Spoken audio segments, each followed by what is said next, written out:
This film is purely fictional. Please do not imitate it. Your like and subscribe are the motivation for me to update. Chapter 1. August 3rd. Sunny, breezy, suitable for marriage. After the lively sound of Swana, there are congratulations. The night is deep. In the grand and festive new house, the dragon and phoenix candles as thick as an adult's arm sway with ambiguous and soft dim light. In the hibiscus tent, the spring scenery is boundless. The nose is filled with the faint fragrance of osmanthus. Xang felt like she had slept for a long time. Her head was dizzy. She felt like something heavy was pressing on her body, and her mouth was blocked by something soft. She was about to suffocate. She whimpered softly, and instinctively wanted to push away the thing on her body. Unexpectedly, the pressure on her mouth disappeared, and a cold and familiar voice came to her ears.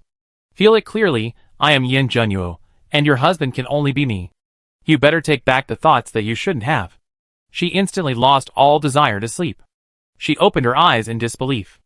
Under the soft candlelight, a beautiful jaw first caught her eye. Then, when she was completely unprepared, he had another in-depth conversation with her without mercy. This familiar tone, familiar content, and this familiar pain in the body. Xang woke up suddenly. This is the day she married Yin Junyu 7 years ago. The scene before death is still vivid in her mind, and she still feels the lingering pain when the poison took effect. Could it be that God heard her confession and let her come back? Or was this a dream after her death? She trembled slightly and stretched her right hand to her mouth, then bit it hard. It hurts, a very real pain. I didn't expect that people could have such a vivid dream after death. Why, you found out that I am not Yin Beimo, and you are so disappointed that you want to hurt yourself? Yin Junyu grabbed her hand, raised her hand above her head roughly, and bit her lip as punishment to prevent her from biting him again. Xang's eyes instantly turned red. If it was a dream, she hoped that she would never wake up from it. Because the Yin Junyu here was not a tablet, but a real person with body temperature. When they got married, the people in Xiang Mansion were afraid that she would not cooperate, so they asked the maidservant to drug her. She consummated the marriage with Yin Junyu in a daze. Unexpectedly, in a moment of confusion, she called out Yin Beimo, and instantly made Yin Junyu, who was full of tenderness, feel cold. And this was the second time he punished her. She still remembered that after this time, she had been resistant to him for a long time. Yin Junyu never touched her again.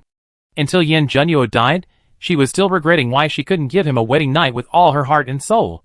In the middle of the night, she kept repeating this wedding night, but every time she woke up at the critical moment. Unexpectedly, God had mercy on her, and let her relive the feeling of being Yin Junyu's wife once again after her death. A moment of spring night is worth 1,000 gold. She didn't dare to waste any time and tried to break free from his hand, but his strength was too great, and she couldn't move at all. She could only use a little force to prop up her head and whisper softly in his ear, Junyu, I'm sorry. This is what she wanted to say to him countless times in the 3 years since Yin Junyu's death. While he was stunned, she offered her little mouth without hesitation.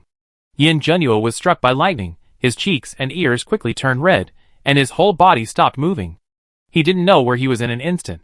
This stupid woman, how could she suddenly be so gentle? She even kissed his mouth? Before he could recover, a stupid woman said something shocking again. Junyu, let's hurry up. What's going on?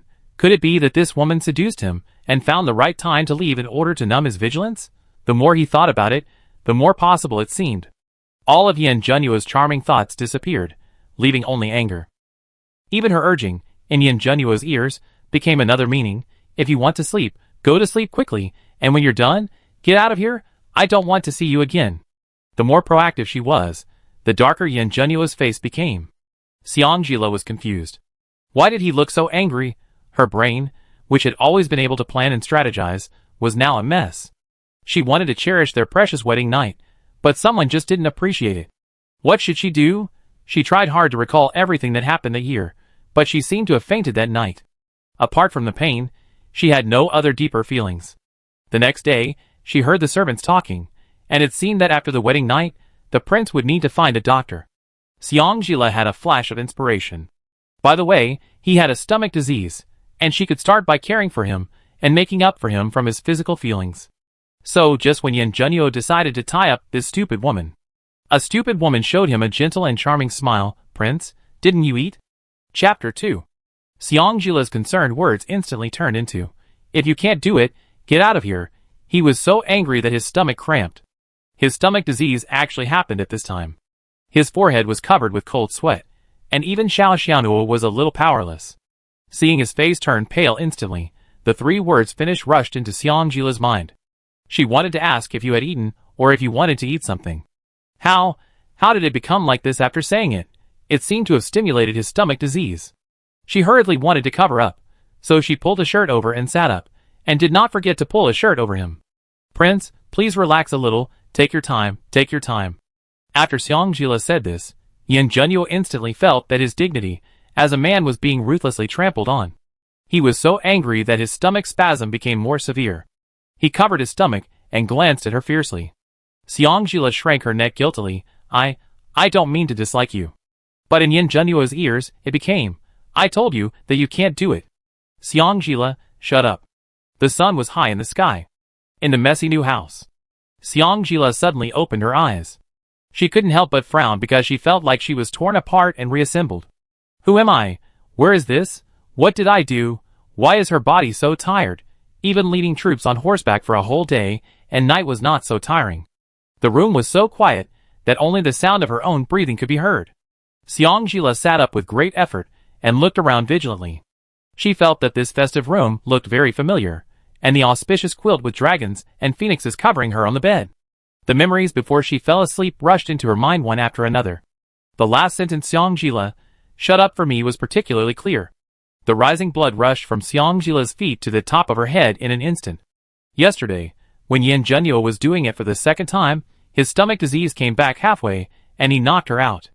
Last night, she was in a daze, as if she was in a dream. Everything seemed like a dream, but not a dream.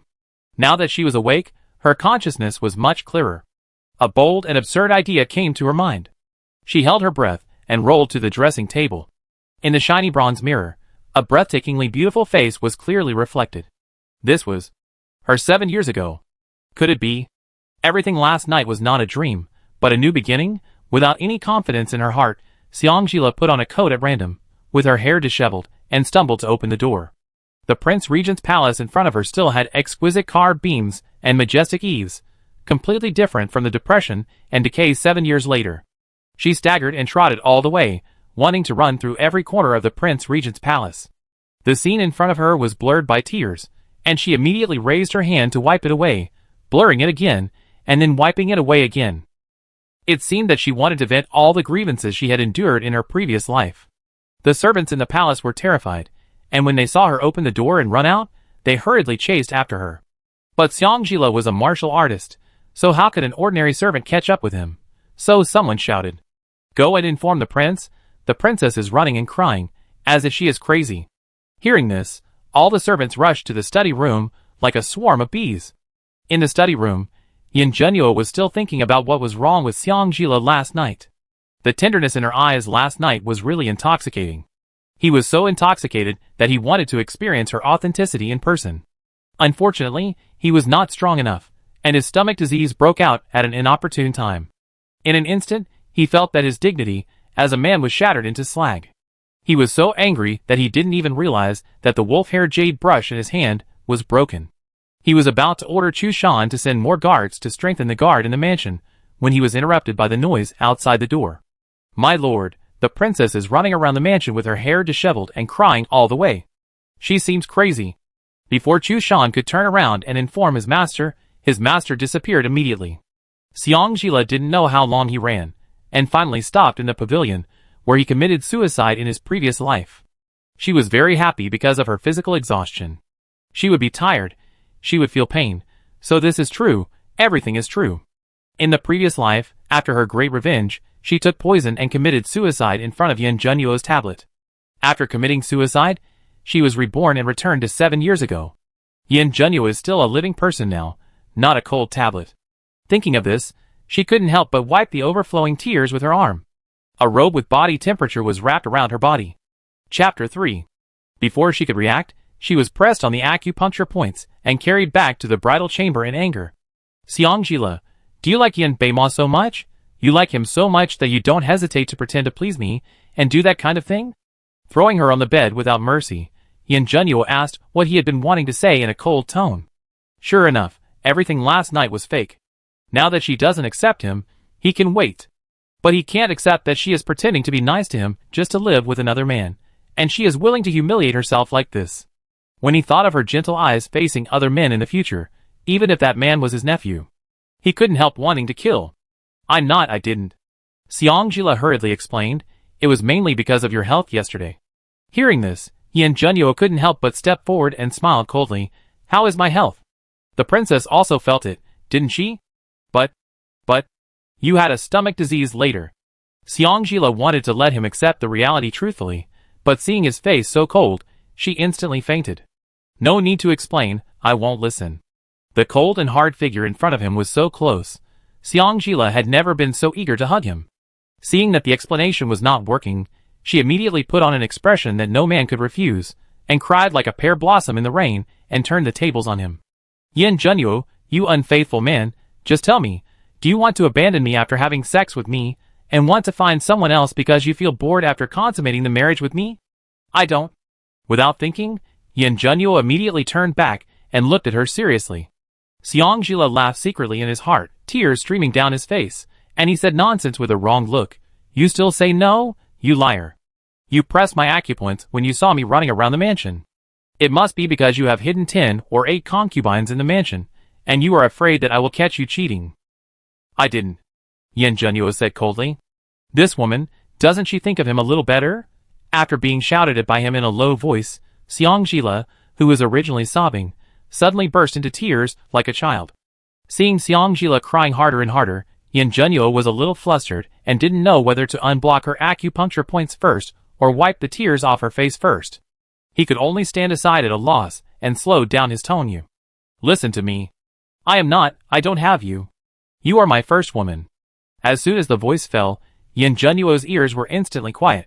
The stupid woman who was crying just now had a cunning light in her eyes, and her small cherry lips were raised up in a beautiful arc. Then come over and untie my acupuncture points. If you do, I will believe you. It turned out that all the trouble was because of this. Yin Junyu's heart, which was originally in the air, suddenly sank. But what could he do? Even though she was crying like this, his heart still hurt uncontrollably. He sighed helplessly, and stepped forward to untie her acupuncture points. He wanted to turn around and leave again, but Xiangjila climbed onto his back like an octopus. Junyu. Yin Junyu was stunned in an instant when he heard the woman's helpless and gentle murmur. Feeling his unnaturalness, Xiangjila's heart ached slightly, and he put his hands around his neck from behind, buried his head in his neck, and exhaled sweetly. I like you. Can you give me some time to prove it? Yin Junyu's body tensed slightly, thinking he had heard it wrong.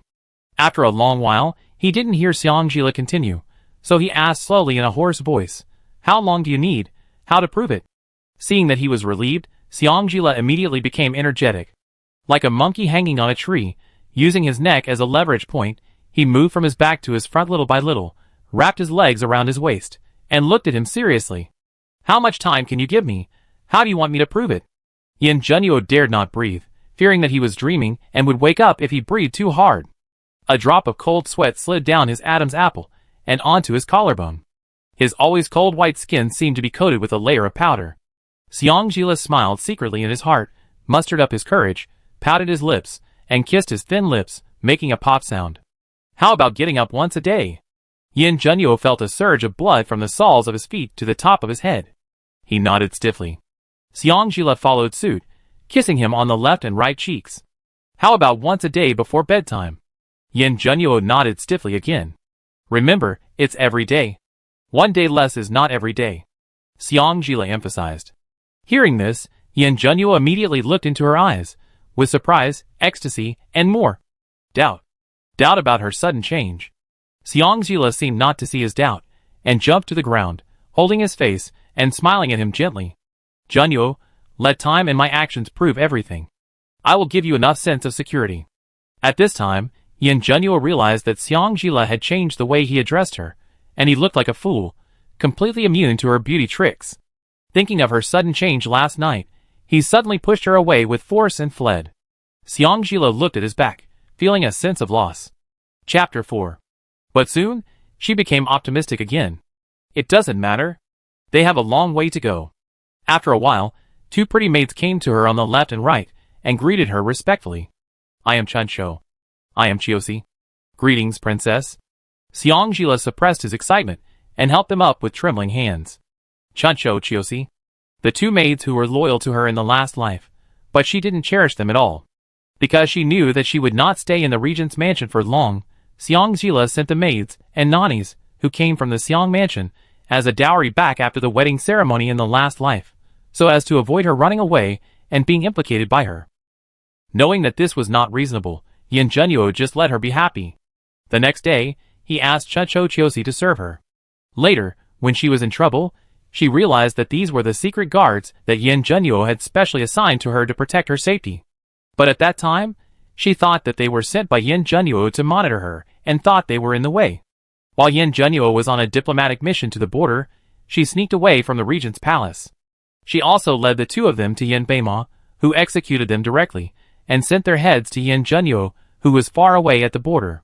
As the regent of the Great Phoenix Kingdom, Yin Junyu is only 2 years older than the new emperor Yin Beiki. In terms of seniority, Yin Junyu is Yin Beiki's younger uncle. At that time, Yin Junyu's father had few children, only the eldest son Yin Junyu, the second son Yin Junyoung, and the youngest son Yin Junyu.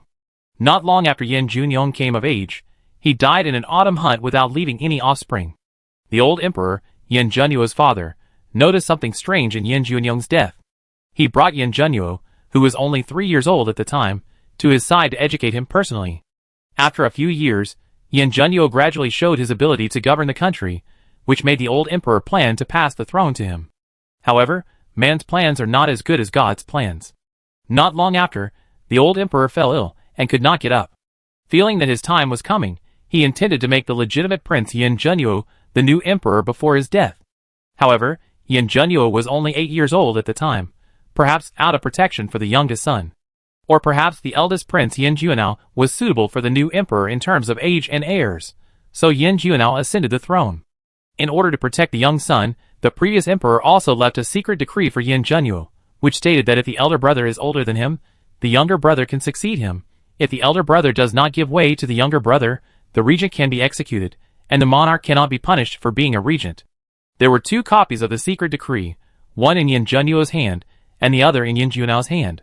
Each of them also added a layer of hidden patterns unique to each monarch to prevent future generations from forging it. Yin Junyu was originally the eldest prince of a concubine, and he understood the fierceness of the royal family's struggle. Therefore, after ascending the throne, except for the queen, all other concubines in his harem were not allowed to get pregnant. Once discovered, they would be executed immediately. In this way, all the concubines in the harem stopped competing for favor, and the harem of Emperor Da Huang was unprecedentedly harmonious. Empress Dowager Zhong gave birth to 2 princes, Yin Beiki and Yin Beima, for Yin Junyu. The 2 brothers understood the pros and cons, so they naturally joined the same camp to fight against Yin Junyu.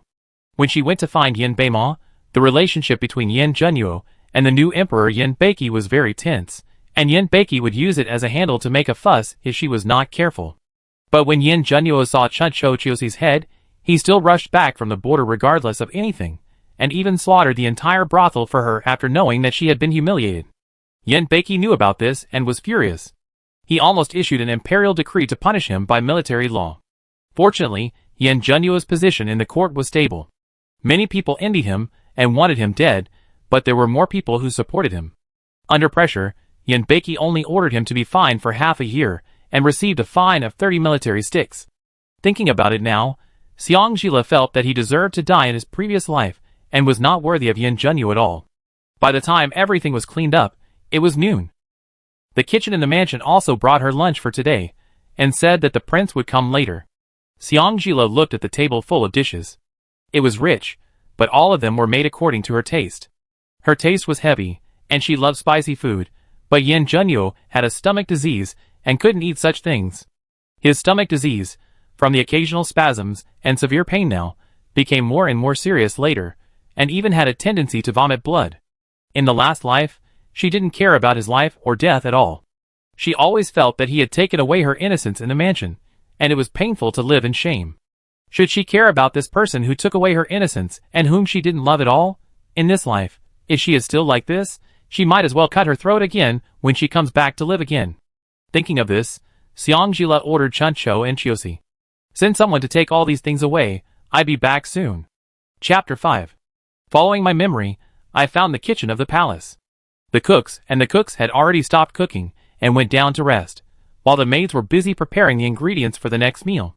When Xiangjila, who was dressed simply but in good fabrics and had her hair tied up like a woman, suddenly appeared, although they had never seen the new princess, they all guessed that she was the new princess. After all, the Regent Palace was not a place where anyone could barge in. "Hello, princess." They all bowed to Xiangjila in a neat and respectful manner. They were all secretly watching Xiangjila, feeling uneasy. It was rumored that the princess loved the Prince Qin, but was forced to marry by the regent. She came so suddenly this time. Could she be taking the opportunity to attack them? Xiangjila didn't think too much about the servant's little thoughts, and walked to the cook to look at the melons and vegetables that the cook had just picked. Next to the melons and vegetables, there was a small basket of straw mushrooms. She took another look at the whole chicken that had just been slaughtered and had not been taken back on the chopping board, and the half-board of neatly stacked tofu next to the chopping board. She took the knife and skillfully separated the chicken bones and meat. When she chopped the bones, the oil splashed all over her body, but she didn't care at all. After asking the cook to watch the chopping board, she cut the tofu into small pieces on another chopping board. Her movements were skillful and fast, and even the cook felt ashamed of herself. "Turn on the stove," she ordered, put the casserole in water and placed it on the small stove, then added chicken bones and ginger slices. She turned around and took the straw mushrooms and cut them into thin strips. After the water in the casserole boiled, she took the strainer to remove the floating foam on the water surface, put in the straw mushrooms and tofu, covered the lid and simmered them slowly. Then, she heated up the oil in a pan and simply fried a diced chicken and a green vegetable. Worried that Yin Junyu would not be full, she even asked the cook for a fresh rib. The ribs were finely chopped, first boiled in boiling oil, then slowly stewed with water and seasonings. After a while, the whole room was filled with fragrance. I don't know who it was, but my stomach growled. Outside the kitchen, Yin Junyu stood there at some point, looking at the busy little figure in the huge kitchen. His eyes were dim. Is Yin Beimo really that good? So good that she would even endure her disgust for him and cook for him just to escape from the regent's mansion? Chu Shan, who was following behind him, carefully reminded him, "Your Majesty, be careful of fraud." After all, this woman had a history of assassinating the prince before she married him. He was really afraid that she would poison the food while cooking for the prince. Yin Junyu gave Chu Shan an order with a blank expression. "Strengthen the security in the mansion. Don't let the princess sneak away. I won't eat in the mansion these days. If the princess asks, you can say I'm busy." After saying this, he was slightly stunned. Then he secretly laughed at his own naivety. How could she possibly ask him why he didn't eat? She wished he wasn't in the house every day, so that she could escape. Thinking of this, he added, "If the princess really sneaks away and is brought back to me, I will personally break her legs. As long as she can stay by his side, even if she is disabled, he can always protect her." Xiangjila was a little surprised when he happily asked the servants to bring the prepared side dishes back to the dining room. It was not Yin Junyu who was waiting for her, but Chu Shan. Although Chu Shan had some complaints about Xiangjila in his heart, he still followed Yin Junyu's instructions, and was very respectful to her on the surface. "Princess, the prince has been busy these days. You don't have to wait for the prince to eat." Xiangjila did not breathe a sigh of relief as Chu Shan imagined, but frowned tightly. "The prince has a stomach disease. Will he eat on time?" Chu Shan was stunned for a moment. "Should." "Yes. It is normal for the master to be unwilling to eat on time. In fact, every time he reminded the master to eat, the master wanted to draw his sword and cut his neck. It was difficult for him, wasn't it? After all, his duty was to protect the master. If he sacrificed himself to save the master because the master was assassinated, he would definitely rush forward without saying a word. But if he was killed by the master by mistake just because he persuaded the master to eat, then he would die miserably. As a sensible guard, he must not take risks casually. Xiangjila nodded. "I know. It must be not on time." Then, she asked again, "Where is the prince now? Has he left the house?" Chu Shan looked at Xiangjila tangledly and uttered, "I don't know." Chapter 6. Xiangjila nodded, "I know." Chu Shan was so confused. Yin Junyu must still be in the mansion and hadn't eaten yet. "You know? What do you know?" As Chu Shan looked puzzled, Xiangjila sent him back. After Chu Shan left, Xiangjila told Chun Shou to get the food box and put the freshly prepared food neatly in it. Then he took the food box and walked towards the study with Chun Shou.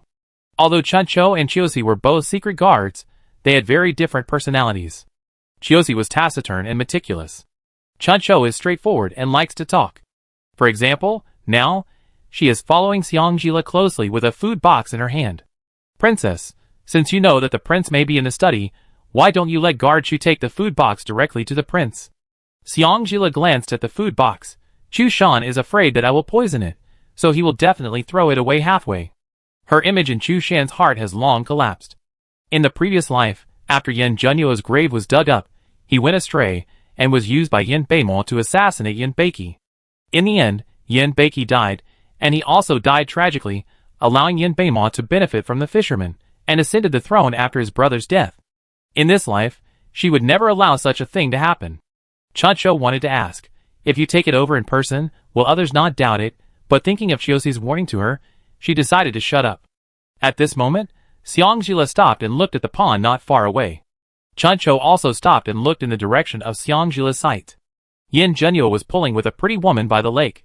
To be precise, it was the woman who kept pulling Yin Junyu, but Yin Junyu remained indifferent, looking at the woman as if he were a dead person. Xiangjila knew that woman. Zhong Xiuxiu, the niece of the Queen Mother, the cousin of Yin Beimon, and the original candidate for the Regent Princess. Later, she found out that this woman had always been close friends with Xiangqinga. In the previous life, because she was concerned about Yin Beimon, she had always been humble to please Zhong Xiuxiu. Zhong Xiuxiu often instigated her to do some stupid things that disgusted Yin Junyu. For example, she bought him a large group of dancers and sent them all to his bed. When he ordered people to throw the dancers out of the house, she still ridiculed him for not being a man. For example, all the famous paintings and calligraphy that he had treasured for a long time were stolen out of the house by her overnight and sold at a low price. He couldn't bear to get angry with her, so he punished the servants, but she still laughed at him for being just a reckless man with only the courage of a common man, who was not worthy of such a good painting. All these things made Xiangjila want to strangle himself in the previous life. Seeing Yin Junyu being entangled by Zhong Xiuxiu, he thought of what happened at this time in the previous life. Xiangjila strode forward without saying a word, and before Zhong Xiuxiu could react, he pulled the two apart. Are all the servants in this mansion dead, or do you all think I'm dead? Yin Junyu frowned slightly, and was about to speak, but Xiangjila took his arm first and smiled at him tenderly. My lord, didn't I say I'd make you some light dishes? Why did you disappear after you turned around? Hearing her mention cooking in such a gentle voice, Yin Junyu's face darkened instantly. He wanted to pull his hand out, but Xiangjila was fighting him with all her strength. He lowered his head to meet her stubborn eyes, and Yin Junyu instantly stopped the next move. Zhong Xiuxiu didn't seem to expect Xiangjila to suddenly hold Yin Junyu's arm intimately. She screamed immediately, Xiangjila, what are you doing in broad daylight? I'm holding my husband's arm, what's wrong? Xiangjila smiled at Zhong Xiuxiu. I haven't asked you yet. What do you want to do by coming to my husband's house on the second day of our wedding? Aye. Zhong Xiuxiu's mind was spinning rapidly. Are you trying to convince my husband to let you marry him as a concubine? Xiangjila deliberately misunderstood her meaning.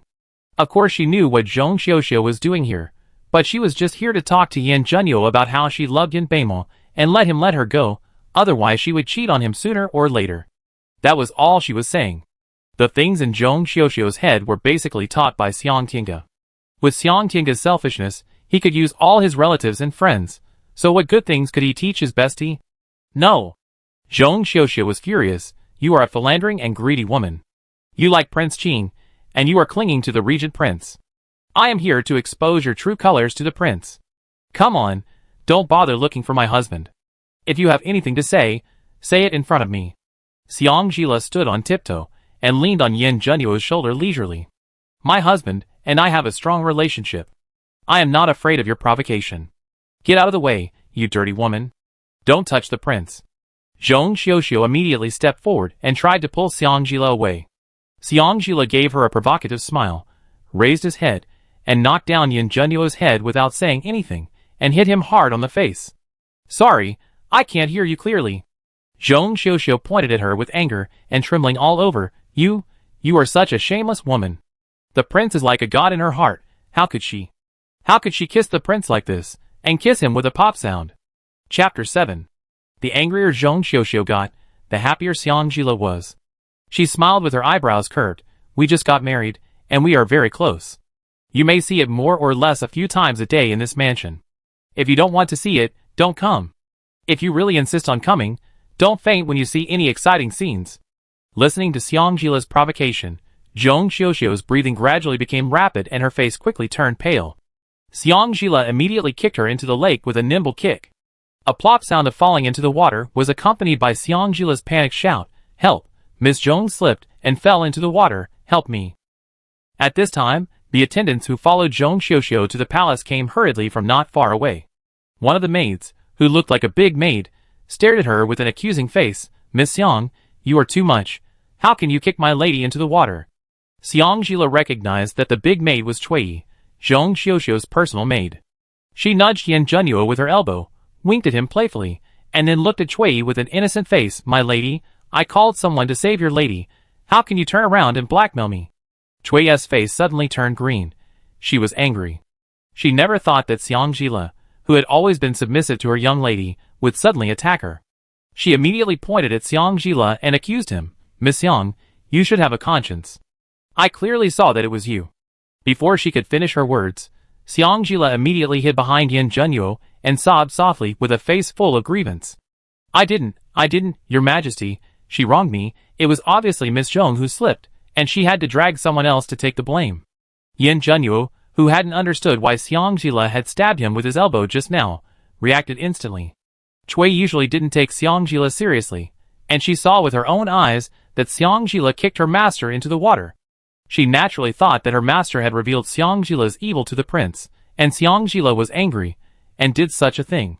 The prince would definitely not ignore it. Thinking of this, she bent her legs and knelt in front of Yin Junyu, crying and speaking earnestly, "Prince, my lady has always been in love with you. Please make a decision for me." Xiangjila rolled his eyes, and was about to kneel in front of Yin Junyu and cry out for justice like Cui, but Yin Junyu carried him on his shoulders. "Your Highness, what are you going to do?" Xiangjila twisted her body and wanted to get off the ground. "I am innocent, Your Highness." Yin Junyu raised his hand and patted her buttocks, blurting out, "Shut up, stupid woman." The long-lost stupid woman made Xiangjila's eyes red instantly. After feeling the person on his shoulder quiet down, Yin Junyu looked at the dumbfounded Cui and said coldly, "What I saw was that Miss Zhong slipped herself." After saying that, he strode away carrying Xiangjila. After walking a few steps, he stopped again, without looking back, and his voice was a little colder than before. "There is only one mistress in the Regent Palace. I hope Miss Zhong will respect herself and stop bothering me. After you pull her out, go back to where you came from." This time, he really left without mercy. Xiangjila, who was carried on his shoulders, just happened to see Zhong Xiuxiu's embarrassment when she was rescued. When their eyes met, Xiangjila smiled triumphantly, and Zhong Xiuxiu couldn't catch her breath and fainted immediately. Xiangjila was extremely happy to see the panic scene at the lakeside. In the previous life, Zhong Xiuxiu also came to the mansion to harass Yin Junyu at this time, but she did not come forward to stop him, and even called many servants in the mansion to watch the show together. Later, I don't know what the two talked about, but Zhong Xiuxiu's heart disease was also talked about.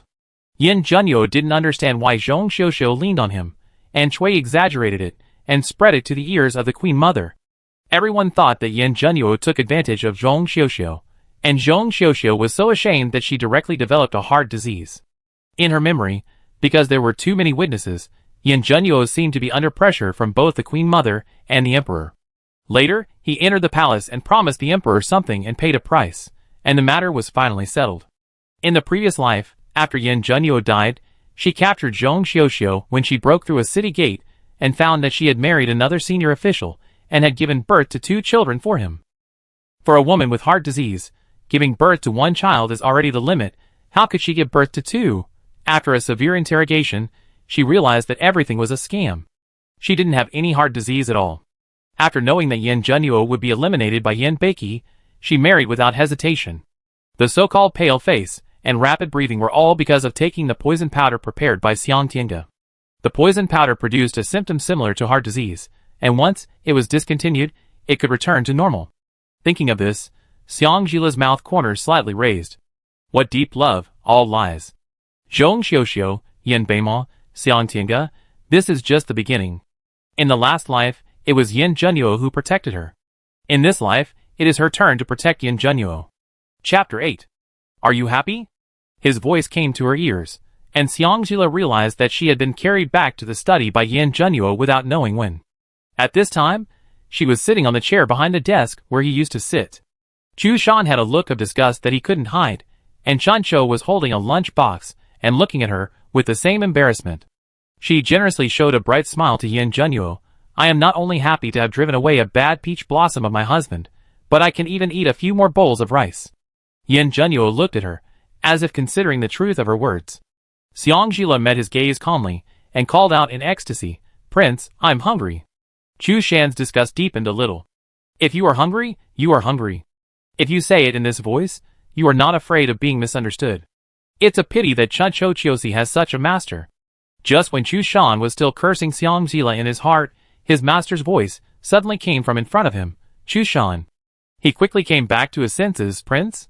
The prince must be annoyed with this woman and wants him to send this woman and Chuncho back. Get out. Ah? Chu Shan was unable to react immediately. Get out? Him? Do you want me to say it again? It's over, the master is getting angry. Chu Shan didn't say anything and immediately ran away, almost like he had two wings on his body. As soon as Chu Shan left, the remaining Chuncho quickly put down the food box and left. For a moment, the atmosphere in the study was very subtle. Facing this hard-earned solitude, Xiangjila suddenly became energetic. Junyu. What do you want? Yin Junyu tried his best to suppress his emotions. This woman, again and again, teased him. Did she really think he had no temper? I want to have dinner with you. Xiangjila quickly stepped forward to take the food box that Chuncho put down, and skillfully stacked the documents on his desk aside. Was she so impatient to poison him? Thinking of this, Yin Junyu's heart became even more desperate. He said hoarsely, What will happen after dinner? Poison him, and then leave the house to live with Yin Beima? Junyu, what do you want to do? I accompany you. As he spoke, Xiangjila had already arranged the prepared meals one by one. Come here quickly, or it will get cold later, she urged. Yin Junyu glanced at the several side dishes on the desk with mixed feelings. It must be said that she really put a lot of thought into this meal. From the moment he opened the food box, the aroma of the food filled the entire study, and even his appetite, which he had never been able to muster, was slowly aroused. Unexpectedly, this was the first time she was so concerned about him that she was thinking about poisoning him. What was even more sad was that seeing her so concerned, he didn't want to leave at all. Just as he was daydreaming, a jade hand had handed him a bowl of soup. Come, drink a bowl of soup to warm your stomach. The soup was clear and radiant, and the delicious taste of mushrooms and chicken filled his nose, and he couldn't help but roll his Adam's apple. Drink it. Xiangjila looked at him expectantly. Yin Junyu mechanically took the soup bowl from her. Indeed, smelling the smell, he was really hungry. But she was so sure, and the soup seemed to be almost the same as ordinary soup. This stupid woman didn't understand medicine. The soup should be safe. Comforting himself in this way, he slowly struggled to bring the soup to his mouth. As soon as he took the first sip, his eyes lit up instantly. The temperature was just right, not cold or hot. The fragrance of the chicken bones and the freshness of the straw mushrooms complemented each other. It was light but not bland, delicious but not greasy, and delicious. He wanted to taste it, but he couldn't control himself. When he reacted, the bowl of soup was already empty. He looked at the bowl of soup in his hand in annoyance, standing there, not knowing whether to have another bowl or put the bowl down and leave. His little expression did not escape Xiangjila's eyes. She immediately pulled him to sit in her previous position, took his bowl, and added a bowl of rice for him. You must be starving. Come, eat first, and then drink some soup after the meal. After that, Xiangjila moved a small stool and sat next to him. As if knowing that he was not at ease with her, after he drank the soup, Xiangjila also drank a small, half bowl of soup in front of him, and before he picked up his chopsticks, she ate a little of each dish herself. Chapter 9. Well, although it's a step backward, I still think it's better than the one cooked by the chef in the mansion. Are you really not going to eat it? As he said that, Xiangjila picked up another piece of chicken and put it in his mouth, watching her open and close her mouth chatteringly inviting him. Yin Junyu secretly calculated the chances of Chu Shan being outside and finding a doctor to save his life. After confirming that the chances of survival were greater than the chances of death, he took a small piece of ribs and put it in his mouth without hesitation. The ribs were soft and melt in the mouth, not greasy, and retained the original meaty aroma of the ribs. After finishing a piece of ribs, he couldn't help but pick up another piece of chicken. The chicken was fragrant, soft and tender, and even after eating it, the tip of his tongue was still lingering on the softness just now. He was stunned for a moment. So she had practiced her cooking skills so well for Yin Beimo? Keep going, why did you stop eating? Xiangjila supported his chin with both hands, looked at him with a smile, and his fox eyes were bright. I'm full. He hesitated for a moment, and put down his chopsticks. Full? Xiangjila looked at the food he had just touched with chopsticks in surprise, and asked with concern, you eat so little, is the food not to your liking? Although his stomach disease is serious now, it shouldn't be so serious that he can't eat. Xiangjila's concerned words, in Yin Junyu's ears, meant, why are you eating so little? Eating so little is not enough to cause the poison to take effect. Hurry up and eat a little more. Suppressing the urge to kill, Yin Junyu tried to keep his tone calm. I have something to do, you go back first. She was willing to cook for him. If he said he was not happy, that would be a lie. But the cost of eating her cooking was too high. He had to keep his life to protect her. So even if it was a poison to quench thirst, he could only taste it. Seeing that he was busy and didn't want to pay attention to her, Xiangjila couldn't help but feel a sense of loss in her heart. But when she thought of the cold face Yin Junyu received from her in the last life, compared with the little resistance she received from him now, it was not even a drizzle, and she immediately cheered up again. After skillfully putting away the bowls and chopsticks, and putting them back into the lunchbox, she smiled eagerly. Then you go ahead. What do you want for dinner? I make it for you. Yin Junyu's eyebrows jumped slightly. Sure enough, the dose was not enough to poison him, so she had to take it slowly. Just as she was about to refuse, Xiangjila was one step ahead of him. If you don't say anything, then I will make you a lotus root powder meat pie and a lotus root and pork rib soup tonight. Now in August, the lotus is fragrant, and it's the right time to eat lotus roots. After saying that, she picked up the lunch box and turned around and left in a flash. On the way, she bumped into the door of his study. He wanted to stand up, but seeing her running away without looking back like a ghost, he could only suppress the urge to stop her. Chu Shan, he called out. Chu Shan timidly poked his head out of the door. Your Majesty? If he was not mistaken just now, the woman seemed to be very guilty. Please ask Dr. Gong's son to come. Chu Shan looked at him anxiously and blurted out, Your Majesty, why don't you ask your subordinates to kill that woman? If this continues, the prince will not die at the hands of the enemy, but at the hands of his own woman. You dare? Yin Junyu glanced at Chu Shan fiercely. Prince? Chu Shan wanted to persuade him again. Yin Junyu looked at him seriously and spoke majestically. Qilin Guard Commander Chu Shan, listen to my orders. Hearing the 3 words Qilin Guard, Chu Shan knelt on one knee helplessly, bowed his head, and clasped his hands. I am here. I order you as the Regent of the Phoenix Kingdom, and the Master of the Qilin Guard. No matter what happens, no matter what the princess does, if the king is gone, you must protect the princess with your life. Chu Shan suddenly raised his head, his eyes flickering with unwillingness. Prince, you dare to disobey the master's order? Yin Junyu glanced at him majestically again. From childhood to adulthood, this was the first time that the prince used his status to pressure him. He immediately hid the unwillingness in his eyes, and bowed his head obediently. Subordinate, obey your order. Yin Junyu nodded with relief. Go, don't make a fuss. Chu Shan had no choice but to obey the order and retreat. Before leaving the house, he decided to go to the kitchen first, and tell the cooks not to let the princess get close to the stove. Chapter 10. Outside, Xiangjila ran like crazy, and Chuncho chased like crazy. Princess, wait a minute. Your servant. After finally catching up, both of them were out of breath. Princess, why are you running? After Chuncho caught up, she immediately took the food box from Xiangjila's hand. Well, the food box was heavy. It seemed that the prince didn't eat much, so Chu Shan should be relieved. Xiangjila took a deep breath, put one hand on his waist, and patted his chest with the other hand. You don't know, I was almost rejected. Seeing Chuncho's confused face, Xiangjila waved his hand. Forget it, you don't understand. I remember that the mansion seems to have a big wolf dog. These leftovers can be used to feed the dog. The difficulties of marching in the previous life made Xiangjila learn to be frugal, especially with food. The first year after Yin Junyu's death, there was a severe drought in Huanghua. Although it did not reach the point where there were starving people everywhere, the grain merchants raised the price of grain without any scruples. A pound of brown rice was once sold for 1 or 2 gold. At that time, she was still immersed in the pain of Yin Junyu's ashes being scattered by Xiangtinga, and she had no mind to think about other things. By the time she reacted, she had missed the best time to start an army, so it took 3 years to enter the capital. Chuncho looked at her in embarrassment. Princess, the dogs in the mansion all eat raw beef this. Xiangjila sighed, forget it, reheat it, and I eat it myself. Chuncho really wanted to tell her that the regent's mansion really didn't need her to be so frugal. But since this was the princess's insistence, she couldn't say much. After all, she really didn't have a good impression of this princess. Dr. Gongsun, how is it? Chu Shan looked at the elegant man in front of him anxiously. Dong Sunming took the pulse several times before releasing his hand and answering truthfully, Your Majesty's body is healthy except for the stomach disease that needs to be slowly adjusted.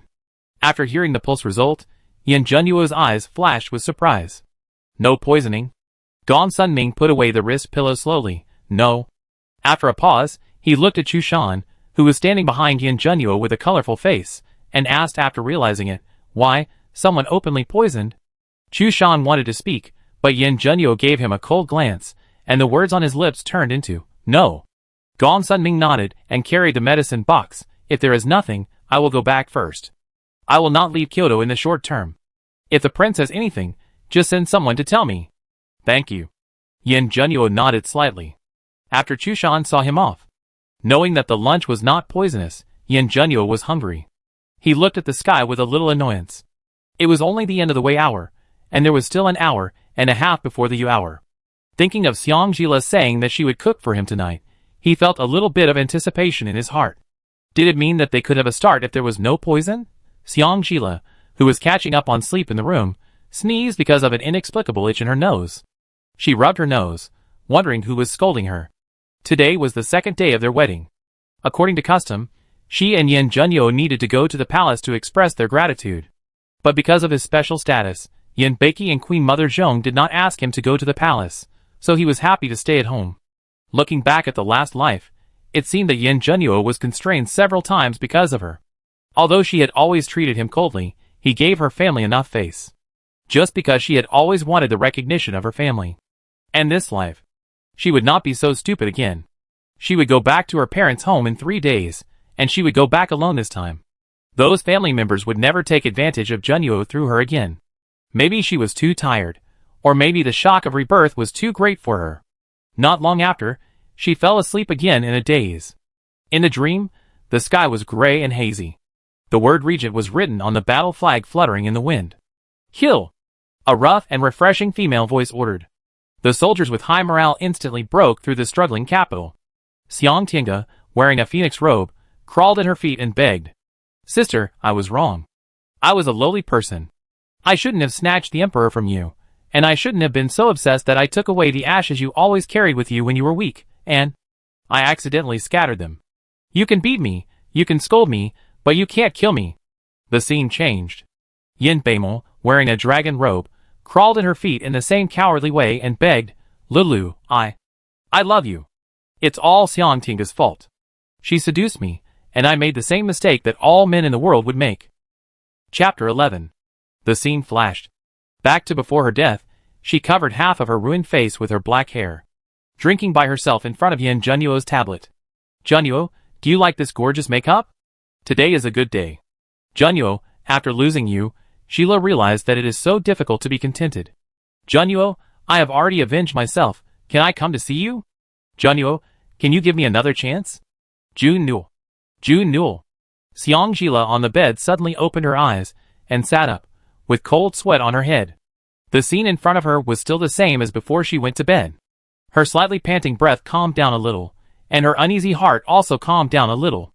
Looking up at the sky, it was almost dusk. She got out of bed immediately, washed up simply, and skillfully tied up her black hair, and hurried to the kitchen.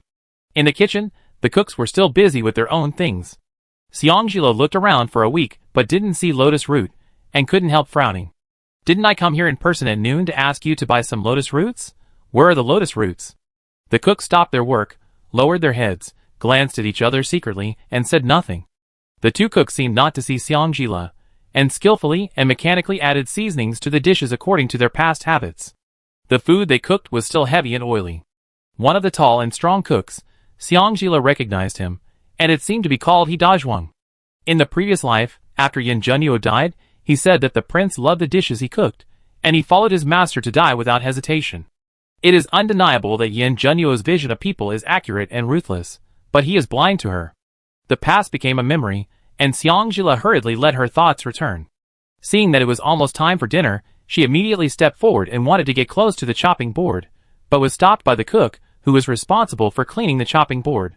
Princess, this is not allowed. Xang frowned and narrowed his eyes. Why, I, the hostess in public, can't even touch a chopping board? The cook lowered her head. Xang knew that someone was deliberately trying to embarrass her. She didn't say much, pushed the cook aside, and walked straight to He. Who are you cooking these dishes for? He didn't see Xang show off her skills at noon, and thought she was just curious, so he replied respectfully, Princess, of course it's for the prince. Xang raised her eyebrows. No wonder Yin Junyu's stomach disease has not been cured. It's so greasy, she has no appetite just looking at it, let alone him. So she deliberately said, the meat is so overcooked, and the vegetables are so yellow. Is this how you fool your master? He glanced at the delicate side dishes on the plate, and his honest eyebrows instantly twisted into two caterpillars. The princess can say that he is old, but she can never say that the meat he cooked is old. This plate of stir-fried chicken thigh meat looks shiny and fresh, and it looks very tender and delicious. Also, the other thing on the plate is not a vegetable at all, but leeks. This princess must be here to find fault. She didn't even think about it. If he didn't do a good job, the palace would have replaced him long ago. Why would they keep him for several years? Thinking of this, He suddenly felt more confident. Princess, I don't know what you mean. I only know that if the prince didn't like my cooking, he would have replaced me long ago. Why would he let me serve him in the palace for 5 or 6 years? Oh, Xang suddenly realized. It's been the same for 5 or 6 years. He was fed up, and put the spatula heavily on the stove. Princess, you don't even eat the food and you say my cooking is bad. I don't accept it. Oh, you have a bad temper. Xang was amused. Not accept it? The cook shook his head. Not accept it.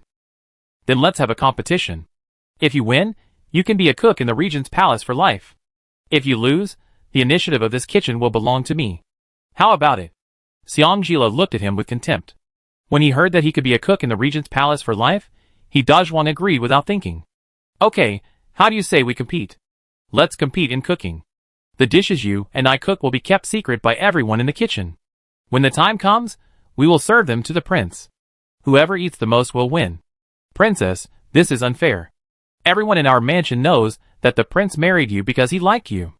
If he knew that you cooked, then this servant. Xang interrupted, you don't lose anything, do you? After all, the regent palace owes him a place to stay for life. He only realized at this time that this was really the case. The cook who was standing in front of the chopping board just now saw that the situation was not good, and immediately stepped forward to remind He don't compete. Why not? He glanced at the cook with a little annoyance. The monthly salary of the regent's mansion is not low. 1 month can be equivalent to 3 months outside. If he can be a cook in the regent's mansion for a lifetime, he will wake up with a smile in his dreams. The cook came to him and whispered, Lord Chushan told us not to let the princess get close to the stove, otherwise. At this point, the cook made a gesture of wiping her neck. He felt a chill on the back of his neck instantly. No matter how much money he has to live to spend it. Ahem, today's dishes are ready, princess. How about I compete with you tomorrow? Xang heard the conversation between the cook and He clearly, and she knew who was making a small move. Chapter 12. She rolled her eyes quickly, and said to He with a smile, It's okay if you don't compare. I want to eat something light today. Can you make me a bowl of noodles? I promise, just a little bit of bones, a little bit of chopped green onions, a little bit of green vegetables, and 2 eggs, and 1 serving of noodles will be enough. This princess is really approachable. He and the cook looked at each other. The cook nodded reluctantly, Princess, I will light another stove for you, otherwise it will be difficult. Okay, thank you. Xang smiled harmlessly. Under the supervision, gaze of the cook, Xang skillfully boiled the bones into soup, blanched the vegetables with water, and then poached 2 eggs. After the bone soup boiled, she skillfully scooped out the ribs in the soup. Pour the blanched noodles and vegetables into the bone soup, and put the poached eggs on top. She did not waste the ribs for the soup, and used a little oil and minced garlic to stir-fry, then added water to stew. After the ribs were stewed and soft, she put the ribs on the eggs and sprinkled them with chopped green onions. The simple dinner was ready.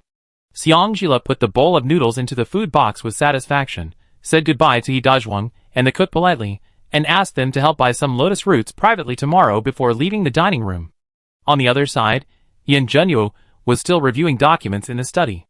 A strange feeling of hunger came over him, and he couldn't help but glance outside the door a few times. Not long after, Chu Shan came to report. "Your Majesty, you can have your meal."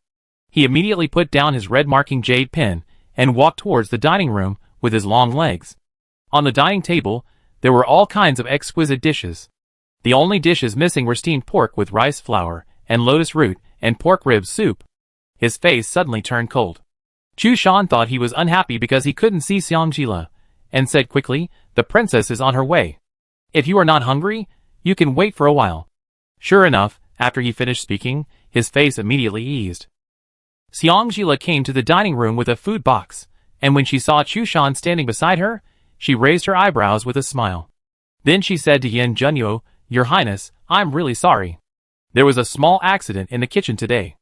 I broke my promise tonight, and didn't make the steamed pork with rice flour, and lotus root and pork rib soup." Yin Junyu stared at her food box and nodded slightly. "No problem, let's eat." Feeling his displeasure from nowhere, Xiangjila took out a bowl of pork ribs and egg noodles with a strong garlic aroma from the food box under Chu Shan's wide-open eyes. "Your Highness, these dishes are really not suitable for you at the moment. They are too greasy, and the taste is too strong. If you don't mind, I make you a bowl of noodles. How about you just make do with it?" "Your Highness." Chu Shan wanted to stop him immediately. Yin Junyu gave him a cold look, and Chu Shan shut up immediately. He cursed in his heart, which traitor dared to ignore his orders. Xiangjila put the noodles in front of Yin Junyu, rinsed a few pieces of chicken with water, and put them on the noodles, and reminded him, "You have stomach disease, so you have to pay more attention. Stomach disease is different from cold. It will be fine once it is cured. Stomach disease, after it is cured, you have to take care of it, which is more troublesome." The chattering little mouth was rosy and full of life. Yin Junyu couldn't help but roll his Adam's apple. "Why are you staring at me? Eat." Xiangjila looked up and saw that he seemed to be in a daze, and couldn't help but urge him with concern. Yin Junyu looked down at the simple bowl of noodles in front of him, and for some reason, he felt a little complicated. Will the lunch in the daytime just let him relax his vigilance, and the ultimate move is here? It is undeniable that the aroma of noodles successfully aroused his appetite. He glanced at Chu Shan again, and Chu Shan happened to look at him worriedly. After a struggle between heaven and man, he finally ate the first piece of ribs on the noodles under Chu Shan's worried eyes. The ribs had been stewed until the bones and meat were separated, the tender meat was soft and melted in the mouth, and the garlic aroma immediately filled his lips and teeth. Before he could react, he had already picked up the second piece. He was slightly stunned and wanted to put down his chopsticks, but his fingers had their own ideas. He even took a chopstick of noodles and put it in his mouth. The noodles were soft but not mushy, just right in the mouth, and the rich bone soup and egg fragrance made every corner of his taste buds clamor. Unconsciously, the noodles became less and less, and he even drank a few mouthfuls of the soup. Chu Shan watched from the side, and swallowed his saliva. "It has been a long time since I saw the prince have such an appetite, and he can actually finish a serving of noodles." Looking at the empty bowl, Yin Junyu once again regretted why he was born with a pair of disobedient hands. Chapter 13. Xiangjila didn't care about Yin Junyu's tangled thoughts at the moment. She smiled at him indulgently. "Your Highness, I see you like eating noodles very much, so I will make more noodles for you in the future. Noodles and millet are staple foods that nourish the stomach and are easier to digest."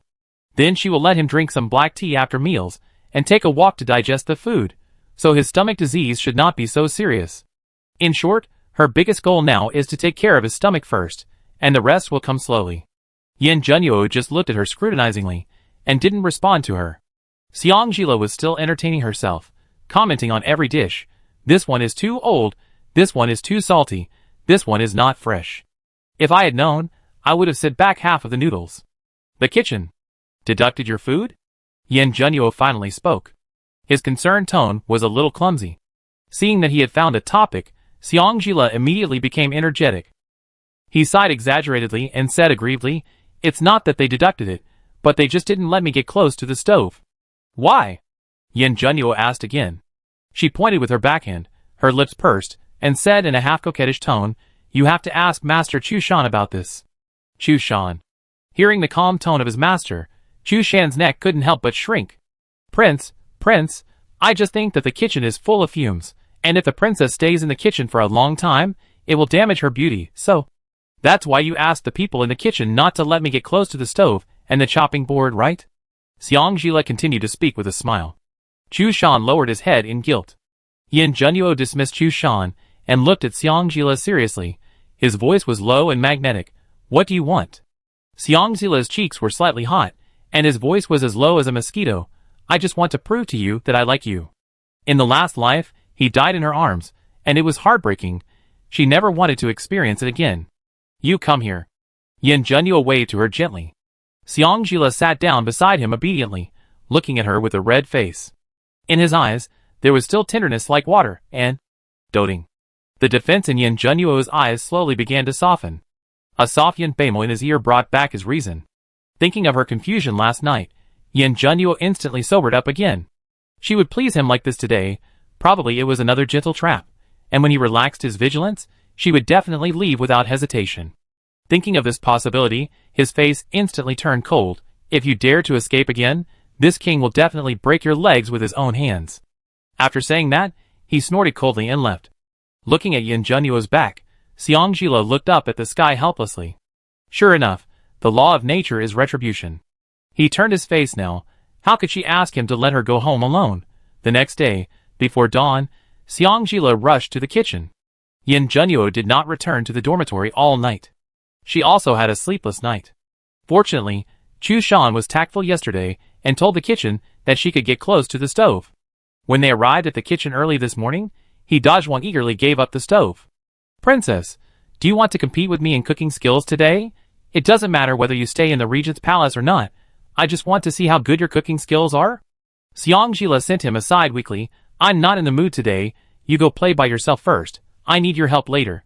As she said that, she asked the cook to wash 2 shanks for her and put them in a big pot to boil. She washed the rice herself. While the rice was soaking in water, she took out the 2 largest lotus pods she bought in the morning, carefully peeled out the lotus seeds inside, and removed the lotus core, and threw them into the rice. Dajwang came over and took a look. Princess, what kind of porridge are you cooking? Xiangjila didn't even look at him. In a minute, go and make me some meat buns. Okay. Dajwang immediately tied an apron and started chopping the meat. When the bone soup was almost thick, Xiangjila poured the bone soup into the soup pot that had already been put in rice and lotus seeds, and slowly stewed it over water. Do you have jujubes? She looked at the cook. The cook immediately took out a sealed earthenware jar from the cupboard and handed it to Xiangjila. Xiangjila looked at the amount of porridge, took out a few baby fist-sized dried dates, and cut them into thin slices. After stewing for half an hour, he put the date slices into the soup pot. On the other side, Dajwang was about to add seasoning to the chopped meat, but was stopped by Xiangjila. Less oil, less salt. First dry fry the meat in the pan to remove the meat smell. Dajwang heard this method for the first time and immediately felt very novel, and hurriedly did it. After working for a while, a light and nutritious breakfast was once again put into the food box by Xiangjila. Looking at her brisk back, another cook couldn't help but look at Dajwang worriedly. Do you think that the princess thinks that the food we make is not delicious, so she cooks it herself? Hearing this, Dajwang immediately denied it like a cat whose tail was stepped on. Impossible, absolutely impossible. Chapter 14. Yin Junyu's habit is to practice sword for an hour every day, then take a bath, and deal with other chores, even if it is their newlywed period. Xiangjila carried the food box, and soon saw him sweating in the martial arts training ground. Yin Junyu, who wanted to put away his sword, noticed her arrival and practiced for another quarter of an hour. After he put away his sword and took the breath, Xiangjila took the handkerchief held high by the kneeling servant and handed it to him. He took the handkerchief and asked coldly, "What's the matter?" Xiangjila raised the food box in his hand a little higher, smiling brightly. "I have breakfast with you." He glanced at the food box inconspicuously, swallowing his saliva slightly. Then he changed the subject. "Where are Chuncho and Chiosi?" While speaking, he put the handkerchief on the wooden tray in the hands of the kneeling servant. Knowing that he was insecure, Xiangjila looked at him shyly. "I want to be alone with you, so tell them not to follow me. Anyway, I can't escape from this regent's palace." Yin Junyu's mouth curled up in a smile. "Have you come up with another trick to escape?" Xiangjila shook his head like a rattle. No, you didn't come back last night, So I came to have breakfast with you and also to give you the certificate. What? Before he finished speaking, Xiangjila kissed him twice on his face that had just wiped the sweat off, and once on his thin lips. Boom! Yin Junyu was struck by lightning. Stupid. Stupid woman. Kissing him again. After stepping away, Xiangjila, who had no idea of his mental activity, complained, "You are too tall. Next time you have to hold me or squat down, otherwise it will be hard to kiss you." Yin Junyu snorted coldly, "You are getting more and more skilled at using beauty tricks." The soft touch of her lips seemed to remain on his cheeks and lips, and he walked to the bathing pool behind the martial arts training ground with his hands and feet. The cold water brought back some of his rationality. You must not fall into the trap. Once you fall into the trap, this stupid woman will definitely leave again. After bathing, he appeared in front of Xiangjila with a fresh body. While he was bathing, Xiangjila had already ordered his servants to set up a high-legged table on the lawn next to the martial arts training ground and brought in 2 armchairs. Seeing him coming over, she immediately smiled with curved eyebrows. "Guess what breakfast is?" Yin Junyu shook his head and moved his eyes from the food box to her face. Xiangjila placed the prepared jujube and lotus seed porridge and meat buns in the middle of the table like a treasure, and took out 2 sets of bowls and chopsticks from the food box. Seeing the jujube, Yin Junyu frowned. "I am not a woman. Why do I need to eat jujube?" Xiangjila carefully scooped a bowl of porridge and placed it in front of him. "This porridge is good for the spleen and stomach, so don't worry about these details." The sweetness of jujube and lotus seeds filled his nose, and Yin Junyu's hand, which was holding the chopsticks to pick up the meat bun, put down the chopsticks again and picked up the spoon. A mouthful of warm porridge went down his throat, soft, glutinous, fragrant and smooth, with the unique aroma of the ingredients themselves, and a faint meaty aroma. He could even feel the warm feeling of the food entering his stomach. Then, one mouthful, one mouthful, one mouthful. After a few mouthfuls, the bowl of jujube and lotus seed porridge was empty. Xiangjila added another bowl to him without saying anything, and handed him a meat bun. "Come on, porridge alone is not enough, eat a meat bun." Yin Junyu hesitated for a moment, but still took a bite with her chopsticks. The meat filling inside melted in the mouth, but what the hell was that bun's skin? "The skin is too hard." He couldn't help but complain. "Ah?" Xiangjila didn't expect him to comment, and blurted out, "The skin of the buns is made by the chef in the mansion." Hearing that it wasn't made by Xiangjila, he said without hesitation, "It tastes bad." "Is it bad?" Xiangjila quickly peeled off the bun's skin and took a bite of the meat filling. "I taught the chef to season the filling, and it seems to taste okay." "Is it too light, and the smell of meat can't cover it?" "The filling is good, but the skin is unpalatable." After breakfast, Chu Shan came with the palace's housekeeperly. When Xiangjila saw housekeeperly, he felt as if he were in another world, and his nose couldn't help but feel sour. After Yin Junyu died in his previous life, he had angrily questioned her, asking if she had no heart. A piece of stone, held in the palm of the prince's hand like this, with passion and blood, should have warmed up after being held for so long.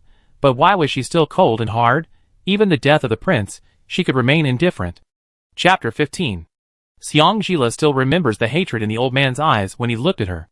But it was this person who hated her so much, but blocked an arrow for her when the army was defeated. Before he died, the hatred in his eyes turned into a plea, begging her to live well and avenge the prince. How ironic, the family she tried so hard to please, turned out to be the one who wielded the butcher knife against her. And the people in the regent's mansion, which she had always wanted to escape from, died for her again and again. Thinking of this, Xiangjila's nose became even more sour.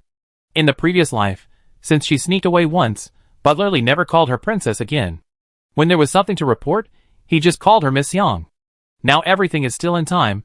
She will not let Butlerly have the opportunity to call her Miss Yang again. Seeing that Yin Junyu didn't seem to want to speak, Xiangjila smiled politely at Butlerly. "Uncle Lee, is there anything?" Butlerly, who had always been given the cold shoulder by Xiangjila, faced such a polite smile, and a trace of surprise flashed across his dark face. "Uncle Lee? Should I call him?" "The princess is asking you," Chu Shan reminded quietly. Butlerly quickly calmed down and looked at Yin Junyu with a bad face. "My lord, what should we do with the empty boxes that came with the princess on the wedding day?" Speaking of empty boxes, Xiangjila suddenly remembered. Before she got married, her stepmother Su gently cried to her that the family was in trouble and could not give her too much dowry, and she might not even be able to take all the betrothal gifts from the regent back home. In her previous life, she foolishly believed what Su said. She naively thought that no matter how much the Xang family disliked her, they would not disregard her face in such an important event in life, and would more or less bring her a little bit of things into the Regent Palace. So when she heard the dowry nanny beside her say that the mansion had prepared 128 dowries for her, she ignored the taboo that the bride could not cry on the wedding day, and cried like a tearful person in the sedan chair. Her hatred for Yin Junyu deepened a little. So much so that the day before she returned home, when Butler Lee came to tell her that the boxes carried from Xiang Mansion to Wang Mansion were all empty, she was furious and wanted to whip Butler Lee in front of all the servants in the mansion. If Yin Junyu hadn't stopped her. If Yin Junyu hadn't. Thinking of the unbearable things in her previous life, she looked at Yin Junyu with a guilty conscience, and then looked at Butler Lee. She awkwardly forced out a smile that was uglier than crying, and stammered, you guys chat. And fled in panic. In this life, everything before getting married was exactly the same as in the previous life. She married into the palace empty-handed. Even the wedding dress and headgear on the wedding day were sent by the Regent Palace. Not only did the Xiang Mansion not prepare a dowry for her, but even the betrothal gifts that Yin Junyu gave her were withheld. Those betrothal gifts were collected by Yin Junyu after spending several years and a lot of manpower and material resources. In the end, these dowry gifts that originally belonged to her were all used as Xiang Tiange's dowry and carried into the Qing Palace. Halfway through the escape, Xiang Jila slowed down. No, she came back for revenge and atonement. Why would she run away? This is the betrothal gift that her family Junyu prepared for her. What she should do now is to take the empty box back and throw it in Su's face. Thinking of this, she stopped immediately. No! She clenched her fists, wiped the tears that were about to roll out with her arms, and muttered to herself in a low voice. That is the treasure that Junyu collected for me. If those ungrateful people in Xiang Mansion touch it, it would be a blasphemy to Junyu. Oh, 128 empty boxes. You are so arrogant. Do you really think I don't have a temper? If I don't turn the Xiang Mansion upside down tomorrow, I will write the 3 words Xiang Jila backwards. How can I be so vulgar? I am the Regent Princess, and I have to maintain my image even when I am angry. My eyes can't be red. If Junyu finds out, he will start to have wild thoughts. If he asks, I will say that it's not because I'm sad, but because the wind is too hot for my eyes. I have to think of a way to bribe Chushan. In the corridor, her voice faded away.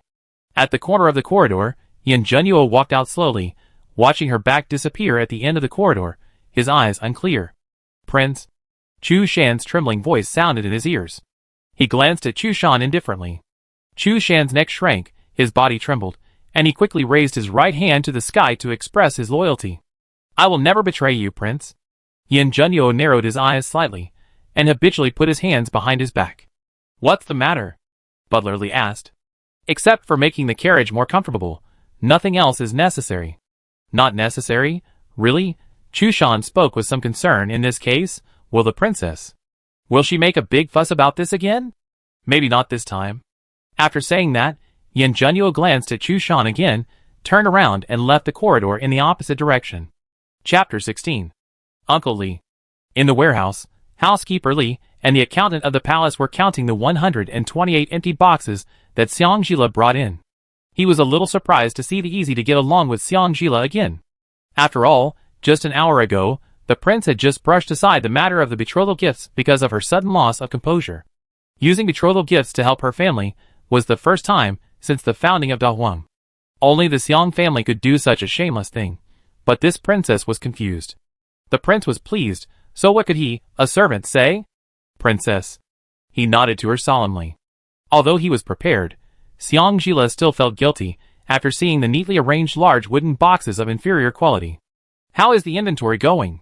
The accountant, who received the signal from Lee, said with regret, the 108 red sandalwood boxes and the rare treasures that the prince used to betrothal are really inestimable in value. The exact amount has not been calculated yet. Xiang Jila swallowed his saliva and asked tentatively, well, let me ask, has the betrothal gift been used to empty the warehouse of the regent's palace? The accountant was stunned for a moment. No. It's just that half of the prince's private warehouse is empty. Hearing this, Xiang Jila secretly breathed a sigh of relief. After secretly observing Xiang Jila's demeanor for a long time, Steward Lee hesitated for a moment, and still spoke cautiously. Princess, there is something I don't know whether I should say or not. Uncle Lee, you go ahead. Xiang Jila was so enthusiastic that Housekeeper Lee was surprised again.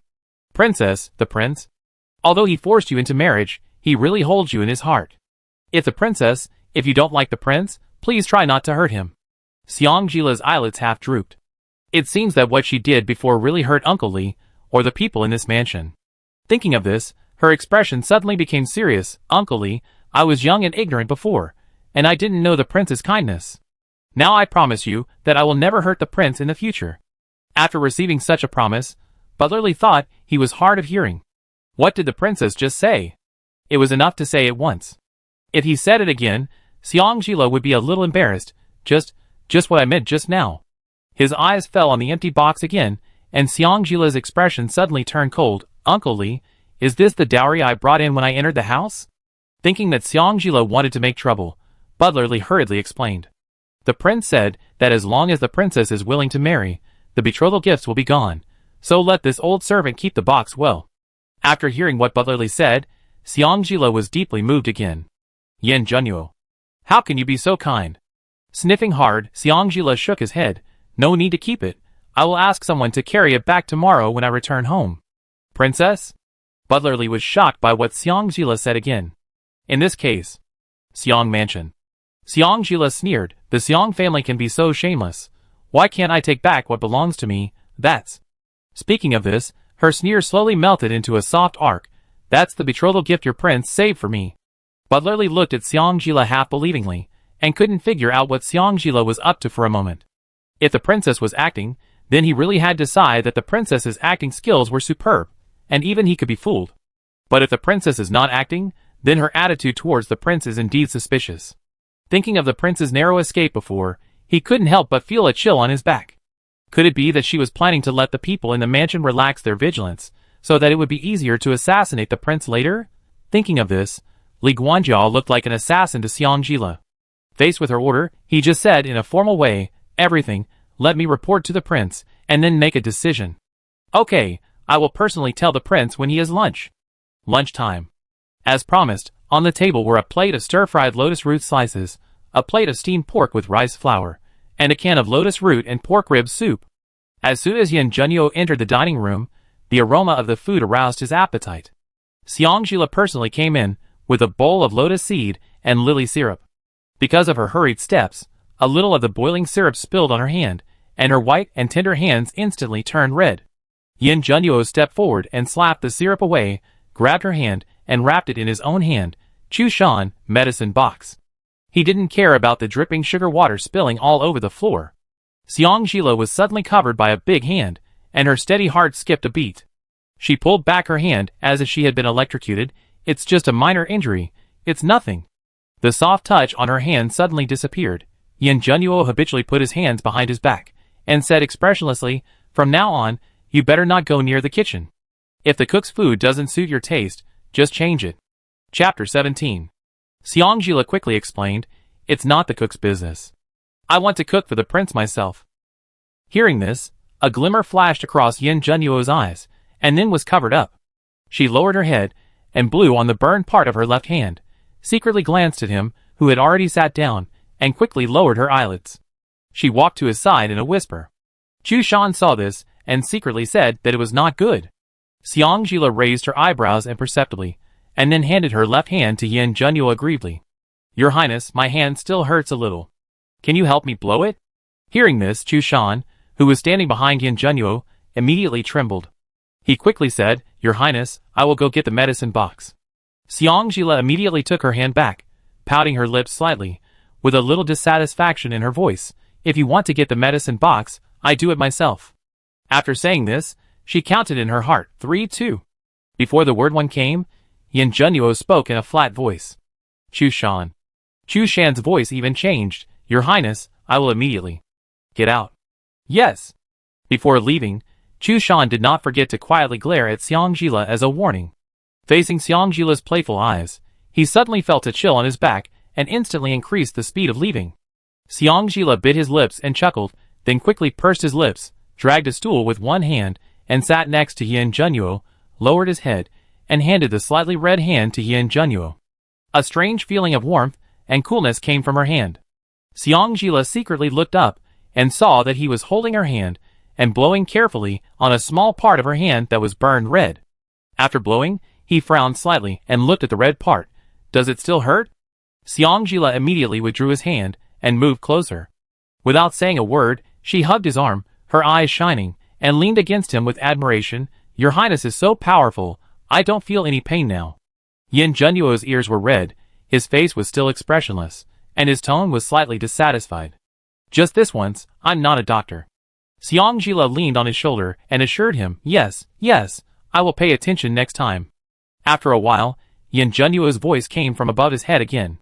If you really like to cook by yourself, you can let the servants do these things like serving soup and dishes.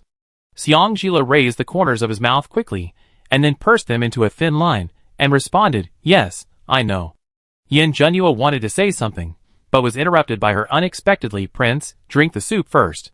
At some point, she let go of her hand holding his arm. She scooped him a bowl of soup. After she said the words drink soup, a bowl of brown-yellow soup, with a slight oily sheen was pushed in front of him. The soup was clear, and you could clearly see a few lotus seeds at the bottom. Fresh lotus seeds are the best for clearing the heat in your heart. It's a pity that the sugar water was spilled just now. Otherwise, a lotus seed, lily and osmanthus soup would be perfect in this weather. As he spoke, Xiangjila was in high spirits. This prince, I don't like sweet food. As he said this, he lowered his head and took a sip of the soup. The sweetness of lotus seeds, the fragrance of lotus roots, and the rich aroma of pork ribs, the sweet taste lingered in his mouth. His hands were out of control for a moment, and he forced the whole bowl of soup into his stomach. Pretending not to see his tangled expression, Xiangjila picked up the public chopsticks again, and picked up 2 chopsticks of lotus root slices from his rice bowl, his fox eyes flashing with cunning brilliance. Prince, eat the food. Yin Junyu put down the soup bowl, and reached out to grab her hand that was still picking up food for him. If you have something to say, just say it. Xiangjila put down her chopsticks and looked at him expectantly. I will go back home tomorrow. I want to go back by myself. Instead of turning cold as she expected, Yin Junyu just raised his eyebrows slightly. Why?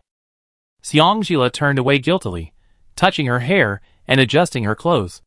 After a while, she lowered her head and whispered, I didn't know that the Xiang mansion would withhold all the betrothal gifts from the prince. This prince? He was about to say that he didn't care. Xiangjila immediately raised her head and interrupted him, with a little bit of excitement. I know that the prince doesn't care, but I do care. That is the betrothal gift that the prince gave me. It is my thing. How can I let others touch it? Also, those ruthless people in that mansion are not worthy of the prince to respect them. Looking at her slightly red eyes, Yin Junyu's facial lines softened suddenly. He raised his hand and pinched her slightly thin face. The smooth touch was just as he remembered. Did you touch the chili peppers when cooking? Your eyes are red from the heat. Xiangjila was surprised by his intimate gesture, and looked at him in confusion. Prince? Yin Junyu chuckled, I am not free tomorrow. I am afraid that the princess will have to go back alone. Xiangjila sniffed. No, it is such a blessing to be the regent princess, so I am not wronged. Stupid woman.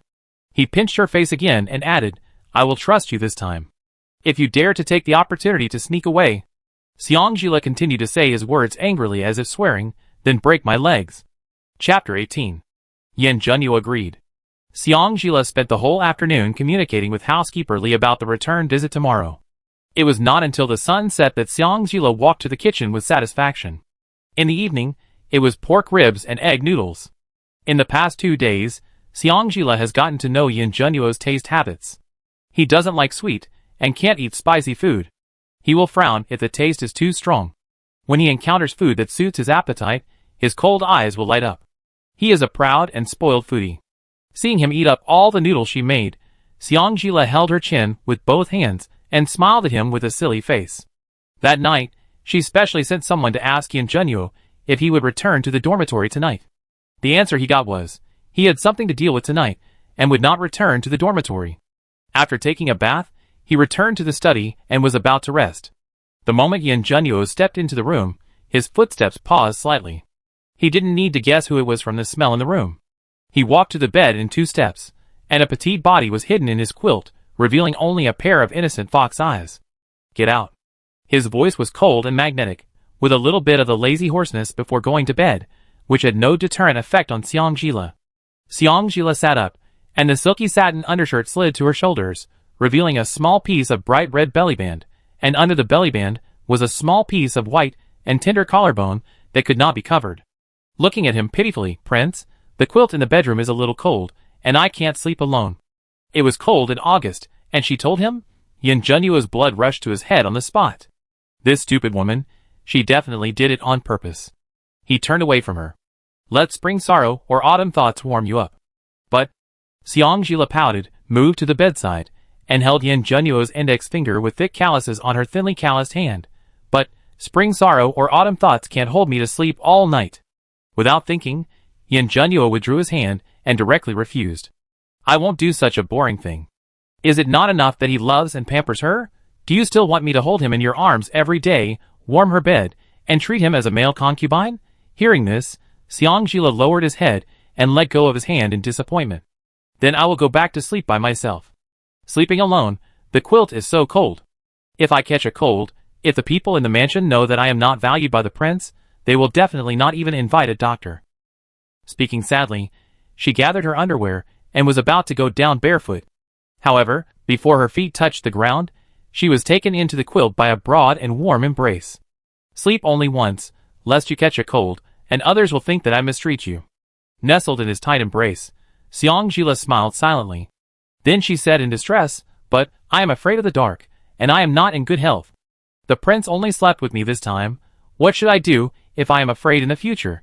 Chu Shan, who was outside the door, heard Xiangjila's words, and his pretty face suddenly darkened. A woman who dared to set fire to the regent's mansion in the middle of the night and successfully assassinated the prince actually told the prince that she was afraid of the dark? Dahe in the backyard didn't believe the woman's lies. But Chu Shan!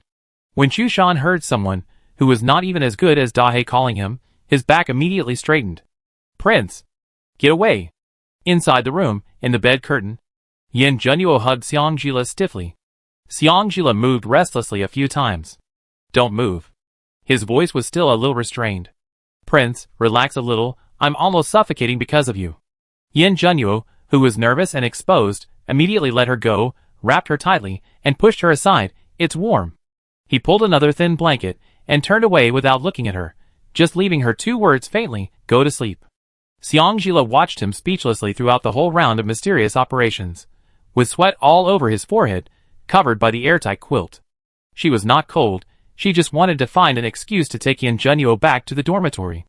Who would have thought that this arrogant man would become a blockhead at the critical moment? Glancing at Yin Junyu's back with resentment, she sighed. Yin Junyu's back was motionless. Xiangjila struggled to get out of the cocoon.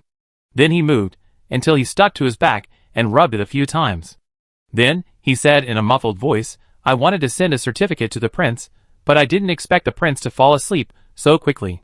Yin Junyu, who closed his eyes and pretended to sleep, trembled slightly, thinking of the soft touch of his lips in the morning, and his heartbeat accelerated uncontrollably. He turned over pretending to be calm, and turned his whole body to Xiangjila's side. Xiangjila suppressed her upturned lips with difficulty, and tentatively moved in front of him. After making sure that his eyes were really closed, she kissed his cheeks lightly. When she touched his thin lips, she became pious all of a sudden. As if touching the rarest treasure, she lingered on his lips clumsily but boldly, unwilling to leave. Yin Junyu greedily enjoyed her initiative, and felt that she was about to withdraw. He couldn't help but turn over and press her under him, turning the passive into active, and leading her to deepen the kiss. Until both of them were out of breath, he reluctantly left her plump lips. His fingertips with thin calluses gently brushed across her cherry lips, and his eyes dimmed. "Do you know what you are doing?" Chapter 19. Xiangjila's underwear slipped off, revealing a large area of snow-white skin. Her hands wrapped around his neck, and the satin-like black hair brushed across her fingertips. Her heart couldn't help but throb, and her half-closed fox eyes were faintly charming. "My lord, Yin Junyu bit her lips lightly as punishment, carefully put on her underwear, and laughed softly. "You don't have to be so anxious to show me your determination. What I want is your willingness. When your heart belongs to me completely, I will touch you again." He was really afraid that she might call someone else's name in a moment of confusion. Feeling lighter, Xiangjila looked at Yin Junyu with disappointment as he put on his clothes and left the room. She wanted to chase him and explain, but now that he had endured it, it was enough to show that it was not the right time yet. So, in order not to be driven back to the dormitory by Yin Junyu, she could only close her eyes and pretend to sleep. Perhaps it was because of his scent lingering around her, Or perhaps because she knew he would come back. As soon as she closed her eyes, she actually fell into a deep sleep. In her dream, she returned to that heart-wrenching night again. The moon was covered by dark clouds. The sound of horse hooves was chaotic all around, and Yin Junyu brought her out of the enemy's tent by himself. The pursuers were chasing her closely. After dawn, the sun went down again. It was not until they broke into a forest, where it was difficult to tell the direction, that the jade horse under their crotch snorted exhaustedly and slowed down. The two of them rolled off the horse together. A light rain began to fall in the dark sky. Xiangjila didn't care about the pain in his body, and stumbled to Yin Junyu's side. He held the dying man in his arms, and wiped the black blood from his lips in a panic. There was a wound on his right shoulder that was also bleeding, and his back had been cut into a bloody mess. Junyu, I'm sorry, I didn't know that my father and brother had lied to me again, really. If she hadn't been determined to wait for her father and brother to save her, they wouldn't have ended up in such a mess. If there was any hope for the Xiang mansion, then all the hope was completely shattered after seeing Xiang Yun's gloating sneer behind the tent.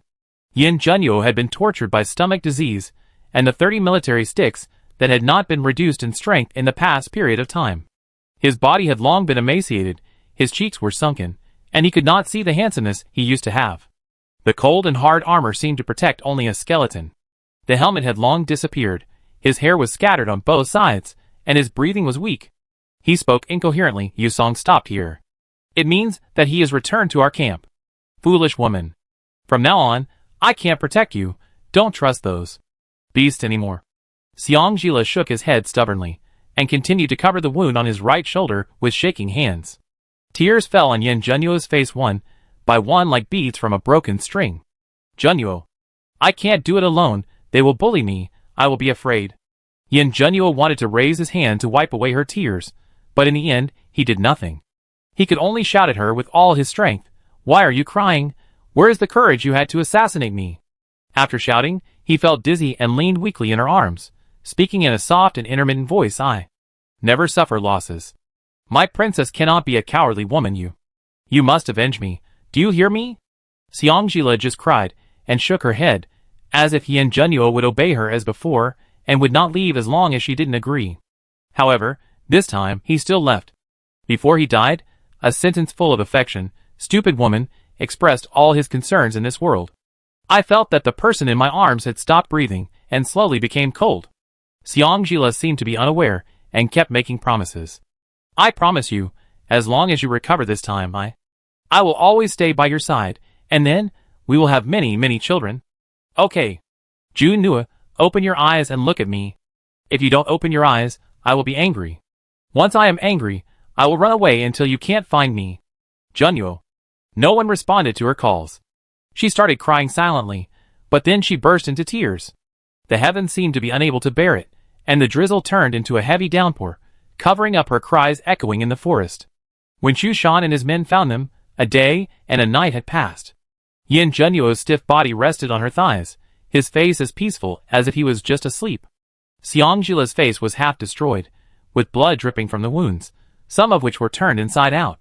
The dagger in her hand was still dripping with blood, and her soul seemed to be stripped away. Her eyes were empty, and she kept muttering to herself. In the past, Lele couldn't accompany you, but in the future, Lele will accompany you. Chapter 20. Wake up! Wake up!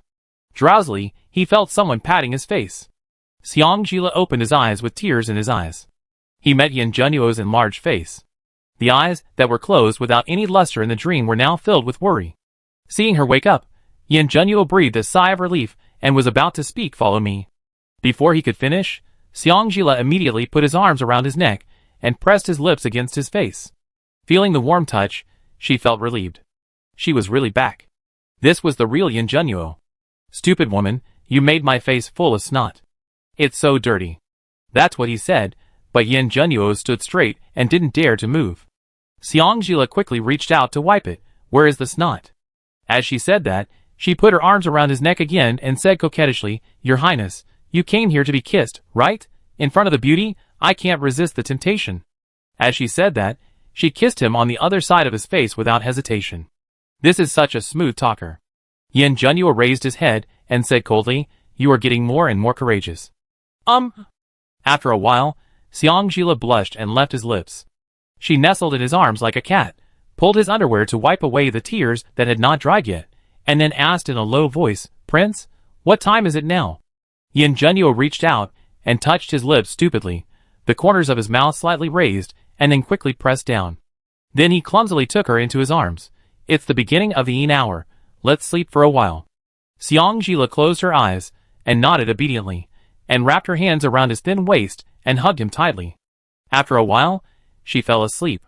His underwear was torn open a little at some point, and Xiangjila's light breath sprinkled on his chest, like a kitten's paw, tickling his heart. Thinking of this stupid woman crying in her dream, just now, saying that she wanted to give him many, many children, Yin Junyu frowned in disdain. He didn't like children who were too noisy. However, if a stupid woman gave birth to a child for him, he could accept it reluctantly. Thinking of this, he lowered his head and gently kissed the top of Xiangjila's head, and then tentatively kissed Xiangjila's cheek. When his thin lips brushed across the delicate skin, Xiangjila let out a soft moan, and he tensed up again. Feeling her breath steady, he relaxed again, then held her and adjusted his posture again. Maybe Xiangjila slept too soundly, and the sleepy bug also ran to him, and his eyelids couldn't help fighting. He was secretly calculating in his heart. It was the beginning of the Yin hour. Well, he could take a nap for a while. It was rare that the stupid woman was so obedient, so he would take a nap for a while. A while. The sky was bright. When Yin Junyu woke up, he was already cold beside him. The pillow and quilt were so neat that it seemed like a dream last night. He immediately threw off the quilt and got out of bed. Chu Shan. Chu Shan came in. "Your Majesty." He looked at Chu Shan, and a flash of panic flashed in his eyes. "Where's the princess?" Chu Shan reminded carefully, "The princess is going home today. Has the prince forgotten? She's going back alone?" Yin Junyu frowned slightly. Bringing Chuncho, Chiosi, housekeeperly, and the 128 empty boxes, and probably more than 200 people. Hearing this, Yin Junyu secretly breathed a sigh of relief. Seeing that his master's expression had warmed up a little, Chu Shan spoke again carefully. "Prince, the princess told me before she left, to keep an eye on you, ahem, to watch you finish your breakfast before doing anything else." Yin Junyu raised his eyebrows, and was about to refuse. Chu Shan spoke faster than him. "Breakfast is the porridge that the princess specially got up early to cook. Lunch is the chicken noodles made by the princess herself. She has adjusted the taste. When the cook just needs to blanch the noodles, the prince can eat, and the princess said she will come back to make dinner for you. It's so late, I won't wait for her." Having said that, Yin Junyu still dressed and washed himself. Breakfast is millet porridge with yam cake. But without Xiangjila, Yin Junyu felt that today's breakfast was not as delicious as before. After a while, he couldn't help but tell Chu Shan, "Follow Uncle Li secretly. If Uncle Li can't handle it, you go and help." "Yes." Chu Shan was about to leave when Yin Junyu called him back. "Forget it. Uncle Li has worked hard for the palace for so many years. It's not easy. I will go there myself." Chu Shan was full of questions. "Have you just seen how difficult it is for Butler Li?" Chapter 21. The Xiang mansion was full of guests at this time. Su sat in the main seat in the back hall, and she looked around and saw that more than a dozen other officials' wives were looking at her with envy. For a moment, her vanity was greatly satisfied. The slightly plump woman sitting to her right and below flattered, "It's all Madame Xiang's blessing to be able to teach the eldest daughter of the Xiang mansion to be so obedient, and the second daughter of the Xiang mansion is also an outstanding person. This blessing is really gathered in your Xiang family." The tall and thin woman next to the slightly plump woman responded, "That's right. I heard that the Regent King particularly values the eldest daughter of Xiang. I just wonder if Madame can help to say a few good words in front of the Regent King, as a mother-in-law, when the eldest daughter of Xiang returns home later?" Su smiled gracefully. A gleam flashed in her eyes, and said awkwardly, "These are all matters between men. How can I, a woman, interfere?" The tall and thin woman immediately stepped forward, covered a transparent jade bracelet with an embroidered handkerchief, and quietly put it into Su's hand, whispering, "As long as Madame is willing to help, everything will be fine." Su readily put the bracelet on her hand, and pulled up her sleeves, as if nothing had happened just now. The smile to the tall and thin woman was a little more sincere. "What Madame Liang said is just a matter of opening her mouth. It's not a big deal." The tall and thin woman was delighted, and after saying of course several times, she returned to her seat. The slightly plump woman looked at the tall and thin woman, curled her lips secretly, and then smiled sincerely at Su. "Madame Xiang, I came here today to ask Madame Xang for a favor. Seeing that the slightly plump woman did not express anything, Su coughed lightly, took a sip of tea, and then said slowly, "It turns out that you are not invited to attend the return banquet today, but to climb the high branch of the Regent." The officials' wives blushed when their concerns were exposed. "Actually, you don't have to worry," Su said in a pretentious manner. "Since you are all here, I will definitely let you see my daughter Gila. She is deeply loved by the Regent, and the Regent will definitely respond to her requests." Seeing the officials' wives' faces light up, Su spoke slowly again. "However, it is one thing for you to see my daughter, but whether my daughter agrees to your request at that time." After hearing this, what else did the other women who had not given gifts privately not understand? A large number of women immediately ordered their maids to go back to the storehouse to get the generous gifts. Another small number of them were hoping for the best and wanted to see what Su would do. Su knew that small number of people, but she didn't take them seriously. They were just the wives of a few minor officials. What kind of waves could they stir up? They would regret it later. I have to admit that she really loved the feeling of being able to say whatever she wanted without restraint, and getting a lot of responses. Anyway, Xiang Gila, that idiot, is so obedient. When the time comes, if she wipes her tears with a few words, that idiot will definitely be moved to tears and want to bring all the good things to her. If she wants to trick the Regent, it will be better to trick him to death. Her girl will marry the King of Qing and be second to none. Thinking of this, she couldn't hide the smug smile on her lips. Just as the women in the back hall were drinking tea and chatting about family matters, a pretty maid returned to Su's side and whispered, "Madam, I haven't seen the eldest lady yet." One of the women who had asked her maid to prepare a generous gift said tentatively, "It's such an honor for the princess to return home. Wouldn't it be bad if Madam didn't go to the door to greet her in person?" The other women who had also asked their maids to prepare gifts echoed, "Yes, even if she is not marrying into the palace. When a daughter returns home, her parents and brothers should wait outside the door to show respect for her." "Madam, you are." Su coughed softly, and the nanny standing behind Su smiled and spoke. "Ladies, you may not know that our eldest daughter has always been respectful and loving to you. She would not want you to be tired at all. This time, she asked us to wait outside the door before we got married.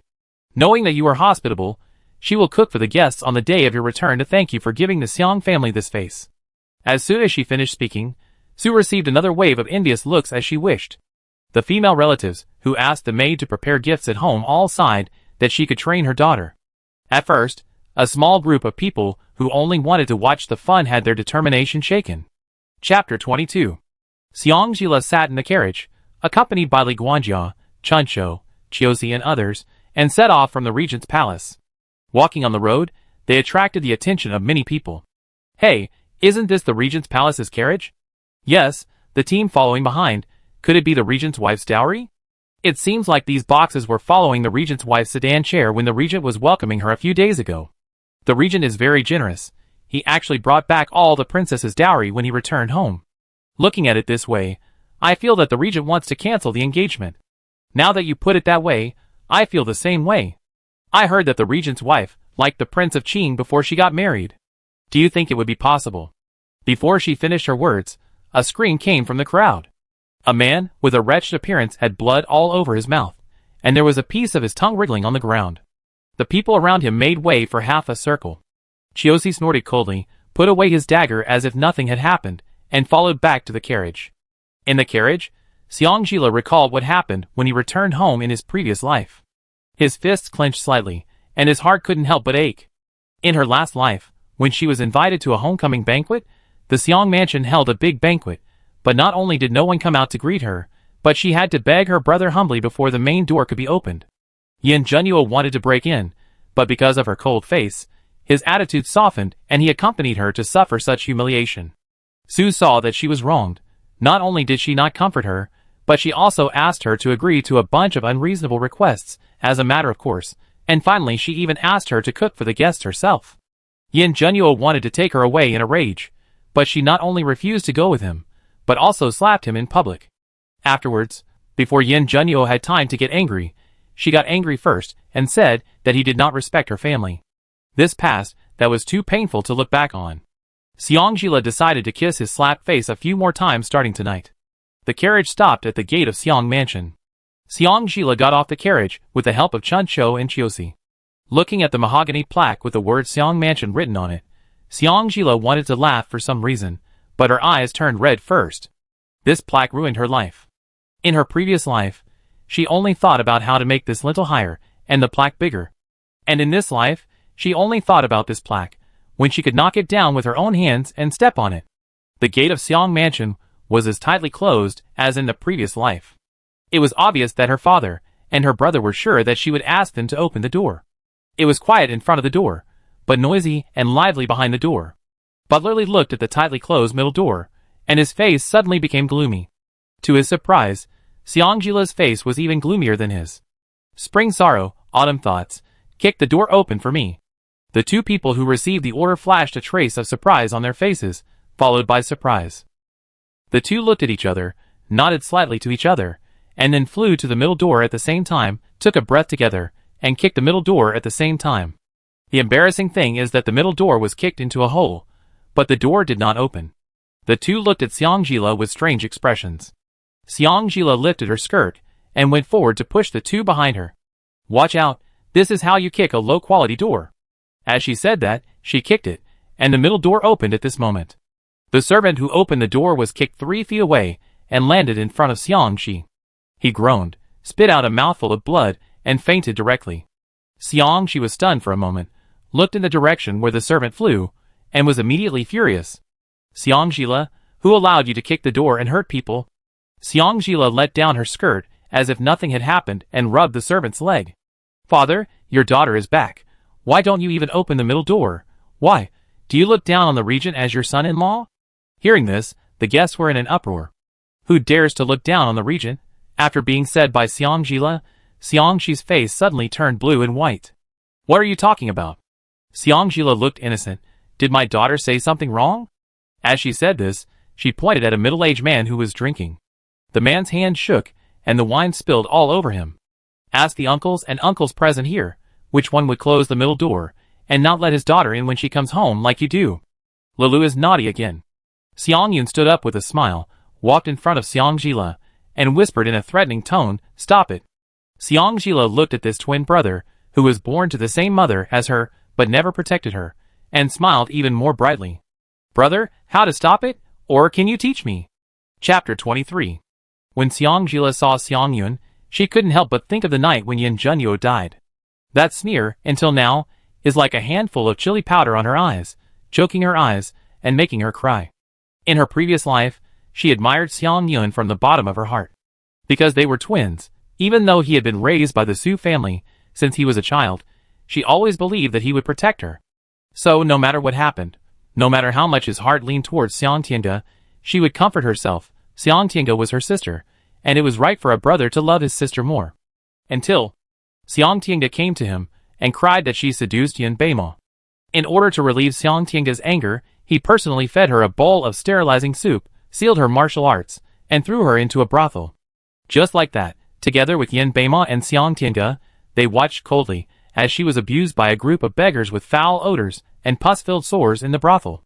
She begged desperately, but Xiangtiange just threw herself into Yin Beimo's arms and said she was scared.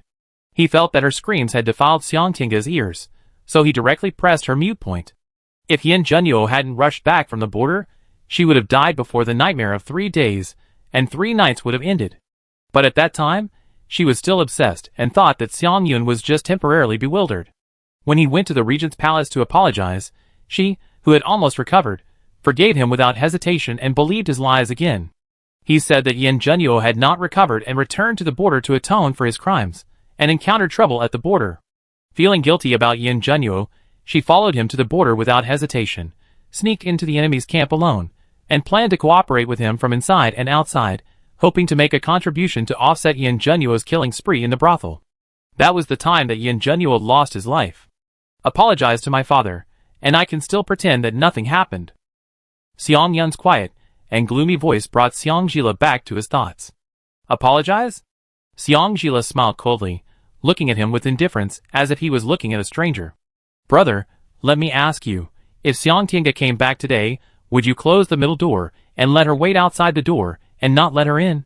Without thinking, Xiangyun directly refuted, what nonsense are you talking about? How can Tiange wait outside the door?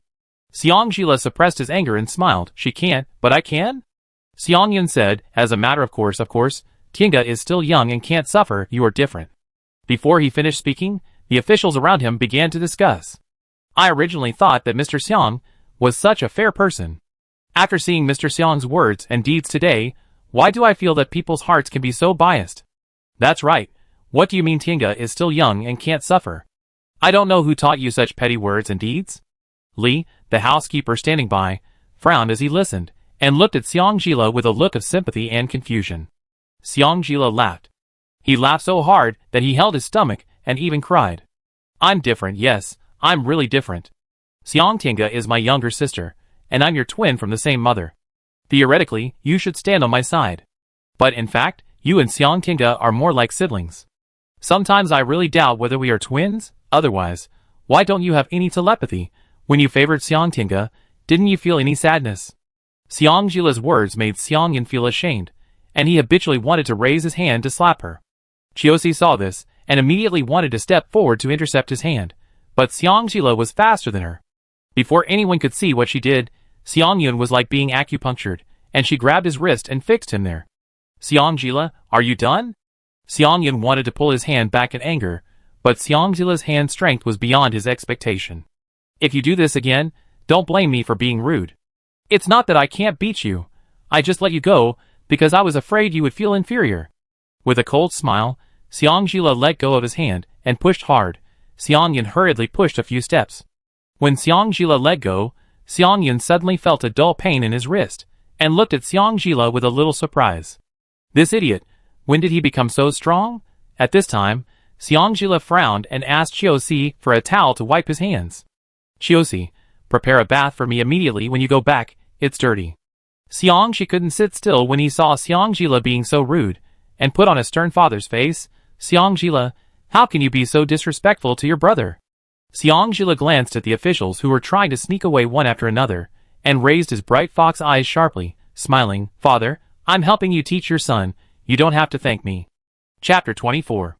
Su Shi, who came slowly from the back hall after hearing the noise from the front yard, happened to see Xiang Shi blowing his beard and glaring. Some of the officials from the front yard left one after another, and the remaining few were particularly close to Xiang Shi. She couldn't help but frown and said unhappily, Ji Lu, what's going on?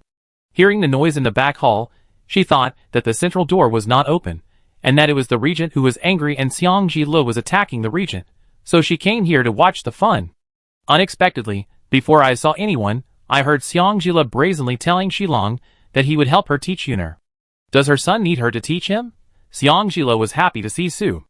Aunt Su, I just wanted to go to the back hall to find you, you came just in time. Aunt Su? Su didn't like this title very much. She frowned on the spot. You kid, you married into the palace. Don't you even recognize your mother? Marry? Xiang Jila sneered. Aunt Su, are you sure you didn't sell me into the palace? After saying that, she raised her hands and clapped twice. In the astonished eyes of the crowd, the guards, who had been waiting outside the door for a long time, carried the 128 empty boxes and filed in one after another. For a moment, the front yard was packed with people. Xiang Jila seemed to be unable to see the complicated and strange expressions of the crowd, and looked at Su Shi in confusion and spoke. Lur just wants to ask Aunt Su, what's the matter with the 128 empty boxes on the day of Lur's wedding? Su Shi's face flashed a trace of guilt, and then she forced a smile. It's because the betrothal gifts from the palace are all flashy and useless, and they will take up space if they are brought back to the palace, so... Really? Before she could finish, Xiang Jila smiled sarcastically. Su felt insulted by this glaring smile and immediately raised her voice. What do you mean? Do you still suspect that your mother will embezzle your dowry and betrothal gifts? Xiang Jila looked at her, smiled without saying anything, and then raised his hand slightly. Butler Li understood, took 2 steps forward, coughed lightly, and began to read the list of betrothal gifts. The 108 betrothal gifts of the prince are divided into several categories: famous medicines, famous paintings, famous teas, and famous utensils. The boxes are all made of rosewood, and the words Regent Prince's Palace are engraved on the bottom. A small part of the famous utensils include 16 sets of jade, coral, gold and jade head ornaments, including 4 colors of jade, 2 colors of coral, plus pure gold head ornaments and mutton fat white jade head ornaments, a total of 128 sets, implying that the princess will marry the prince at the age of 28. Because the origin and meaning of the betrothal gifts were included, The betrothal gift list was more than 2 meters long. Butler Lee drank water twice during the process. The bolder people stood at the door to watch, and the more they listened, the more they envied the good fortune of the Regent Princess. Among them, the jade screen of hundreds of sons and thousands of grandchildren was carefully carved by 108 skilled craftsmen over 3 years, implying that the prince and the princess will have many children and grandchildren in the future. The sun was high in the sky, and Butler Lee drank a sip of water and wanted to continue, but was interrupted by Xiang Zila. "Okay, Uncle Lee, you take a rest." She looked at Butler Lee with a little apology, then looked at the nearly 10-foot-long gift list, and told Chuncho, "Continue reading." "No need to read." Xiang, she interrupted with an angry shout. If he continued to read, his Xiang family would not be able to live as a human being. "What do you want?" He stared at Xiang Zila with wide eyes. Xiang Zila's eyes flashed coldly, and then he smiled with curved eyebrows. "Take the prince's betrothal gifts back to the prince's mansion." Xiang, she snorted coldly. "Absurd. How can a married daughter go back to her parents' home to ask for the betrothal gift from her husband's family?" Xiang Zila said unyieldingly. No parents would withhold all of their daughter's dowry and betrothal gifts, and let her carry more than 100 empty boxes to her husband's home to embarrass herself. As soon as Xiang Zila said this, all the male and female guests were in an uproar. Just now I was wondering why the Xiang family was so generous to give Miss Xiang. Oh no, it was to give the Regent Princess more than 100 empty boxes, so that's how it is. One of the wives of the officials laughed sarcastically. Another wife of the official also laughed. "Listen to the betrothal gift list. I won't say it's too much. If it can be 1/3 of what the housekeeper reads out, I will pay more than 200 to carry the empty boxes, not to mention more than 100. Sue turned her head, and saw that the one who spoke was the original wife of the 2 minor officials, who had just refused to let people go back to the mansion to prepare the gifts in the back hall. A sense of humiliation suddenly came to her heart. She looked at Xiang Zila with a cold gaze, maintaining a decent smile on her face. "Zila, didn't mother tell you that the Xiang family actually has difficulties?" Xiang Zila smiled back considerately. "I know. After all, Sister Tianda and Sister Winch will also get married in the future. Father is incompetent, so Aunt Sue and the 2 sisters have been wronged. But Aunt Sue, you can't be so shameless as to withhold the betrothal gifts from your daughter's husband's family." Xiang, she looked at Sue with a pale face. "What are you talking about with the child?" Sue choked and looked back at Xiang she with grievance, meaning very clearly, "Didn't you agree to this too?" Seeing that it was already past noon, the officials who were on good terms with Xiang she were waiting with hungry stomachs because they heard that the Regent Princess would cook personally. Now that the wind direction was not right, they immediately stood up to say goodbye. One of the officials' wives followed her husband and said something as if she didn't mean to say anything when she left. "If I had known that Madame Xiang was so good-looking but useless, I wouldn't have come." Chapter 25. Several wives of officials who were on good terms with Sue could not stand it any longer, and spoke up to stand on Sue's side. The first to bear the brunt was the tall and thin woman, who gave Sue the jade bracelet in the back hall. She said indignantly, "It is Madame Xiang's ability to let her daughter marry the regent. If you have the ability, why don't you marry your daughter to the regent?" The wives of officials smiled coldly. "Lu, your husband Xiang Qi is only a 4th-rank civil servant in Kyoto. Don't mess around. You will lose your master's official position in a while." The tall and thin woman, Lu, didn't care. "I think you are just jealous of Xiang Mansion's having a princess, so you say that. Her family is in business. She has a lot of money. Is she afraid that Sue won't help her?"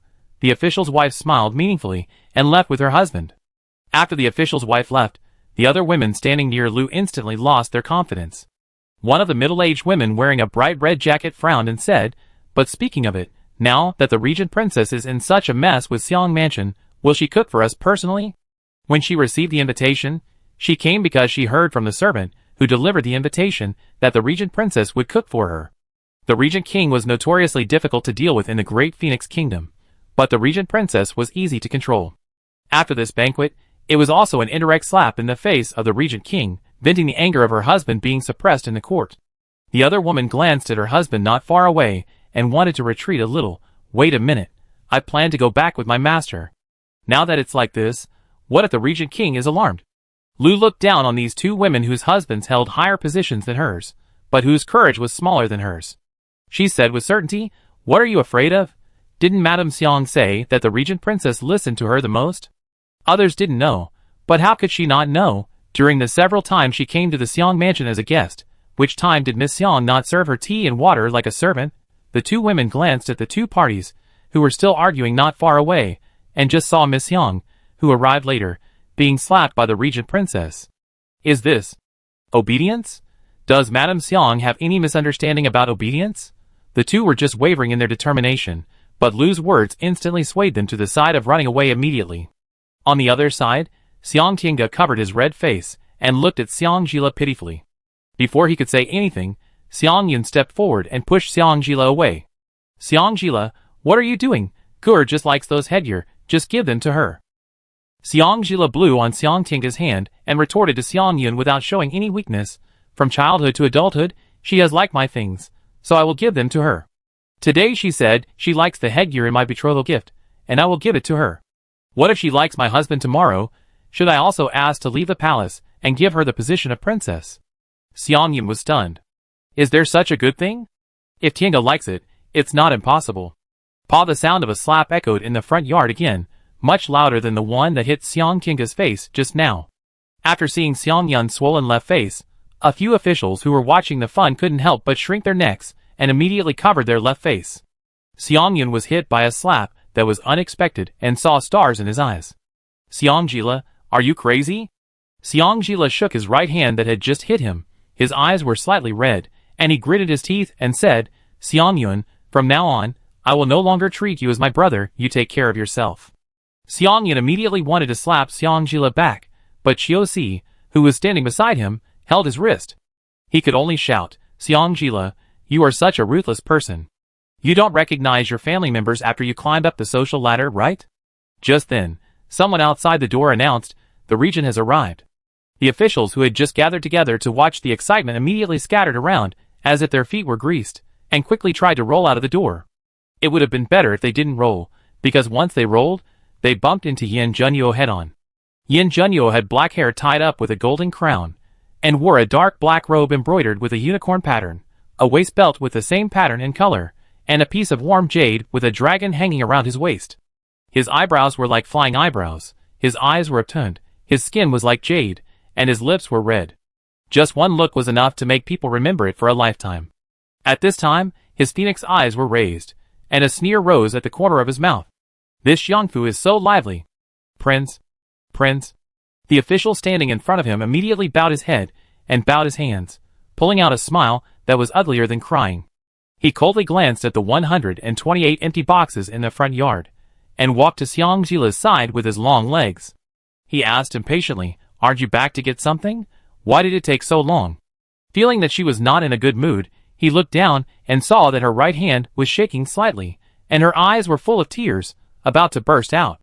Yin Junyu immediately turned on his aura and shouted coldly, are all of you who followed the princess here just to eat? Chapter 26. I wanted to follow secretly in the morning, but I didn't expect that something delayed me.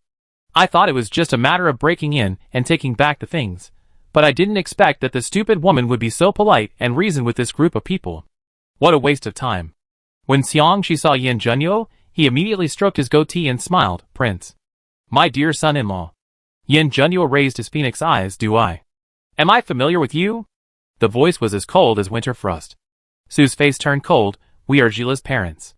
It is reasonable for the prince to call us father-in-law and mother-in-law. The prince has great power. Doesn't he know what respect and inferiority mean? Talking to him about respect and inferiority? Yin Junyu suddenly wanted to laugh. Chu Shan. He called out coldly. Chu Shan squeezed out of the crowd. Prince. Yin Junyu was about to give an order when he felt a warm and soft touch in his hand. Looking down, he saw that the little woman had held his hand without him knowing when. The tears in her eyes had disappeared, replaced by a coldness. Her indifferent eyes swept across Xiang Shi, Xiang Yun, Xiang Tinga, and Su's faces one by one, and she spoke in a low voice. Your Highness, what I'm about to do may cause you some trouble. Are you afraid? Yin Junyu raised his sword-like eyebrows. There is no word fear in my life dictionary. Okay, if it really causes trouble for your Highness, I'm willing to take full responsibility. After saying that, she turned around gracefully and climbed onto the eaves of the front hall, looking at the few remaining guests in the front yard, and the more than 200 guards, who came out of the Regent's palace. She said loudly, guards, listen to my orders. The voice was sonorous and powerful, with an inexplicable majesty. It made people straighten their backs involuntarily. In The guards of the regent's palace responded in unison. Xiangjila ordered loudly, "The storehouse of the Xiang mansion is in the southwest. You go in and bring back the prince's betrothal gifts intact. Anyone who dares to stop you will be stabbed." "Yes." This time the guards' voices were a little louder than before. Seeing the guards' house rating surge, Su couldn't pretend anymore. She took a few steps out and looked up at the people on the roof. "Xiangjila, don't go too far. What's the difference between you and a bandit?" Xiangjila didn't smile this time. He looked at the sun slowly moving westward in the sky and said slowly, "Then what's the difference between your trick of grafting and thieves?" "Oh no, grafting at least has some value, but you are simply making money without any investment. You can't even buy half a rosewood box with more than $100 for lifting low-quality boxes. You can't make money as fast as you do even if you make money by loan. When thieves see what you do, they feel ashamed that they are not as good as you." Su's face turned red and white. Xiang, she couldn't help but want to help. Does Lord Xiang feel uncomfortable living in Kyoto? Yin Junyu's cold words cut off all Xiang Shi's thoughts of helping. Not long after, 106 red sandalwood boxes containing Yin Junyu's betrothal gifts were carried out intact, and housekeeper Li immediately went forward to count them. The last 2 red sandalwood boxes were still not returned. "Princess, 2 boxes are missing." Xiangjila glanced at Xiang Tiange and smiled coldly. "Search the study room in the main courtyard of Ilan Garden, just north of Xiang Mansion." Xiang Tiange couldn't stand it anymore. She covered her face, that was just hit by Xiangjila, and cried, "Elder sister, you said you would give it to me. Have you forgotten?" Xiangyan chimed in and snorted, "How can you stand without keeping your word?"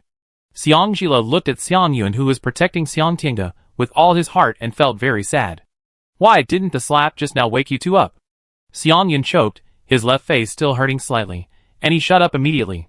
Xiang Tiange looked at Xiangyun and wanted to say something, but was stopped by Xiangyun's eyes. Looking at this scene, Xiangjila's eyes flickered and she rubbed them. I don't know if it was because of the refraction of sunlight, but from her angle, Xiangyun and Xiang Tiange actually looked a bit similar. Looking again, they didn't look alike. She looked at Xiangxi and Su thoughtfully. Not long after, the remaining 2 red sandalwood boxes were also found. They happened to contain headgear and calligraphy and paintings. Unfortunate family, unfortunate family. Xiangxi sighed a few times. Xiangjila turned over and got off the ground, deeply agreeing. "Indeed, I sympathize with my father. Aunt Su is greedy, and has led my brother and sister Tiange astray." At this point, she tisk-tisked a few times and commented, Look, can the regent's things be hidden privately?" Xiangxi heard this and choked with blood. He didn't mean that at all. Chapter 27. Su said painfully, "Ji Le, you have made such a scene today that you have ruined the reputation of the Xiang family. How can mother and father hold their heads up in Kyoto?" Xiangjila glanced at Xiangyun, who was comforting Xiang Tiange, and gave her a warning look, and then glanced at Xiangxi, who looked ugly, and helplessly wiped away the tears that did not exist with a handkerchief. "There is no way, Aunt Su, who asked our Xiang family to pretend to carry an empty box into the palace? The prince is the most concerned about his reputation. He said last night that if Le Heir does not carry the betrothal gifts back, Le Heir will be divorced by the prince and sent back to the Xiang family." Su really wanted to say, "You can divorce her if you want, since Xiang Mansion still needs servants." But seeing Yin Junyu's cold face, she swallowed her words. From beginning to end, no one in Xiang Mansion expected Xiangjila to do this suddenly. The result of being unprepared was that they could only watch the people in the palace carry away the betrothal gifts. Xiang Tiange looked at Xiangyun with a heartbroken face. Xiangyun's face was full of forbearance. "Are you worried?" In the carriage, Yin Junyu looked at the depressed Xiangjila and spoke in a cold voice. Xiangjila came back to his senses, met his indifferent eyes, and smiled. "It's okay." In his mind, he still saw the angle where Xiang Tiange and Xiangyun looked similar. After a moment of silence, Yin Junyu coughed lightly and looked away. "If you don't take back the betrothal gifts, I will not divorce you." Xiangjila was full of question marks, and then he immediately reacted. She showed a silly and cute smile. "I know." Tried to dispel the doubts in her heart. Xiangjila sat beside him and took his arm. Looking up at him, "Prince, was I too impulsive today, making things difficult for you?" A strange light flashed across Yin Junyu's eyes, and then he said coldly, "No." After a pause, he continued, "In the future, do whatever you want. If the sky falls, I will support you." Xiangjila's eyes moved quickly then. "Except leaving me," Yin Junyu added. Xiangjila tightened his grip on his arm, and shook his head quickly. No, no, no, I will never leave you again, even if I die. Yin Junyu snorted coldly, and said nothing more. But her heartbeat accelerated uncontrollably. Back at the palace, Xiangjila couldn't wait to drag Yin Junyu to count the 108 betrothal gifts. Her bright fox eyes were full of light, and she looked as if she would glow. Yin Junyu stood aside with her hands behind her back, watching quietly. Xiangjila looked back and forth several times, feeling excited. These finely crafted treasures, if converted into silver, could be used as a huge military pay for Yin Junyu. Back then, Xiangtinga relied on this batch of betrothal gifts to gain a foothold in the Qing palace and later ascended to the throne. It is no exaggeration to say that Yin Beimo married Xiangtinga, not only to use the Xiang mansion to overthrow Yin Junyu, but also partly because of this generous betrothal gift. When she passed the box for headwear again, a transparent bracelet with floating flowers attracted her attention. In her previous life, she seemed to have never seen this bracelet. Driven by curiosity, she couldn't help but pick up the bracelet. It was cool to the touch, which made people feel relaxed and happy instantly. This was a high-ice jade bracelet, transparent like a clear spring, with a few touches of blue floating in it, which brought vitality to the whole bracelet and surprisingly caught her eye. She took the bracelet and turned to Yin Junyu, looking at him expectantly. Your Majesty, can I wear this? Yin Junyu took the bracelet from her hand and put it on her wrist. All yours. Thank you, Your Majesty. Ignoring his cold face, Xiangjila couldn't help but tiptoe and kissed him twice on the face, then ran away with a red face. Yin Junyu's eyes lit up slightly, looking at the direction Xiangjila left, thinking. That night, Yin Junyu did not return to the bedroom, and Xiangjila climbed into Yin Junyu's bed again. The next day, after Yin Junyu went to court, Butler Li appeared in front of Xiangjila with 2 guards, each holding a small ebony box. After what happened in Xiang Mansion yesterday, Butler Li had a slightly improved opinion of Xiangjila, but only slightly. Xiangjila was still thinking about Xiang Yun. He was a little surprised to see Butler Li appear. Uncle Li, what are you? Butler Li's expression eased a little, and he said respectfully, these are some small things that the prince specially ordered me to sort out in the private warehouse, and I sent them to the princess to relieve her boredom. Xiaodong. Oh my god, what is this? After seeing the contents of the box, Xiangjila immediately jumped up and retreated several meters. If Chiosi hadn't been protecting him from behind, he would have definitely hit the pillar. Butler Li introduced it in a serious manner. This is a beauty fan, sewn with a whole piece of peeled beauty skin, and the fan bones are also from the beauty's leg bones and collarbones. The words and paintings on the fan are all made by the prince himself before the skin dried. It's a man-made product. Xiangjila immediately laughed uglier than crying. Where did the beauty come from? A foreign beauty, who wanted to climb into the prince's bed a few years ago. Butler Li answered truthfully. Xiangjila was about to cry. Was he hinting that she shouldn't climb into his bed randomly? Chapter 28.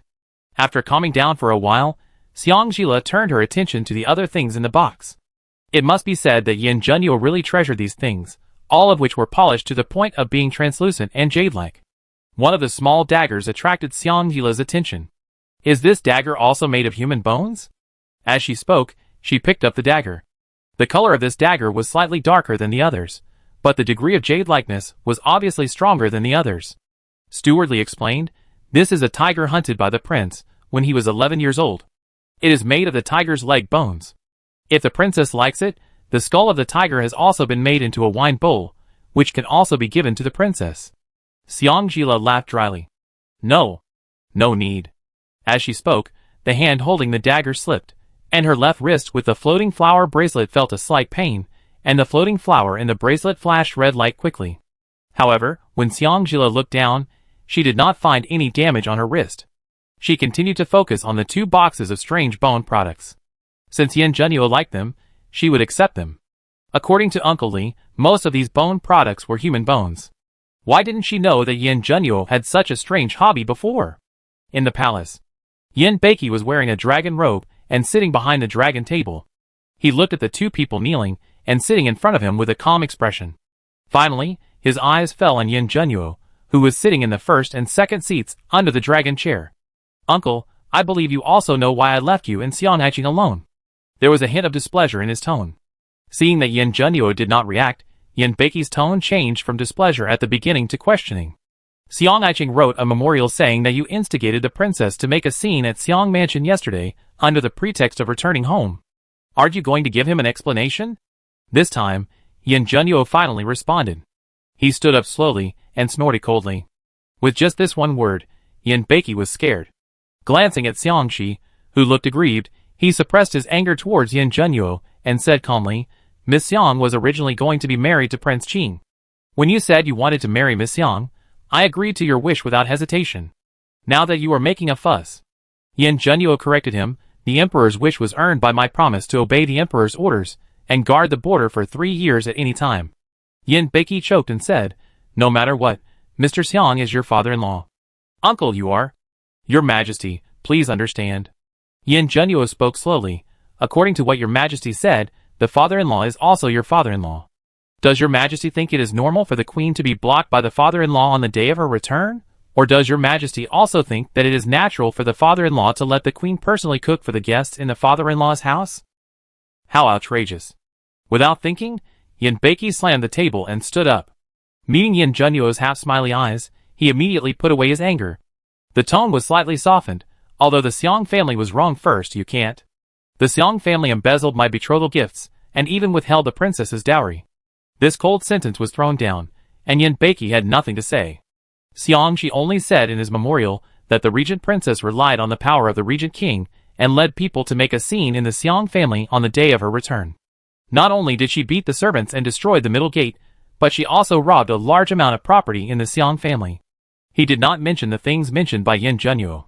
I thought I could use this to hold Yin Junyu's little braid, but I didn't expect that it was Xiangxi himself who made a fool of himself. Yin Beiqi's eyes flashed with resentment, and he looked at Xiangxi. Lord Xiang, what else do you have to say? Xiangxi quickly put his forehead on the ground. Your Majesty, I am wronged. My beloved daughter said that these betrothal gifts would be used to help the government and to give them to my younger sisters as dowry. So my wife fulfilled her daughter's wish, and did not let her take them back to the regent's palace. Yin Junyu did not even want to hear such shameless words. Impatiently interrupting Xiangxi's cry of injustice, Yin Junyu looked up at Yin Beiki and said lightly, if there is nothing else, I will take my leave. Yin Beiki wanted to keep Yin Junyu, but he didn't dare, and he couldn't. If there was no will from the late emperor, everything would be fine, but the late emperor left a will that the elder brother does not give up his virtue, the younger brother can be the regent. If he dared to be a little disrespectful to Yin Junyu, he would be criticized by the court officials. To put it bluntly, even if Yin Junyu killed him and ascended the throne himself, the old guys in the court would not say anything. So, he had to endure it. Watching Yin Junyu's back as he left, Yin Beiqi's fists behind his back slowly clenched. Xiangxi looked in the direction Yin Junyu left, and looked at Yin Beiki submissively. Your Majesty, are you going to let the regent be so arrogant? Yin Beiki was annoyed when he looked at him now, sitting on the dragon chair, raising his hand. Xiangxi, go back, I have my own plan for this matter. After sending Xiangxi away, Yin Beiki summoned the eunuchs around him and ordered, pass on my oral order, invite Prince Qing to the palace. Chapter 29. Kyoto Baitsue Building, the favorite gathering place for Kyoto noble ladies. In the box of Baitsue Building, Xiang Tiange cried miserably to Zhong Xiuxiu. Xiuxiu, you are my best friend. If I don't look for you, I really don't know who to look for. After listening to Xiang Tiange's story, Zhong Xiuxiu was full of resentment that Xiang Jila is really too much. She was kicked into trouble a few days ago, and her heart is still aching.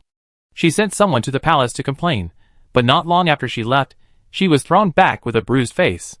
He also left her a note, saying that if she didn't behave herself, she would be the next one. Next? What next? Will he be bruised or something? She didn't even dare to think about it. She could only stay in the house in depression, and didn't dare to go out. If it wasn't because Xiang Tiange had a good relationship with her, and had given her some advice on how to make Xiang Jila, that idiot, do stupid things, she wouldn't even bother to come out. Xiu, now you're the only one who can help me. Xiang Tiange hiccuped and grabbed her hands with both hands, his little face full of expectation. Seeing her like this, Zhong Xiuxiu felt compassion for a moment, letting her hold her hand and asked, how do you want me to help? Xiang Tiange hesitated for a moment, put down her hand, and took out a small wax pill from his brocade bag. Poisoning? Seeing the wax pill, Zhong Xiuxiu stood up at once. No, if Yin Junyu finds out.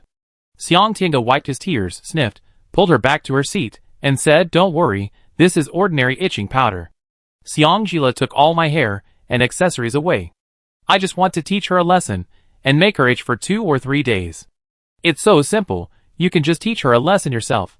Why are you asking me to do it? Zhong Xiuxiu asked instinctively. Xiang Tinga choked, tears streaming down again. Xiang Jila not only doesn't recognize me as her sister, but also doesn't recognize her parents and brother, let alone go into the Regent Palace to get close to her. Xiang Tinga cried so pitifully that Zhong Xiuxiu couldn't help but take out a handkerchief to wipe her tears. Okay, stop crying, I help you ask her out. Xiang Jila, that idiot, likes her cousin, and if she invites him in the name of her cousin, that idiot will definitely overcome all difficulties and leave the palace to find her. Don't do that. Xiang Tinga shook his head in fear. Maybe because Prince Qing looked at me twice more when we went out together last time, she was unhappy. So she beat me in front of my parents and brother yesterday. If I'm alone with her, I'm afraid. That idiot is really going crazy. Zhong Xiuxiu gritted her teeth and twisted the embroidered handkerchief into a ball. She stole the regent, but still thinks about cousin Mo, and doesn't think about whether she is worthy of him. Xiang Tinga glanced at Zhong Xiuxiu from the corner of his eye, raised the corner of his mouth quickly, and then pressed it down, and his tears fell even more fiercely. Why not just forget it? If they robbed it, they robbed it. My father has no power and influence, and I am not as pretty as Xiang Jila. I can only suffer this loss in silence. How can I forget it? Zhong Xiuxiu wiped Xiang Tinga's tears with a handkerchief again. Since you can't come forward, I will help you. She was furious when she thought of that idiot who dared to kiss the prince. It's a pity that Tinga didn't give her poison powder, otherwise she would have poisoned that idiot to death and put an end to it. Hearing this, Xiang Tinga held her hand holding the handkerchief tightly as if she was holding a life-saving driftwood. With a grateful face, thank you, Xiuxiu, you are really my best sister. Zhong Xiuxiu nodded, it's good that you know. In Andu, I will only treat you as a good friend. Xiang Tinga's eyes flashed with a hint of satisfaction, and he nodded heavily, yeah, me too. It was almost evening when Yin Junyu returned to the mansion. The first thing he said when he saw Butlerly was, have you taken all the things? Butlerly responded respectfully, the princess has already accepted them. Was she scared away? Butlerly thought for a while and replied, she wasn't scared away, but the princess didn't look very good. Yin Junyu nodded and wanted to go to the main courtyard, but after thinking about it, he changed his direction. Martial arts training ground. Xiang Jila had already changed into a well-fitting outfit, and was waving a long whip to integrate her sword moves with the long whip. After several years of military life in her previous life, she knew the physical difference between men and women. Men's physical strength determines that they can use knives and swords for a long time, but she can't. After waving a long knife and a long sword for a long time, her hand muscles will be sore and difficult to lift the next day. By chance, she defeated the Hu people on the border and got a long whip. The biggest advantage of the long whip is that it does not require too much blind force. As long as the internal strength is used skillfully, the lethality is no less than that of a long sword. From then on, she fell in love with the feeling of wielding a long whip. In this life, there are still 4 years before Yin Junyu's death. She must make herself stronger, and not hold Yin Junyu back. At least, she must ensure that she can go deep into the enemy camp alone and retreat easily. The whip wind kept whistling in her ears, and she occasionally felt a burning pain on her body, as if she had been hit by the whip. She was completely unaware, and her body became more and more flexible. A sharp sword energy suddenly came, and she dodged it as nimbly as a snake, swinging her long whip to wrap around the deadly long sword in one fell swoop. However, the long sword was more flexible and easily avoided her whip flower. The whip hit the sword, making a crisp clanging sound. Chapter 30. Xiang Jila tried to take down the long sword again, but the long whip had its own ideas at this time. It spun around and hit her back mercilessly. She clearly felt the clothes on her back torn. She just made a sound, and a warm current came from her back. When using the long whip, you must be fast and clever. Your sword moves are too sharp, and it is difficult to integrate them into the long whip moves in a short time. His cold voice came from above her head, and Xiang Jila felt inexplicably relieved. She looked up at him and smiled sweetly. Prince, you are back. Yin Junyu nodded. I came back after I finished my business. Xiang Jila's eyes lit up, and she was about to leave. I will prepare the meal right away. Yin Junyu pulled her back. You don't need to prepare the meal today. Go take a shower and change your clothes. I will show you something. See something? Xiang Jila glanced at him in court robes, a face that had been turned upside down for a lifetime, and a firm touch under the court robes. For a moment, a warm current rushed from the soles of her feet to the top of her head. I go right away. She had decided that if she didn't take him to bed today, Xang would no longer be called Xiang. Looking at her back that looked like she was being chased by a ghost, Yin Junyuo's eyes flashed with a trace of doubt. Why is her face so red? Is it so hot to practice whipping? After bathing, Xiang specially changed into clothes that were scented with lilies, and put on a little makeup. The bright red, coupled with her already beautiful face, boldly and domineeringly broke into Yin Junyuo's sight, making him unable to look away for a moment. Xiang deliberately went behind him, hugged his neck from behind, and sprayed warm air in his ears. Prince, does it look good? Yin Junyuo's back straightened up. Let's eat first. Xiang smiled secretly, and deliberately stepped on the hem of her skirt and fell into his arms. Yin Junyuo's eyes darkened, and he glanced at the sky that was not completely dark yet, and then looked at her. Are you seducing me? Xiang hugged his neck, and his eyes were seductive. Beauty is a feast for the eyes. Haven't you heard of it, Prince? Yin Junyuo's expression changed. He straightened her up and let her go. It's not the right time yet. A feeling of frustration came over him. Xiang pouted and sat beside him dissatisfied. Today's dinner was stir-fried spare ribs, sweet and sour pork tenderloin, steamed sea bass, steamed pork with rice flour, smoked chicken and bean sprouts in clear soup. It was quite light. Xiang nodded slightly with satisfaction. Yin Junyu took a bite and frowned. It was not even a little bit worse than what the stupid woman made. Thinking of this, he glanced at Xiang. Seeing that Xiang was eating happily, he picked up the rice bowl again and ate a few mouthfuls of white rice elegantly, which was considered to be a meal. After dinner, Yin Junyu took her to the study. From a slender camphorwood box, he took out a bone as long as an adult's arm. It was another bone that had been polished to jade. Xiang felt bad all over. Could this be? This is the leg bone of Borwai, the last Khan of the Axan tribe in the border area. As expected, Xiang was about to laugh. Your Highness. Your hobby is very, special. It was simply amazing. Yin Junyu put the leg bone in Xiang's hand. The bone felt piercingly cold, and Xiang couldn't help but shudder. When I was 16, I went to the border to attack the Axan tribe. I personally cut off the head of Borwai and destroyed the entire Axan tribe. As my wife, I should share this honor with you. Xiang laughed dryly, his voice trembling slightly. Thank you, Your Highness. Yin Junyu looked at her with deep eyes. Are you afraid? With just one glance, Xiang seemed to see his bloodthirsty side. And her aversion to him in the last life was due to his bloodthirstiness. This life. Xiang suppressed the strange feeling in his heart and shook his head. I'm not afraid. Yin Junyu clearly felt that she hesitated for a moment. Disappointment flashed in his eyes, and he took the leg bone back from her hand. The tone was cold. You should go back and rest early. Xiang looked at him.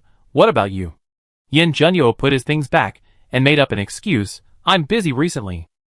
Chapter 31.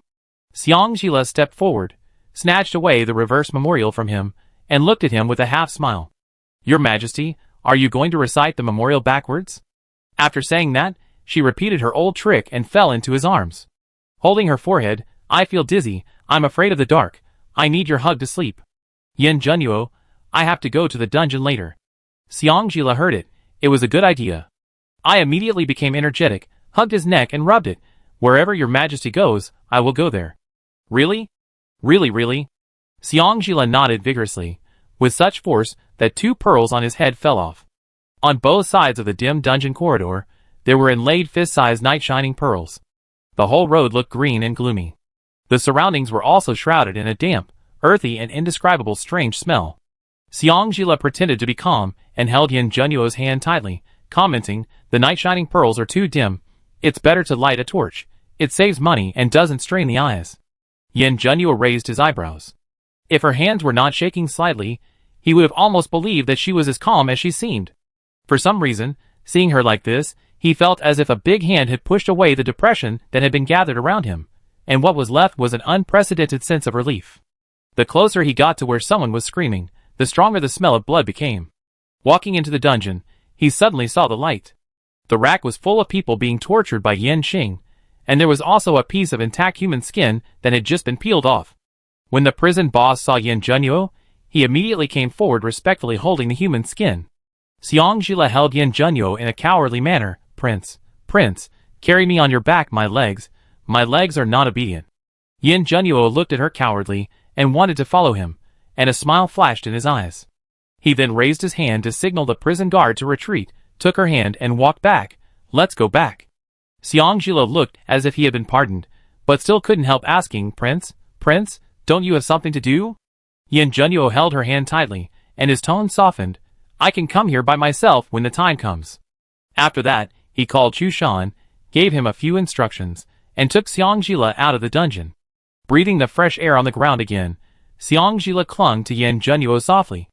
It was rare that Yin Junyu didn't push her away, so she hugged him tighter. Are you scared? Back in the main courtyard, Yin Junyu asked the same question again before going to the dungeon. Xiangjila glanced at him secretly. A pair of phoenix eyes were full of inquiry, as if wanting to see her thoroughly. The upturned eyes were slightly red, the porcelain white skin and the impeccable and perfect face made her look charming and sickly in the vast night. Ah, I really want to pounce on him. Xiangjila sighed inwardly.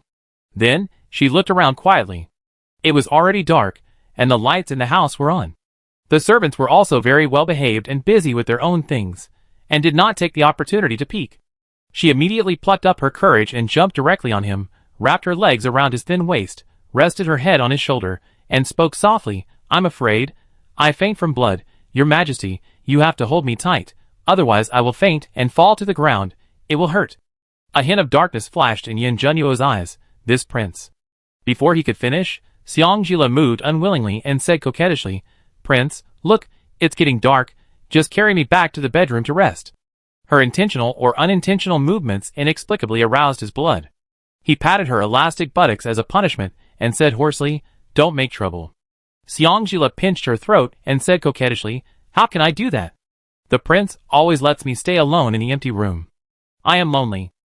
Listening to Xiangjila's deliberate and pretentious words, Yin Junyu suddenly felt like he was holding a fireball. Are you poisoned? He asked weakly. This weak voice was heard by Chu Shan, who came later, and he couldn't help but laugh out loud. When has the prince been so helpless? This is only the case with the princess. Xiangjila felt embarrassed when Chu Shan laughed at him. All his beautiful thoughts were instantly extinguished. He rolled off Yin Junyu. No. No.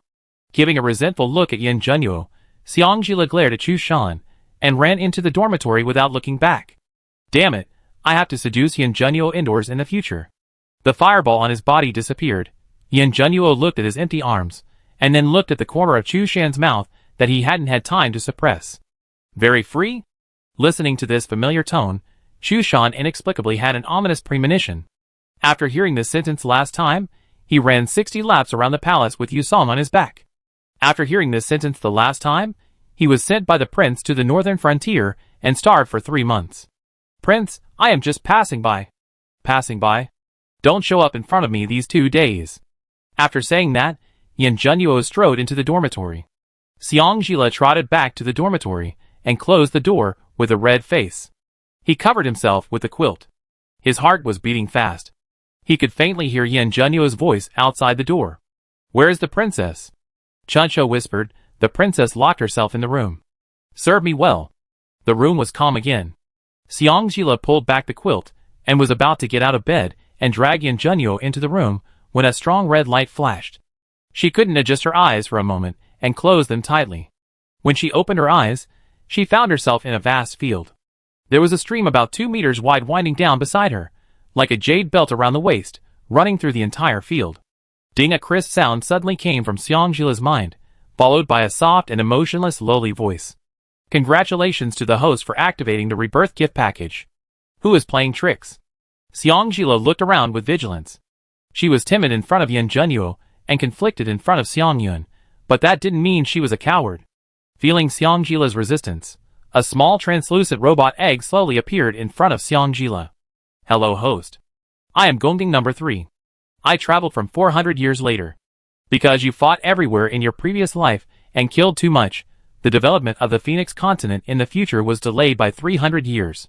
So after finding the root cause, scientists in the future developed the Gongding system and reset the time, allowing you to walk through the copy again and achieve your wish.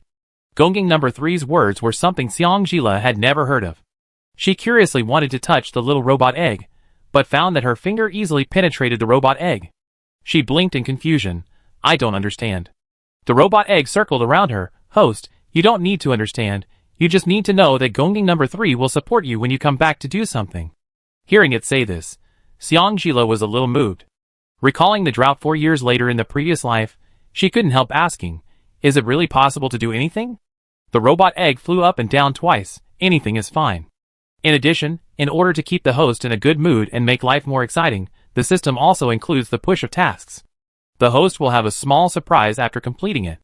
Surprises include martial arts secrets, precious herbs, grain seeds, chickens, ducks, cattle, sheep, and various sex toys. Martial arts secrets, precious herbs, grain seeds, chickens, ducks, cattle, sheep are all what she thought about hoarding after she came back. But what are various sex toys? The robot egg was suspended in front of Xiangjila's eyes. The system detected that the host's dopamine hormone secretion was vigorous, so it automatically generated things that the host might need and pushed them. Xiangjila was stunned for a moment. Can it be like this? Dopamine hormone? What is this? This thing called a system is really novel. Then, how can I see the task push? Host, please say, Gongjing number 3, come to me. Xiangjila honestly read it out according to the robot egg's words. As soon as the voice fell, the robot egg slowly turned into a physical body and fell into Xiangjila's hand.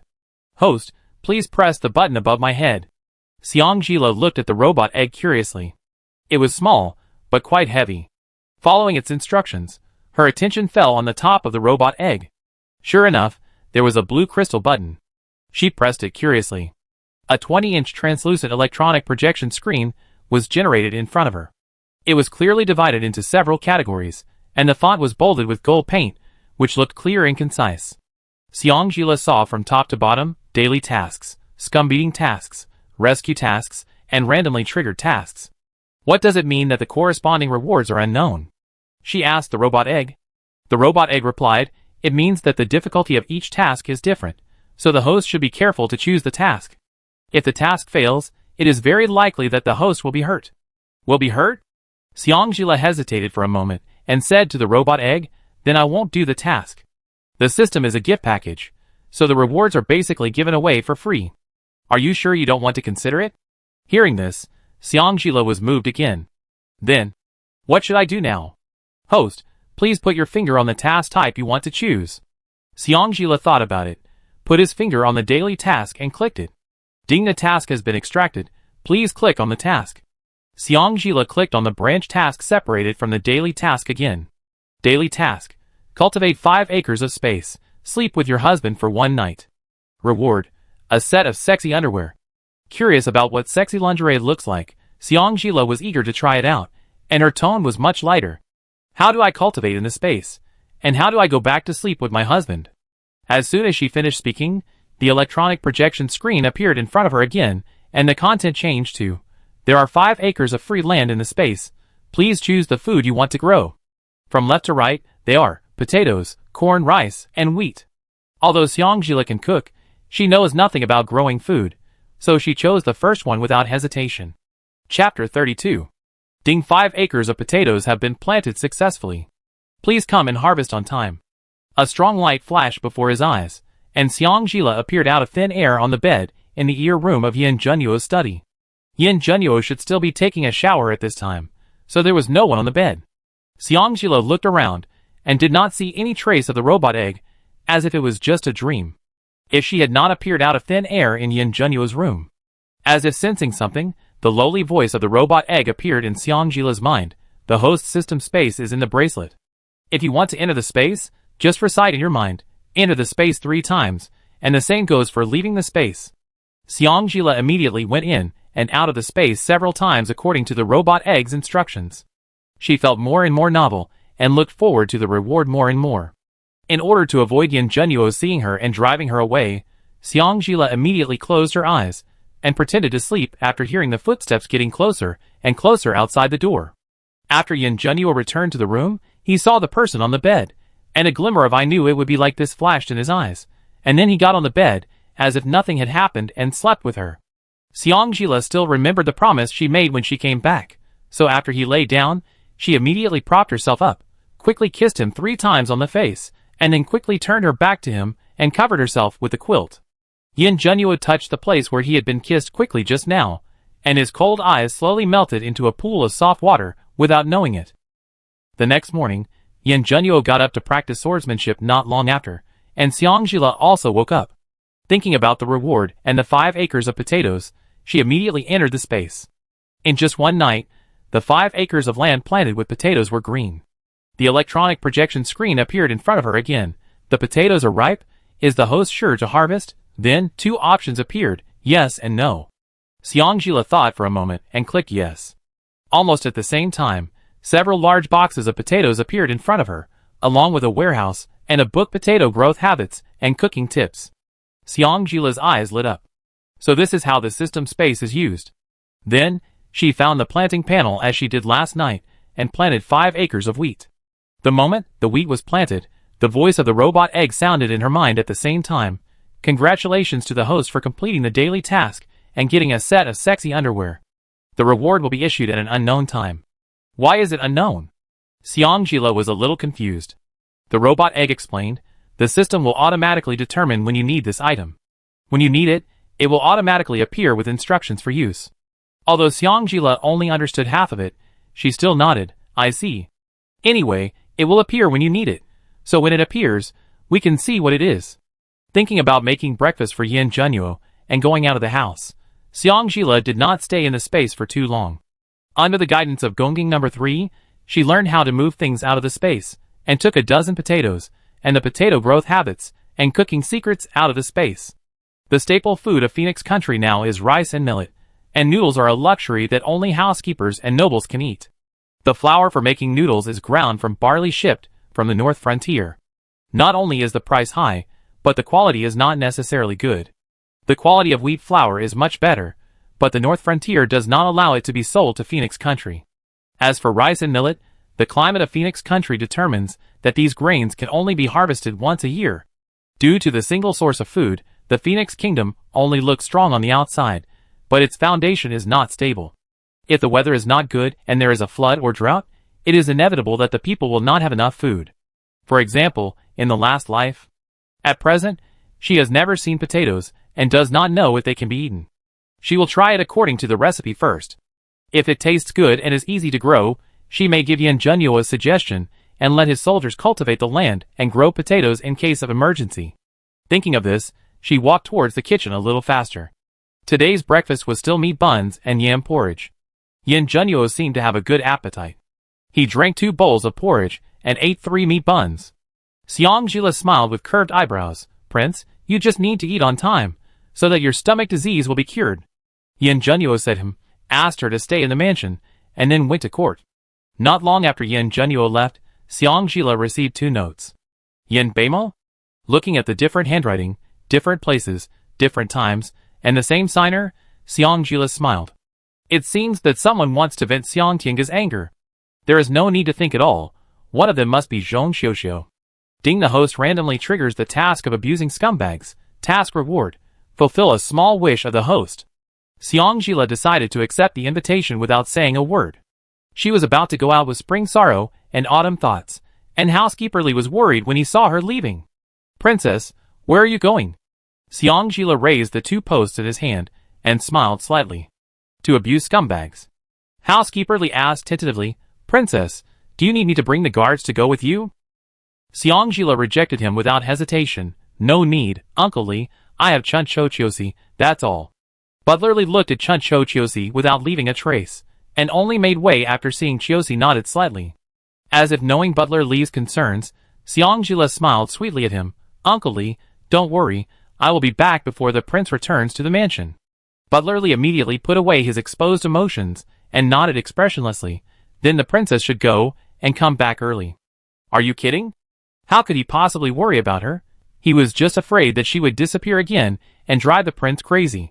After Xiangjila left, Li Guanjia immediately called a few guards. You guys disguise yourself and follow her. The guards nodded their heads and hurriedly followed him out of the house. When they arrived at the agreed place, Yin Beimo was already waiting there.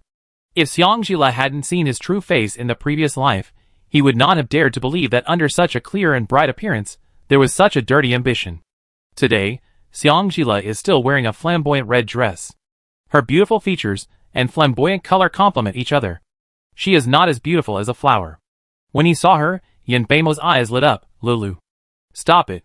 Xiang Jila made a stop gesture without mercy, then cleared her throat and said with a mature face, Beimo, I am your aunt now, you have to be careful.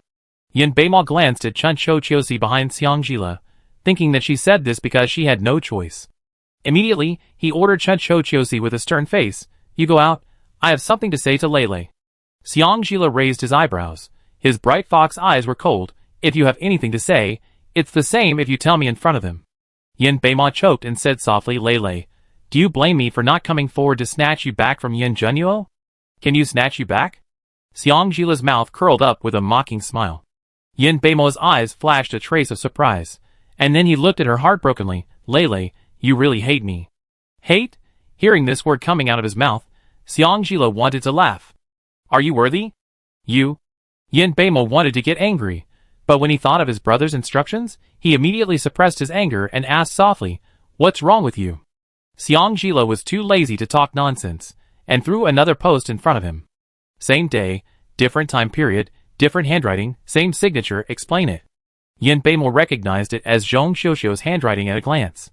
A gleam of light flashed in her eyes, which was quickly caught by Xiang Jila. I know who it is even if you don't tell me. I just showed it to you. Then no matter what I do, I can explain clearly that I have a legitimate reason. Before Yin Beimo understood what she meant, his eyes suddenly went dark, and he was put in a sack. Then, there was a dull pain in the back of his head, and he completely lost consciousness. Okay, take him and go to the next one. After Xiang Jila told Chiosi to hide the man, he went directly to another meeting place. As soon as he entered the door, he was greeted by a handful of powder. Xiang Jila was unable to dodge, and his left hand was still touched a little, and a series of blisters suddenly appeared as if burned by fire, slowly corroding inside. Chiosi said nothing and immediately stepped forward to capture Zhong Xiuxiu. Seeing that the wound on Xiang Jila's hand was still spreading, Zhong Xiuxiu panicked. How could this be? Xiang Tiange clearly said that this was just ordinary itching powder. It was indeed her. Xiang Jila sneered in his heart. The wound on his hand gradually spread to the position of the bracelet. Ding activate the automatic decomposition of poison powder. As soon as she finished speaking, Xiang Jila clearly felt that her hand was healing at a speed visible to the naked eye. She immediately put down her sleeves, her face full of pain. You are talking nonsense. Tiange respects me as her elder sister the most. How could she do such a thing to me? Zhong Xiuxiu hurriedly explained, It's true. She was dissatisfied with you for taking away her headgear. She didn't dare to seek revenge from you, so she asked me to help. I really didn't know it was poison powder. As she spoke, her voice was still crying, and it was unclear whether it was because of pain or fear. Xiang Jila walked up to her, met her panicked eyes, and calmly ordered Chiosi, knock her out. Xiang Jila, do you dare? I am. You can't cover up the fact that you hid me. Xiang Jila smiled coldly. If Zhong Xiuxiu hadn't done this right away, she might have talked to her calmly, but since she was so eager to vent her anger on Xiang Tiange, don't blame her. Chapter 33. Send them both to Xiang Tiange. It's best to make some noise while Xiang Tiange is not around. After giving instructions to Chun Cho Chiosi, Xiang Jila consciously returned to the carriage parked in the back alley. Not long after, the two came back. Chun Cho said, Xiang Tiange is not here, so the subordinates directly stripped their clothes and threw them on Xiang Tiange's bed. Xiang Jila couldn't help but give her a thumbs up. Okay, get in the car, the princess will take you to see the fun.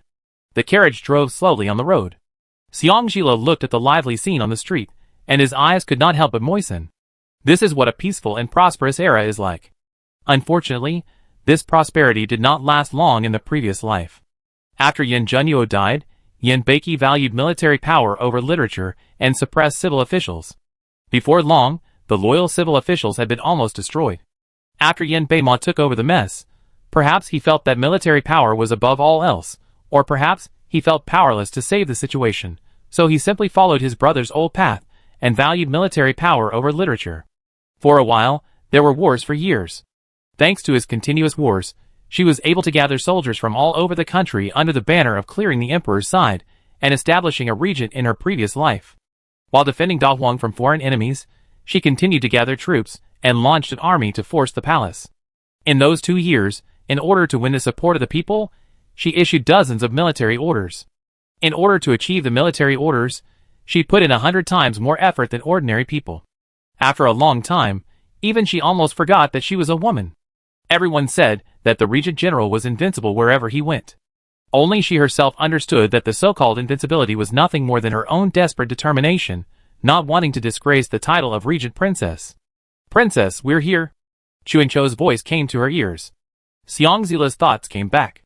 The 2 red lacquer doors that were kicked and damaged during the return trip had not been repaired yet. The 2 holes were like the empty nostrils at the door, which looked funny and ridiculous. With the lesson learned on the day of the return trip, the doorman immediately opened the middle door after seeing Xiangzila get off the carriage. Chuancho laughed. It turns out that Xiangfu has learned his lesson after being beaten once. Xiaoxi couldn't help but purse her lips. Xiangzila looked at the plaque on the door lintel meaningfully and stepped over the threshold. Xiangyun was about to go out, and when he saw Xiangzila, he immediately stepped forward to block her way. "Xiangzila, you dare to come back?" Yesterday, Tiange cried so hard, and now he had to go to other jewelry stores to see if there were any styles similar to the headwear of the Regent Palace, so as to buy her a set to make her happy. Xiangzila glanced at Xiangyun, his eyes devoid of any emotion. "If I don't come back, you say I've married into a rich family, and don't recognize my parents. If I come back, you won't welcome me. So just tell me, what do you want from me?" Xiangyun originally thought that Xiangzila would cry and beg him to forgive her for what she did yesterday. He even thought that as long as she returned Tiange's headgear, he would be willing to recognize her as his sister. After all, the Xiang family had a regent princess. When Tiange was looking for a husband in the future, with the support of the regent, she would definitely be able to find a better husband's family, and Tiange would be able to enjoy a good life if she married into the family. Who knew Xiangzila would have this attitude, which inexplicably aroused a nameless anger in his heart. "Is this your attitude towards your brother? Do you think that now that Yin Junyu is backing you up, you can do whatever you want in Xiang Mansion?" Xiangyun's attitude made Xiangzila feel inexplicably ridiculous. "It seems that you have always been the ones who have been seeking benefits under the name of my prince." She didn't have time to ask them for an explanation, but Xiangyun brought it up first. "I came here today to see my father and talk about the dowry, but I didn't expect you to remind me first." Hearing Xiangzila mention the dowry, Xiangyun's face suddenly darkened. "You still dare to mention the dowry? Yesterday, the storehouse of the Xiang mansion was emptied by you. So how can there be any dowry? Do you still have this Xiang mansion and your sister Tiange in your heart?" Chuancho couldn't bear it and responded directly, "Mr. Xiang, since you are so concerned about your sister, why don't you tell Madame Xiang to give all the betrothal gifts you will get when you get married to your sister Tiange as a dowry?" Xiangyun didn't even think about it and directly refuted. "How can that be possible? How can I marry a wife without a betrothal gift?" After saying that, he regretted it. He added, "It's the same with Tiange. Without a dowry, how can she survive in her husband's family?" Xiangzila looked at him with a sarcastic smile, but his eyes were red. "Xiangyun, you and I are siblings. How badly do you want to treat me for your stepsister?" She thought that after seeing Xiangyun and Xiang Tiange look alike from certain angles on the day of returning home, she would no longer feel sad for Xiangyun. But whenever she thought of Xiangyun as the only relative her mother left her in this world, she couldn't help but feel upset. Doubting Xiangyun's true identity was one thing.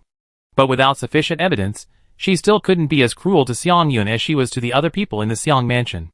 The dispute between the brother and sister attracted Sue. When she saw Xiangzila, her first reaction was to step forward and slap her. However, this time, before she got close, Xiaoxi blocked her way. "Mrs. Xiang is coming here with such a strong momentum. It would be bad if she offends the princess." Sue looked at Xiangzila with dissatisfaction. "Zhile, what do you mean by bringing 2 maids here to bully others?" Xiangzila suppressed his emotions and smiled coldly at Sue. So in Aunt Sue's eyes, bringing maids around is bullying others. No wonder Xiang Tiange always brings 4 maids with him every time he goes out. Xiangyun said beside him without knowing what was happening, "Tiange is weak. How can a cheap life like you who is as strong as an ox compare to her?" Unable to bear it any longer, Xiangzila directly pressed Xiangyun's mute point. "If you can't speak, shut up. If I hear you talking shit again, I will destroy your mute point." Xiangyun's face turned red. He stepped forward to fight with Xiangzila. Xiaoxi saw this and immediately kicked him away. Xiangyun fell heavily on the stone table beside him, coughed twice, and spit out 2 mouthfuls of blood foam. Su Shi saw this and immediately put on the posture of a strict mother and shouted at Xiangzila, "Xiangzila, are you still a human being? That's your brother." Xiangzila blew away the dust on his nails and said in a cold voice, "I always thought that family affection is about how much I give and how much you give back. Even if you don't have deep feelings for me, you won't be so cold to me. Looking around at the servants who responded with sticks, Xiang Jila smiled coldly. In fact, I overlooked one thing. Some beasts are really worse than beasts when they are born. Being so unbearable as Xiang Jila said, Su's face was deformed with anger, and she directly ordered, "Kick her out." Chuncho Chiosi stepped forward to protect their master at the same time, with sharp eyes. Who dares? Looking at the two tall and slender figures in front of him, and then looking at Xiang Yin lying on the side, and being carried by the servants. Xiang Jila suddenly realized, some people are good to you, but not to you. Blood relationship is never a reason. Chuncho Chiosi, don't hurt yourself. Whoever dares to come over, beat him to death. Yes.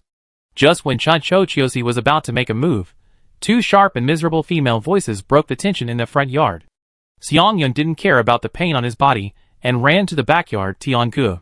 Su heard Xiang Tianji's scream, and didn't care about trouble. Xiang Ji Lu. She brushed away the hand of the personal nani, and walked to the backyard steadily.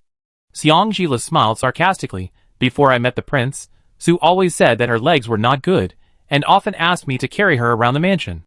Now Xiang Tianji's call has made her legs better.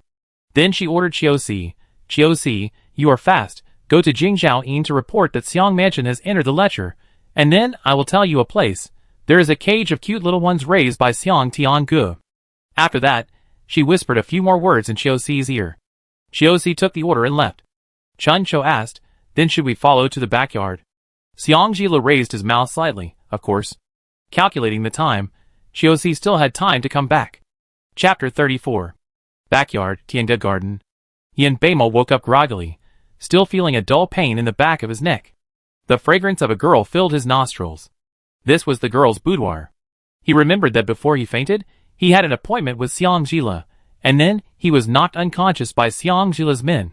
The thin quilt was soft and smooth, and he clearly felt that he was naked inside the quilt. Did Xiang Jila force himself on him? Thinking of Xiang Jila's beautiful appearance in a red dress, he was rarely looking forward to it.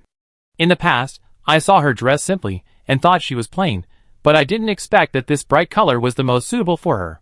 When he saw the soft back beside him, Yin Beimo frowned. The skin on the back was really different from the skin on the face. But on second thought, Xiang Jila's face was enough to make him react. When the lights were off, women were the same. Thinking of Yin Junyu's murderous face after he knew that he and Xiang Jila had had an affair, his voice became gentle. Lulu. Zhong Xiuxiu felt a chill on her back when she heard this, and her whole body tensed up instantly. This voice. Isn't it her cousin's voice? Where are her clothes? Lulu, don't be shy, I will be responsible for you. Yin Beimo's gentle voice came from behind again. Zhong Xiuxiu was about to cry. Feeling the tenseness of her body, Yin Beimo's tone became even gentler, and he unexpectedly straightened her body. After seeing Zhong Xiuxiu's face clearly, he almost rolled to the ground. Why is it you? Zhong Xiuxiu finally couldn't hold back her tears. Cousin! Hearing the noise in the room, Xiang Tianga and the maid pushed open the door. Zhong Xiuxiu couldn't help but scream. Xiang Tianga was startled by Zhong Xiuxiu's scream, and screamed too. When she saw Yin Beimo's appearance clearly, she screamed even more desperately. Prince Qing, the Prince Qing she had been thinking about, Brother Imo, how could he hug someone else in her bed? Yin Beimo was the first to react. After seeing Zhong Xiuxiu's appearance, his first reaction was to find clothes. However, the clothes were torn and thrown aside, and they could not cover their bodies at all. He could only wrap himself in a quilt with Zhong Xiuxiu. Shut up. He first scolded Zhong Xiuxiu, and then spoke to Xiang Tianga with a serious face. Miss Tianga, I was framed. It's too late to explain now. Please help me find a set of clothes first. Xiang Tianga also reacted. He immediately ordered his personal maid Hongdo to go to Xiang Yun to get the man's clothes. Unexpectedly, Hongdo ran into the crowd, who came after hearing the noise just after leaving Tianga Garden.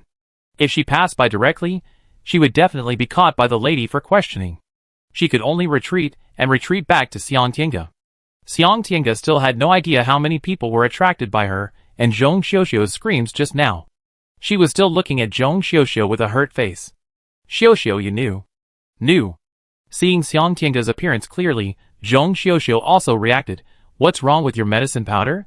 It was said to be an itching powder. Why did Xiang Jila's hand get rotten by the medicine? What did you say? Yin Beimo immediately looked at Zhong Xiuxiu. His eyes seemed to be able to eat people. Who did you drug to make someone's hand rotten? Such tender skin, drug rotten? Facing Zhong Xiuxiu's eyes asking for help, he couldn't tear his face with Zhong Xiuxiu for the time being. Xiang Tiange could only bite the bullet and cry pitifully to Yin Beimo, "Brother Mo, please listen to me first. I asked Xiuxiu to help me." If Yin Beimo didn't know why Zhong Xiuxiu imitated his handwriting to ask Xiang Jila out at the beginning, what else did he not understand now? He also heard about Xiang Jila returning home and carrying away Yin Junyu's betrothal gifts. For this, his brother angrily reprimanded Xiang Shi yesterday and gave many things to his uncle. Xiuxiu probably did such a foolish thing to vent her anger on Xiang Tiange. Although Zhong Xiuxiu is stupid, she is deeply loved by her mother, and even her brother sometimes stands on her side. After such a thing happened, what else can he do except to protect her? Hongdo hurriedly entered the room. "Miss, many people are rushing here, and I can't go to the eldest young master." As soon as the words fell, Xiang Yun was the first to speak outside the yard. "Gur, what happened?" Hearing Xiang Yun's voice, Xiang Tiange didn't care about anything else, pulled up the bed curtain, turned around and walked out. "Brother," she called tenderly, "there was a big rat just now." Gur was scared, and couldn't help but scream a little louder. "Just a little?" Su hurried forward to look at her. "Are you not hurt?" She screamed so miserably. Was she bitten? Her Gur was so delicate. What should she do if she was bitten by a rat? Xiang Jila, who arrived later, saw Su's nervous face, and couldn't help laughing. Looking at this situation, those who know will think you were bitten by a rat, and those who don't know will think someone broke into your room. Xiang Tiange saw Xiang Zila, and remembered the hot slap she gave him on the day she returned home, and her heart was filled with anger. But she could only try to suppress her anger when she thought of her boldness in moving the betrothal gifts away that day. With a decent smile on her face, "Eldest sister, don't talk nonsense. If it's not, that's the best." Xiang Jila smiled sincerely. "It just so happened that I came back to talk to Aunt Su about the dowry. Since you have time, why don't you listen too?" She no longer cared about the dowry. She mentioned it from time to time, mainly because it could be used as an excuse to go back to Xiang Mansion to cause trouble, and it could also annoy the people in Xiang Mansion, killing two birds with one stone. Xiang Tiange looked at Su Shi immediately when he heard about the dowry. Su Shi frowned and looked at Xiang Jila. "Since you are already married, you shouldn't always be thinking about the things in Xiang Mansion. What will it say if it gets out? Look, how high-sounding it is." Xiang Jila agreed. It turns out that Aunt Su also knows that this is not right. "What do you mean?" Before Su could speak, Xiang Yun could not help but defend her. "It's okay that you have a bad attitude towards me. Mother has raised us brothers and sisters. What's your attitude?" Xiang Jila controlled the urge to strangle Xiang Yun and sneered. "That's right. Aunt Su really put a lot of effort into teaching me. I am more skilled than servants in doing the work." Xiang Yun choked. "You are a woman. If you don't shut up, I will immediately destroy your mute point." Xiang Jila gave him a cold look. In the room, Yin Beimo listened to Xiang Jila's tough and choking words, and couldn't help but pay more attention to her. If she had been neither humble nor arrogant in front of him at the beginning. He was even imagining Xiang Jila surrendering to him, and the strong and choking liquor was conquered by him into a pool of spring water. Just thinking about it made him feel a sense of accomplishment. He glanced at the ground inadvertently, and saw several colorful thin snakes on the ground. He couldn't help but tremble. Where did this poison come from? Zhong Xiuxiu was also concentrating on listening to what was happening outside. When Yin Beimo moved, she immediately turned to look at Yin Beimo and found that a long snake with a black body and a red crown had been wrapped around the head of the bed. She couldn't help but scream. With this scream, all the snakes attacked them, and even the people outside the door were alarmed. Xiang Yun stepped forward and kicked the door open without saying a word. What came into view was several colorful long snakes hitting a moving quilt at the same time. Xiang Jila saw Qiuzi standing behind him without knowing when, and couldn't help but secretly gave her a thumbs up. Jing Xiaoyin also arrived at this time. "Where is Ding Tuzi?" Su hurried forward. "Sir, is there any misunderstanding? Where is Ding Tuzi here?" Xiang Tiange almost fainted when she saw the thin snakes on the ground. She secretly raised small snakes for making poison. How did they get out? Xiang Yun thought she was frightened, and hurried forward to comfort her softly. "Gur, don't be afraid. Brother has asked people to prepare sulfur. And when the time comes, just catch all these poisonous creatures and burn them to death. Don't be afraid." Hearing Xiang Yun's words, Xiang Tiange's face turned even paler. "Ding, congratulations to the host for hitting 3 targets with 1 shot, and getting a small wish. Please enter the space as soon as possible to receive the reward." After receiving the system reminder, Xiangjila left the crowd with spring and autumn thoughts without a trace. No matter what happened next, she didn't care. Today's commotion was enough to make several people drink a pot. It was already afternoon when I returned to the Regent's mansion in a happy mood. Yin Junyu was busy in the study.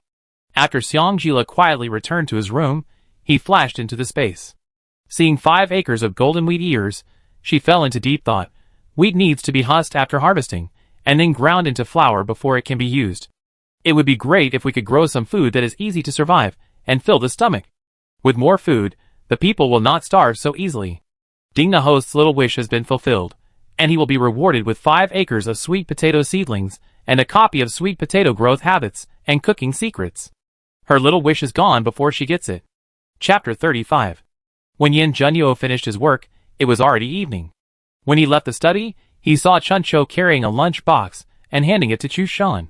When he arrived at the dining room, Chushan had already spread out the food in the lunch box.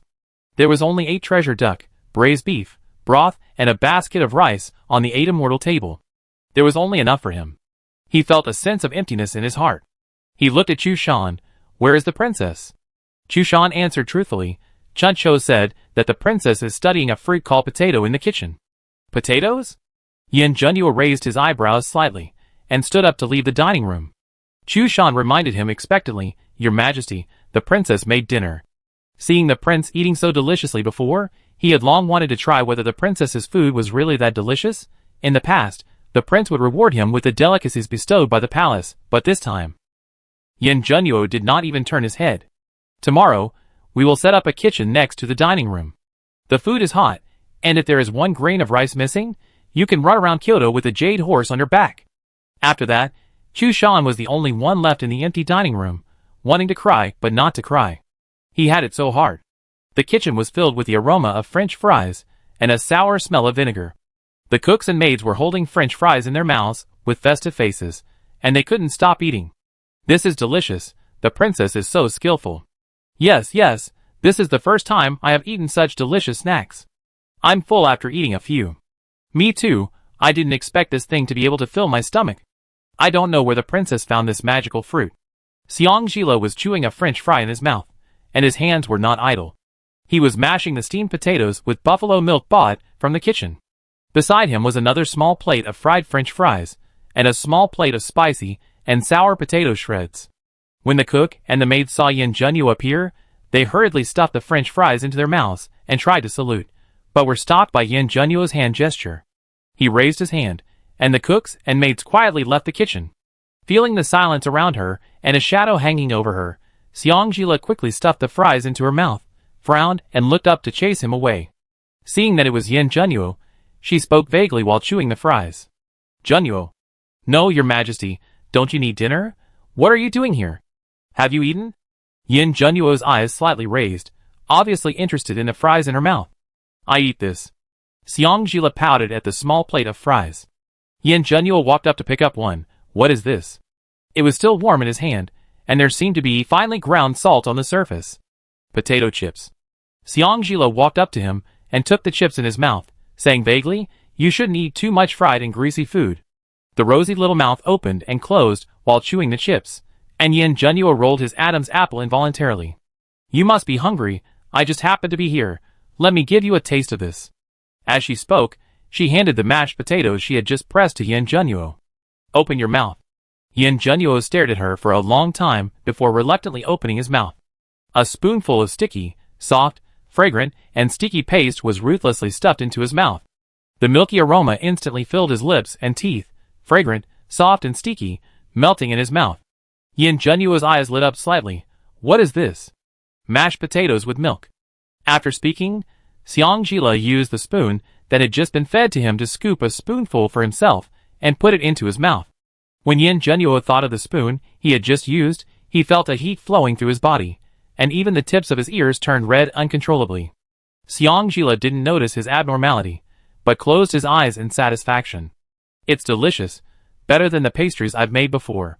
As she said that, she picked up another piece of hot and sour potato shreds with chopsticks. Yin Junyu was about to move forward, but was stopped by Xiangjila. You have a bad stomach, you can't eat this either, go back and have your own dinner. Go ahead, watch me do it. Ah, Prince, what are you doing? Caught off guard, Xiangjila was carried on Yin Junyu's shoulders. She left the kitchen in astonishment as the cook and the maid stared at her. Prince, I won't be able to live like this anymore. Xiangjila covered her face in shame. This was the second time she was carried on Yin Junyu's shoulders. The lights in the mansion had just been lit, just at the junction of day and night. Along the way, the guards, maids, and servants saw them and consciously walked away. Ding, the host triggers the daily task and plays the game of kissing, hugging, and lifting up with the person who is in physical contact at the moment. Reward for achievement: charming voice for 1 hour, penalty for failure: become mute for 1 day. Xiangjila, what kind of operation is this? Because he was still on Yin Junyu's shoulder, Xiangjila silently communicated with Gongjing number 3 with his consciousness. What the hell are you doing now? What about the gift nature you agreed on?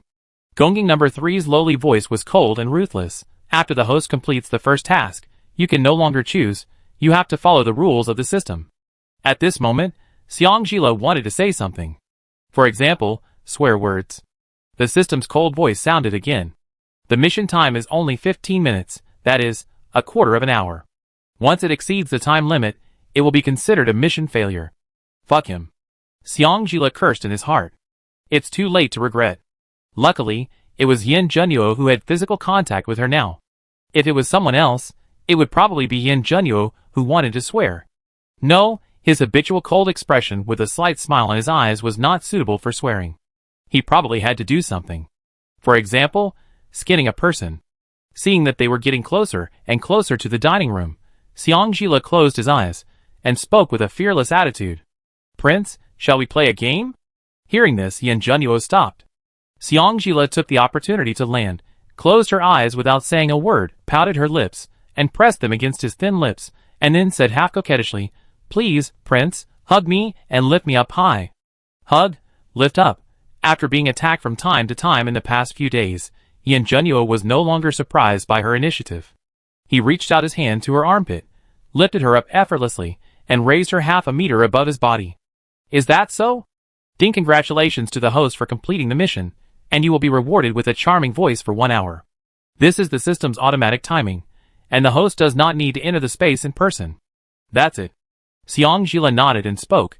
His voice was so soft that it made people numb to the bones and made men feel distracted. Yin Junyu's eyes darkened when he heard it, and Xiangjila's eyes lit up. She took advantage of Yin Junyu putting her down and fell into his arms, hugging his neck with seductive eyes. Prince, how about going back to the bedroom to rest tonight? I don't believe that I can't get you to bed like this. Yin Junyu's body stiffened, thinking back to the way she ate potato chips just now, plus this voice. It was obvious that she came prepared. He didn't take the hint Yin Beiki gave him during the day to heart, and when he came back, housekeeperly told him that she went out to meet the king of Qing today, and he didn't care too much. Because not long after he returned home, Chu Shan told him that she had returned. However, if all the things were linked together, would her initiative towards him these days become traceable? The so-called fearlessness, the so-called care for him, in fact, is still to relax his vigilance, so as to take the opportunity to live together with Yin Beima. Seeing that Yin Junyu didn't speak, Xiangjila continued, Prince. Huh? She looked at Yin Junyu, who suddenly pushed her away and walked forward with big strides, confused, and didn't understand why he suddenly became like this, and hurriedly chased after him. Your Highness. The disadvantage of short legs was fully demonstrated when chasing him. Yin Junyu, stop right there. Xiangjila took a deep breath, tapped her toes lightly, and landed in front of him with her hands on her hips. If you don't explain it to me today, I will never let you go. She was so humble, and even sent people to her door, but he still did this. It would be fine if it happened once or twice, but she did it every time. Didn't she have any face? Yin Junyu's expression once again returned to the cold and forbearing look of the day after the wedding. Could he have something to hide? Xiangjila recalled some unpleasant things that happened on the wedding night and asked tentatively. Master, are you? As she spoke, she glanced at his crotch. I had a stomachache, got frightened, and then... Yin Junyu followed her line of sight and immediately covered her eyes. If you look at me again, I dig your eyes out. His harsh words had no deterrent effect on Xiangjila. Xiangjila slapped his hand away, and the more he thought about it, the more he felt it was possible. No wonder he pushed her away last time, and said it was not the right time last time. He was probably treating himself secretly. Thinking of this, Xiangjila looked at him with pity and comforted him. Don't worry, it's normal for men to have some minor problems. I won't dislike you. The words of comfort came out through a charming voice, which was definitely provocative. Xiang, shut up. Yin Junyu couldn't bear it anymore and spoke. Okay, if you are in a bad mood, I will shut up. Xiang was afraid of irritating him. But her voice was too charming, which had the opposite effect on Yin Junyu. He couldn't bear it anymore and carried her to the bedroom. He wanted to tell him who was wrong with him. These days, he was very happy to see her change. But people are greedy. She accepted his gentle side, so he naturally wanted her to accept his brutal side. Only in this way, the shameless villains could not use his brutality and bloodlust to snatch her away. She liked his betrothal gift, and he was very happy, so he couldn't help but want to test to what extent she could accept him. Their marriage consummation must be perfect, not that he was afraid that she would call someone else's name every night when he slept with her. With this unshakable belief, he took a few more cold showers every day. The result was the doubt of this stupid woman. If he didn't prove it to her, he might never be able to maintain his position as a husband in this life.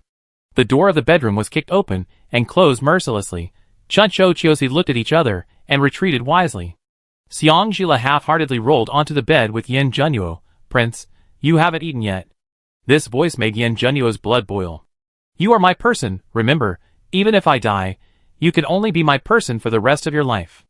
You'd better give up the idea of living together with Yin Beimo. Feeling his reaction, Xiang blushed immediately. I married you, but I'm not your person. Can I be someone else's? He actually. The charming voice lingered in the space inside the bed curtain, adding a bit of ambiguity. Yin Junyu stopped what he was doing, straightened her face, and looked at her. Look carefully, I am Yin Junyu. I know, you are my husband, Yin Junyu. The cherry lips were sealed as punishment, and the temperature between the two rose rapidly. Xiang gradually got into the state. At this moment, the cold voice of the system sounded very inappropriately. Ding, sexy underwear is being distributed. Sexy underwear is distributed successfully. Paw. A flat box as big as a pink book hit Yin Junyu's head. Then it landed in front of the two of them. Seeing the style of the thing, Xiang hurriedly wanted to put it away, but Yin Junyu was one step faster. What is this? He picked up a small pink blood dropper with a puzzled look. A colorful drawing landed steadily behind Yin Junyu. Through the soft dim light, she clearly saw where the thing was used, and her face suddenly turned red. She would never wear it even if she was beaten to death. It was too embarrassing. She gathered her messy clothes, and tried to lean behind Yin Junyu without leaving any trace, trying to hide the blueprint secretly. Unexpectedly, Yin Junyu this time brought up the transparent belly band, and the transparent crotchless briefs next to the blood drop. Her narrow and long phoenix eyes flashed with interest. Do you like this? Xiang felt like he was struck by lightning, and was about to faint. What kind of strange thing was this? Feeling something else on his back, Yin Junyu turned around and saw. The only words left in Xiang's mind were finished. After seeing the blueprint, Yin Junyu finally knew how to use the blood dropper. His eyes were covered with a layer of blurred dark color when he looked at Xiang. Are you going to dress like this to seduce me? Xiang pretended to be calm and laughed dryly twice, moving back. Didn't the prince say that it's not the right time yet? If there is a crack in the ground, she would rather crawl into it than wear that dress. The coldness on Yin Junyu's face dissipated, and he turned over and pressed her under him.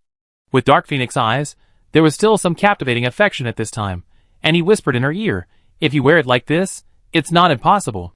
Xiang shook her head desperately, and said flatteringly, Your Majesty, this is a misunderstanding. You are a gentleman, and you will definitely not be interested in such crooked clothes. I will burn them tomorrow to correct the style of the palace. This charming voice spoke coquettishly, with a unique style. Yin Junyu smiled softly, kissed her little mouth, and coaxed, Put it on, the king wants to see it. Xiang wanted to cry, but had no tears. She decided that she would never take Yin Junyu to bed again. This crappy system has its own ideas.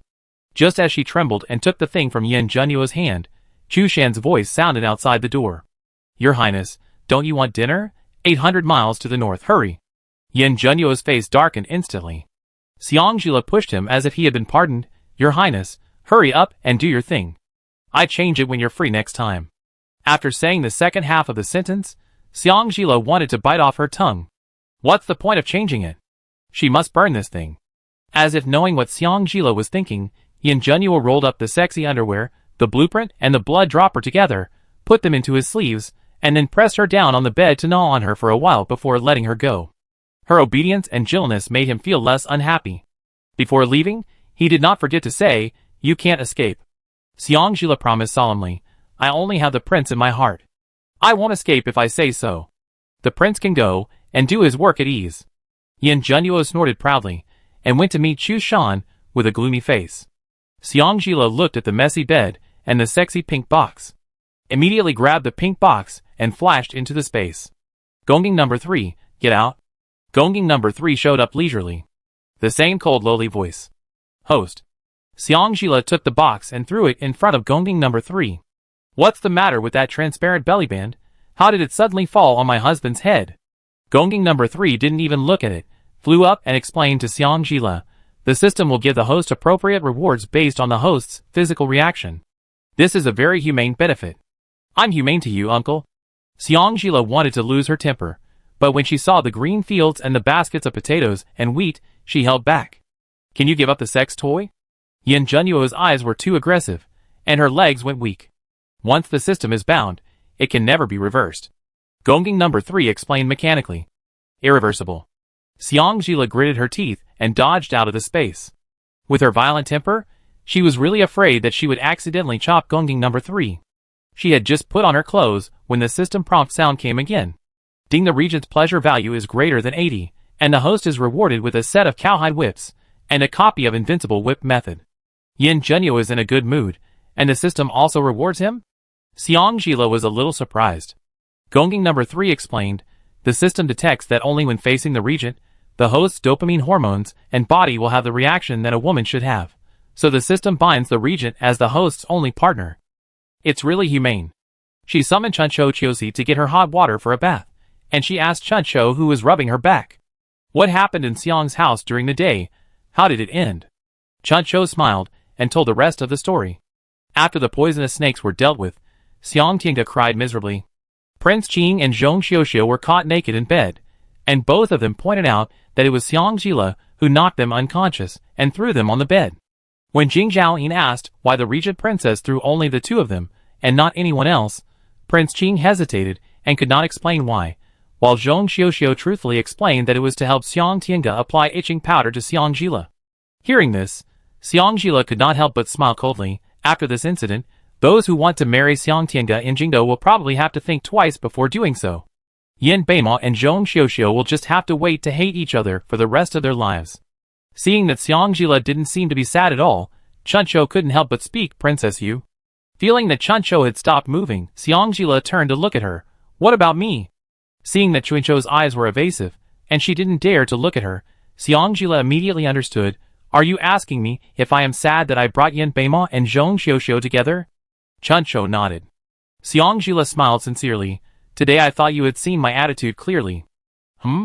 Chuncho was a little slow to react. Xiangjila stretched out his hand to push away the petals in front of him. His eyelashes were covered with a layer of mist, hiding the coldness in his eyes. "If I were sad, I wouldn't have done these things. Whether you believe it or not, now, in my heart, there is only the prince, and my home is only the Regent Palace."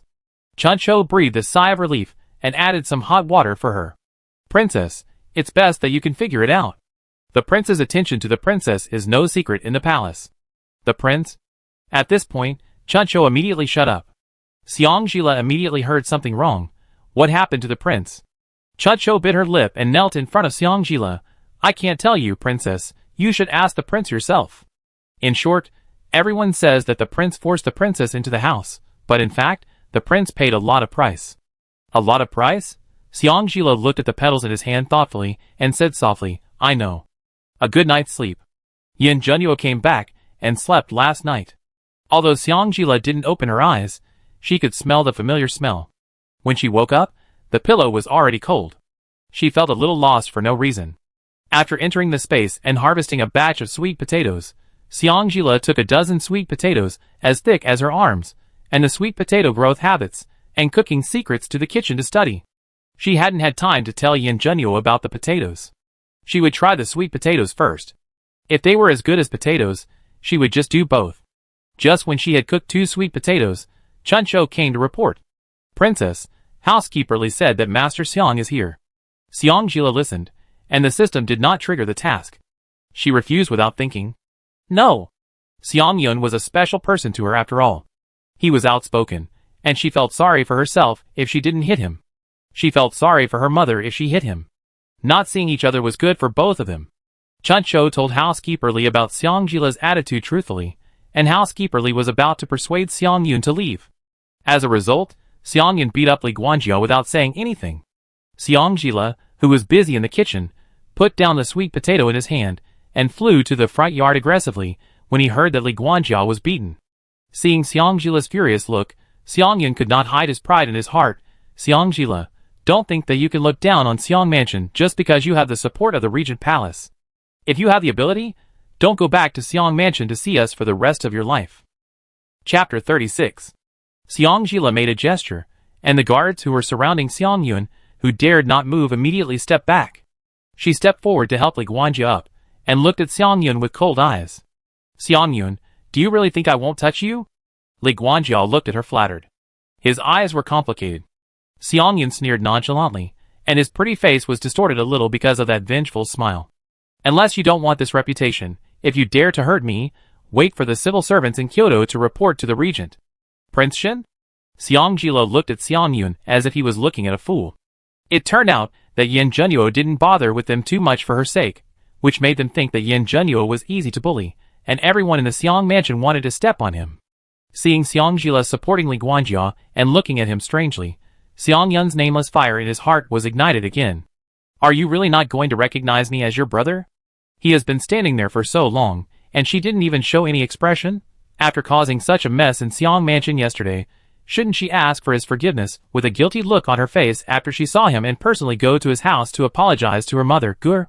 After what happened yesterday, Gur's reputation was half ruined. If Xiangjila didn't personally come forward to defend Gur, Gur would have difficulty finding a good husband in the future, let alone marrying. Da Huang values women's virtue the most. If a woman has a bad reputation before getting married, even if she marries into her husband's family, she will definitely have to be humble. If it really doesn't work, Xiangjila will ask to be a concubine, and Gur can be the regent princess. Don't recognize him? Xiangjila, who vaguely guessed Xiang Yun's thoughts, smiled, handed Li Guanjia to other servants to support, and Xiangjila stepped forward to look him in the eye, and said word by word, "Excuse me, Mr. Xiang, when have you ever regarded me as your sister?" Xiang Yun's affection for her is nothing more than how much benefit she can bring to him or the Xiang family. If you come here just to ask such a stupid question, please go back. The mansion is so busy, we don't have time to entertain you. After speaking without any emotion, Xiangjila said to Chiosi, "Throw him out of the regent's mansion. From now on, no one from the Xiang mansion is allowed to step into the regent's mansion." Seeing that Xiangjila was really ruthless and unwilling to say more to him, Xiang Yun didn't care about being polite anymore and said directly, "If you are willing to help Gur clear her name in the circle of noble ladies in Kyoto in the name of the regent princess, and say that the itching powder was actually just a joke between you sisters, I can forgive your disrespect to me yesterday." Xiangjila took back the step she had taken, turned her back to Xiang Yun, and chuckled, "Rehabilitation? She dared to use Zhong Xiuxiu to poison me, and you let me get rid of her with a joke? What else can I do? Gur cried all night yesterday, and she regretted it." Xiang Yun defended Xiang Tiange, and his tone towards Xiangjila was a little more dissatisfied. "Anyway, you are not injured. Do you still want her to pay the price of the rest of her life for your little thing? How can you, as a sister, be so cruel?" "I'm cruel?" Xiangjila's hands hanging at her side slowly clenched into fists. "What if I say no?" Xiang Yun thought she was going to give in, and proudly folded his hands in front of his chest. "Then you will never return to Xiang Mansion, and don't say you are my sister. I don't have a cruel sister like you. Being a twin with you is simply a disgrace to me. Hurry up and cry and beg me to forgive you. Beg me not to despise you. It would be best if you ask for my forgiveness and promise me to help Gur find a good husband." Originally, Prince Qing was a good choice, but unfortunately, after what happened yesterday, Prince Qing is probably going to marry that stupid woman Zhong Xiuxiu. If Gur marries Prince Qing, she can only be a concubine or a concubine. She is so delicate, how can she be a concubine? As soon as you agree to find a husband for Gur, I will ask you to find a way to persuade Yin Junyu to marry Gur as a princess. That rare treasure worth 100 taels and 8 loads. Do you, Xiangjila, have such a blessing? Okay. A light voice without any emotion hit everyone's heart neither lightly nor heavily. The pride on Xiang Yun's face turned into surprise, thinking he had heard wrongly. You, what did you say? Xiang Jila didn't cry, nor did she blame herself. Xiang Jila turned and looked at him, neither sad nor happy. I said, well, since you think that I, your sister, have embarrassed you, then you should show your backbone. Don't be so annoying and appear in front of me from time to time. She originally thought that in the last life, she had personally chopped off his and Xiang Shi's heads, and had already made an end to the grievances in the last life, but she didn't expect that in this life, he was still so happy to make trouble for her. Are those words human? If there is really a little bit of affection, even if it is just a little bit as small as an ant, he would not spare no effort to poke her heart. He is the only relative left by her mother in this world. Are you crazy? I am your biological brother, and you actually say you don't recognize me? Xiang Yun looked at her in disbelief. Xiang Jila was too lazy to talk nonsense with him, and directly said, listen carefully, from now on, if anyone in the Xiang mansion wants to do something outside in the name of me, or the Regent Palace, you must remember to dispel the rumors, so as not to bring unnecessary trouble to the prince. The onlookers could no longer bear the nonsense Xiang Yun said.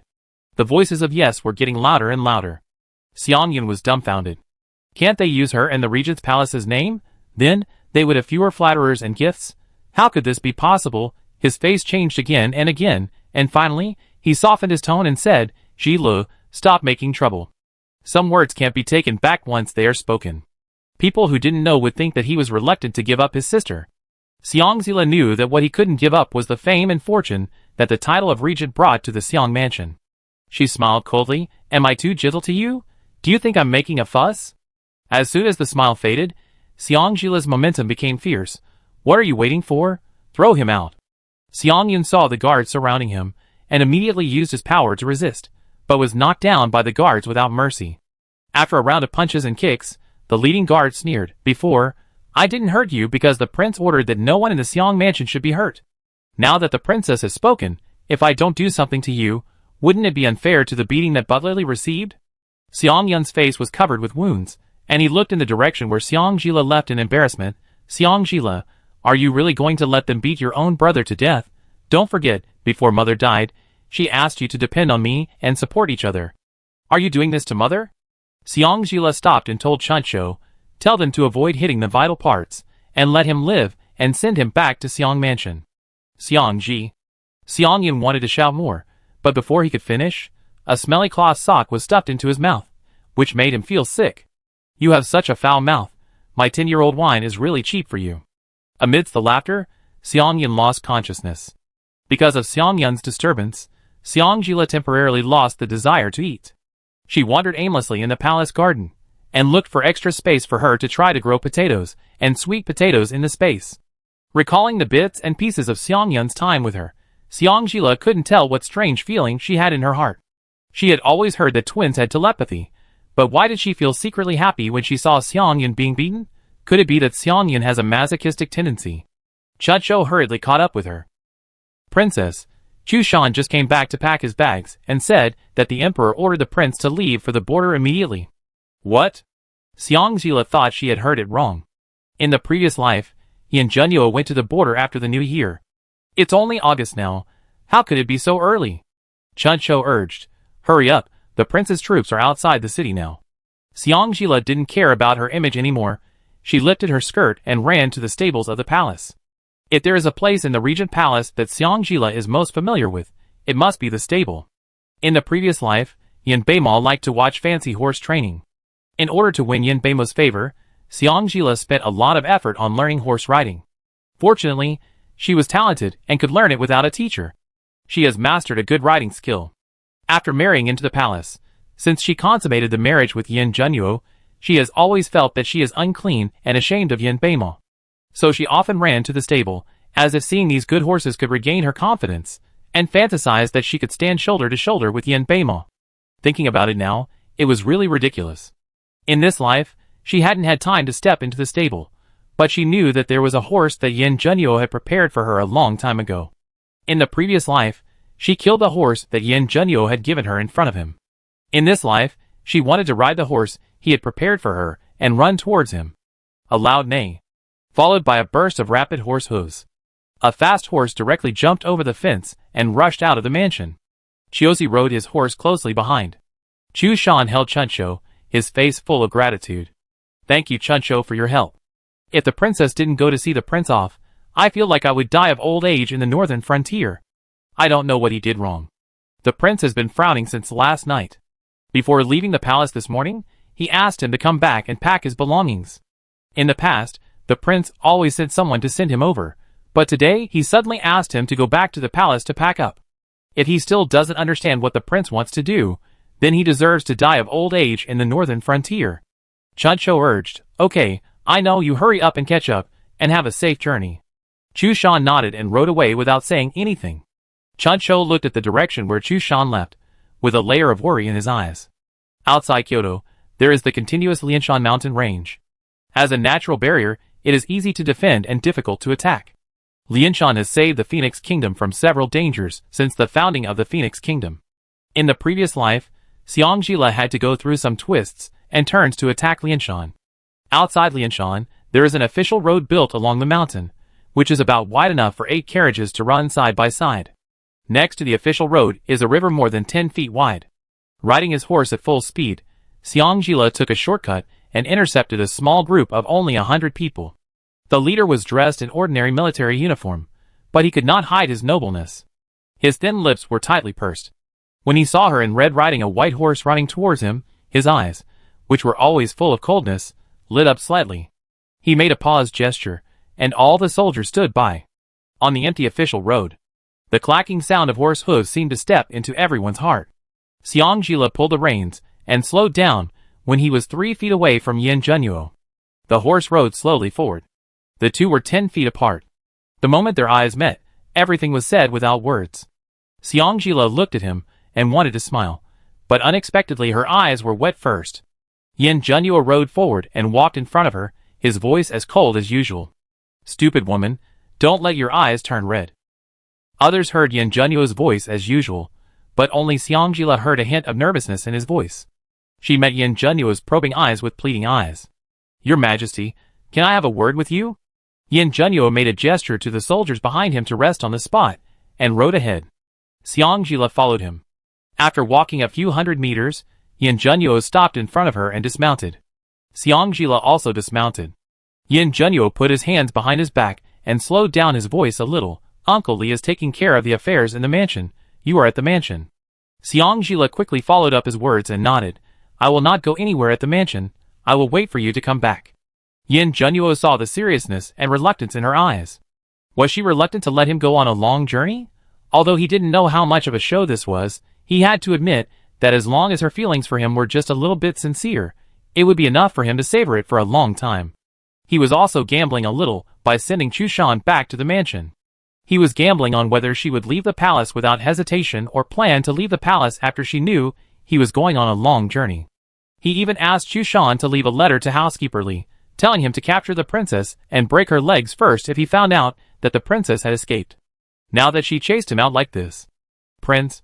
Xiangjila called him softly, with indescribable affection in his fox eyes. Junyu. Yin Junyu corrected him, and then he added, From now on, if you want to call me by my name, just call me directly. If she really didn't run away, he would allow her to call whatever she wanted, so that she wouldn't call someone else's name randomly. He didn't ask her to change her words before because he was really afraid that she was just playing with him. After he got used to her calling his name softly, she resolutely left. He was very greedy. He used to think that as long as he could tie her to his side, he would be fine. Now, he not only wanted her, but also her heart. He wanted her to be his princess willingly. He also wanted her. Thinking of those two strange clothes and those two small objects, Yin Junyu's ears flushed suspiciously. Completely unaware of what Yin Junyu was thinking, Xiangjila nodded quickly and stepped forward to hold his arm, fearing that he would suddenly change his mind. Junyu, how long will this trip take? Yin Junyu glanced at the arm she was holding tightly and took her into his arms with a slightly clumsy movement. When do you want me to return? Xiangjila instinctively wrapped her arms around his thin waist and leaned into his arms, blushing and whispering, of course, the sooner the better. Okay. Pause for a while. He still couldn't help asking the question he wanted to know the answer to. Are you really sincere in your love for me this time? Hearing his uncertain words, Xiangjila immediately let go of his hand and pulled away from his arms, his fox eyes widening with anger. What do you mean, Your Majesty? Do you think I'm acting these days? Am I such a fickle woman in your eyes? Yin Junyu was stunned, as if he had not expected her to have such a big reaction. Xiangjila stepped forward, tiptoed, held his face, looked into his eyes, and said seriously, I won't say nice things for the second time, you listen to me. I was a jerk before, because I didn't know how good you are. Now, I know how good you are. I want to cherish you and love you, including my so-called determination to you in the palace. I wanted to do it all willingly. I want to live a good life with you, stay with you for the rest of my life, and treat you as an equal. So don't let me know that you are thinking nonsense again otherwise. Xiangjila stared at the handsome face in front of him with wide eyes, his mind blank. Yin Junyu took the initiative to kiss her. This time, he didn't nibble her, nor did he bite her as punishment, but he really kissed her very gently, very tenderly, very tenderly. She closed her eyes, enjoying his rare tenderness, and her body gradually softened. Until she felt she was about to suffocate, Yin Junyu stopped the kiss and held her tightly in his arms. The corners of his eyes were slightly red, his breath was slightly unstable, and he spoke in a low and hoarse voice in her ear. No matter what you say or do in the future, this king only recognizes what you said this time. How can that be? Xiangjila let him hold her softly, and before he got angry, she immediately added the next sentence, in the future, my love for Junyu will only become more and more profound, and I can't guarantee that I will say anything more disgusting by then. She clearly felt that Yin Junyu smiled, not a smile with lip curling, but a big smile. However, this smile disappeared before she could see it, and only an extremely gentle word remained in her ears. You say it, I want to hear it. Xiangjila's face was filled with a beautiful smile, and tears silently slid down. Okay, I say it every day when you come back. God knows how long she waited for him to say this. In her previous life, she would say this to him every night when she missed him. However, every time she wanted to say these words, no matter what the scene was, it would always immediately return to the night before his death. The heart-wrenching despair made her heart almost unable to beat. When she woke up, the pillow was cold and wet. Just when Xiangjila was full of sadness, Yin Junyu whispered in her ear that she could no longer feel sad. Those two little clothes. And those two little things, I also want to see you wear them. Wait for me to come back. You wear them for me to see, okay? After some bargaining. After Yin Junyu promised Xiangjila that he would eat on time and not lose a bit of weight, Xiangjila promised Yin Junyu that he would immediately put on the little clothes for him when he came back and gave him the 30-day certificate. Yin Junyu returned to the team with a cold face. Chiosi had been waiting beside the team for a while. Xiangjila waved to him reluctantly, and Yin Junyu nodded slightly. The team continued to ride off. Ding, the Regent's expectation value has reached 100, and the host will be rewarded with a Jianghu secret treasure and a piece of protective soft armor. Xiangjila was a little stunned, and communicated with Gongjing number 3 with his consciousness. I didn't accept the task. Gongjing number 3 explained in a cold, lowly voice. After the system binds the Regent as your only partner, all tasks are defaulted, and there will be no reminders. So willful. Not long after, the protective soft armor wrapped in a piece of rough cloth appeared out of thin air in Xiangjila's arms. Sure enough, he was very humane. He knew she wanted to give it to Yin Junyu, so he packed it for her. Xiangjila was about to ride his horse to chase, but met Chu Shan, who was late behind. She threw the bundle to Chu Shan without saying a word. Give it to your prince, and say I forgot to give it to him just now. Chu Shan took the bundle and instinctively turned his hand. Xiangjila stared at him fiercely. Don't let me know that you threw the things away, otherwise you will be skinned by the prince. Chu Shan's neck shrank, and he hung the bag on his shoulder with his backhand. Looking at the team going farther and farther away, Xiangjila put away the reluctance on her face, and replaced it with seriousness.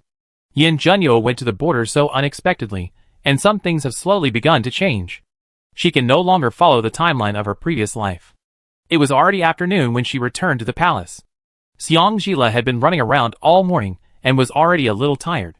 After telling Chuncho Chiosi not to disturb her, she returned to bed, and prepared to take a nap. The familiar ding sound made Xiangjila so angry that she wanted to hit someone. Trouble is coming. The system will automatically trigger the task of abusing scum. Please do it yourself. Task reward, unknown. Can't you just be quiet? Xiangjila pulled the quilt over her head in a huff. Just when she was about to fall asleep, the sound of Chuncho talking to Li Guanjia outside the door fell clearly into her ears. The princess is resting.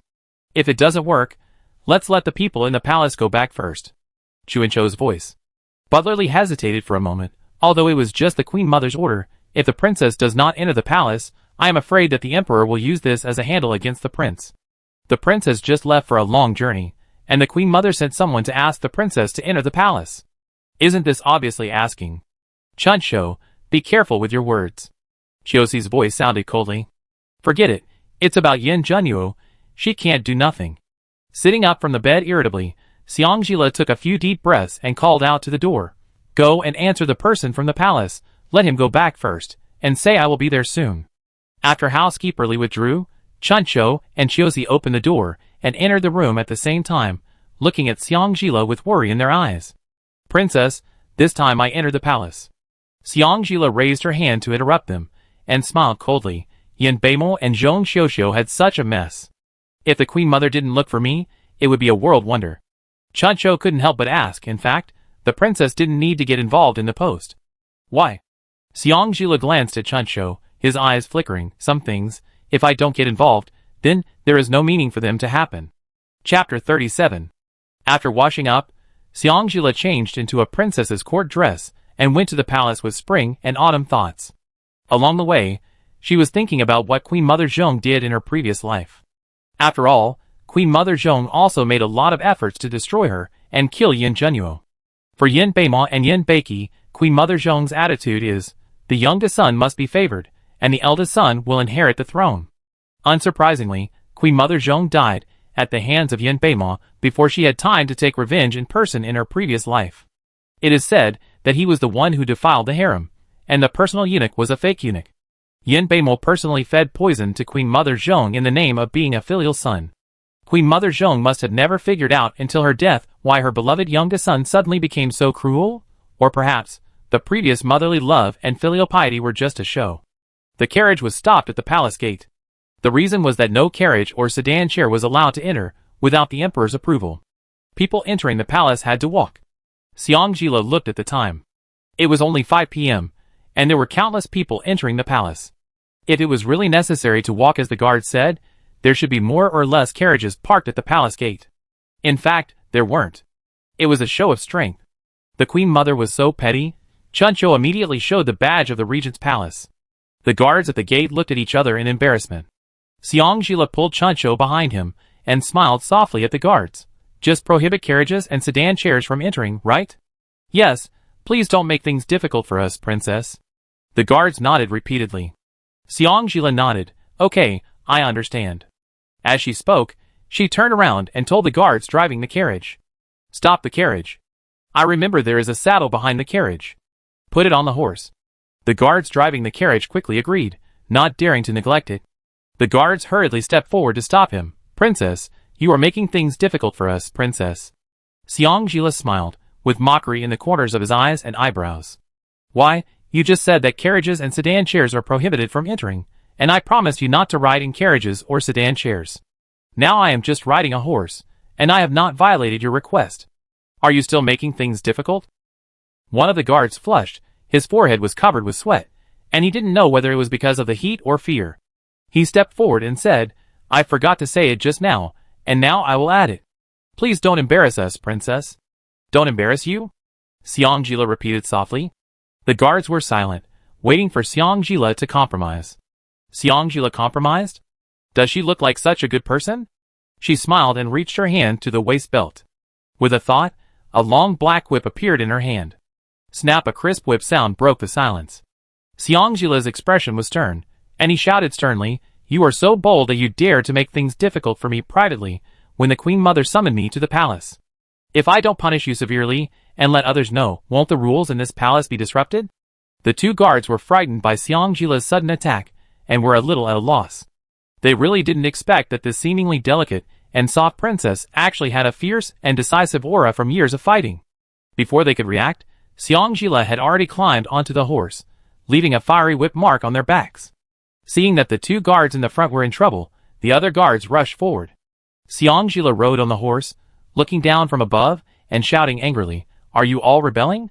The leading guard leader bowed and said in a serious manner, The Queen Mother has ordered that the regent princess enter the palace on foot. Xiang Jila smiled. If this princess remembers correctly, generally only women of low status, or wives and daughters of criminals, and palace slaves have to walk. Those with second-rank imperial edicts and above can ride in sedan chairs and carriages until they reach Xuanqing Hall, and then the eunuchs will arrange sedan chairs to send them to the empresses of the palaces. This princess is the Regent Princess, a person with a higher rank imperial edict. Even if the Queen Mother has an order, she must let this princess know. What is the reason for walking? The guard leader had a blank expression on his face, and continued, Please ask the Regent Princess to walk into the palace. Xiang Jila leaned on the horse's head and smiled at the guards. If you have the guts, let's go to the Queen Mother to reason. As she said that, she galloped on the horse and knocked away the guards in front of her, and Chunchakizi followed with skillful movements. In Yukuan Palace, the well-maintained Queen Mother Zhong was looking at Zhong Xiuxiu, who was crying like a pear blossom in the rain, with a distressed face. She didn't forget to scold Yin Beima. Why did you mess with that Xiang family's daughter for no reason? Now, Xiuxiu's innocence has been ruined. If you don't solve this problem, you can only marry Xiuxiu as a princess. A trace of coldness flashed across Yin Beima's eyes, and then he lowered his head. That's what mother taught me. As if she was still not satisfied, Queen Mother Zhong continued, Xiuxiu is my only niece, and she must not be wronged. If you really marry her, you can only have her as your wife for the rest of your life, and you are not allowed to have any thoughts of taking concubines. Do you hear me? Hearing this, Yin Beima couldn't bear it anymore. Mother, isn't it time to marry Xiuxiu? What's more, we didn't do anything, but you insisted that I took advantage of Xiuxiu. This is too Yin Beima didn't even bother to say the word too partial. Thinking of Zhong Xiuxiu's yellow and rough skin, he felt wronged. Of all the parts of Zhong Xiuxiu's body, only her face was good. Seeing that Yin Beima seemed really angry, Queen Mother Zhong's tone slowed down a little. Anyway, if Xiang Jila arrives later, you must find a way to convince her to stand up and clear your name. Don't worry, Mother, Yin Beima said confidently. I dare not say anything else, but I can still control Xiang Jila. She once assassinated Yin Junyu for me. Empress Dowager Zhong coughed heavily. Misfortune comes from the mouth. Yin Beima, Isn't this sentence more appropriate for you? Not wanting to argue too much with Empress Dowager Zhong about where Zhong Xiuxiu went, he changed the subject. Mother, when will Xiang Jila arrive? Empress Dowager Zhong looked at the sky, and a hint of satisfaction flashed in her eyes. If she arrives at the palace gate before the hour of Wei, it will take about an hour and a half to walk from the palace gate. Come over. Yin Beima frowned. Mother, this is too. Empress Dowager Zhong took a sip of warm tea calmly. What is too much? She dared to plot against Xiuxiu. This time it's just a small punishment. Hearing what Empress Dowager Zhong said, Zhong Xiuxiu immediately wiped away her tears, leaned against Empress Dowager Zhong, and raised her little mouth coquettishly, and still loves me the most. Then, she looked at Yin Beima proudly again. Aunt, Xiang Jila, that idiot, likes Cousin Mo, you can use Cousin Mo's marriage to threaten her. Yin Beima, who was preparing for his speech, couldn't help but frown and said coldly, Zhong Xiuxiu, you've gone too far. Zhong Xiuxiu shrank to the side of Queen Mother Zhong, her face full of fear. Queen Mother Zhong glared at Yin Beima. Xiuxiu's words make sense. Why are you glaring at her?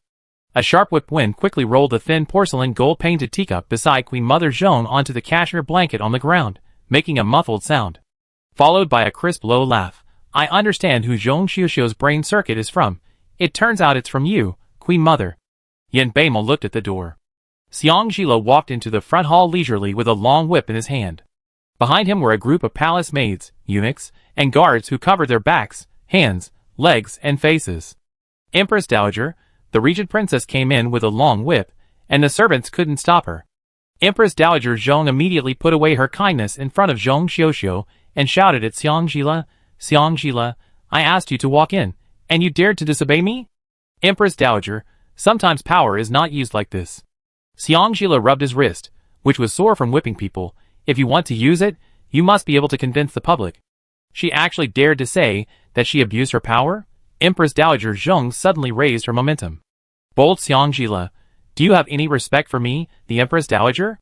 Xiang Jila sneered. I have never seen an Empress Dowager as petty as you. I really envy that the Empress Dowager can be protected so well by the late Emperor. Empress Dowager Zhong was originally just a concubine's daughter from the family of the 5th-rank Zongjing Shaoqing. By chance, she was granted marriage by the late Emperor to Yin Junyu as his wife. Because of her limited knowledge and no competition, She and Yin Junyu had a husband and wife relationship of mutual support. Later, Yin Junyu ascended the throne, and Empress Dowager Xang naturally became the queen. I have to admit that Queen Mother Xang is indeed lucky. She doesn't have to worry about the former court and the harem, and she has been the Queen Mother in peace and stability. Similarly, her identity has always been a pain in Queen Mother Zhong's heart. Suddenly exposed by Xiangjila, Queen Mother Zhong was immediately angry and said, Someone, take Xiangjila to me and beat him with 50 palace sticks. The palace stick is generally used to punish palace maids who have committed serious crimes. Usually, 30 palace sticks can make ordinary palace maids paralyzed. 50 palace sticks, she is obviously trying to kill Xiangjila. Chiosi instinctively protected Xiangjila behind her. The palace maids, eunuchs and guards, who had just been whipped by Xiangjila looked at each other, but refused to take a step forward. Xiangjila laughed even more happily, and did not forget to remind Yin Beima, who was sitting beside him. Beima, it's not that the aunt of the emperor is saying anything to you, but your mother is like this, you'd better make her restrain her temper, otherwise you will suffer a great loss. The emperor has arrived. The eunuch's announcement made Empress Dowager Zhong's eyes light up. Seeing Yin Beiki striding forward, she immediately stepped forward. My son, look at you, the woman who was given to your uncle by the emperor, doesn't even know the rules at all.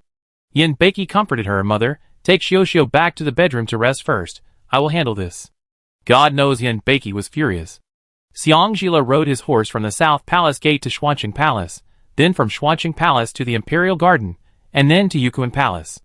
He didn't care about his royal family's face at all, and was just as arrogant as Yin Junyu. But when he asked the reason, it was indeed impossible to find fault. Mother had been used to a smooth life, and was used to doing whatever she wanted. When she met a thorn like Xiangjila, she could only be bitten back. Yin Beiki thought Xiangjila would directly bring up Yin Junyu's identity, and challenge him when she saw him. Then it would be easier for him to deal with it. But Xiangjila actually squatted slightly to greet him when she saw him, and said to him very humbly, Your Majesty, your servant has seen you. Yin Beiki felt that the fire in his chest was even stronger. He sat in the main seat, and looked at Xiangjila, his sword eyebrows slightly raised. Auntie, there is no need to be polite, but the emperor's uncle just left Beijing today, and you made a scene in the palace like this. If it gets to the emperor's uncle's ears, I'm afraid he will think too much. Dare to threaten her? Xiangjila looked at Yin Beiki with a bit of helplessness.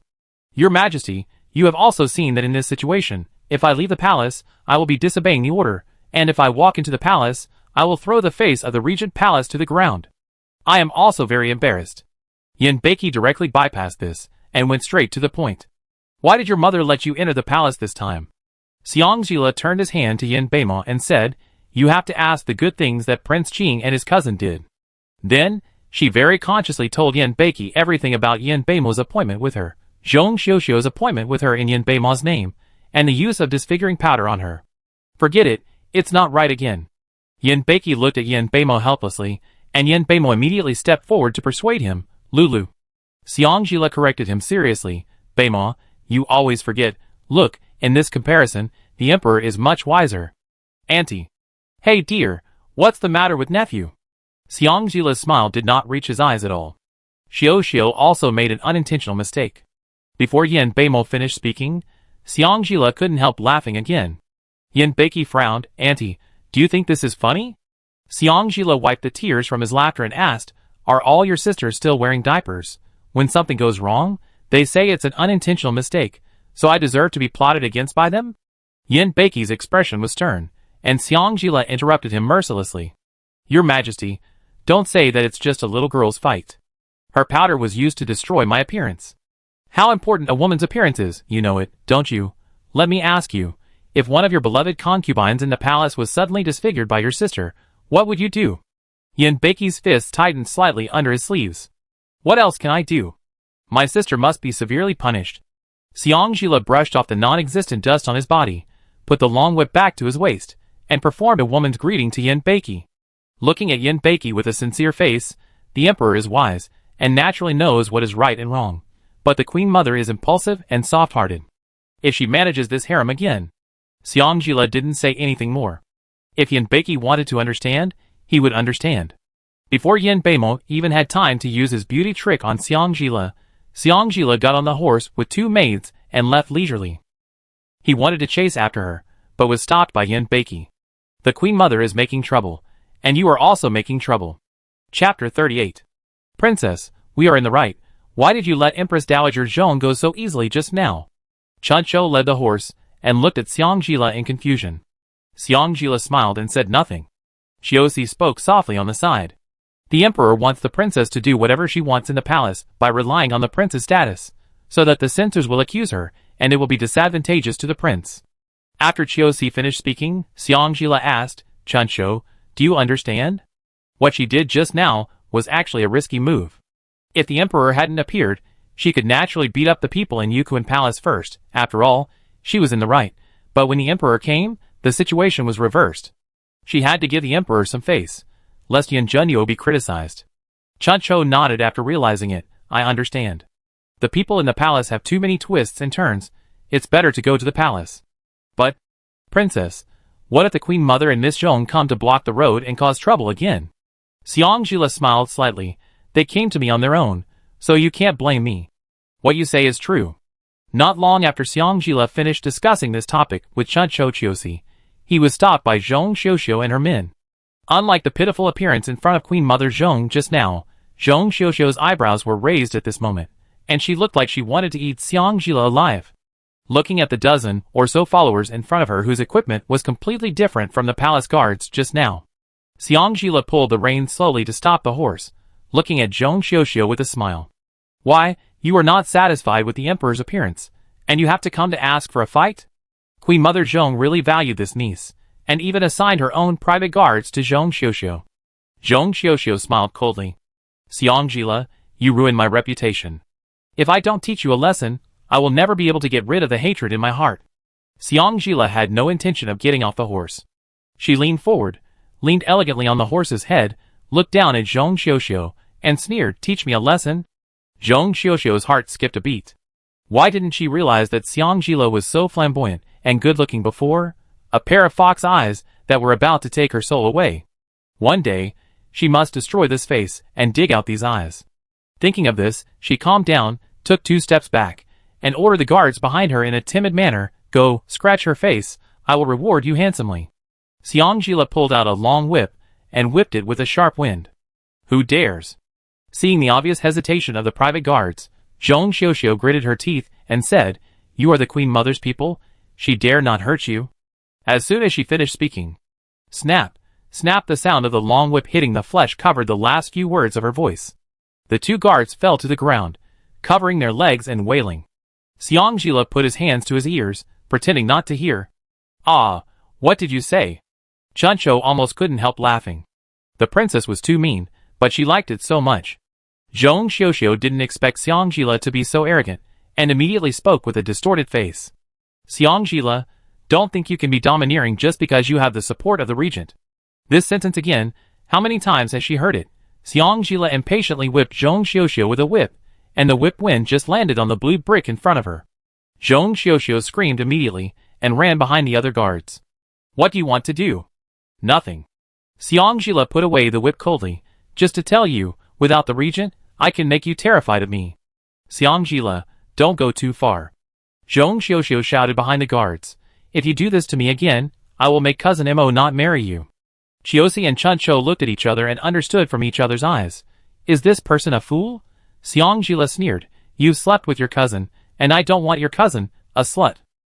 The fig leaf was torn off, and Zhong Xiuxiu seemed to have returned to the day when the servants of the Xiang mansion pointed at her and whispered about her.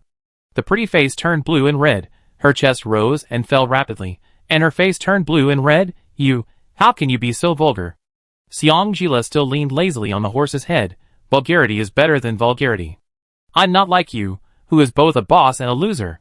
You can't do porcelain work, but you have to take on diamond drills. When something goes wrong, you will only ask others to help you settle it. Seeing that Zhong Xiuxiu looked like she was about to faint, Xiangjila sneered.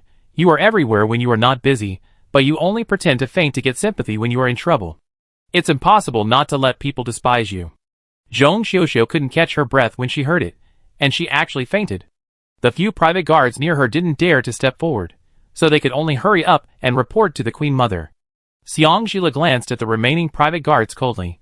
Do you want to get out of the way, or do you want me to sweep you away? Chapter 39. The private guards looked at each other and made way.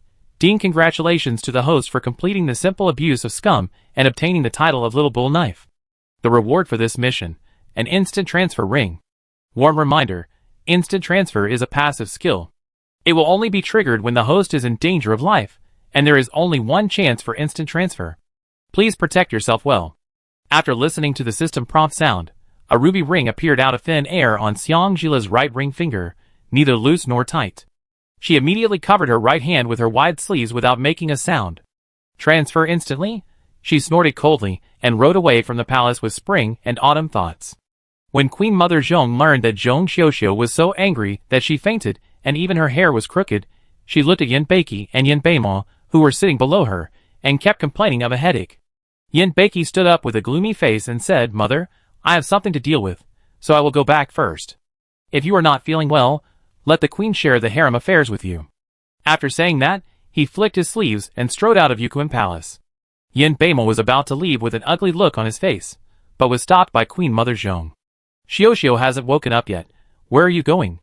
Yin Beimo looked at Queen Mother Zhang with a firm attitude. "Mother, I will not marry Xiuxiu." Seeing that Xiangjila was hopeless, he didn't wait for the so-called turnaround and directly made it clear. Marrying a stupid and fierce woman like Zhong Xiuxiu would definitely set the development of the Qing Palace back by several decades. Queen Mother Zhang threw a thin porcelain teacup in front of him. "Asshole, if you don't marry her, what will happen to Xiuxiu?" Yin Beima changed his previous respectful attitude and looked at Queen Mother Zhang, with an unclear expression on his face. "I think that Xiuxiu is valued by the Queen Mother, and a trivial matter like marriage is just a matter of the Queen Mother asking for it." He thought that he was as respectful to the Queen Mother as his brother, but the Queen Mother only sided with the royal brother and Zhong Xiuxiu in everything, and did not consider him at all. Zhong Xiuxiu's happiness is important, so does his Qing Palace deserve to be unlucky? Queen Mother Zhong said, as a matter of course, after this incident, who among the rich and powerful families would be willing to give her the position of legitimate wife except you? Although she spoke with great sincerity, it was a matter of the future of the mansion, and no one would want a woman with a bad reputation to be the mistress. Anyway, she liked Xiuxiu, and marrying him would be a happy ending for everyone. Yin Beimo felt a chill in his heart. He endured it and said, "In your heart, is your son's status not as good as that of Zhong Xiuxiu?" Queen Mother Zhong choked. How could Amor have such an idea? Yin Beimo smiled coldly. "Isn't it? If it was other trivial matters, it would be fine, but Princess Qing must be someone who can help my son." "Do you know whether Zhong Xiuxiu can help me, mother?" Queen Dowager Zhong was frightened by his uncharacteristic behavior and said in a daze, "Back then, I and your father." Yin Beimo retorted, "That was because your father was capable, and you, mother, were also well-behaved, but that Zhong Xiuxiu, do you think she is a well-behaved person?" Queen Dowager Zhong picked up the teacup that the palace servant had just filled, took a sip of tea, covered up her guilty look, and said nothing more. Queen Dowager Zhong was silent, and Yin Beimo's expression eased a little. She said goodbye to Queen Mother Zhong and left. A few days later, someone from the palace came again to inform Xiangjila to attend the Mid-Autumn Festival dinner. After Xiangjila received the invitation from the palace, he said nothing. Chuncho is just as her name suggests. She is really worried about her. In previous years, when the prince was here, the emperor only sent someone to notify him, and it was up to the prince to go or not. Why is it that the princess has to attend? I'm afraid there will be no good banquet, Xiuxi said in a calm voice. Xiangjila threw the invitation on the table casually. You have to go whether it's good or not. The Queen Mother will definitely not let go of Zhong Xiuxiu's matter. According to Yin Beimo's ambition, he will definitely not marry someone like Zhong Xiuxiu, who has no help. However, she is curious whether Xiangtiange can still win Yin Beimo's favor now that he has lost Yin Junyu's betrothal gift. After sending Chuncho Xiuxi to do her own things, Xiangjila immediately went to the back garden to check the potatoes and sweet potatoes that had been planted for 2 or 3 days. Ever since she cooked the sweet potatoes 2 days ago, she has fallen in love with this sweet, sticky and filling food. She specially asked someone to cultivate a small piece of land in the back garden of the palace to try to grow potatoes and sweet potatoes. According to the planting method, potatoes are suitable for planting in March or around September and October, and the growth cycle is 2 to 3 months. Sweet potatoes are generally planted in April and May, and the growth cycle is 3 to 4 months. However, the potatoes in her space can grow and harvest overnight, and the sweet potatoes take 2 days to plant, so she wants to try outside. If she uses the seedlings in the space, can she break this common sense? Seeing those seedlings drooping on the ground, she was a little disappointed. Are you watering them on time? Xiangjila asked the florist, who was in charge of the flower garden. The florist replied respectfully, Princess, basically when I water the flowers and plants in the garden, I will also water your seedlings. Seeing Xiangjila's disappointed expression, the florist asked curiously, Princess, what kind of precious variety is this? I have never seen such a seedling before. Chapter 40. Xiangjila blinked mysteriously, you know when the time comes. Then, she told the flower farmer to try watering once a day or once every 2 days. After returning to the room, Xiangjila immediately flashed into the space. The space immediately popped up an electronic projection prompt. The sweet potatoes are ripe. Are you sure you want to harvest them? Xiangjila clicked yes without thinking. Almost at the same time, there were several more large boxes of sweet potatoes in the warehouse. Seeing those large blue boxes that were as high as her chest and about half a meter long and wide, Xiangjila was worried. Potatoes and sweet potatoes are drought-resistant and durable. If it was just the food for one prefecture, it would be fine if she could grow them, but there were more than 100,000 troops stationed at the border, and she couldn't grow so much food even if she died of exhaustion.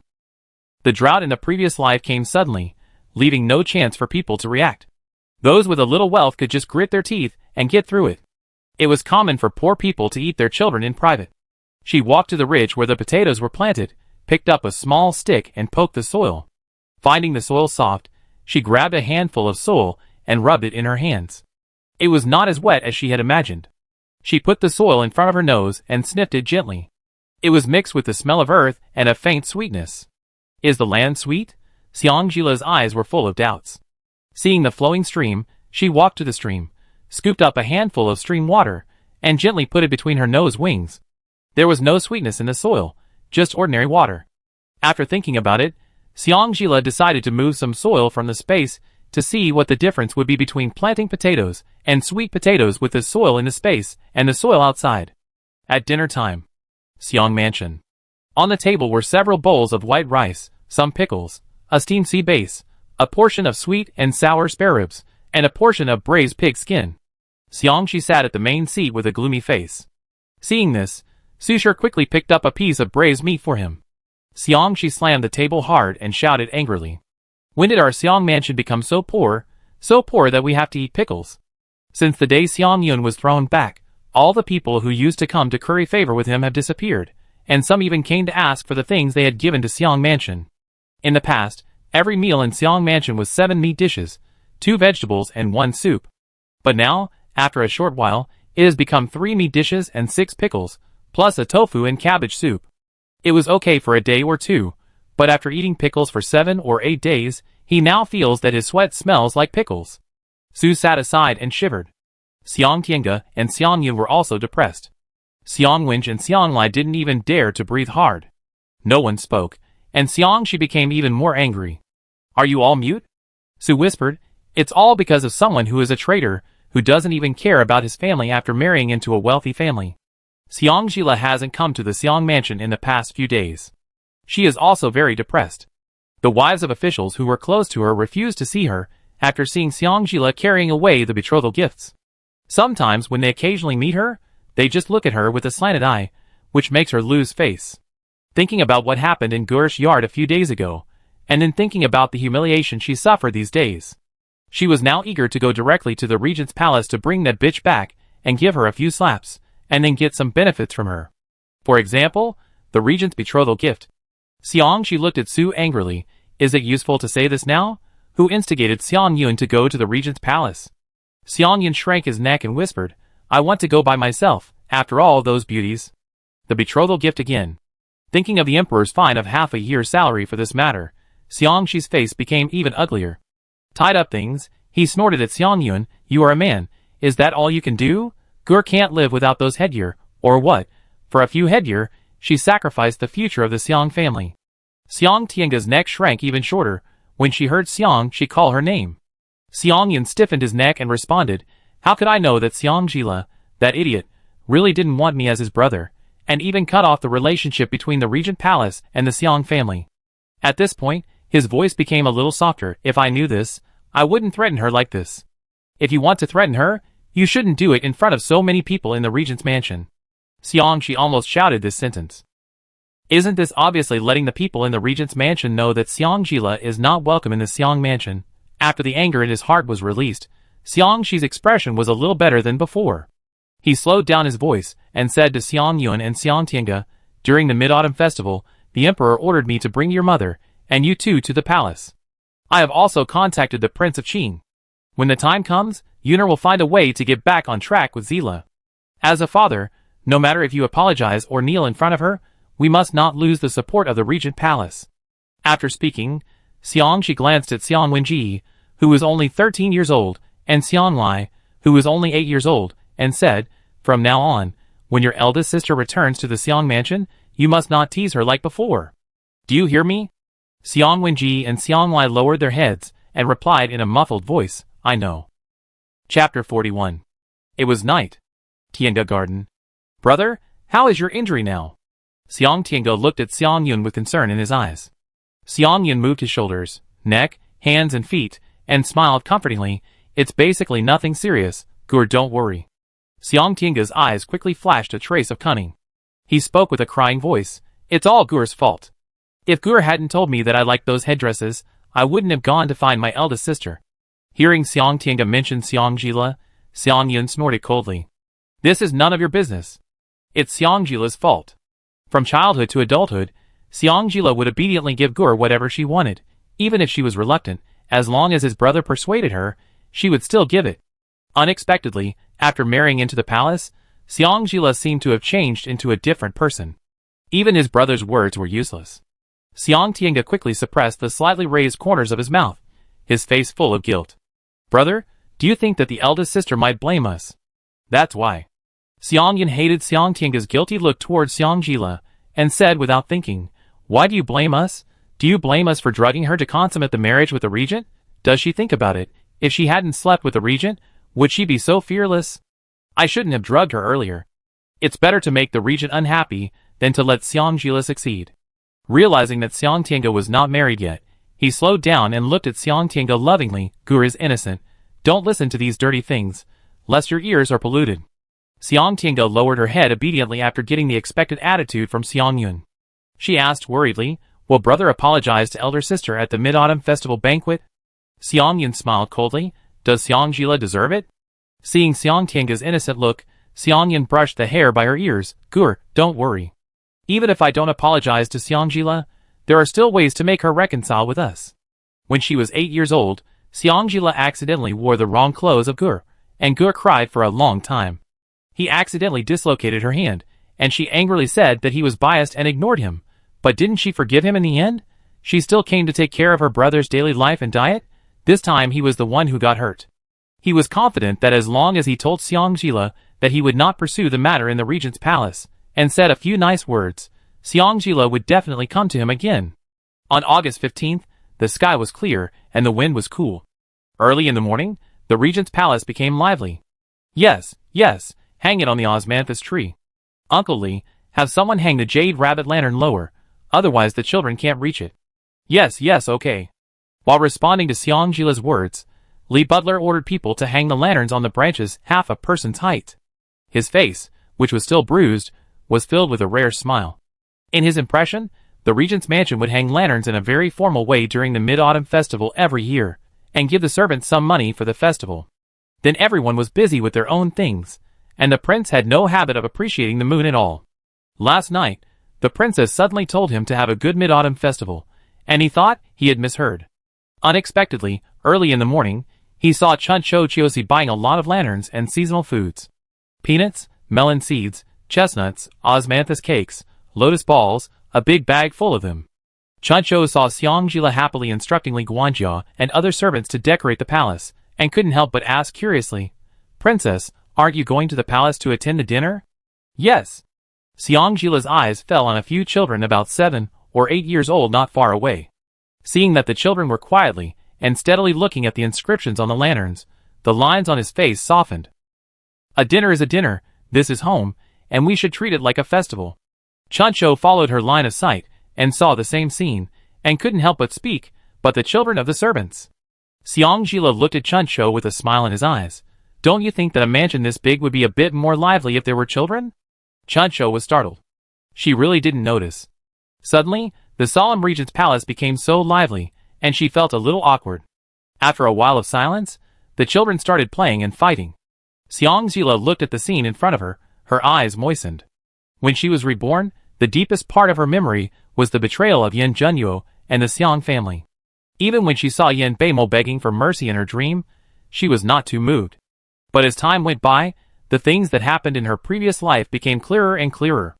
If she could still call Yin Beimo nephew in a perfunctory manner when she just came back, then now, after the memories of her previous life were gradually pieced together, she wanted to cut Yin Beimo into pieces 10,000 times a day. Compared to the last life, the regent's palace, from the housekeepers to the servants, were almost pervertedly loyal to Yin Junyu, which moved her.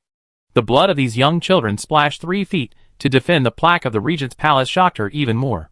She will never forget that snowy winter day when Chu Shan assassinated Yin Beiki and implicated the regent's palace. After Yin Beimo ascended the throne, he immediately issued an order to return all the tributes of the regent's palace to the national treasury.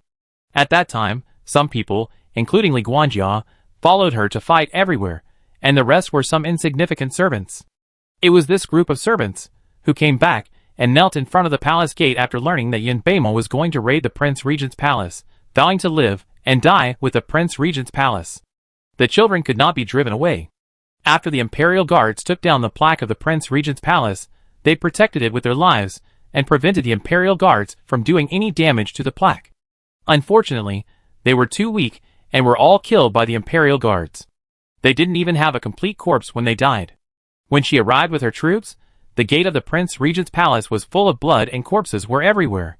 The plaque of the Regent palace was like those children, lying in pieces in front of the closed door of the palace. The heavy snow fell, but it couldn't cover the red on the ground. Thinking back, Xiangjila tried to suppress the sadness in her heart and the overwhelming hatred for Yin Beimo, and called Li Guanjia. "Princess, what do you want? I will ask the kitchen to give the servants an extra sweet soup later. After watching the moon today, let them drink the sweet soup and rest." "Yes." Li Guanjia is now increasingly unable to guess what Xiangjila is thinking. Logically speaking, since the prince is not here, she doesn't need to act anymore, but her expression and movements are so natural.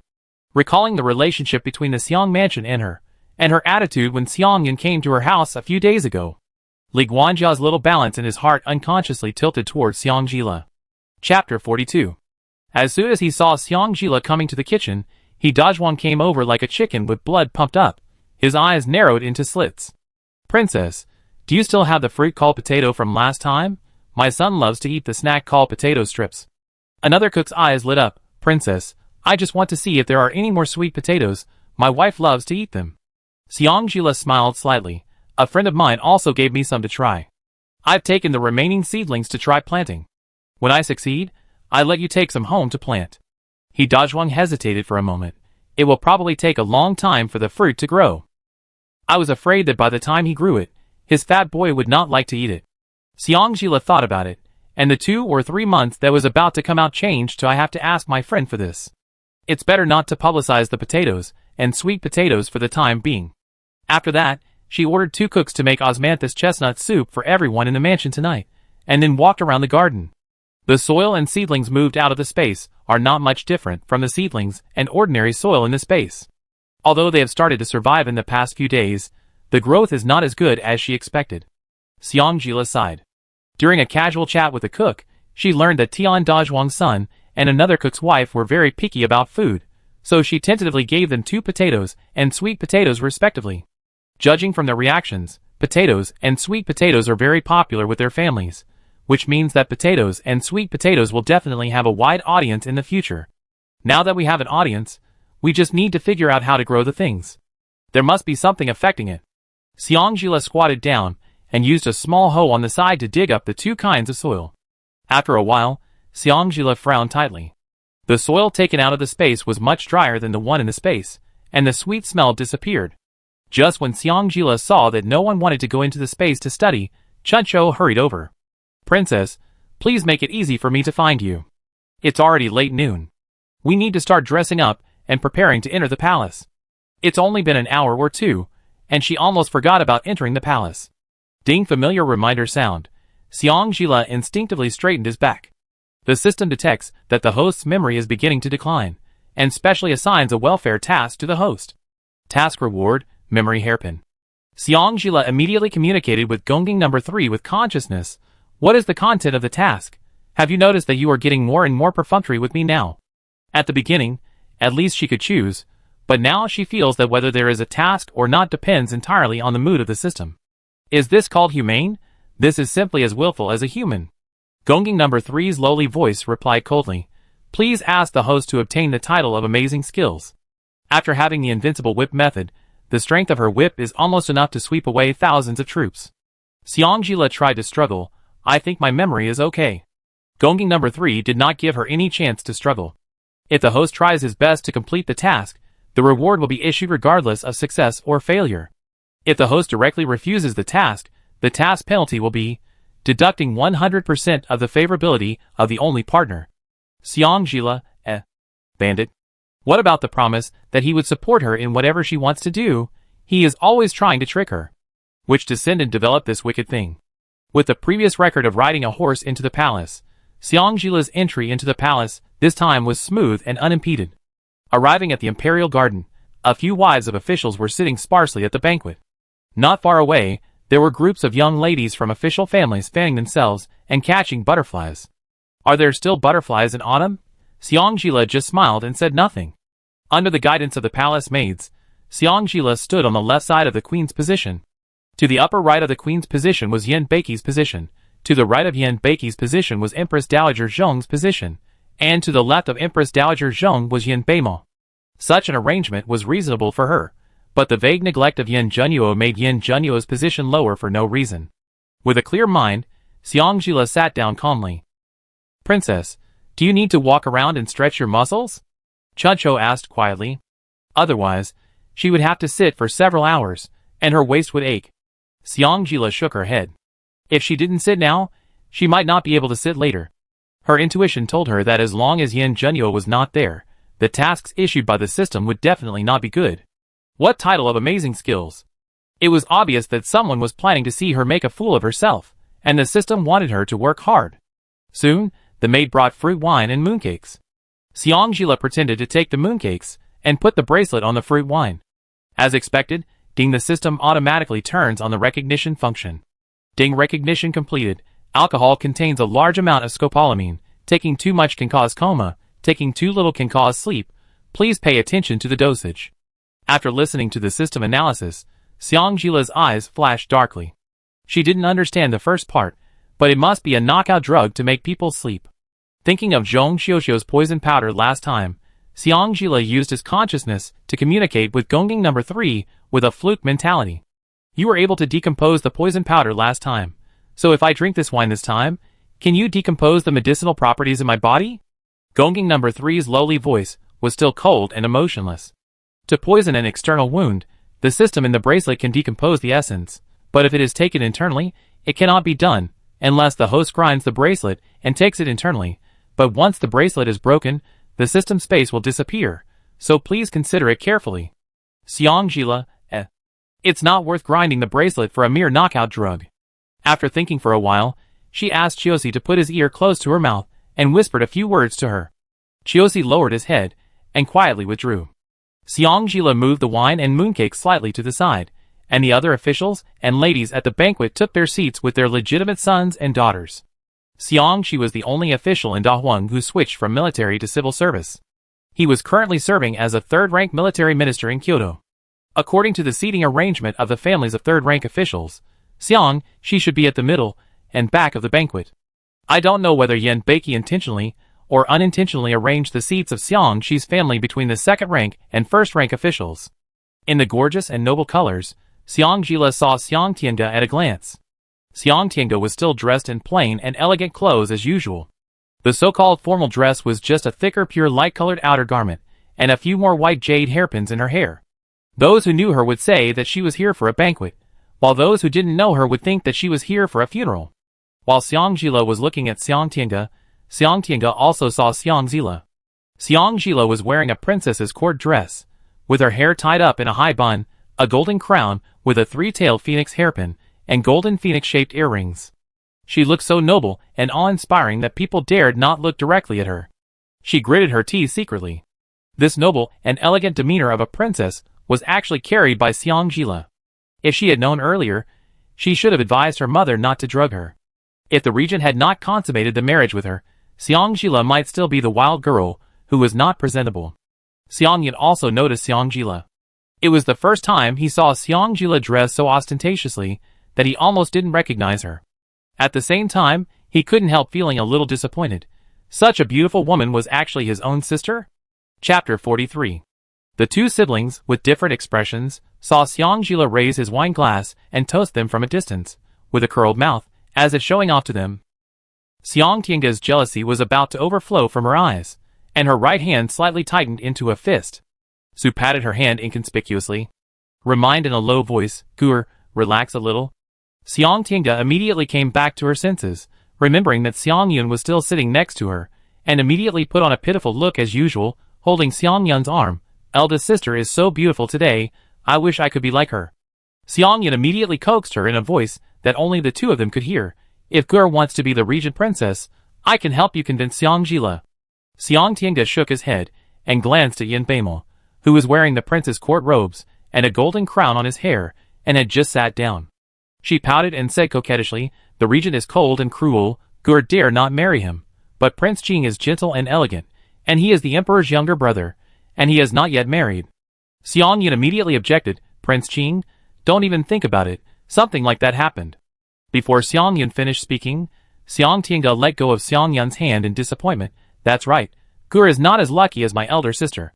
"What did Gur say?" Xiang Yun frowned in disapproval. "In my heart, Gur will always be the most beautiful woman. How can Xiang compare with you?" Xiang Tiange was very pleased with Xiang Yun's words, but Xiang Tiange was still not satisfied. "But brother will also marry a wife in the future. If he has a sister-in-law, brother will definitely put her first." Xiang Yun thought for a moment and said seriously, "I will definitely marry a woman who matches Gur's personality in the future, so that Gur will not be wronged." After getting Xiang Yun's guarantee, Xiang Tiange smiled with satisfaction and glanced proudly in the direction of Xiang. But Xiang didn't know when he left the table. He was not at his seat, and even the king of Qing was nowhere to be seen. Xiang Tiange immediately pulled Xiang Yun nervously, indicating that he should look at Xiang seat. Xiang also noticed that Xiang seat was empty, and coughed lightly at Xiang Yun. Xiang Yun stood up and left the table resignedly. Beside the artificial lake in the imperial garden, Xiang calculated the time and waited for Chiosi to come back with Chun Shou at the agreed place. Not long after, Chiosi landed beside Chun Shou and nodded slightly to Xiang. Xiang raised a sarcastic arc at the corner of his mouth and walked towards the banquet with Chun Shou and Chiosi. The three masters and servants seemed to have been together from the beginning and had never been separated. Just when they were halfway there, Yin Beimao blocked their way. Chun Shou and Chiosi stepped forward vigilantly and protected Xiang behind them. Xiang said softly, "You guys leave first." The two looked at each other and retreated respectfully 2 meters behind Xiang. Yin Beimao looked at Chun Shou Chiosi and felt that the two of them were irritating. Hate flashed in Xiang eyes, and she suppressed the urge to kill. She raised her lips and smiled. "Is there something wrong?" Her hatred was caught by Yin Beimao. "I won't marry Zhong Xiuxiu." He said this without any context. Xiang sneered. "Then what?" Yin Beimao could not see any trace of the previous obsession in Xiang eyes, and said in a disappointed tone, "You can take revenge on me, but don't use such a clumsy trick. If you hurt me, you will also hurt yourself." Xiang Seeing that Xiang didn't say anything, Yin Beimao thought he had hit the nail on the head. He immediately stepped forward and wanted to reach out and grab her arms to look at him, but Xiang easily avoided him. Yin Beimao's hand stopped in midair, and he dropped it in disappointment. His eyes were still full of affection, and his tone was forbearing. "Lele, I know you must still be angry with me, but you must still love me, otherwise why would you still wrong yourself to stay in the regent's mansion? Isn't it just waiting for an opportunity to lend me a helping hand?" Xiang suppressed the disgust and hatred in his heart. He said coldly, "I think you, Prince Qing, have misunderstood. I stayed in the regent's palace because I didn't want to leave, and I didn't feel wronged. Also, I was young and ignorant before, so I was obsessed with a pot of rotten pig food. Now that I have such delicacies as your uncle, do you think I will be stupid enough to go back and guard that pot of rotten pig food?" Xiang words fell clearly into Chun Shou Chiosi's ears, and both of them raised their eyebrows at the same time. In the princess's mind, Prince Qing is rotten pig food, and the prince is a delicacy from the mountains and the sea. This metaphor is really apt. Yin Beimo's face instantly turned green and red. Xiangjila, how dare she? If Prince Qing has nothing to do, then this princess will take the first seat. After saying that, Xiangjila gave a look, and Chenchikizi immediately followed. Ding Gonging number 3's cold lowly voice sounded in Xiangjila's mind. Host, it is detected that your hatred value just now exceeded the standard. Do you need to draw a circle to curse the other party? Xiangjila thought for a moment, then smiled with gritted teeth. Then I will curse him to endure the pain of being cut into pieces every day. Gonging number 3 said calmly, the system cannot do such an inhumane thing. Xiangjila was a little annoyed. Then what can I curse him for? Gonging number 3 said in a formulaic way, I can curse him to be hit by tiles when he enters the house. His bed will collapse when he sleeps, he will fall when he walks, and he will choke when he drinks water. Xiangjila frowned. Why are they all minor fights? Can I curse them all at once? Gonging number 3 responded coldly. You can only choose 3 out of 10 until all the curses are used up. You can only use it once on the same person. Xiangjila really wanted to ask Gonging number 3 at this moment, who on earth was the brainless person who developed it? Chapter 44. Despite his dislike, Xiangjila quickly selected 3 curses and drew circles to curse Yin Beimo.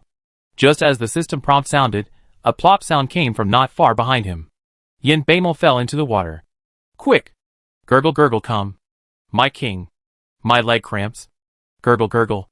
Xiangjila immediately quickened his pace upon hearing this. He trotted for a long distance. Chuncho couldn't help laughing out loud. Oh my god!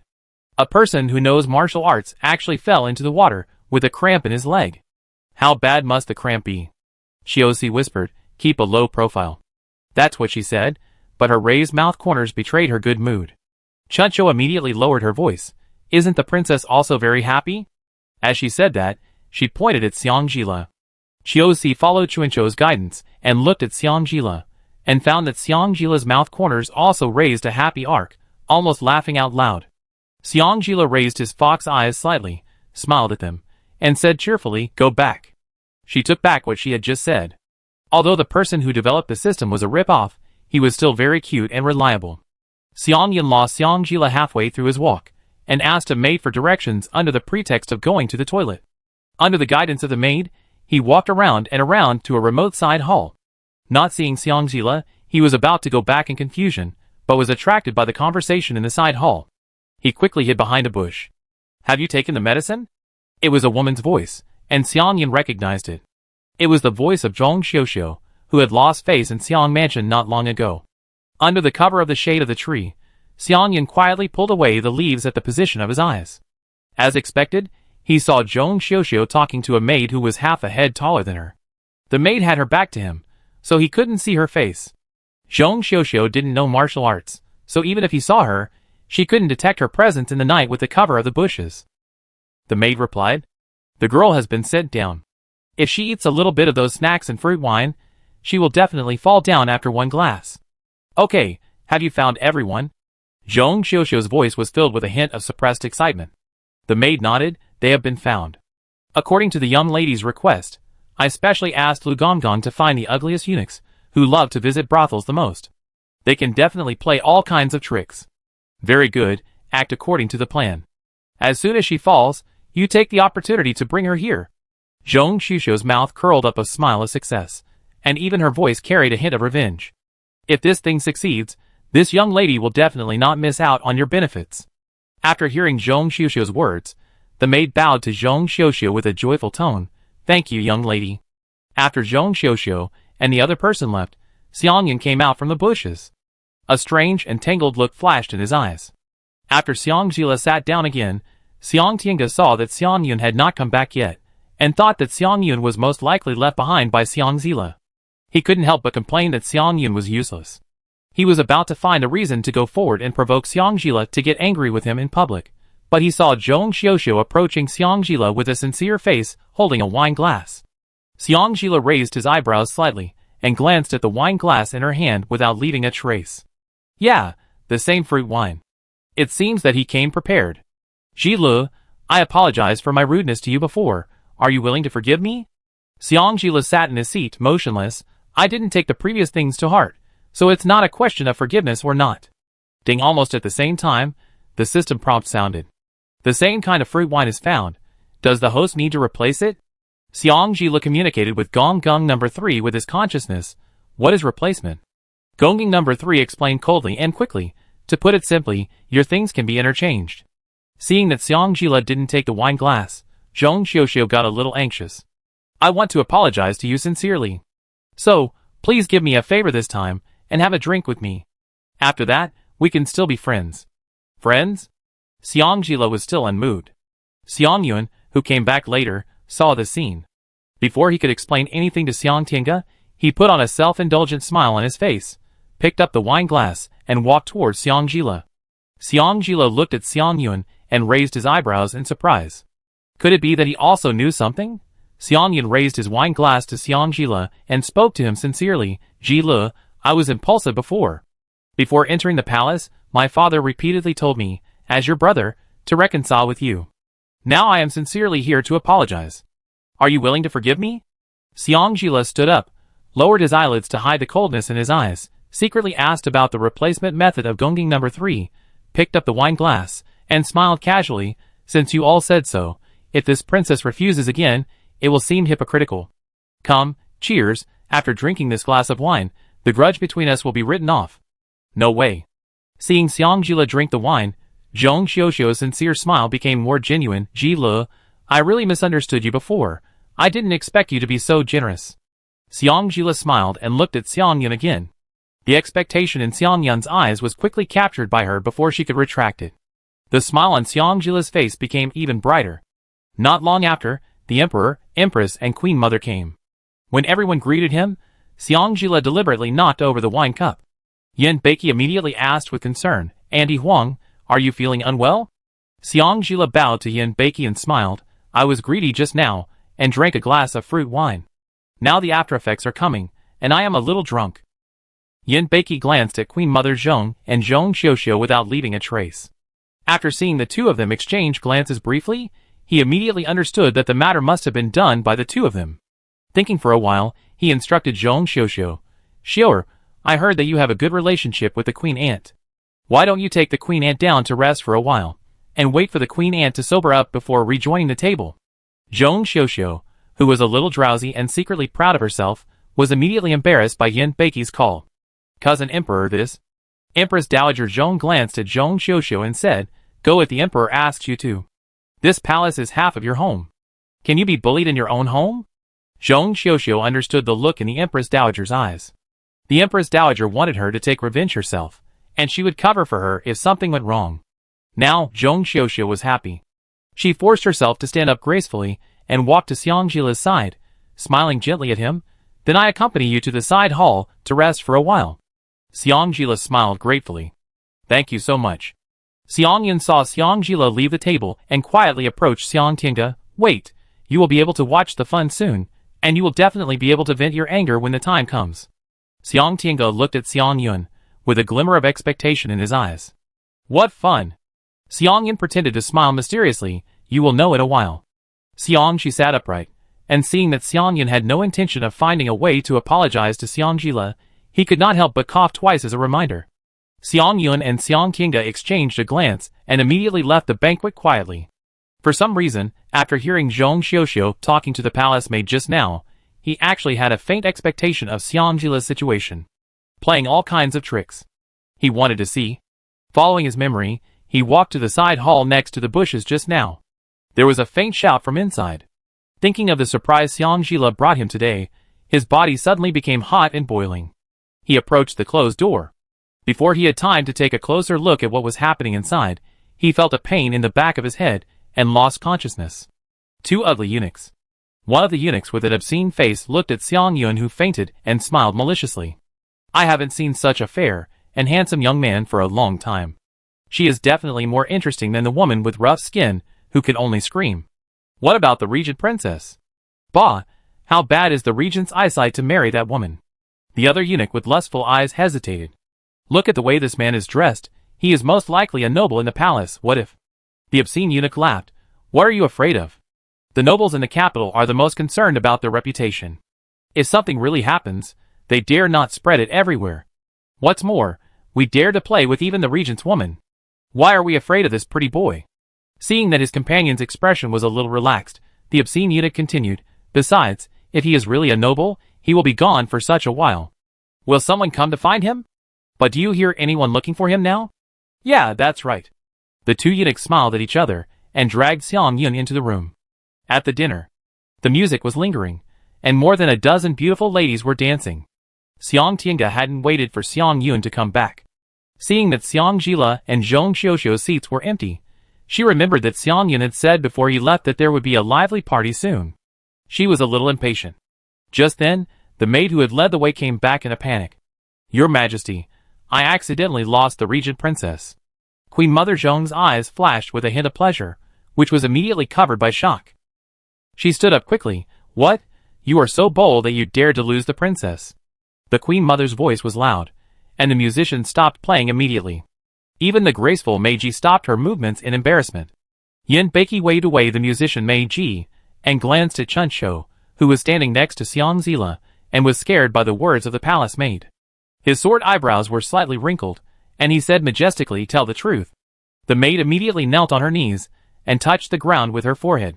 Just now, after I and Miss Xiuxiu took the princess to the side hall to rest, Miss Xiuxiu said that she forgot to take something, and asked me to accompany her back to get it. When she came back, the princess was no longer in the side hall. Miss Xiuxiu is still looking for her. She ordered me to come and report to the emperor, asking the emperor to send more people to help find her. The queen sat dignifiedly beside Yin Beiki and smiled gracefully. Perhaps the princess wants to get familiar with the surrounding environment in the palace after she sobered up. It is also human nature. The emperor does not need to worry too much. Queen Mother Zhong frowned. How can that be done? The regent is still at the frontier. What if something happens to his princess in the palace? When he returns, how will the prince explain to him? Let's send someone to look for her. Yin Beiki nodded, glanced at Yin Beimo, whose hair was not completely dry, and then looked at Queen Mother Zhong. What the Queen Mother said makes sense. My brother fell into the water for no reason, and the regent princess is missing. I'm afraid that a bad guy took the opportunity to sneak into the palace during the dinner today. It's safer to send someone to look for her. As he said this, he ordered the eunuch beside him to call the chief of the Imperial Guards, and asked the Imperial Guards to find the regent princess safely. Queen Mother Zhong couldn't sit still. She could even foresee how exciting the drama would be after Xiang Jila was discovered by the Imperial Guards. I have watched Ju Nuo grow up. Now his princess is missing in the palace. I am really worried. Why don't I go and look for her myself? The Queen Mother spoke, and the wives of other officials all responded. What the Queen Mother said makes sense. The Regent King has made so many contributions to our Da Huang. Now he is going to the border to guard the frontier not long after his wedding. It is reasonable for us to take care of the Regent King's wife. That's right, I am willing to go with the Queen Mother to find the Regent Princess. I am willing too. Su stood up pretentiously, her eyes full of worry. Although the Regent Princess married the Regent King, she is still the daughter of my Xiang family. I beg the Emperor to allow me to go with the Queen Mother to find the princess. The Queen watched everything happen quietly. She turned her head and wanted to say something to Yin Beiki, but Yin Beiki was unwilling to even spare a glance for her. She opened her red lips slightly, but in the end, she said nothing and let the situation develop. Queen Mother Zhong was very satisfied with what was happening in front of her, and she looked at Yin Beiki. My son, what do you think? Yin Beiki knew that Queen Mother Zhong had made arrangements, and smiled respectfully to Queen Mother Zhong. Since Queen Mother has spoken, then this time, Queen Mother will make the decision.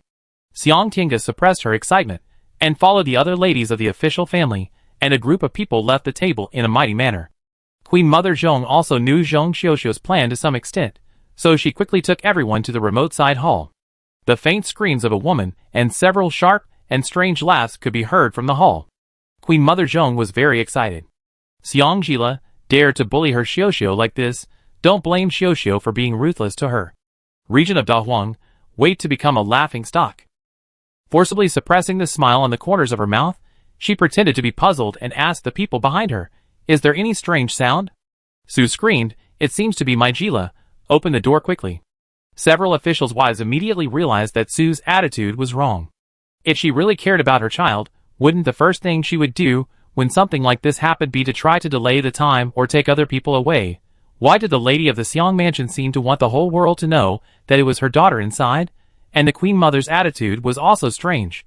It didn't seem like she was looking for someone, but rather that she had expected something like this to happen, and she immediately asked the Imperial Guards to break the door open.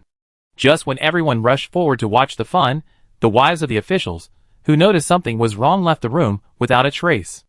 All the strange laughter stopped abruptly, and more than a dozen ugly eunuchs with lustful eyes quickly picked up the clothes to cover themselves, knelt tremblingly in front of the Queen Mother, and said directly without thinking, "It was the Regent Princess who seduced the slaves. Please forgive me, Queen Mother." Behind them, there was a white man's body, and a woman's body with yellow skin and purple marks. Queen Mother Xang frowned slightly, and soon relaxed. It seemed that someone was affected.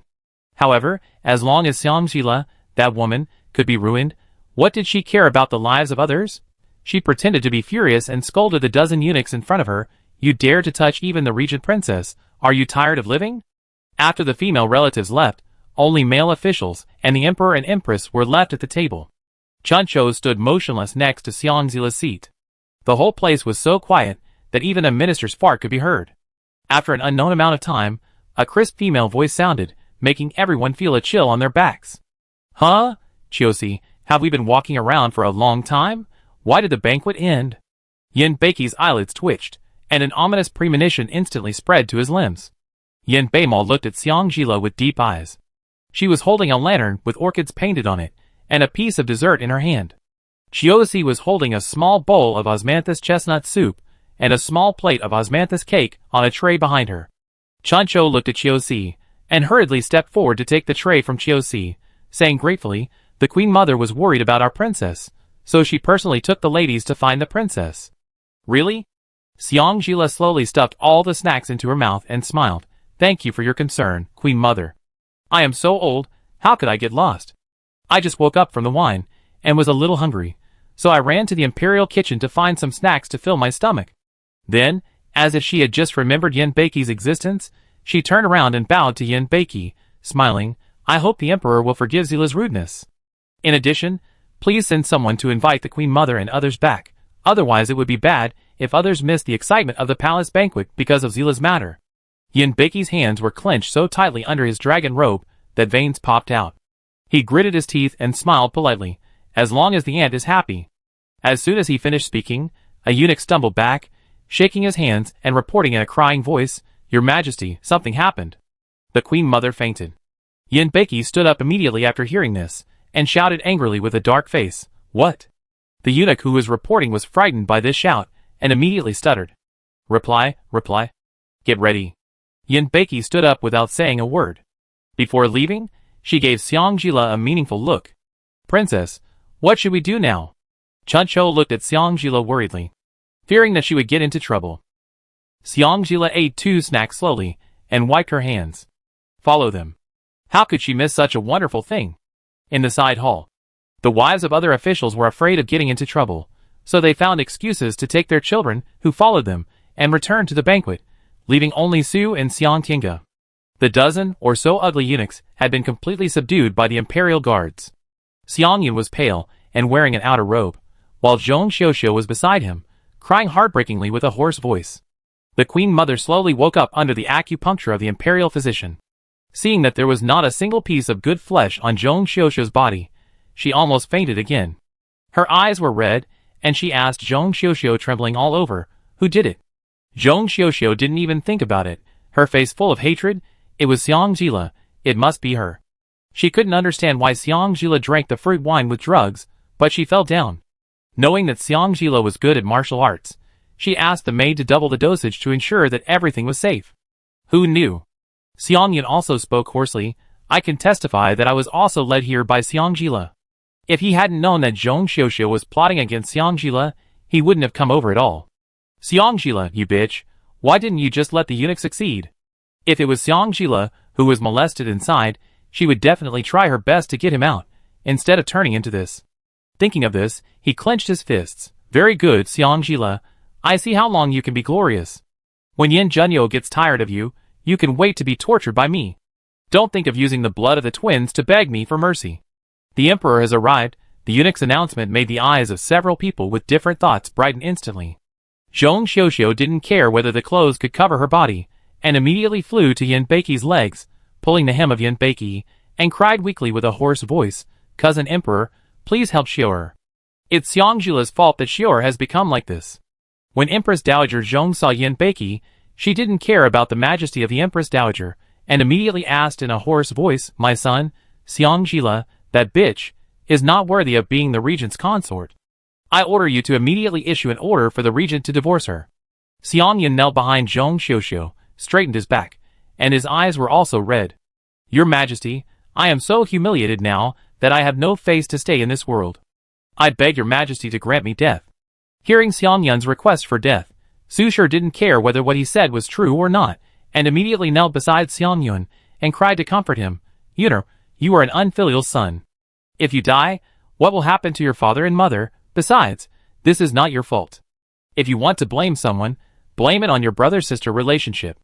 That's why you were so defenseless, and were calculated by Zhila." Xiang Tinga couldn't help but kneel beside Xiang Yun in a hypocritical manner. "Brother, it's all Gur's fault. If Gur hadn't offended the eldest sister wouldn't have calculated you and Xiuxiu like this." Hearing Xiang Tinga's words, Queen Mother Zhong hated Xiangjila even more, and her tone to Yin Beiki became a little heavier. "My son." Yin Beiki looked at the mess and noise in front of him, and his anger kept surging in his heart. Everyone shut up. After a roar, the whole place fell silent. Chapter 45. Xiangjila, who came later, heard their crying clearly. Chan Shou beside him smacked his lips and said, "Princess, when you faced such a group of family members before, didn't you ever think of drawing a clear line with them?" Xiangjila laughed at himself. "I was stubborn before, and lacked love, so I was stubborn." Chan Shou sincerely comforted him. "In the future, the prince will love the princess, and the subordinates will also care about the princess. The princess should not go back to Xiang Mansion." Xiangjila nodded. "From the moment I brought back the betrothal gifts from the prince, I never thought about going back to the Xiang Mansion." Inside the room, Yin Beiki's cold eyes swept from the dozen trembling eunuchs with ugly faces and wretched eyes to the people in the Xiang Mansion. Then he looked at Zhong Xiuxiu, who was half-dressed and had purple skin exposed. He took a deep breath and ordered the eunuch behind him, "Call the regent princess." When Xiangjila appeared, the eunuch who had knocked Xiang Yun unconscious couldn't help but brighten his eyes and swallowed his saliva. Damn it. Only this kind of stuff can be considered as the level of the princess. What was that just now? He rolled his eyes quickly and immediately made up his mind to blame Xiangjila. Before Xiangjila had time to greet Yin Beiki, the brave eunuch couldn't help but speak with fear on his face. "Princess, I did this according to your instructions. You must save me." Chan Shou shouted angrily, "You bold servant, who ordered you to come? How dare you slander the princess?" After hearing the eunuch's words, Su immediately turned around and cried to Xiangjila, "Jilu, my Xiang family provided you with food and drink and let you grow up and get married, and now this is how you repay us? Yuner is your biological brother. How can you be so cruel?" Yin Beiki looked at Xiangjila with displeasure. "Regent Princess, what else do you have to say now?" Xiangjila looked at the people kneeling on the ground expressionlessly, greeted Yin Beiki politely, and then said in a calm voice, "The palace is the territory of the emperor and the empress dowager. What kind of trouble can a mere princess cause?" "A little princess?" Yin Beiki raised his eyebrows. "Except for the queen mother, and the queen mother, she is the most noble, and she is still little. Now all the victims point their fingers at you, and even the perpetrators ask you for help. The evidence is irrefutable, and you can't deny it even if you want to." Xiangjila's charming fox eyes narrowed slightly, and a cold aura emanated from her whole body. Suddenly sneered, "Evidence? This counts as evidence?" Su screamed in a shrill voice, "If this is not evidence, then what is?" Xiang Tinga said weakly, "Sister, Gur knows you like Prince Qing, but you don't need to use this method to harm Xiuxiu." Yin Beiki looked gloomy. "Come here." The regent princess openly framed the children of court officials. Before Yin Beiki finished speaking, Xiangjila stepped forward and met Yin Beiki's eyes. "Your Majesty is so anxious to convict me. Is he trying to cover up something? Although you are all witnesses, I also have witnesses and evidence to prove my innocence." Zhong Xiuxiu, who was wiping tears, felt a sudden pang in her heart, and could not help but glance at Xiangjila from the corner of her eyes. Xiangjila called softly, "Chiosi." Chiosi came forward respectfully with a maid from behind, and handed a bulging brown plain brocade bag to Yin Beiki, and also through the maid who had just returned to report in front of everyone. The maid looked at Zhong Xiuxiu in fear. Zhong Xiuxiu immediately avoided her eyes. Xiangjila bowed to Yin Beiki. "This is the maid who led the way just now," and the brocade bag also fell from her body. "I took the initiative to interrogate her, and she has truthfully confessed that she acted on the orders of Miss Xiuxiu." The satin of the purse shone with colorful light under the bright candlelight. Yin Beki recognized it. It was the snow-forged purse that he had the Ministry of Internal Affairs send to Yukuin Palace. Because snow-forged purses were rare this year, Nanyan only paid tribute to 2 in June. One of them was moon-white, and was stored in his warehouse. He sent the other brown one to Empress Dowager Xang. The luster of the satin was definitely correct. His face was calm, and he said in a cold voice, "It's just an ordinary brocade purse. Your Majesty, please take a closer look. Are you sure it's just an ordinary brocade purse?" Xiang Jila raised her eyebrows. "Xiang, you have to think about some things before you speak." Yin Beki's face turned cold. Everyone who knew him knew that this was the eve of his anger. Xiang Jila asked Chiosi to return to her side, and met Yin Beki's eyes that were about to rain. She smiled coldly. "I also want to think about it, but time is tight, and I can't think too much. I hope the Emperor will forgive me." Empress Dowager Xang recognized the brocade bag at a glance. It was made by the few remaining fabrics, after she asked the embroiderer to make clothes. Because the snow forging was too precious, she could only make 3 with the remaining fabrics. One was used for her to make a sachet, one was given to the nanny who had taken care of her for decades, and the other was given to Zhong Xiuxiu. Zhong Xiuxiu was even more regretful. A few days ago, she fainted because of Xiang Jila. To appease her, her aunt gave her a bunch of head ornaments and jewelry. This brocade bag lying among the head ornaments and jewelry was not as eye-catching as it was today. She thought that some servant had taken it by mistake, and used it to send away the palace maid who was working for her. She didn't expect that Xiang Jila, that idiot, would find out that the brocade was unusual. Queen Mother Zhong smiled coldly, and said directly, "Even if the brocade bag is not ordinary, it is not ruled out that someone deliberately used his power to force the palace maid to give false testimony." Hearing what Queen Mother Zhong said, the maid immediately looked at Queen Mother Zhong and cowed out, "Please, Queen Mother, please save me. It was the princess who threatened me, saying that if I didn't do what she said, she would kill me. I was confused for a moment, and harmed Miss Xiuxiu like this." Queen Mother Zhong immediately shouted angrily, "Xiang, you dare to openly use your status as a princess to force the maid to give false testimony in the palace. You are so bold." Then, she said to Yin Beki, "My son, this woman has a vicious mind and abuses the imperial power. She is unworthy of the position. Why don't you issue an order to remove her as the regent princess?" Su immediately perked up when she heard this and begged, "Please forgive me, Queen Mother. Jila is still young and has lost her sense of propriety." "You are already married, are you still young?" The Queen Mother looked at Su and said in a slightly slower tone, "I know that you, as a successor, can raise the child of the original wife as if he were your own child, which shows that you are kind-hearted, but—" At this point, the Queen Mother glanced at Xiang Jila coldly. Sometimes kindness requires sharing, and not everyone knows how to be grateful. Su looked like she had learned something. "The Queen Mother taught me that although Jila made a big fuss at Xiang Mansion after returning home, and was disrespectful to her parents and elder brothers, and did not love her younger sister, I have watched Jila grow up since she was a child. If anything happened to her, I would really—" As she spoke, her voice choked and her eyes turned red. Xiang Jila sighed coldly. "It's also difficult for Aunt Su. She has watched me grow up but couldn't kill me, so now she has the chance to kill me. I didn't expect Xiang Jila to do this." Su's pretense, which she had finally mustered, was instantly drained away, and even the faint tears that were gleaming in her eyes were instantly retracted. Xiang Jila looked at Yin Beki. "Your Majesty, I believe you have heard about the incident in Xiang Mansion a few days ago, when my wife led people to make trouble. Do you know the whole story?" When Xiang Jila mentioned this, Yin Beki immediately thought of Xiang Shi, the shameless man, who submitted a memorial to accuse his son-in-law the next day, but was blamed by Yin Junyu. Because of this incident, he also rewarded Yin Junyu with a lot of things to appease him. How could he not know? Because there were so many people, he could only use his angry look to cover up his entanglement. The uncle mentioned it. Xiang Jila smiled. "What would you do if the emperor encountered the same situation as me? What would you do?" "It would not be too much to destroy the Xiang Mansion directly." Yin Beki was about to answer, but immediately realized that something was wrong and put on the majesty of a king. "Xiang, now we are dealing with the humiliation of Xiu'er and the young master of the Xiang Mansion. Don't bring up some old things to confuse the public." Xiang Jila was not affected by Yin Beki's majesty at all, and her tone remained unchanged. "Your Majesty is wise. I mentioned this matter just to let you know that I and the Xiang Mansion are not as you think. Su's motherly behavior has nothing to do with me, Xiang Jila.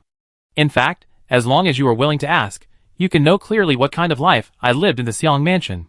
Seeing Xiangjila openly quarreling with the Xang family in front of the emperor, Xiang Yin ignored the pain and immediately shouted, "Xiangjila, are you crazy?"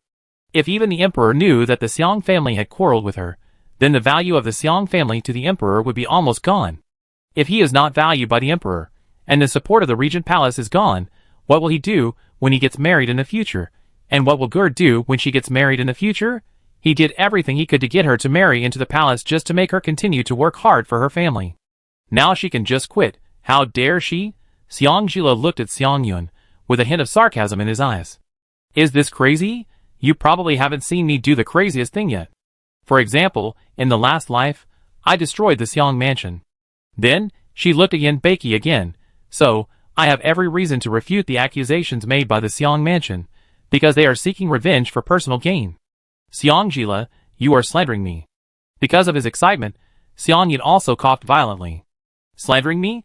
Xiangjila murmured and repeated, then raised his eyebrows and smiled, looking at him playfully. Then I am very curious. This game is obviously set up by Zhong Xiuxiu.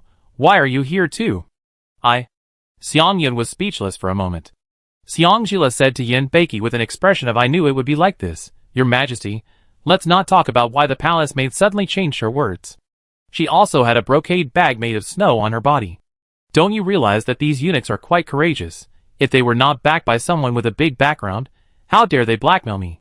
Yin Beiki suddenly looked at the group of eunuchs, who were controlled.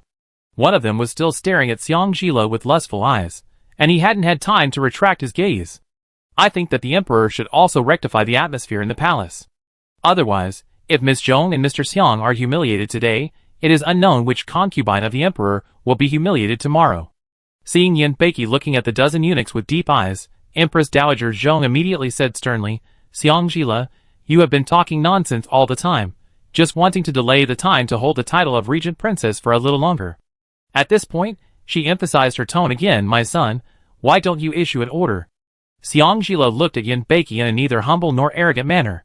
The truth of the matter has obvious loopholes. Your Majesty, are you really going to selectively believe it? My son, this woman is just trying to confuse you. Your Majesty, you actually know the truth in your heart. Who do you favor in your heart? If you don't tell me, don't I know it? Zhong Xiuxiu saw that Yin Beiki obviously lost his initial rage, and the tears that she had just held back began to flow again. Your Majesty, cousin, Xior was really harmed by Xiangjila. Xiang Yin couldn't help but continue to wail, Your Majesty, this humiliation is worse than death.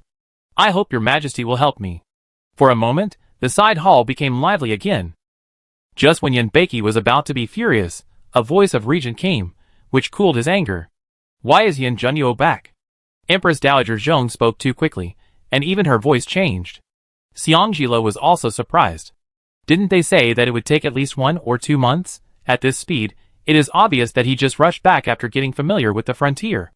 Under everyone's surprised gaze, Yin Junyu, wearing the Regency Dynasty uniform and a 3-dragon golden crown, walked to Yin Beiki with a cold face. Why did the uncle come back suddenly? Yin Beiki asked the question that everyone wanted to ask. Yin Junyu raised his eyebrows. Before leaving, the emperor mentioned the Mid-Autumn Festival dinner, saying that I didn't attend in previous years, and hoped that I could come back this year. Naturally, I followed the emperor's wishes, and rushed back day and night. Yin Beiki choked. He was just saying it politely. I didn't expect you to be so rude.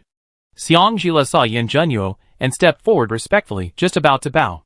Before he could fully bow, Yin Junyu pulled him behind him as a protector. He glanced at Yin Beiki indifferently, and Yin Beiki felt a chill on his back, and goosebumps all over his body.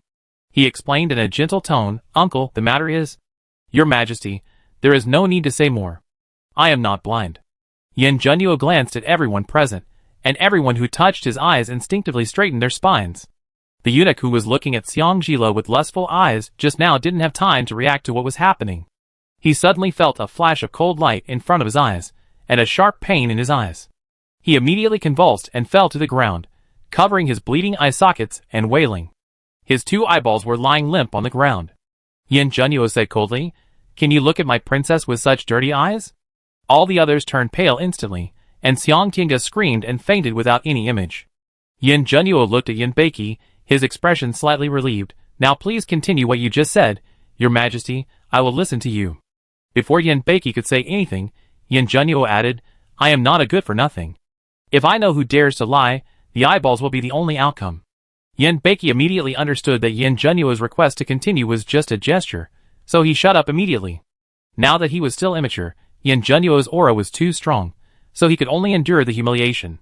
As soon as Yin Junyu appeared, Empress Dowager Zhong's arrogance also subsided a lot. She laughed dryly, third brother. Yin Junyu nodded politely to Empress Dowager Zhong. We are all family. It is only natural for me to help the Emperor, and the Emperor's sister-in-law doesn't need to thank me. Empress Dowager Zhong choked in her throat and almost rolled her eyes. Who thanked you? Ignoring Empress Dowager Zhong's strange expression as if she had swallowed a fly, Yin Junyu spoke again coldly. Haven't you thought of what to say yet? The maid leading the way reacted immediately and kowtowed while crying. It was Miss Yoshio who ordered me to do everything. I was so obsessed that I almost hurt the princess. Please forgive me, Your Majesty, please forgive me. Chun-Shou couldn't help but snorted coldly. That's not what you said just now. You said it was the princess who forced you.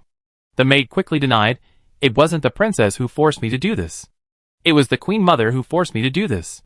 She asked me to pretend to tell the princess the truth, and then she would bite back at the princess, saying that the princess was bullying, and take this opportunity to let the emperor divorce the princess for the prince. Fearing that Yin Junyu would not believe her, the maid took the initiative to mention the brocade bag that Xiang Jila had found on her. The brocade bag was given to me by Miss Yoshio. I don't know what's so special about it. I just thought it was beautiful, so I couldn't help but put all my savings into it, and carried it with me. Yin Junyu snorted coldly. One moment she's Miss Yoshio, the next moment she's the Queen Mother. You're talking incoherently. Someone, take this. Hearing someone, the maid screamed and no longer cared about her face. Your Highness, everything I said is true. It was Miss Yoshio who asked me to find these eunuchs to tease the princess. I don't know how, she herself became the object of teasing. Hearing the word teased, Yin Junyu's aura suddenly became bloody. The corners of his eyes turned red, and he raised his eyebrows and looked at Zhong Xiuxiu, as if he was looking at a dirty thing. In a calm tone, since Miss Yoshio has such a fetish, why not? Third brother. Empress Dowager Zhong even changed her tone, with a little pleading in her tone, give me some face. As soon as Yin Junyu appeared, Queen Mother Zhong knew that Xiang Jila could not be touched. Yin Junyu smiled slightly, and the red at the end of her eyes looked even more charming and attractive against the background of a pair of cold phoenix eyes. When the Queen Mother wanted to be the princess of my master and let the Emperor divorce me, why didn't you think about my face? After a pause, he glanced at Yin Beiki indifferently, and Yin Beiki avoided his gaze with a guilty conscience. What's more, in this great Phoenix dynasty, no one is qualified to let me give face. Queen Mother Zhong looked at Yin Beiki pleadingly, my son. Yin Beiki was wailing in his heart. Others didn't know, but he knew very well that the calmer his uncle's expression was, the closer he was to the edge of rage. But his mother was so humble, he could only bite the bullet and persuade Yin Junyu, Uncle, Xiao is still young. Young? Chun-Shou couldn't help but choke again. I remember that Miss Yoshio seemed to be 1 year older than the princess. When Madame Xiang said that the princess was still young just now, the Queen Mother didn't say that. Su, who was standing by, whispered, it was just a few words from the maid. Isn't Jila fine now, Your Majesty? It's too inhumane to do this. The voice was not loud, but it was clearly heard by everyone in the silent side hall. Yin Junyu's tone became calmer. Madame Xiang may have some misunderstandings about me. I have never been a kind person. Although she felt that Yin Junyu's tone was a little strange, Su still thought that Yin Junyu didn't dare to do anything to her because of Xiang Jila, so she became a little bolder. Jila has been kind since she was young, and now she is fine. Xiang Jila poked his head out from behind Yin Junyu and drew a line with her. Aunt Su, I am not kind, don't bring me into everything with my prince. After saying that, she hid behind Yin Junyu again. Although it was embarrassing, the feeling of being protected was really addictive. Her Junyu was really charming when he got angry. Su was embarrassed. Xiang Jili's words my prince made the redness at the end of Yin Junyu's eyes fade a little, and he said to Yin Beiki in a cold voice, then please ask the emperor to find a way to announce to the whole capital that Su, the second wife of Xiang Ji, the third-rank minister, entered the palace for a banquet on the night of the Mid-Autumn Festival and accidentally broke into the Solidian and stayed there for a whole night. It's just a few words anyway. I believe that Madame Xiang has not been hurt, so I won't blame anyone. Su immediately screamed, Your Majesty, you are going to force me to death. Yin Junyu smiled. Madame Xiang has not been hurt anyway. It's just a few words. Just bear with it. Yin Beiki also felt that it was inappropriate. Just as he was about to speak, he was stopped by Yin Junyu's words. Who does the emperor want to protect, Xiang or Zhong Xiuxiu? Empress Dowager Zhong didn't think twice. If the emperor doesn't do it, I will come, as long as the prince lets Xiuxiu go. Feeling Xiang Jila pulling his outer robe inconspicuously, Yin Junyu looked at Queen Mother Zhong, and the redness at the corners of his eyes faded a little. I think the young master of the Xiang family and Miss Xiuxiu are a good match. How about the royal sister-in-law help them get married? Zhong Xiuxiu immediately refused no. Before she finished her words, her mouth was covered by Queen Mother Zhong's personal nanny. Queen Mother Zhong was afraid that Yin Junyu would change his mind, so she immediately agreed. The third prince's suggestion is very good, and I have the same idea. Yin Junyu nodded. It's better not to let me know what she's doing otherwise. Definitely, definitely. Empress Dowager Zhong promised again and again. Yin Junyu glanced at the dozen or so trembling eunuchs.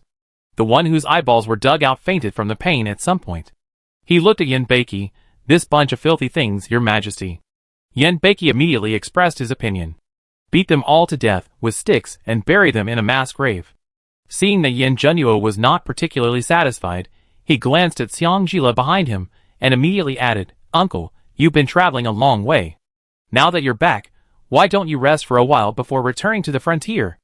Yin Junyu raised his eyebrows coldly. Yin Beiki immediately changed his words. It's only a few months before the Chinese New Year. Now that the emperor's uncle has shown up, the border will be safe for a while. Why don't the emperor wait until the beginning of next spring to go back? Since the emperor has spoken, I will obey his orders. Yin Junyu's expression returned to normal. I came back to attend the palace banquet this time. Now that it has become like this, will the palace banquet continue? Of course it will continue. Yin Beiki wiped the cold sweat from his forehead without leaving a trace. Please ask the emperor's uncle and aunt to move to the imperial garden. I will come back after I finish dealing with things here. Chapter 46.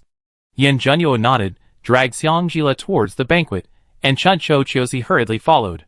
After walking a short distance, a series of wails for mercy came from the side hall. When Yin Junyu held her hand, he increased his strength and spoke with a slightly dissatisfied tone. It's something that can be solved so directly, but you have to make it so complicated, stupid woman. Thinking of the pale faces of those people just now, Xiang Jila couldn't help laughing out loud. What are you laughing at? Hearing Yin Junyu's tone becoming even more unhappy, Xiang Jila quickly put on a small expression of grievance and muttered, You think it's easy because you have long been famous. I am not you. In fact, she has been working hard to make herself stronger, as strong as in her previous life, so that the enemy will be terrified when they hear Xiang Jila's name. Although it feels really good to be protected by Yin Junyu, it makes people attached, but she can't always rely on Yin Junyu, otherwise, she will soon go back to the old path of the previous life and become a burden to him. Hearing her whisper, Yin Junyu stopped. He let go of her hand and lifted her chin to let her look at him. The frosty moonlight hit her face, making her already stunning appearance even more extraordinary. Her eyes were full of affection, and her red lips were beautiful, making people unable to resist kissing her. In fact, Yin Junyu did the same. After a while, the two slowly separated. He looked at her with helplessness in his eyes. If I don't show up, how are you going to end it? Xiang Jila met his eyes, and in his eyes, she saw her watery eyes and slightly swollen red lips. She called out softly, Junyu. Yin Junyu immediately stretched out 2 fingers and pressed her lips. No need to say, don't do this again in the future. It was so annoying that he wanted to carry her back to the mansion immediately just by hearing her voice. Seeing Xiang Jila nodded, Yin Junyu let go of her hand and took her to the banquet again. Ding, the regent's depression value is as high as 40%. Deduct 2 baskets of potatoes. The system task is changed from obtaining the title of Amazing Skills to eliminating the regent's depression value. Reward: none. Xiang Jila quickly communicated with Gongging number 3 through consciousness. What is the depression value? Gongging number 3's lowly voice was emotionless. The partner is very dissatisfied with what the host did, but can't bear to get angry with the host, so he can only get angry with himself secretly. You even know this? Xiang Jila suddenly felt that he had no privacy. Gongging number 3 reminded, Host, please pay attention to your partner's emotions, otherwise the next time your partner is dissatisfied, the host's warehouse may be emptied, and other task rewards may also be cancelled. Xiang Jila protested immediately. This is too overbearing. Although she didn't put in much labor, it was the result of her sowing and harvesting every day. In addition, she also worked hard to complete the task rewards. How can it be taken back just like that?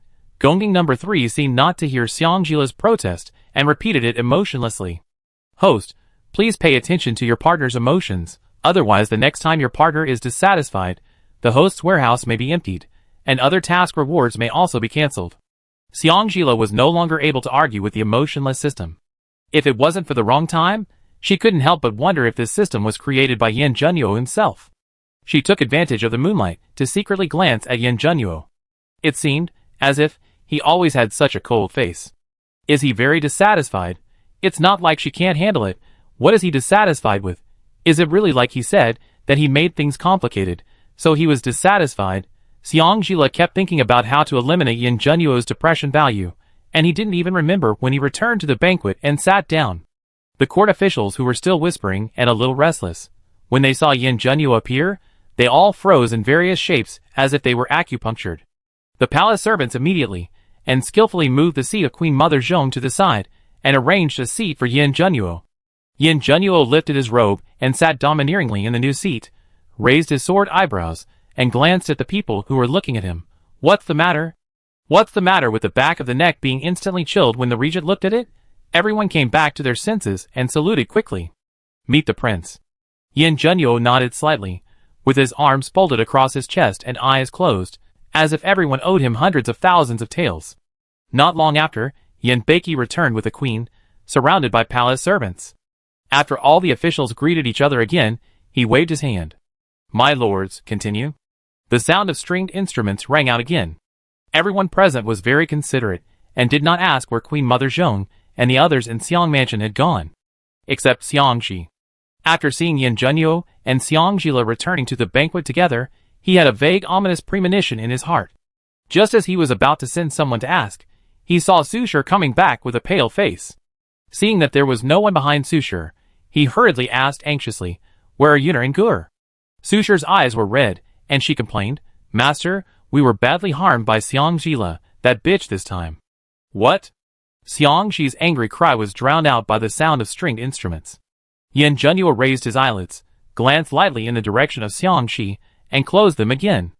After whispering to Xiangxi about the whole story, Sushir wiped the tears on her face with a handkerchief. Ignoring Xiangxi's increasingly dark complexion, she choked and said, Master, if I say anything bad in the future that would bring shame to the Xiang family, you can just divorce me. Xiangxi looked in the direction of Xiangjila, took a deep breath to calm his anger, and then said to Su slowly, You have been wronged. Now that I know the whole story, I will definitely not divorce you so easily. You can just stay in charge of the household affairs in the family. Su was moved, Master. Xiangxi glanced at his colleagues who were fascinated by Meiji's dance, nodded to Sushir with a serious face, and sneered in a low voice, After the Mid-Autumn Festival dinner, I will come to your house in person. I don't believe that Xiangjila, a rebellious girl, dares to drive her father out. The two thought that their movements were subtle, and were not noticed by others. Little did they know that not only their expressions, tone and movements, but also what they said fell into the ears of Yin Junyu and Xiangjila without missing a word. The silver plate was hung high. The sound of stringed instruments continued, and another dance was over. Everyone was still fascinated by the performance. After 3 rounds of wine, someone first suggested that the noble lady perform in front of the emperor. The queen listened and frowned. Since ancient times, noble ladies from official families have been role models for ladies, and all of them have received the education of being a mistress in the future. So they are mainly responsible for serving the people and feeding the household, supplemented by playing chess, calligraphy and painting. As for dancing in front of the public, that is what actors do. Even if a dancer in the palace leaves the palace at the age of 25 to find a husband, even if she has a lot of money as a dowry, she will inevitably be looked down upon by her husband's family. Now that the ministers were saying this, it seemed that they had already treated the noble Lady Dahuan as an actor. How could she sit back and watch? However, it was the courtiers who spoke up. The emperor did not speak, so as a queen, she naturally could not say much. Fortunately, the ministers who were sensible immediately rejected the unreasonable request of the man and denounced him. The person whose request was rejected could only sit back in his seat and drink in silence. Xiangxi stood up fearlessly, Your Majesty, my beloved daughter is outstanding in talent, and I would like to recommend my beloved daughter to perform for everyone. The whole place was silent instantly. All eyes were cast towards Xiangjila. Yin Junyu silently noted the people who were looking at Xiang Jila. Xiang Jila smiled dignifiedly. I think Xiang Tiange, the second daughter of the Xiang family, is so talented that Lord Xiang is so confident. Everyone withdrew their gazes with a little disappointment. It turned out that they thought too much. Xiang Ji still smiled at Xiang Jila without knowing whether to live or die. Ji Le, father is talking about you. What's the matter with the sudden smell of gunpowder? Yin Beiki just lost a city in the side hall, and now he is happy to see how Yin Junyu debates with the scholars. Xiang Jila was about to speak when Yin Junyu interrupted him with a cold smile. My princess, no matter how talented she is, can only perform for me. Do you dare to watch? Who dares to watch now? One of the officials, who looked honest and had a sleek look in his eyes, immediately started to make a noise.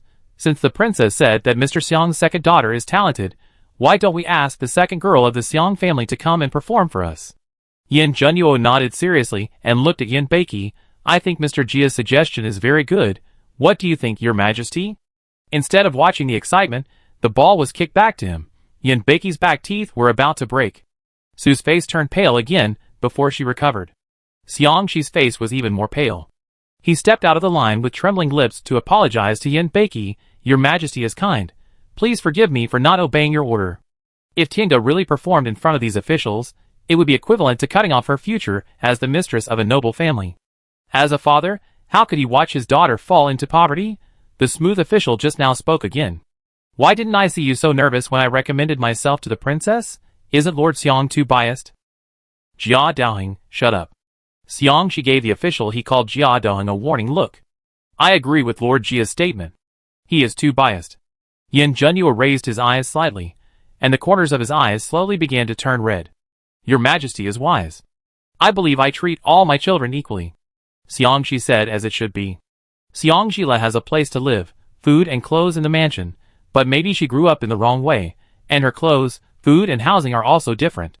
But can't she grow up just like Yuner, Tiange and Winge? They can all grow up, which means he really treats them equally. You are blind, but I am not. Yin Junyu sneered. The red light at the corner of his eyes became more intense, and his eyes became colder. It is said that the one who teases first will be beaten to death without complaint. If your Xiang mansion really treats everyone equally, then what do you intend to do by trampling on the dignity of my Regent mansion these days? Or do you think that your Xiang mansion has long been rebellious and wants to replace it? Xiang Shi choked. I didn't expect that a simple issue of favoritism between children could be tied to such a hat of treason. He was caught in a dilemma. Su was a concubine who was promoted from a concubine to a concubine, and then promoted to the second wife. Strictly speaking, she was still half a concubine. Once he admitted that he was partial, other officials in the court would certainly be ashamed of him for favoring concubines and ignoring wives. In addition, with Yin Junyu's attitude, he would not be promoted, and it would be good if he could keep his official position. But if he did not admit it, he would be accused of treason. Even if the emperor knew that he did not have the ability, Yin Junyu could turn black into white when he spoke. Out of the emperor's suspicion, the emperor would definitely not care about anything and first imprison the people in his Xiang mansion. I thought Yin Junyu could be attracted to Xiang Jila, a fool, and their abilities must be equally matched. He could gain a foothold in the court thanks to the support of capable soldiers at the border, and the group of old ministers in the court. I didn't expect him to be so difficult to deal with. Either don't make a move, or make him face a dilemma. Xiang Shi had a thorough analysis of Yin Beiki. Yin Beiki could tolerate anything, but he couldn't tolerate the idea of taking over his kingdom. So no matter whether Xiang Shi had the ability or not, he immediately stood on Yin Junyu's side after hearing what Yin Junyu said. He spoke seriously. Lord Xiang, I think what the emperor's uncle said is very reasonable. Let the second daughter of the Xiang family come forward to perform for the ministers. If it is wonderful, I will definitely reward her generously. Since Yin Beiki has spoken, Xiang Shi's mind suddenly went blank. Your Majesty. Your Majesty. Su Shi quickly stood up and knelt beside Xiang Shi. Your Majesty, Gur is still young, I'm afraid. In that case, Jia Daoheng began to make sarcastic remarks again. What Lord Xiang said just now about his beloved daughter's outstanding talent is also false? In public, Lord Xiang is planning to deceive the emperor? The first and second rank officials had long disliked Xiang Shi. After all, once Xiang Shi took office, it would mean that some of them would be removed from their posts or transferred elsewhere, so they all followed suit. Lord Xiang, since the words have been spoken, just keep them. Yes, yes, no matter how the performance goes, we just want to have fun. Xiangxi still wanted to make some excuses. The fatherly look of him, who didn't even care about his dignity and face for Xiangtiange, burned Xiangjila's eyes as always. Sensing her sadness, Yin Junyu's eyes condensed, and he called the guard beside him. After whispering a few words, the guard immediately bowed and retreated. Not long after, Xiangtiange was brought back with a pale face. Seeing Xiangxi and Su, she was confused. The visual shock brought to her by the eunuch's eyeballs being dug out was too strong, and she has not recovered yet. Su hurriedly came forward and hugged her. "Gur, my poor child." Yin Beiki signaled with a look, and the palace maids and eunuchs immediately came forward to separate the mother and daughter and helped Xiangtiange onto the stage. "Second Miss Xiang, please start your performance." At this time, she finally reacted and murmured, "Performance?"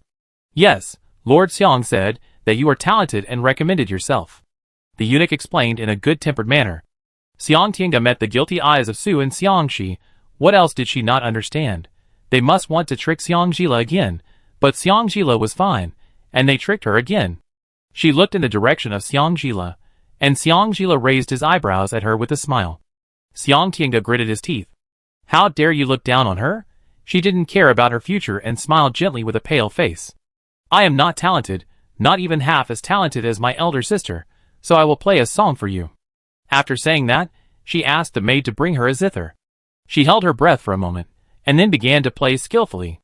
A song, "Spring River Moonlight Night," came out as her fingertips plucked the strings. After a while, the song stopped and the zither stopped. Just when Xiangtiange thought he could get unanimous praise from everyone, Jia Daohing shook his head and spoke again. "I thought that Miss Xiang showing her ugliness was just a humble expression, but I didn't expect it to be literal."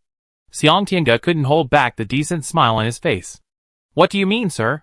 Jia Daohing first confessed to Yin Beiki, and after getting Yin Beiki's approval, he said to Xiangtiange, "This song is suitable for the scene, and it is familiar, but it is full of hatred, and the song is emotional. Miss Xiang can play a song of homesickness like this. This is the first time I have heard of it. It is conceivable that Miss Xiang is not a kind person."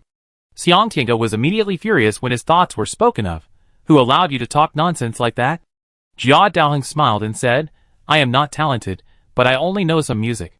If I make Miss Xiang uncomfortable, I hope Miss Xiang will not be offended." After saying that, he returned to the banquet.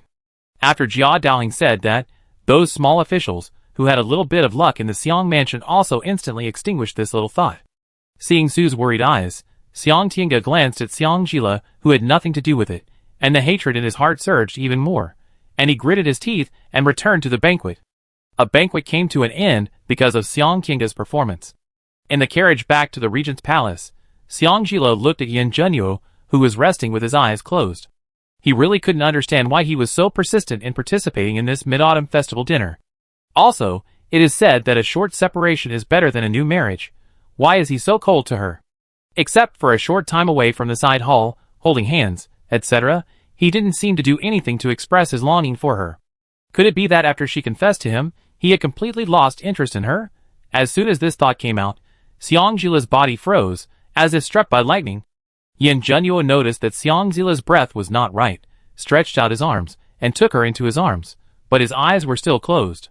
"What are you thinking about, princess?"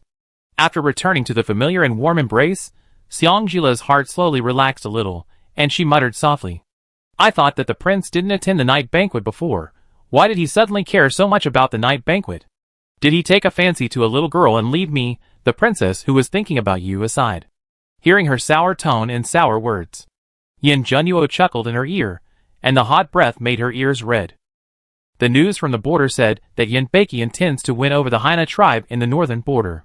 The tribe will come to the capital as an envoy to listen to government affairs in the court soon.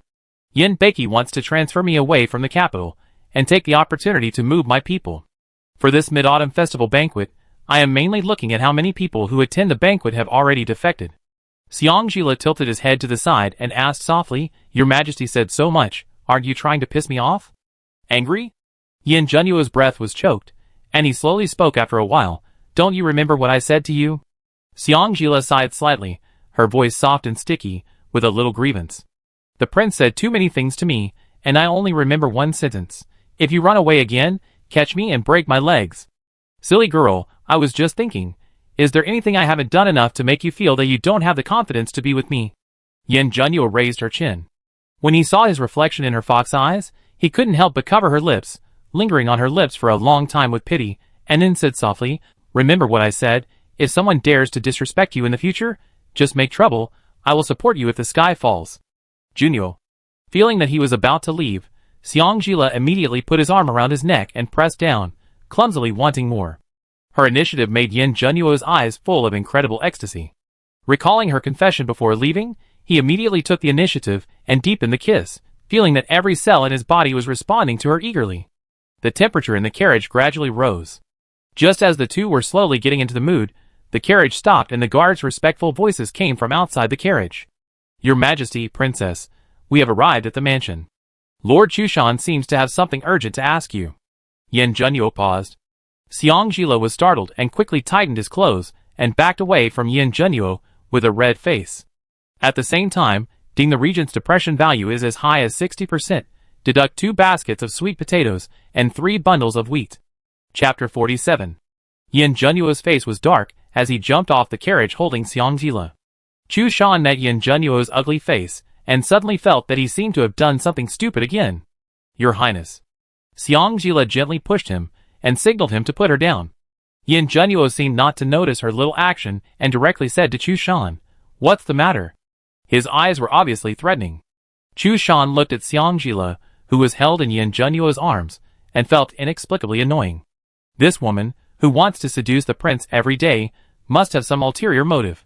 For the prince's safety, he secretly mustered up the courage to say to Yin Junyu, "Please move to the study." Yin Junyu looked at Chushan, as if wondering if the urgent matter Chushan said was really as urgent as he said. After all, the present is different from the past. He still has more important business to do. Xiangjila sensed his hesitation and quickly persuaded him, "Prince, please hurry up, I wait for you." After getting Xiangjila's assurance, Yin Junyu raised his eyebrows slightly. "Really?" Xiangjila nodded, more real than pearls. Yin Junyu reluctantly nodded and put her down, taking Chushan to the study. Watching his figure disappear in the night, Xiangjila's heart was inevitably a little lost. It seemed that his hot breath was still on her lips, and her body was filled with an indescribable desire. What exactly she longed for, she couldn't even explain it to herself. She only knew that in the situation just now, she just wanted to get close to Junyu instinctively, and no one else could do it. After returning to the bedroom, Chuncho Chiosi carefully took off her heavy court dress and changed her into a light and soft outer shirt. She also loosened her high bun and tied it into a loose bun suitable for sleeping without worrying about it being pressed. Xiangjila had just washed off the powder on her face when Yin Junyu came back. Look at the slightly red corners of his eyes. There is no doubt that Chushan must have been scolded again. Recalling Chushan's loyalty in his previous life, Xiangjila was a little reluctant and advised, "Prince, can't you be a little gentler to Chushan?" The red at the corner of Yin Junyu's eyes that was about to fade away suddenly deepened again. "I haven't seen this girl for more than 10 days. She has grown up and dared to speak for Chushan in front of him. Chushan said that you seduced me with bad intentions. Tell me honestly, what do you want to do by approaching me?" Xiangjila didn't even think about it. "Of course, I want the prince's body." As soon as she said this, she immediately slapped her mouth in annoyance. "This mouth has no door.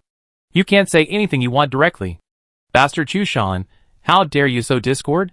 Yin Junyu was successfully pleased by her silly and stupid look.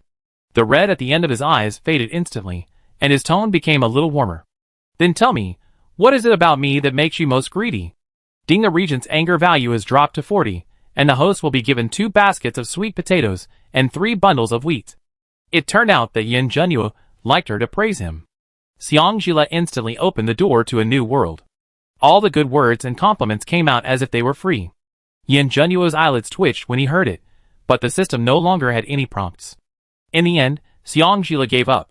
He could only regain his normal tone and grit his teeth to suggest to Yin Junyu, "Your Majesty, what Chushan said is a pure false accusation and must be severely punished." Beside the wall of Kyoto, Chushan, who was carrying Yusong and trotting around Kyoto, suddenly felt a chill on his back and couldn't help sneezing. The Yusong seemed to have gotten used to being carried like this, and was as quiet as a fake horse along the way. Seeing Chushan sneeze, it also snorted to join in the fun. "Did you catch a cold?" Chushan looked up at the snow-white horse. Yusong snorted again in response. After a pause, he looked at Yusong again. Brother, I know you are spiritual. Just express your opinion and tell me, is it right or wrong for me to suspect that the princess has bad intentions towards the prince? This time, Yusong directly ignored his question and flicked his face with her ponytail. Chu Shan. He regretted chatting with this bad-tempered stupid horse. In the bedroom. Ever since Xiangjila asked Yin Junyu to severely punish Chu Shan, Yin Junyu no longer wanted to waste any time on trivial matters. He directly carried Xiangjila horizontally and walked to the bed. His coat fell to the ground. He gently pressed her under him and asked in a hoarse and magnetic voice, "Girl, is it okay?" His phoenix eyes, which were always majestic, were now so affectionate when he looked at her. She smiled charmingly and offered her red lips. With her tacit consent, Yin Junyu became bolder. His long, bony hands clumsily and eagerly tried to untie her belt. Xiangjila smiled slightly, stretched out his hand, and led him to untie the belt smoothly. He felt the restraint around his waist was gone. She hooked her hands around his neck, her long fingers running through his satin-like black hair. The silky touch still carried his body temperature, and the faint scent of osmanthus filled her nose. She sunk. Ding, the Regent's pleasure level is greater than 90%, and a set of sexy underwear is given as a gift. Xiangjila suddenly opened his eyes. The system's notification sound continued. Ding, sexy underwear is being distributed. Ding, distributed successfully. She pushed Yin Junyu away and shrunk to the side. Because her belt was untied, her silk dress was now open at the collar, revealing a spring scene. In front of Yin Junyu, a box was lying on its back again. This time it was a set of charming purple transparent bellyband with a robe that was equivalent to nothing, plus 2 blood drops. While Xiangjila was about to roar in protest at Gonging No. 3, Yin Junyu was also fighting for his own welfare. Yin Junyu said, "Girl, come here." Xiangjila's body trembled, and the tigress instantly turned into a little lamb. He still maintained the action that she had just pushed away, and his voice was a little magnetic and hoarse. Xiangjila wanted to go over, but his body couldn't help trembling. If she really wore it like this. Yin Junyu's eyes made her waist and legs weak instinctively. Seeing that she was unwilling to come over, he reached out and pulled her in front of him again. "What are you afraid of? It was she who took the initiative just now, and now she is the one who wants to get away. It is really hard to guess what a woman is thinking." Xiangjila hurriedly laughed dryly. "I am not afraid. I just don't want to. Wearing so cool." She hadn't finished her words. Ding, the Regent's depression value has reached 60. Deduct all inventory from the warehouse. Xiangjila hurriedly explained, "Junyu, I don't mean what you think. I suddenly remembered that I haven't bathed yet, so if I'm not so dirty." "Bathing?" Yin Junyu's phoenix eyes lit up. "You want to?" Ding, the Regent's depression value has dropped to 40, and the warehouse inventory has been returned. Xiangjila suddenly had a bold idea when the words came to his lips. Immediately changed his words, "I want to. I really want to." Ding, the Regent's depression value has dropped to normal. Congratulations to the host for completing the task, and all deducted items will be returned together. It's really like this. Xiangjila wailed in his heart. System, were you created for Yin Junyu by his father or mother? Thinking that the system would become unreasonable whenever it met Yin Junyu, she decided to use her consciousness to communicate seriously with Gonging No. 3. Can the system change its master? Gonging No. 3's tone was as cold and emotionless as ever. Generally speaking, only the system chooses its master, and no master chooses the system. Xiangjila protested, "But your existence is obviously because I wear that bracelet." Gonging No. 3 flattered coldly. "It shows that the host's vision is really good, and he took a fancy to me at first sight." Xiangjila agreed with this. "That's right." But soon, she realized something was wrong. "No, how come you are in the betrothal gift my husband gave me? I remember that box contained the head ornaments, and the bracelets were in another box. Your system just appeared out of thin air." Gonging No. 3 was silent. After a while, it said something slowly. "The host's question is too tricky, and the system has no answer." Just very speechless. Before she could finish her speech, Yin Junyu picked her up again, took a breath, and rose and fell several times. The two landed beside a bathing pool filled with mist. The water in the pool was pure natural hot spring water that flowed up from the ground, which was very beneficial for the internal strength training of martial artists. This was Yin Junyu's private bathing pool, which could be said to be a forbidden area in the mansion on weekdays. Xiangjila accidentally broke in her previous life and happened to see Yin Junyu bathing. She still remembered the perfect body with clear muscles, which made her have shameful dreams for several nights in a row. Every time she woke up from a dream, She felt sorry for Yin Beimao, thinking that Yin Junyu deliberately seduced her. Now think about it, who is she? She acted like this in her previous life. Wasn't it because of Yin Junyu's love and tolerance for her? Unpleasant memories always come to her mind inadvertently. Xiang Jila shook her head, and saw someone taking off his outer robe from the corner of her eye. The feeling of weak legs came back again. Prince, do you want to soak too? She asked with a smile. Yin Junyu took it for granted, and took off her outer shirt. Of course, as long as it's what you want, I will give it to you when I can. What kind of lewd words are these? Xiang Jila's face turned red instantly. Actually, I can do it myself. Yin Junyu took the opportunity to kiss her face. It's okay, the princess always needs someone to rub her back. As he spoke, Yin Junyu had already embraced her and walked into the pool. The warm water and the burning breath between them made Xiang Jila feel a little dizzy. Then she heard Yin Junyu say, After rubbing your back, I can also do other services for you, such as changing into this unique set of clothes and small items. She immediately felt angry and fainted. The next day, the sun was high in the sky. Xiang Jila woke up slowly. She felt dizzy. The maid who brought water saw Xiang Jila wanted to sit up, so she called Chuncho. Chuncho came forward with a worried look on her face, and helped her sit on the edge of the bed, and asked the maid to wash her. After washing, she said worriedly, Princess, you don't know that when the prince came back with you last night, his face looked like he wanted to kill someone. I know. Xiang Jila covered her face with shame, feeling that she really had no face to see anyone. I'm really worried that Yin Junyu will get sick because of her. After taking a few deep breaths to calm down, she couldn't help but ask, Has the prince gone to court? He has already gone to court. After getting Chuncho's answer, Xiang Jila secretly breathed a sigh of relief. It's still a long time before he comes back, so he can still find a way to coax him. After sending Chuncho away to do his own work, Xiang Jila went to the back garden of the palace again. Just as he was about to squat down and fiddle with a few seedlings that were a little bit better, Butler Li came. Princess. Xiang Jila smiled and nodded to him. She didn't know if it was her illusion, but she felt that Butler Li's attitude towards her today was more humane than before. After getting Xiang Jila's response, Butler Li spoke with some embarrassment. The eldest young master of the Xiang family came to see you again. This time, even Lord Xiang came in person. If it was only Xiang Yun, they could handle it easily and just beat him out. But if even Xiang Shi came, it would be difficult to deal with. After all, Xiang Shi was an official appointed by the court. If the prince was here, he would have beaten him. But they were just servants. Especially since they were servants of the regent's palace, many censors were watching them, hoping to find out the prince's big mistakes when the servants made mistakes, so that they could be appreciated by the emperor. Xiang Jila saw that Li Guanjia was in trouble, and naturally thought of this. She immediately ordered Li Guanjia, let them in. After yesterday's incident, Xiang Tiange had no hope of marrying into a wealthy family. Xiang Yun was forced to marry the impulsive and brainless Zhong Xiuxiu. Once Zhong Xiuxiu came in, if the Xiang family could survive for 3 generations, it would definitely be a blessing. Front hall. Xiang Shi and Xiang Yun had dark faces. They had been here for so long, but they hadn't even had a cup of tea. Wasn't it obvious that they were not worthy of being guests of the palace? If they had been treated so coldly in other places, they would have left long ago. But they had to find Xiang Jila because of what happened last night. Seeing that Xiang Jila was not coming, Xiang Yun couldn't help but complain to Xiang Shi. Father, how could you be so confused? Yin Junyu dared to have a plan for Xiang Jila when you were here. He was well aware of how many people in the regent's palace protected their own shortcomings. He still felt sick when he thought of that rotten sock. Xiang Shi got angry when he talked about what happened last night. I didn't know that Xiang Jila would openly humiliate me. Think about it, before she got married, when did she not take my words as the law of heaven? My Xiang mansion provided her with food, clothes, and a place to live. Now that she has grown up and married, she has even forgotten her last name.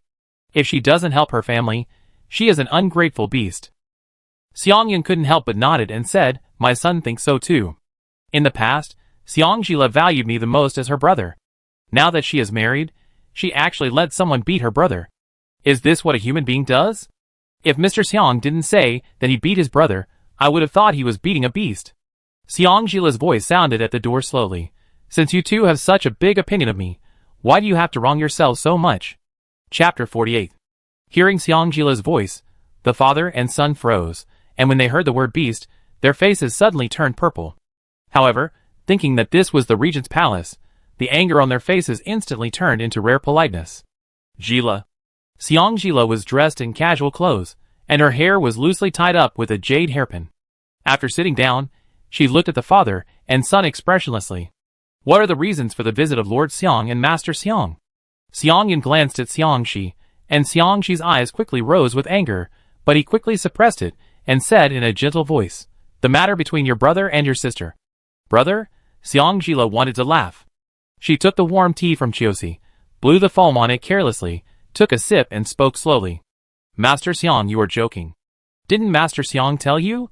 He felt that I, his sister, had embarrassed him and had cut off all ties with me. Xiangyan clenched his fist slightly and explained quickly. I was just angry. If it makes Gila, sister, feel uncomfortable, I am willing to apologize. Don't.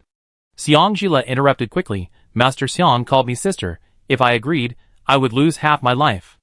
Every time Xiangyan called her sister, he either wanted her to be a scapegoat, or made some unreasonable and excessive demands for her to agree. Anyway, it was never a good thing. In the past, he would feel uncomfortable when she was called sister, and when she helped him to complete the task, he would beat her to death. Now, he added, I am willing to apologize, which was not only beating her to death, but also making her create value for his Xiang mansion even after she died. Seeing that Xiangjila had not adjusted his attitude towards them, she could not help but put on the majesty of a strict father. Gila, Yunar has been so humble. If you continue to be so arrogant, it will be too much. I am too much? Xiangjila was too lazy to even look at Xiangxi. What happened last night was obviously Xiangyun's own fault. What do you mean? Xiangyun's heart skipped a beat. Could it be that Xiangjila knew that he was following behind, but watched him being humiliated by the eunuchs? Xiangjila gently placed the teacup on the high table and sneered. The side hall is quiet and remote, so deserted that even the palace maids and eunuchs have to make a detour, but you keep going there. If you say you don't know something, who do you think will believe it? Xiangxi glanced at Xiangyun and defended him. It was my father who asked Yunar to follow you and find a chance to apologize to you. Chiosi. Xiangjila called softly. Chiosi stepped forward in response. Princess. Report to Lord Xiang where Mr. Xiang went last night. Chiosi nodded. Last night, after Mr. Xiang left the table, he went to the artificial lake next to the imperial garden to stroll around, and then went to the side hall to discover Miss Zhong's conspiracy. However, he did not remind the princess, and even followed her after she left the table. When he heard screams in the side hall, he excitedly approached the door to peek. Nonsense. Xiangyun's voice tone changed. Xiangjila really knew. He looked humiliated. Xiangjila, you are too much. In order not to help your brother, you dare to instigate a maid to say such words. Xiangxi slapped the table with his palm and shouted angrily. Xiangjila, do you still have the Xiang mansion in your eyes? Xiangjila's voice was louder than his. Lord Xiang is so powerful that he even came to the regent's mansion to seek trouble. The guards outside the door heard Xiangjila's voice and immediately rushed in. Xiangyun was no longer humble and said coldly, Do you think you are worthy of your dead mother by treating me like this? Xiangjila's anger suddenly rose. Are you done yet? When you call Su your mother now, have you ever thought about whether your mother will be sad? Xiangyun has always treated her like this. How can he have the face to mention his mother in front of her every day, seeing the guards coming in aggressively? A trace of fear flashed across Xiangxi's eyes. Persuaded, okay, we are all brothers and sisters. What's the point of making a scene like this? Then, he spoke to Xiangjila in a slightly flattering tone. Jilo, your father and your brother did not come here to argue with you, but you can't write two Xiang characters in one stroke. After what happened last night, the Xiang family may not be able to hold their heads up in Kyoto in the future. Without the support of your mother's family, how can you gain a foothold in the regent's palace? Chuncho, who was standing behind Xiangjila, heard this and his eyelids twitched. Can't raise your head. Why didn't he think of this when he recommended himself last night? Could it be that the eldest son and second daughter of the Xiang family are his biological children, and the princess was picked up by him? Seeing that Xiangjila didn't say anything, Xiangxi thought she was shaken and continued to make persistent efforts. I am very pleased that you can let me in. In fact, you still have the Xiang family in your heart, right? No, Xiangjila immediately retorted. I let you in just to see how shameless you can be. Now I find that you can no longer be called shameless. You are just a dogskin plaster. Once you get it on, you can't tear it off. How many years has it been since Xiangxi heard such words? The phrase dogskin plaster tore off his disguise that had been covered for many years. He immediately blushed and yelled at Xiangjila, You are exactly the same as your arrogant and domineering mother. Xiang hooked his fox eyes and smiled coldly at him. I was born after my mother's pregnancy for 10 months. I am glad to be like her, not like you who are ungrateful. My mother's arrogance is spoiled by my grandfather, and my arrogance is the confidence given to me by the prince. May I ask, Lord Xiang, what have you given us, mother and daughter? Did you give your mother the humiliation of marrying a concubine, or did you give her the unrest of letting her second wife take over your house? Xiang, shut up. Xiang Yun saw Xiang's face deteriorating rapidly, and immediately stopped him. How can you talk about your parents like this? Where did you read the women's admonitions and women's books? Xiang retorted mercilessly. Where did you learn the etiquette of the eldest son, Xiang? Where is the demeanor and humility of a brother? Xiang Yun gritted his teeth. I am your brother, so I have the right to teach you a lesson. Xiang said coldly. I am already married, and this right belongs to the prince. He looked at the sky and estimated that Yin Junyu would be back soon. Xiang dismissed him without hesitation. What happened to the Xiang mansion today is all your fault. I advise you to marry Zhong Xiuxiu obediently. Maybe Xiang Tinga can find a decent in-law with the help of Zhong Xiuxiu. Otherwise, when the prince returns to the mansion, Qiuxi is a talkative person. If the prince finds out that you are an accomplice, what will happen? I don't need to say more. Xiang blushed and pointed at Xiang with a shaking finger. You rebellious girl, you already knew our intention and deliberately delayed time to wait for Yin Junyu to come back. Seeing Xiang's shaky and shocked appearance, Xiang smiled sweetly. Yes, I did it on purpose. I like to see you want to kill me but can't. Xiang Yun wanted to speak. He was stopped by Xiang. Let's go back. Xiang Yun protested, Father, I don't want to marry that woman. He didn't even want to touch that yellow and rough skin even when the lights were off, not to mention that woman who first had sex with Yin Beimo, and then was raped by a group of eunuchs. Just thinking about it, he felt like thousands of horses were galloping on his forehead. Father, I think of a way. Xiang comforted him. In fact, what else could he do? At the dinner yesterday, his Xiang mansion became the laughing stock of the entire Kyoto. If Yin Junyu was willing to come forward, all the problems would not be a problem. The problem was that Yin Junyu didn't intend to help him at all. I thought that if I went to Xiang's house today to ask her for an explanation, she would feel guilty about them as usual. However, before I could even raise the issue, she took me away. He went around in circles, did a lot of useless work, and was humiliated in the regent's mansion for nothing. He couldn't understand why this daughter, who was not very smart, became so difficult to persuade after marrying Yin Junyu. Yin Junyu was the same. He used to communicate with him in a way that he could still communicate, but now, he was completely ruthless to the Xiang mansion. Without the support of the regent, the queen mother put pressure on them. Not only did the Xiang family have to marry Zhong Xiuxiu, they also had to worship her. Xiang Yun glared at Xiang, then looked at Xiang's equally ugly expression. In the end, he left the regent's mansion with Xiang in disgrace. After the two left, Qiuxi, who was talkative, stood silently back to her previous position, as quiet as if this person did not exist. Xiang smiled at her. It's really hard for you to say so many words at once.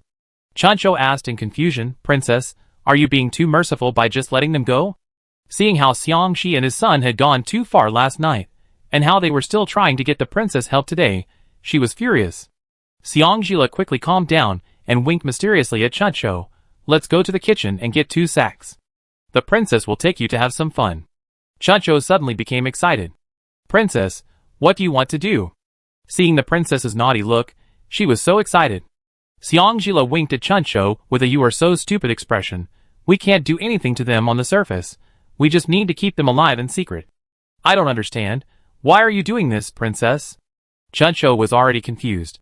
Xiang saw that Qiuxi's eyes also flashed with doubt.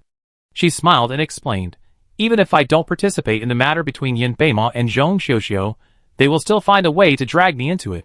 Instead of letting them design it without any preparation, it's better for me to set up the situation myself and then lure them into the trap. At this point, she looked at Qiuxi. How is that little maid doing now?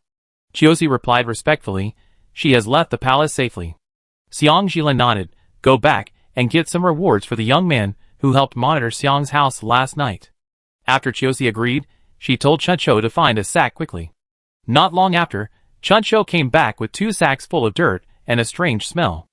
I specially asked the cook to add some ingredients for me. It's a perfect match for the two of them. Xiang went out not long ago.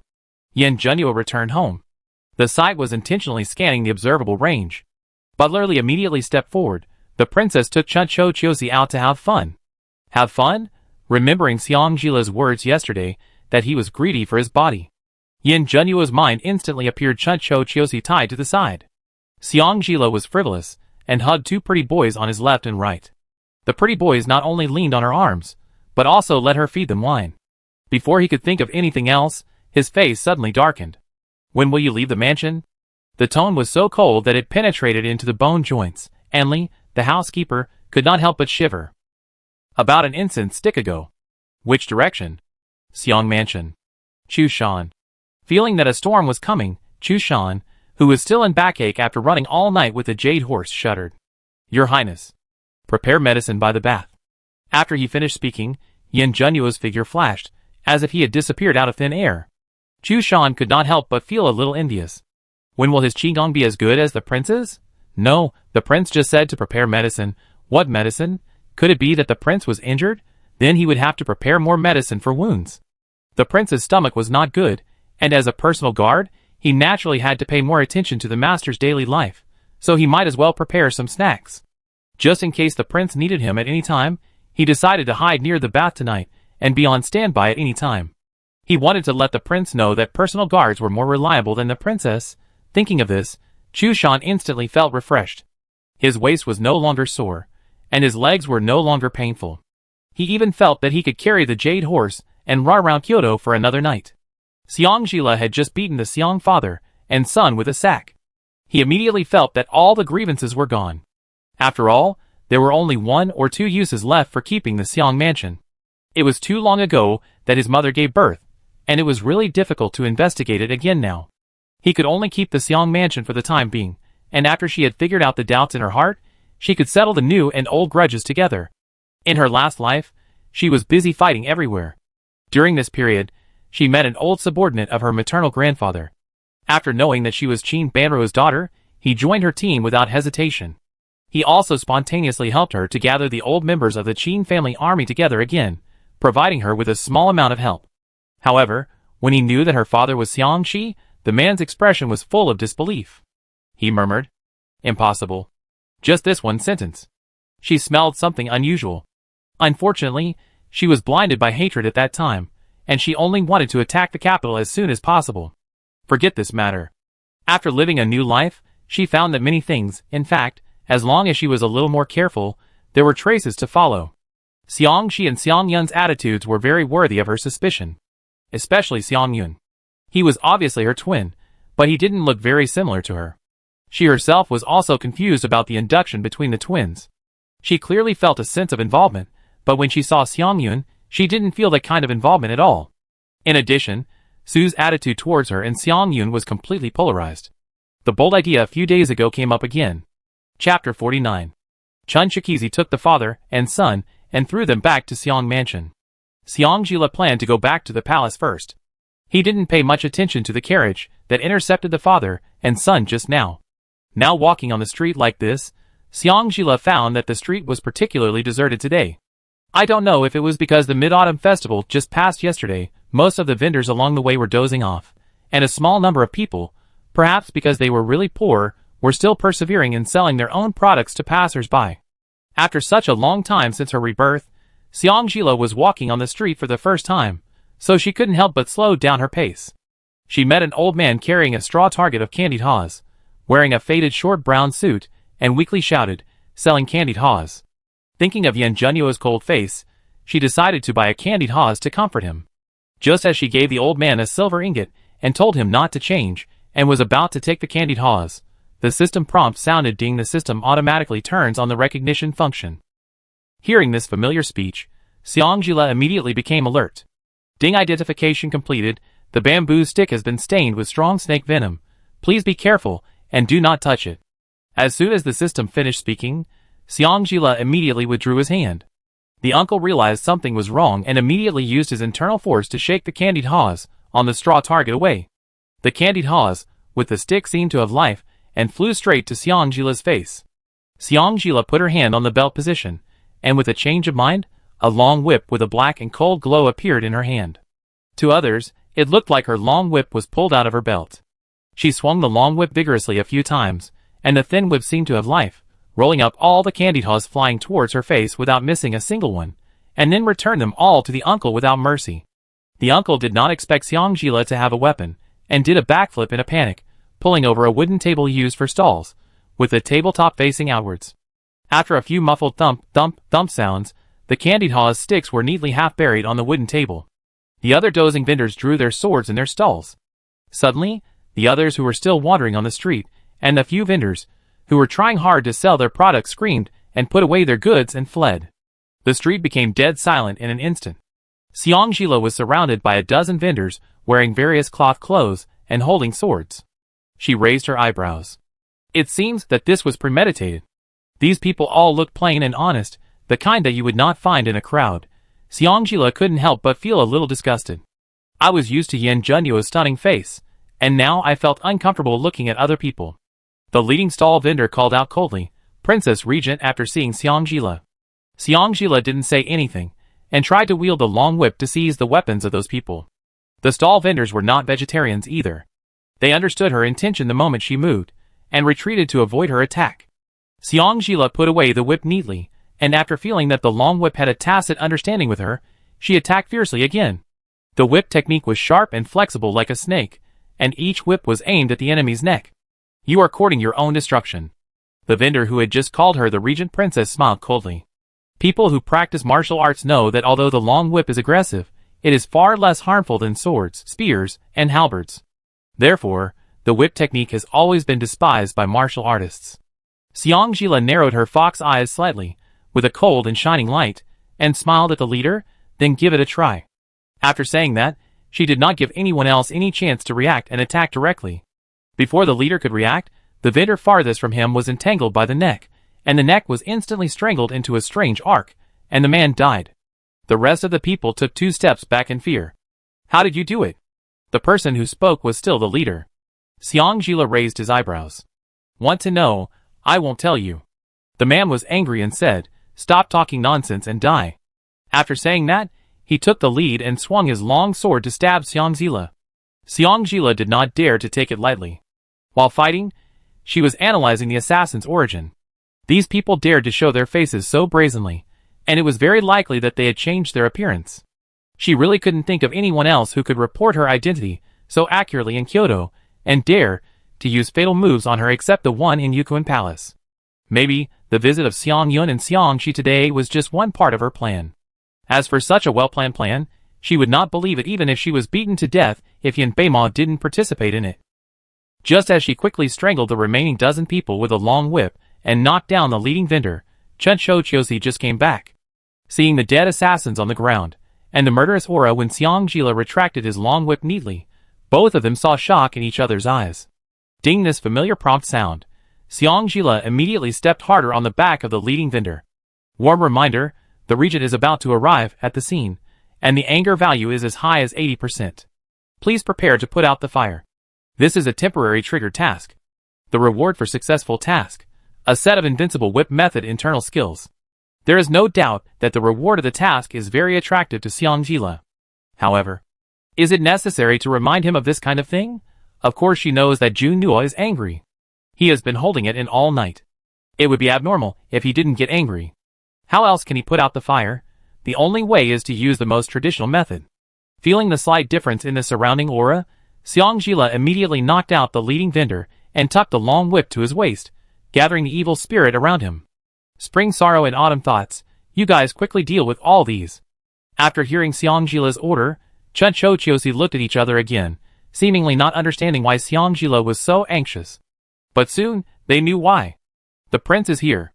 Woo Junyu, I thought I would never see you again. There was an assassin just now. If it weren't for Chun Chiosi, I would have thought I was dead. With this tone and attitude, if the princess hadn't been under their noses, they would have suspected that the princess was impersonated. As soon as she landed, there was a human-shaped pendant on her body. Before Yin Junyu had time to get angry, all her anger was diverted by the corpses on the ground. What's going on? He looked at Chun Chiosi coldly, his eyes slightly red because of displeasure. Chun Chiosi looked at each other in confusion again. Xiangjila secretly cried out that it was not good, and immediately increased the strength of holding him, and said in a crying voice, Junyu, I wanted to buy a candied horse to make you happy, but I didn't expect to encounter an assassin like this. I was so scared that I had no strength in my body. If you don't hold me for a while, I will fall to the ground. Yin Junyu was suspicious. He looked at Chuncho and Chiosi again. Chuncho and Chiosi nodded in tacit understanding immediately after Xiangjila's warning. Chuncho echoed, It's just as the princess said. Fortunately, the assassins were dealt with by 2 of my subordinates, leaving 1 alive. Chu Shan will still have to do the interrogation. Yin Junyu's eyes were half closed, as if he was considering the truth of Chuncho's words. After a while, he left a sentence, Clear the place, find Chu Shan. Then he snorted coldly at Xiangjila, pretentious. He picked Xiangjila up horizontally, and disappeared in a flash. Feeling that the invisible pressure disappeared instantly, Chuncho breathed a sigh of relief. Why did the princess hide from the prince that she saw the assassin herself? Chiosi looked in the direction where the 2 left and glanced at Chuncho lightly. The princess is trying to make peace with the prince. Hearing this, Chuncho smiled like an ant. I said, she suddenly became a different person. It turns out that the princess has come to her senses. Thinking of Xiangjila's murderous aura just now, Chuncho couldn't help asking Chiosi again. Can you see the princess's martial arts style? I remember that the princess seemed to have used a sword and a short blade before, but I didn't expect that a soft whip could become so powerful in the hands of the princess. She didn't react just now, but now she has reacted. The princess's eyes when she swung the whip were so imposing, just like a general who had been on the battlefield for a long time.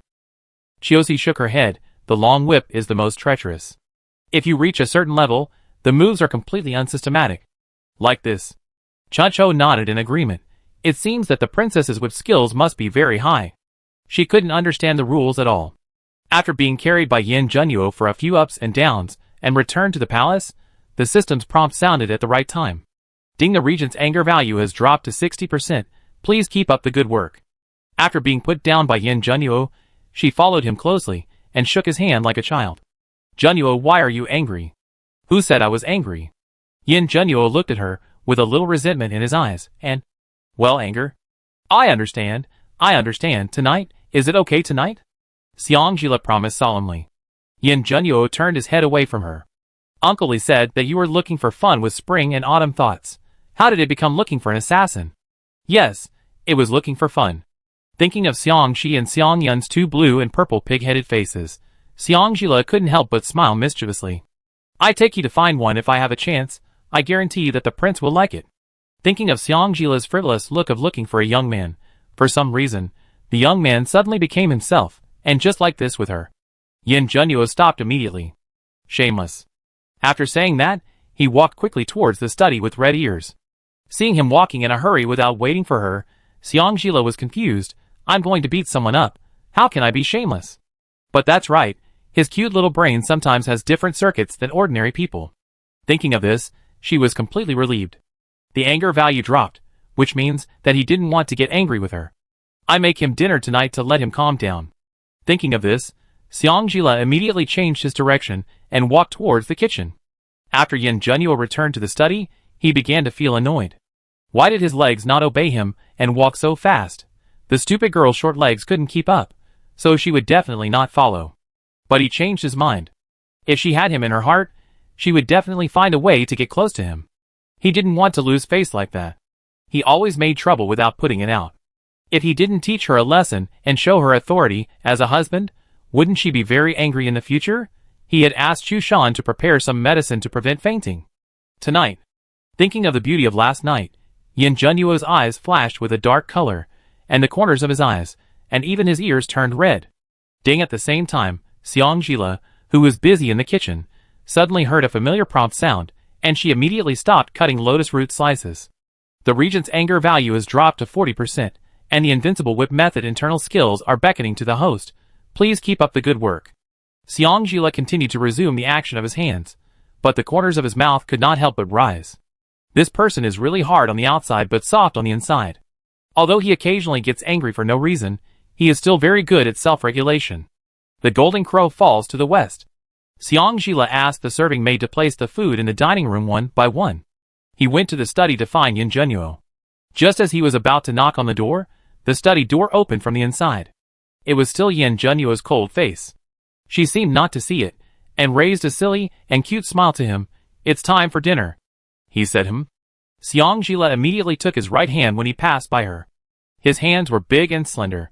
Because he held the sword for many years, his hands had a thin layer of calluses, especially the base of the thumb, which added a bit of vicissitudes to these perfect hands. Before Xiangjila came, Yin Junyu personally went to the torture room to watch Chu Shan interrogate the assassin leader. Anyone who dared to touch him would naturally be told to be dealt with by Chu Shan. Fortunately, the man was smart enough to confess when the skin on his back was half peeled off. The torture was so cruel that it seemed that his body was stained with a little blood. She came before he had time to change his clothes. When she suddenly approached him, he felt a little uncomfortable and wanted to retract his hand away from her to avoid scaring her with the bloody smell. Xiangjila refused, not only increasing the strength of his hand, but also scratching his palm a few times and winking at him, as if to protest to him, "You want to retreat? I won't give you a chance to retreat." Soft and round fingertips brushed across his palm, and a tingling feeling spread from his palm to his limbs, and even his heartbeat accelerated uncontrollably. "Prince, are you too hot? Your face is red and you are sweating." As he said, Xiangjila tiptoed and wiped the cold sweat from his forehead for him skillfully. Yin Junyu was struck by lightning. He let her wipe the sweat off his face, looked at her focused expression, and smelled a faint fragrance from his nose. His Adam's apple could not help but roll, and even his eyes slowly darkened. "It's okay." Xiangjila stepped away without noticing, took his hand again, and led him to the dining room quickly. Hurry up, the food is getting cold." Being pulled forward by her, Yin Junyu took a deep breath and forced himself to suppress the restlessness in his heart. Chapter 50. The dinner was still very simple. Potatoes stewed with pork ribs, stir-fried lotus root slices, steamed grouper, and a bowl of yam and pork rib soup. Not too much, not too little, just enough for 2 people. Remembering what Chuncho had mentioned to him before, when she first brought him food, he didn't move much, but she ate all the food, he couldn't help but raise his eyebrows. She whispered, "The palace won't make you eat leftovers." Xiangjila, who was serving him food, was stunned for a moment. Then he realized that he had misunderstood. She smiled. "I know, but every ingredient is the result of farmers' hard work. If we don't cherish it today, we will definitely regret wasting it when it's gone tomorrow." Only after experiencing countless lives and deaths on the battlefield did she know that the wealth and glory she has now is not easy to come by. In her last life, she was a jerk and reckless, unwilling to know about his past. In this life, she has been asking people in the mansion about him intentionally or unintentionally. The more she knows, the more distressed she feels for him. It can be said that the stability of the Great Phoenix and the standing of the Regent Palace were earned by him at the cost of his life countless times in the past 10 years. Everyone said that he was cold and cruel, but who knew how much he had paid for the Great Phoenix? Yin Junyu's low laugh brought her back to her thoughts. "Now you have more and more little thoughts." Xiangjila raised her fox eyes slightly. "Of course, my husband is carrying the burden for me in front, so I will naturally be your strong backing." Yin Junyu snorted softly. "As long as you don't set fire to my backyard, I will be grateful." Xiangjila pushed the scooped pork rib soup in front of him with a guilty conscience. Isn't this the same as before? She didn't like too many people disturbing her when she was eating, so after the food was served, she would find a random excuse to send everyone away. Yin Junyu seemed to have acquiesced to this practice, so when she didn't scoop soup or rice for him, he would consciously do it himself.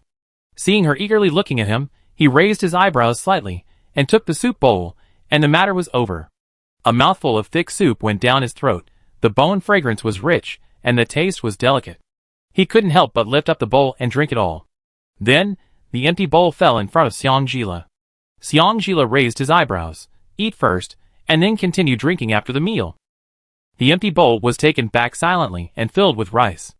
Ever since Xiangjila cooked for him, Yin Junyu has discovered that eating was only considered survival before, but now she is by his side, and cooking for him is called life. He loves this kind of life. But he won't tell this stupid woman, lest she be proud. After dinner, the two took a walk in the backyard. Xiangjila showed Yin Junyu a small piece of land that he had reclaimed and planted potatoes and sweet potatoes, like showing a treasure. The fox eyes with slightly raised corners looked at him brightly. "Your Highness, this is a treasure I got by accident. I heard that the yield of potatoes and sweet potatoes will be higher than that of ordinary crops, and the storage durability is also good.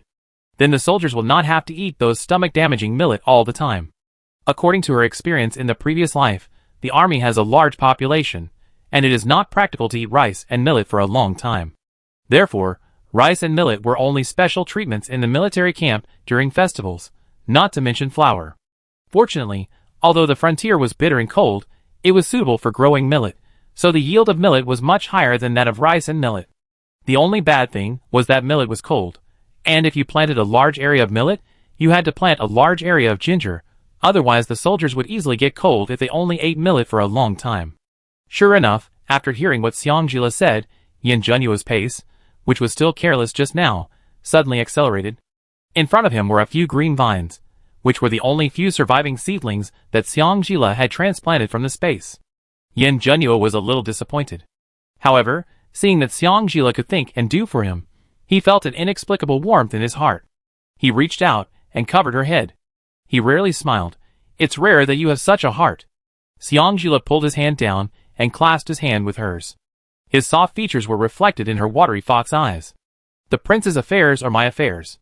It is my duty to share his worries and relieve his labor." Yin Junyu looked at her serious look and was slightly stunned for a moment. So, this is how she looks when she gives her heart. This kind of sincerity and unpretentiousness can always surprise him and warm him inadvertently. The evening breeze with the fragrance of flowers blew past, and his Adam's apple moved slightly. He couldn't help but reach out and tuck the broken hair on her temples behind her ears. The sky was still shining with the afterglow of the sunset, but Yin Junyu was already a little impatient to take her to the bath. Chapter 51. Ding, congratulations to the host for completing the task. The Regent's anger value is 0. The reward is a set of invincible whip method internal skills. Please take the time to enter the space to receive it. Is it that simple? Xiang looked at Yin Junyu. TSK. The more the wife looks at her husband, the more beautiful he looks. Yin Junyu was stared at by her, and the beautiful picture in his mind was instantly stopped. He coughed lightly with guilt. "Is there something on my face?" Ding, the Regent's spring hard triggers a random task, and the reward is random. Warm reminder, it is estimated that there will be a high-speed train tonight. Please pay attention to safety. What is a high-speed train? Xiang communicated with Gongjing number 3 with his consciousness. Gongjing number 3 replied coldly, "It is an express train with an experienced driver to take you to the top." A carriage? If someone is leading it, it should be a carriage. The experienced driver should be the coachman. But I don't plan to go out tonight. Xiang was puzzled. Can I not go? Gongjing number 3's tone was still without any emotion. It depends on the host. If the host really doesn't want to go out, he can directly refuse the person who invited you. Xiang replied okay to Gongjing number 3, and then went to find Butlerly. Where are you going? Yin Junyu's voice sounded behind him. Xiang then remembered that the prince was still there, and hurriedly dragged him along. Someone may ask me to take a carriage tonight. I have to ask Uncle Li to help stop it. Even if the king comes, he can't disturb me and... Thinking of this, Xiang face climbed a layer of red. Warm time with the prince. Her words once again successfully pleased Yin Junyu, and he directly hugged her horizontally. Xiang instinctively put her arms around his neck and persuaded him, "Your Highness, you haven't digested the food yet. Using Qigong will. I know it won't." Before she finished her words, she was stopped by Yin Junyu. Then her mouth, which opened and closed, was sealed by him for a long time as a punishment. This aggressive kiss instantly made Xiang dizzy. She leaned into his arms resignedly. "Forget it, just like this once and a half, let him do it." Just after finishing his work and sitting down to eat, Stewardly saw Yin Junyu holding Xiang as if he appeared out of thin air. After telling him that anyone who comes to invite tonight must not disturb the princess, he disappeared as if out of thin air. If it weren't for the dirt Yin Junyu had just touched in the garden and stepped on Stewardly's new carpet, Stewardly really thought he was dreaming. However, after being in the Regent's mansion for so long, Stewardly is at least half a smart man. Seeing that the prince is as reckless as a young boy, who knows what big thing he is going to do tonight. He had to warn the others in the mansion that if they saw the prince or princess, or heard any strange noises, they should run away immediately. Lest. Ahem. At his age, what was he thinking? The sky had already darkened completely. Yin Junyu carried Xiang up and down a few times, and returned to the bathing pool last night.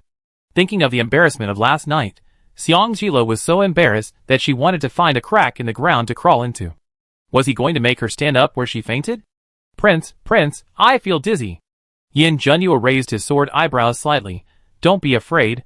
I asked Chushan to prepare medicine. Xiangjila looked at the small table next to the bathtub, and sure enough, there were more than 10 bottles of different shapes and sizes of wound medicine. She looked at Yin Junyu. Is the prince injured? Yin Junyu's face darkened instantly. Chushan is a fool. But no matter how stupid Chushan is, he is still his man, not to mention that Chushan has been with him since he was a child. If others know that Chushan is stupid, wouldn't it be equivalent to indirectly admitting that he is also stupid? For the sake of face, he could only respond in a low voice. It's a small matter. How can I do that? Hearing that he was injured, Xiangjila didn't care about being embarrassed or not, and directly wanted to rip off his clothes. Where are you injured, and when did it happen? Why didn't she know yesterday? Chapter 52. Because he was so strong, Yin Junyu's robe ripped apart with a sound of ripping, revealing a large area of powerful skin. On the left chest, there was a pink scar as thick as a chopstick, and as long as an index finger. She had stabbed it with a broken blade. Even though his wound had healed, Xiangjila couldn't help but blush. I'm sorry. She choked and tried to cover the scar with shaking hands, but Yin Junyu grabbed her. She looked at his dark phoenix eyes. It must have been painful at that time. After Yin Beiki issued the decree to grant the marriage, Yin Beimol personally found her that day.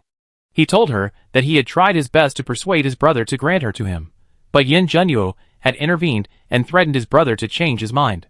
His brother had no choice but to fulfill Yin Junyu's wish due to the dissuasion of all the ministers.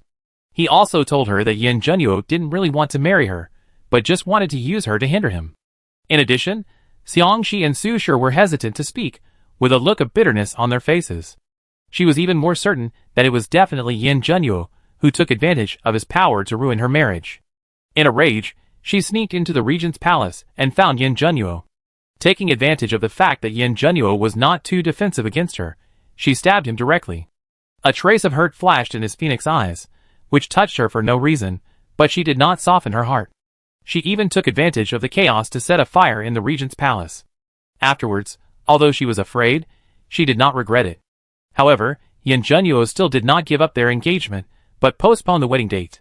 After recovering from his injury, he still married her. Thinking back, Xiangjila hated his past self more and more. If you are sincere, you can heal everything in the past. Yin Junyu's voice was low and magnetic. Xiangjila piously imprinted a light kiss on his scar, and when he looked up at him, his eyes were full of affection and seriousness. Junyu, believe me. Yin Junyu looked down at her, his thin lips moved slightly, and he was about to say something, but he was stunned by her sudden boldness. Looking at the beautiful face in front of him, the fox eyes that were always bright were now closed. Kissing him seriously and hard, Yin Junyu couldn't help but breathe faster. The hands around her waist involuntarily increased their strength to make them fit more closely. After the kiss, Xiangjila hugged his neck with both hands and buried his red face in his neck. Softly, I know that now it is better to take action than to say anything. I said that as long as you give me time, I can prove everything. So, Junyu, give me another chance. Let's forget all the unpleasantness before and start over, okay? Yin Junyu also hugged her tightly.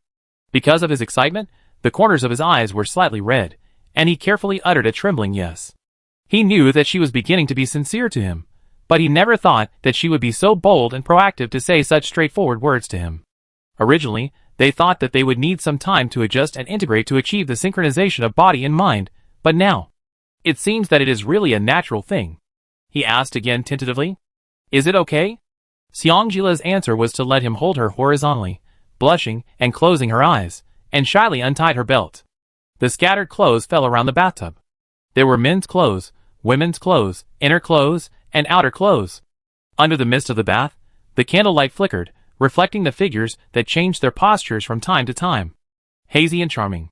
Chushan saw the scene not far away, and immediately held his breath, retreating all the way until he was in a safe range. He secretly thanked himself for not being reckless. Otherwise, this would not be a matter of carrying a jade horse around the city for a night or going to the border to drink the northwest wind for a few months. Stewardly didn't know when he got behind him. I was afraid that you, a young man, would do something bad. Chushan almost jumped up. Uncle Lee, it's so scary in the middle of the night. Butler Lee looked in the direction of the bathing pool, smiling with wrinkles on his face. After you have a princess, you must pay more attention to the occasion, otherwise I'm really afraid that the prince will be impulsive and let you die of old age in the frontier. Do I look like such a stupid person? Chu Shan glanced at Butler Lee unhappily. Butler Lee was good-tempered and only left him with his back. In the bathing pool, the water rippled until the sky was covered with rosy clouds. Xiang Jila only knew that she still had strength at the beginning, but after being tossed around and changed into 2 sets of cool clothes and hung with a few strange things, Yin Junyu seemed to be even crazier. In the end, she didn't even have the strength to hang on him. When she fell asleep, she only heard a faint affectionate girl and the cold prompt sound of the system. Ding! Congratulations to the host for completing the random task. The Regent's happiness reaches 100%. Reward, memory hairpin. Chapter 53. The next day. The sun was setting. Xiang Jila struggled to open her eyelids. She was awakened by hunger. Her whole body was sore and weak. She felt like she was going to fall apart if she moved. Princess, are you awake? Chucho came up. She looked around. After confirming that this was the bedroom, she nodded. What time is it now? As soon as she opened her mouth, she and Chuncho were stunned. A heat surged to her cheeks, and a blush quickly climbed behind her ears. Because she screamed too hard last night, her voice became much hoarse. Chuncho quickly responded, Normal, it's the beginning of the evening hour now. The prince told us not to disturb the princess's rest today, so the princess has missed breakfast and lunch. Xiang Jila blinked, indicating that she understood. Chuncho continued to ask, does the princess want to get up and wash up for dinner now? Xiang Jila nodded again. Then she remembered that there was still a reward from the system, so she said, let's go see if the prince is back first.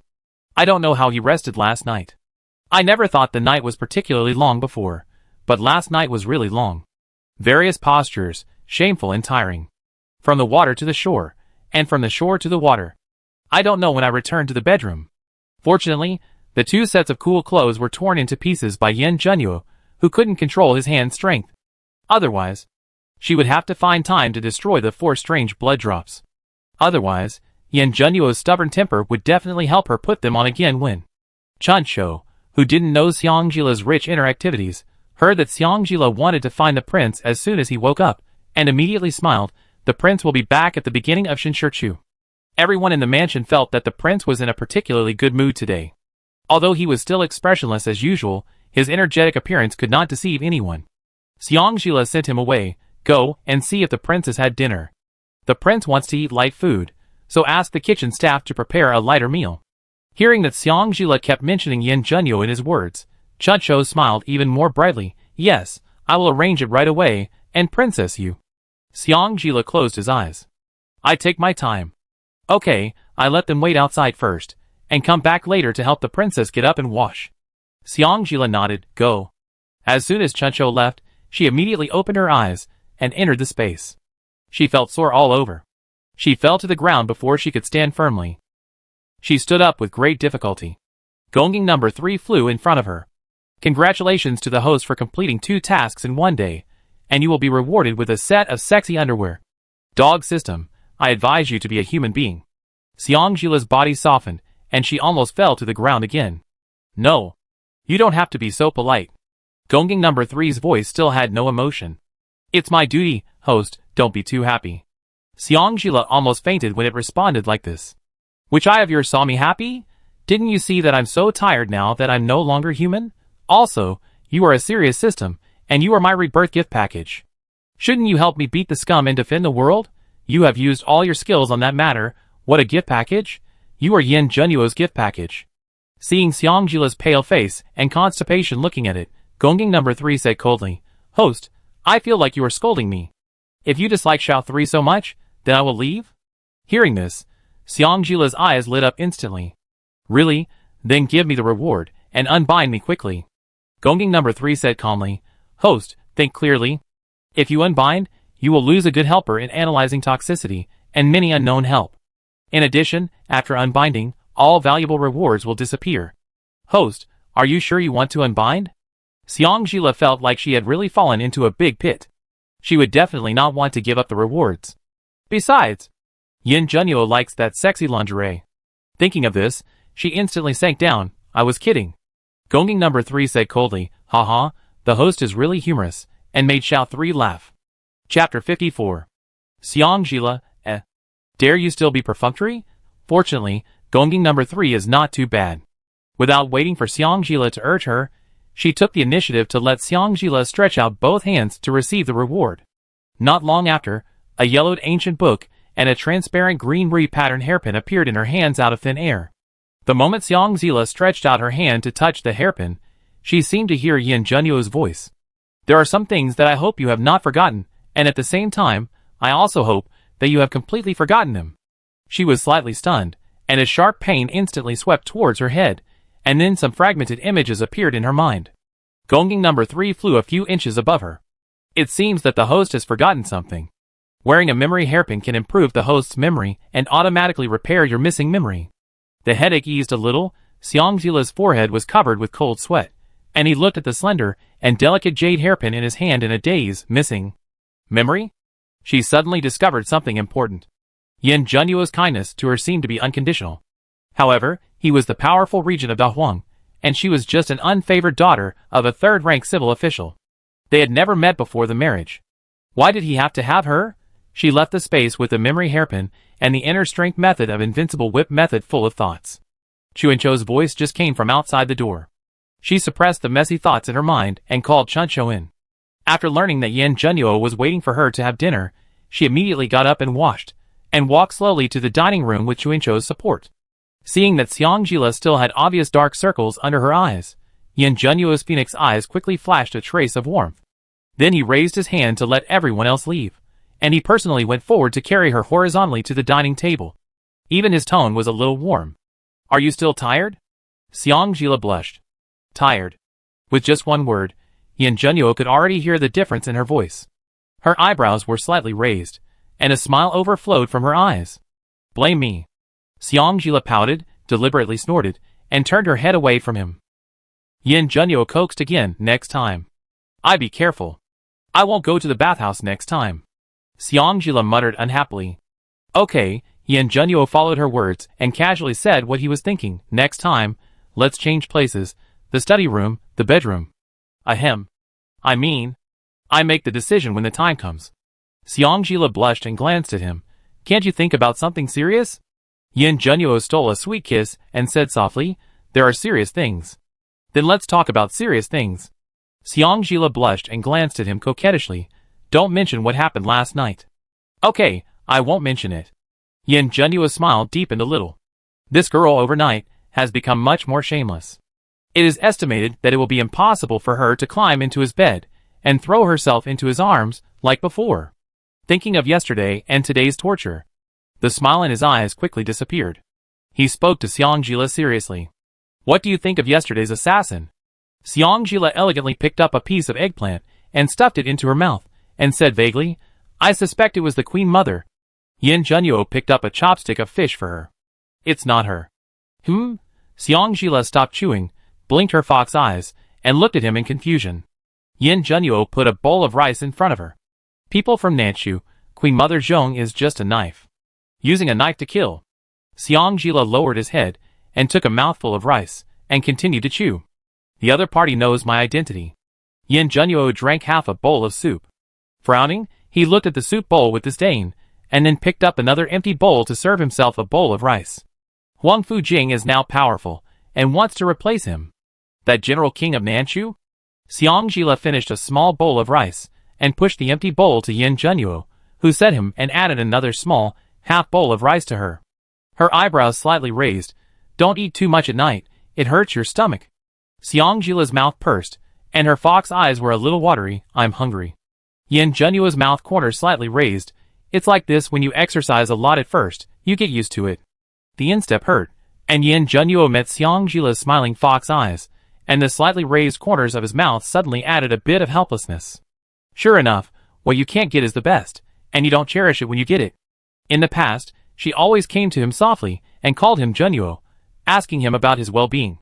Now she dared to do something to him after she got it for just one day? Hey, woman. Chapter 55. Seeing his rare helpless smile. Xang supported her chin with both hands and looked at him with a smile. Junyu, why are you so nice to me? Yin Junyu instinctively turned her head to look at her, with a little inquiry in her eyes. What do you think? Could it be that she forgot? If I think so, Xang's eyes rolled around. I think someone is coveting my beauty, and is tempted by my beauty. Do you really think I'm a lustful person? A trace of hurt flashed across Yin Junyu's eyes. She really forgot. This abnormal look was also caught by Xang. She quickly changed her words. I was just kidding. Yin Junyu reached out and pinched a grain of rice from the corner of her mouth. His voice returned to his usual calm and self-possessed tone. I still have things to do tonight. If you are tired, go to bed early and don't wait for me. For a moment, the dining room fell into an awkward silence. Then, realizing that he seemed unhappy, Xang asked tentatively, will you go back to the dormitory tonight? Yin Junyu was slightly startled and wanted to say no, but thinking that he might not be as valuable as before in the heart of this stupid woman, he immediately changed his words and said, yes. Xang secretly breathed a sigh of relief. It's good that he's back. Yin Junyu is not easy to deceive. If he goes back to the previous state because of a wrong word, then her all-night exercise last night would be in vain. Finally, under Xang's shameless insistence, Yin Junyu reluctantly carried her back to the dormitory himself.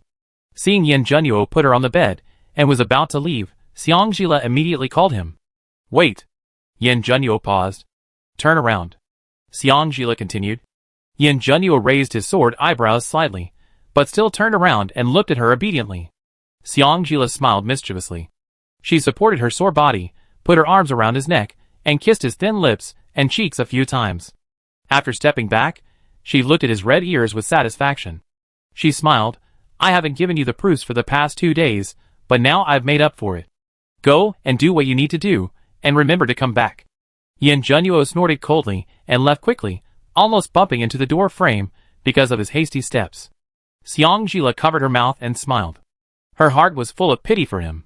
She walked to the dressing table and took out the memory hairpin that was placed together with the invincible whip method internal strength mental method from the drawer on the right. She used her consciousness to communicate with Gongging number 3 briefly. After knowing how to use the memory hairpin, she sat in front of the dressing table, took out the dagger, and cut a thin knife on her finger. Several bright red blood beads rolled down on the hairpin under her pressure. She closed her eyes and silently chanted repair memory. The blood beads were quickly absorbed by the hairpin. A beam of dazzling white light made Xang squint. When she opened her eyes again, she found herself on a steep and barren mountain.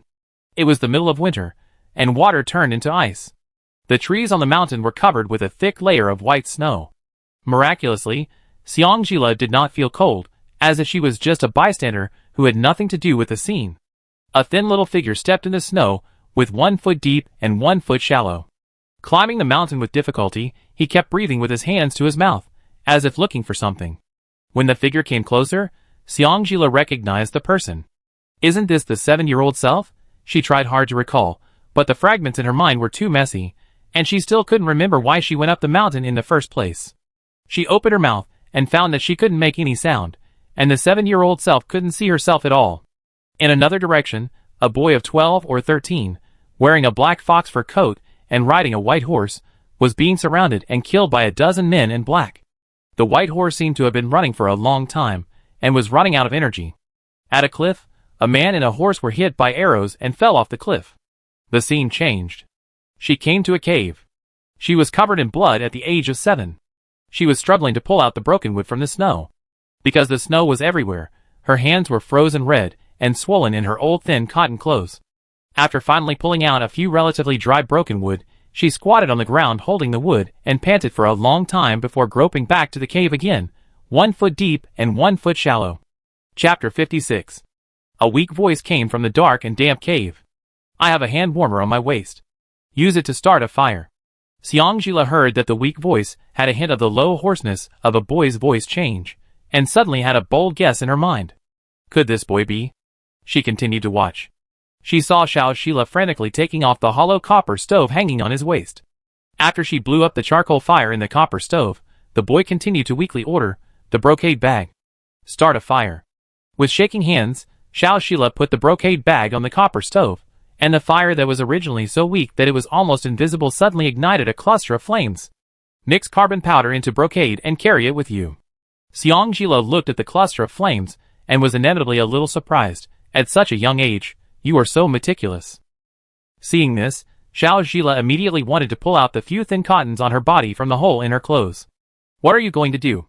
The boy thought she wanted to put out the fire, and immediately reached out to press her hand. Hard and cold, is this really a girl's hand? He couldn't help but raise his eyebrows. Even Xiangyun had never held her hand like this. Xiaoxila was a little at a loss.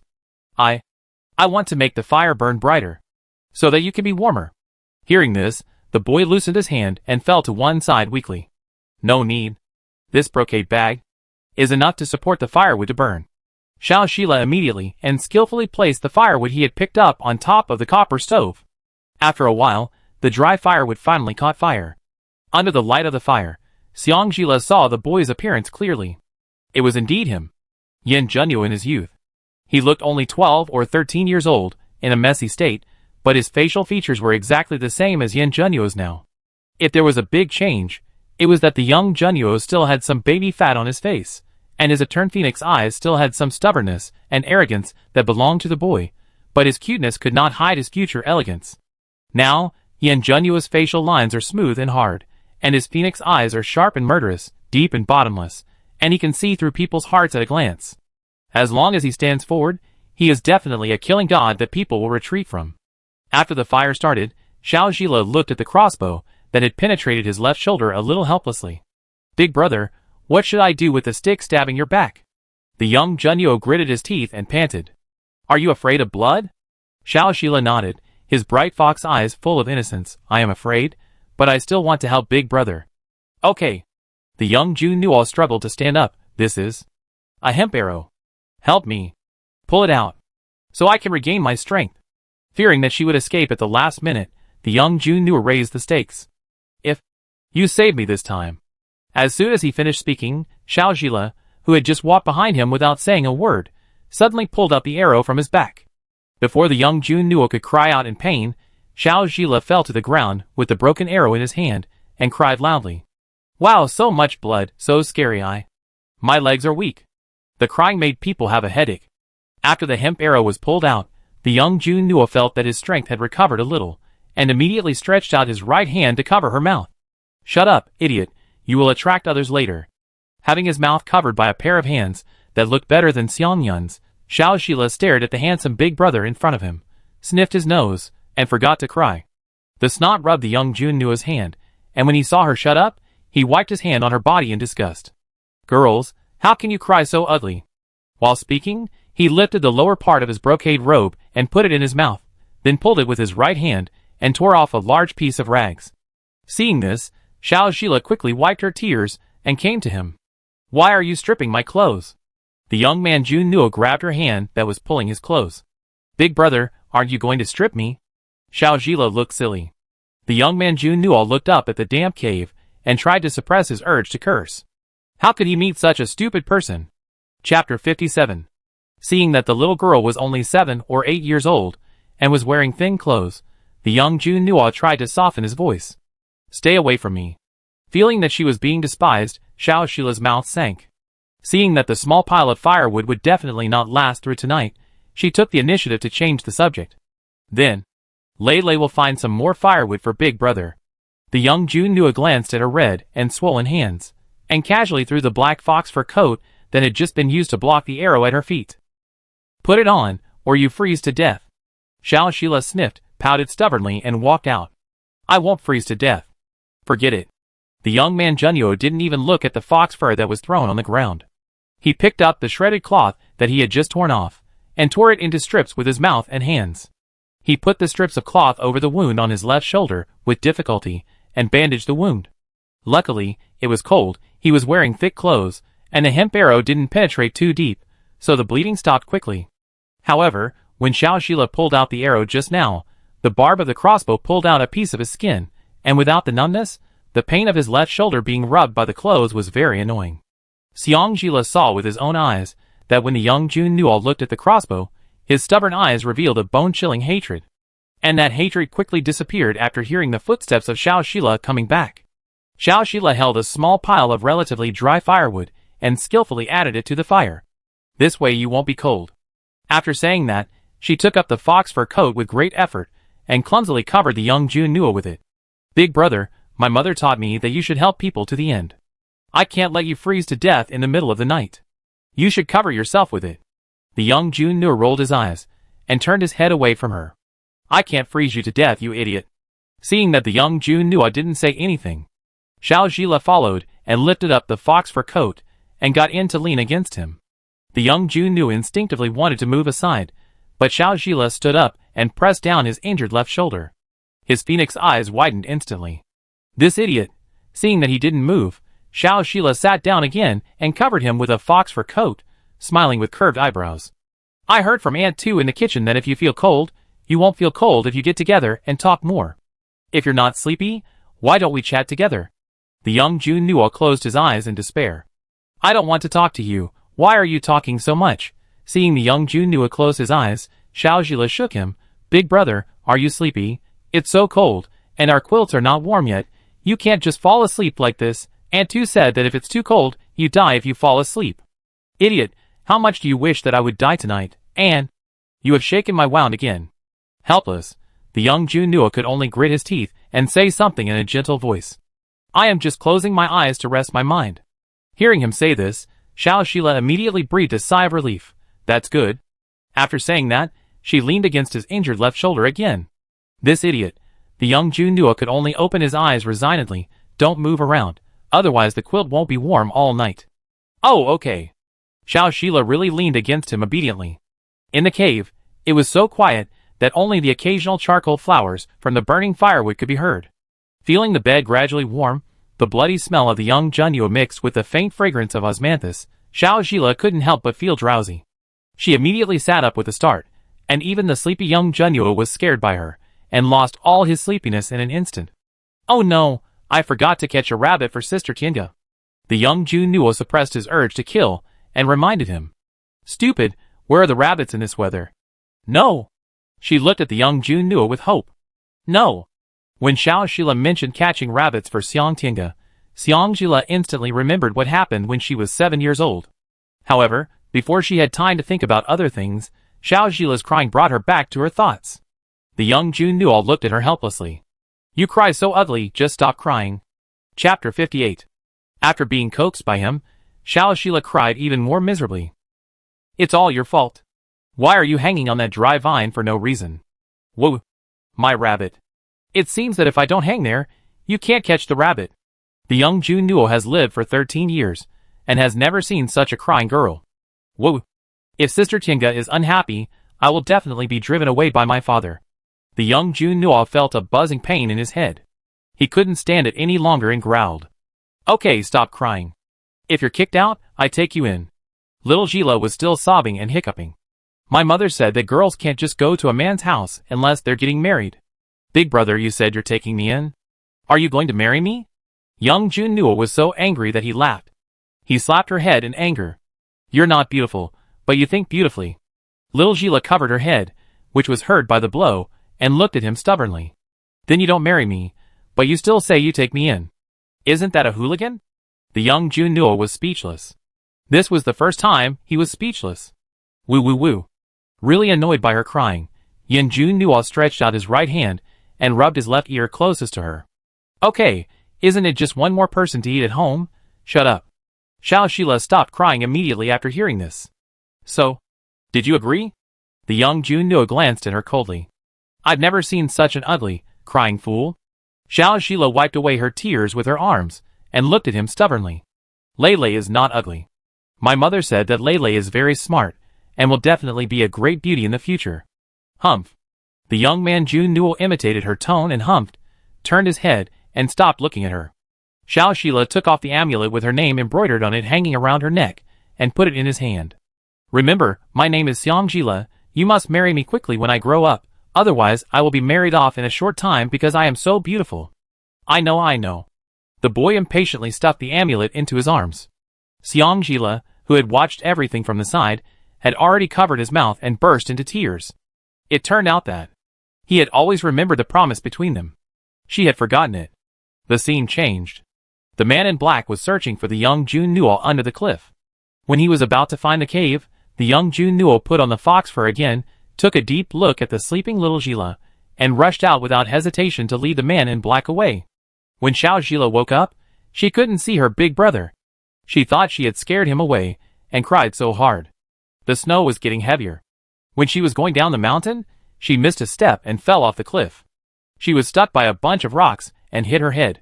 Fortunately, she met a vegetable farmer who had been delivering vegetables to Xang Mansion for a long time.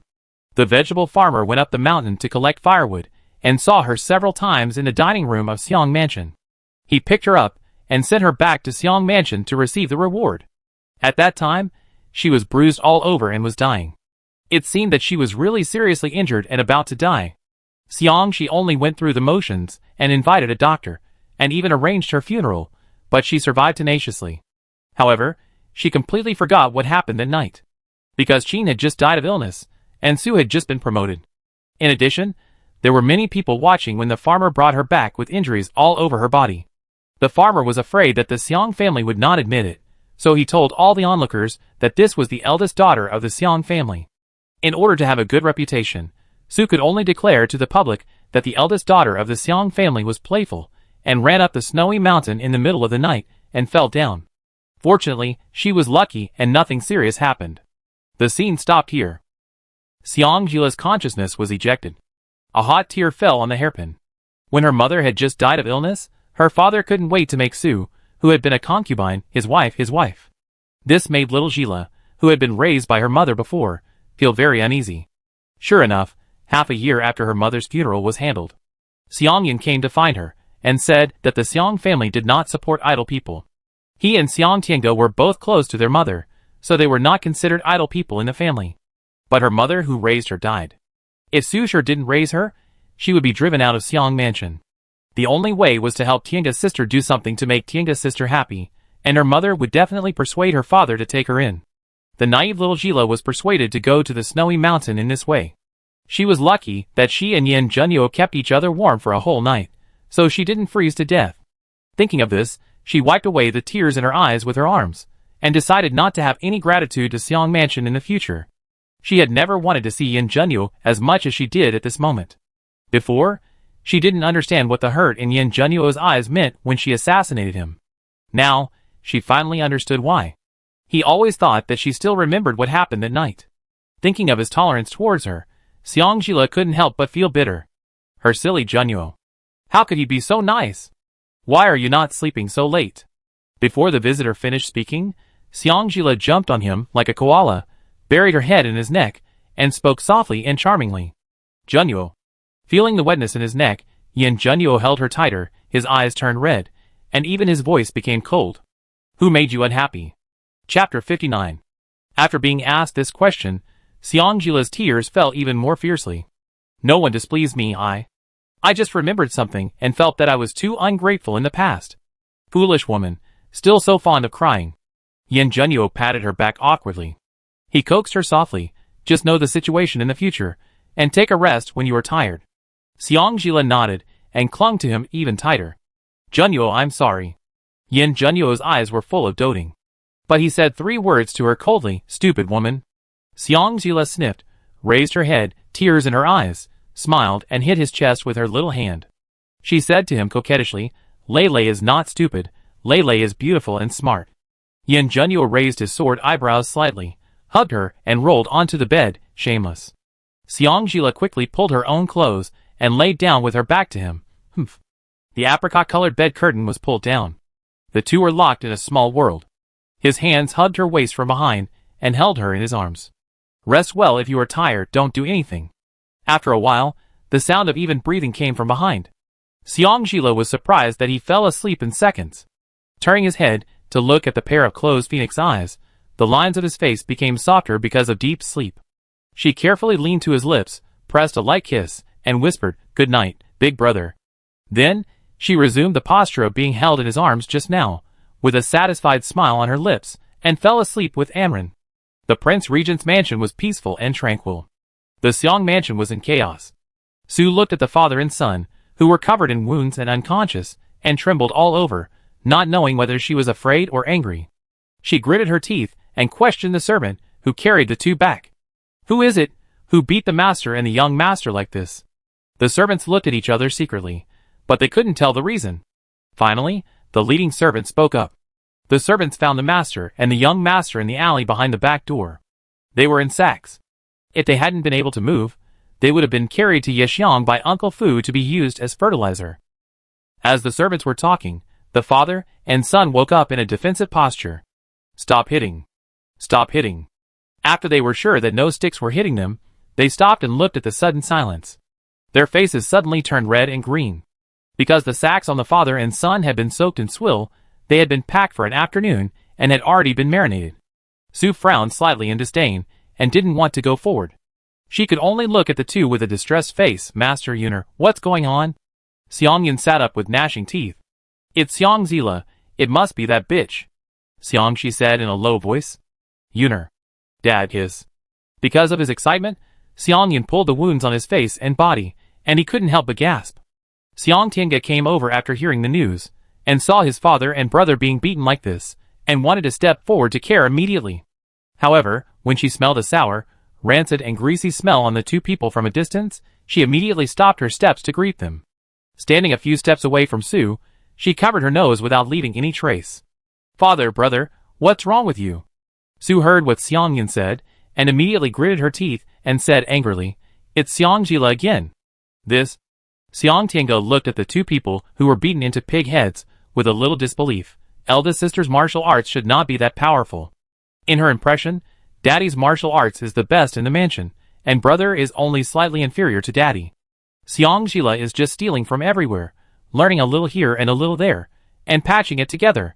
It's okay to climb over the wall and go up to the roof, but if they really fight, they will definitely be beaten to a pulp by their brother. What's more, doesn't the elder sister listen to father and brother the most? What happened last night? As long as father and brother asked, the elder sister would never refuse. How could it be? How could it be? It would be fine if Xiang Tiange didn't mention this matter, but as soon as he mentioned this matter, Xiang Yun's anger rubbed up. We were all deceived by that bitch, saying that she didn't want to marry the regent, and like the Qing prince, it was all nonsense. At this point, he also poo-sounded. Relying on Yin Junyu, her eyes are on her forehead. How can she recognize her mother's family? I want to see when she gets tired of being played by Yin Junyu, and then she comes back crying and begging for our forgiveness. Chapter 60. Hearing Xiang Yun's words, Xiang Shi endured the pain all over his body and shouted again, Yuner. Xiang Yun closed his mouth in indignation. Su sure saw that Xiang Shi seemed to be really angry, and hurriedly stepped forward to dissuade him. Master, Yuner is not wronged. Xiang Zila is going to turn the tables now, and even dared to kill his father and brother. Does he mean what he says? Can you provide evidence that it was done by Xiang Zila or someone from the regent's palace? Xiang Shi glared at her sternly. He was furious and wanted to scold everyone he saw, but Xiang Zila was not there, so he could only shout at the servant beside him. Why don't you go and get a doctor for the master and the young master? Do you want the master to go to the clinic himself? After being shouted at by Xiang Shi, the people who had just carried them in immediately retreated in a hurry. In the front hall, only Xiang Shi, Su and a nanny beside her, Xiang Yun, Xiang Tiange, and 4 maids behind her were left. Su glanced at Xiang Shi's face, and sent the nanny beside her, and the maid behind Xiang Tiange away. Master! Xiang Shi covered his swollen eyes and mouth, and snorted coldly. There is no physical evidence, and the only witnesses are his father and son. We have to swallow this loss. After being scolded by Yin Beiki for impeaching him last time, Xiang Shi has learned a lot. How could the regent palace easily leave a handle when doing bad things? Xiang Tiange blurted out, What should we do now? Is my brother really going to marry Zhong Xiuxiu, that brainless idiot? Hearing Xiang Tiange's words, Xiang Yun immediately jumped up like a cat whose tail was stepped on, regardless of the severity of his injuries. Father, I will never marry that dirty woman. If I don't marry her now, what else can I do? Xiang Shi's voice became weaker. God knows how uncomfortable it was for him to speak while enduring the pain all over his body. Su's reputation was ruined, Tiange's reputation was also ruined, and Xiang Yun. Looking at his weak wife and his innocent daughter, he could only complain to Xiang Yun. You too, I asked you to go and apologize to Zila, but why did you go and hang out with the eunuchs? Xiang Yun looked away guiltily. How do I know that the person inside is not Xiang Zila? Su heard this and immediately stepped forward to interrupt. My son said he was wronged. Why do you keep harping on this matter? Xiang Shi pointed at Su, trembling his lips, and squeezed out only one sentence after a long time. A loving mother often spoils her son. The maid in the regent's mansion told Xiang Yun's whereabouts. Even if Xiang Yun did not admit it, Xiang Shi believed it in his heart. No one knows a son better than his father. No matter how righteous Xang looks, he knows men's little things very well. This rebellious son. Thinking of this, he glanced at Xiang. Gur, you have nothing to do here, go back first. Xiang was indignant in his heart, but his face was still obedient. Yes, father. After returning to his room respectfully, Xiang changed his obedient and simple appearance in front of others. Sitting in front of the dressing table, he looked at the person in the mirror with calculating eyes. If his brother really married Zhang Xiuxiu, what would Zhang Qian'er do? Although Zhang Qian'er was only the second daughter of the Minister of Personnel, she was very smart since she was a child. She is deeply loved by the Minister of Personnel.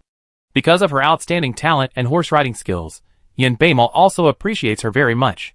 Fortunately, Zhang Qian'er has always had her elder brother in her heart, and she even lowered her status to write poems for Xiang Yun and openly confessed her love.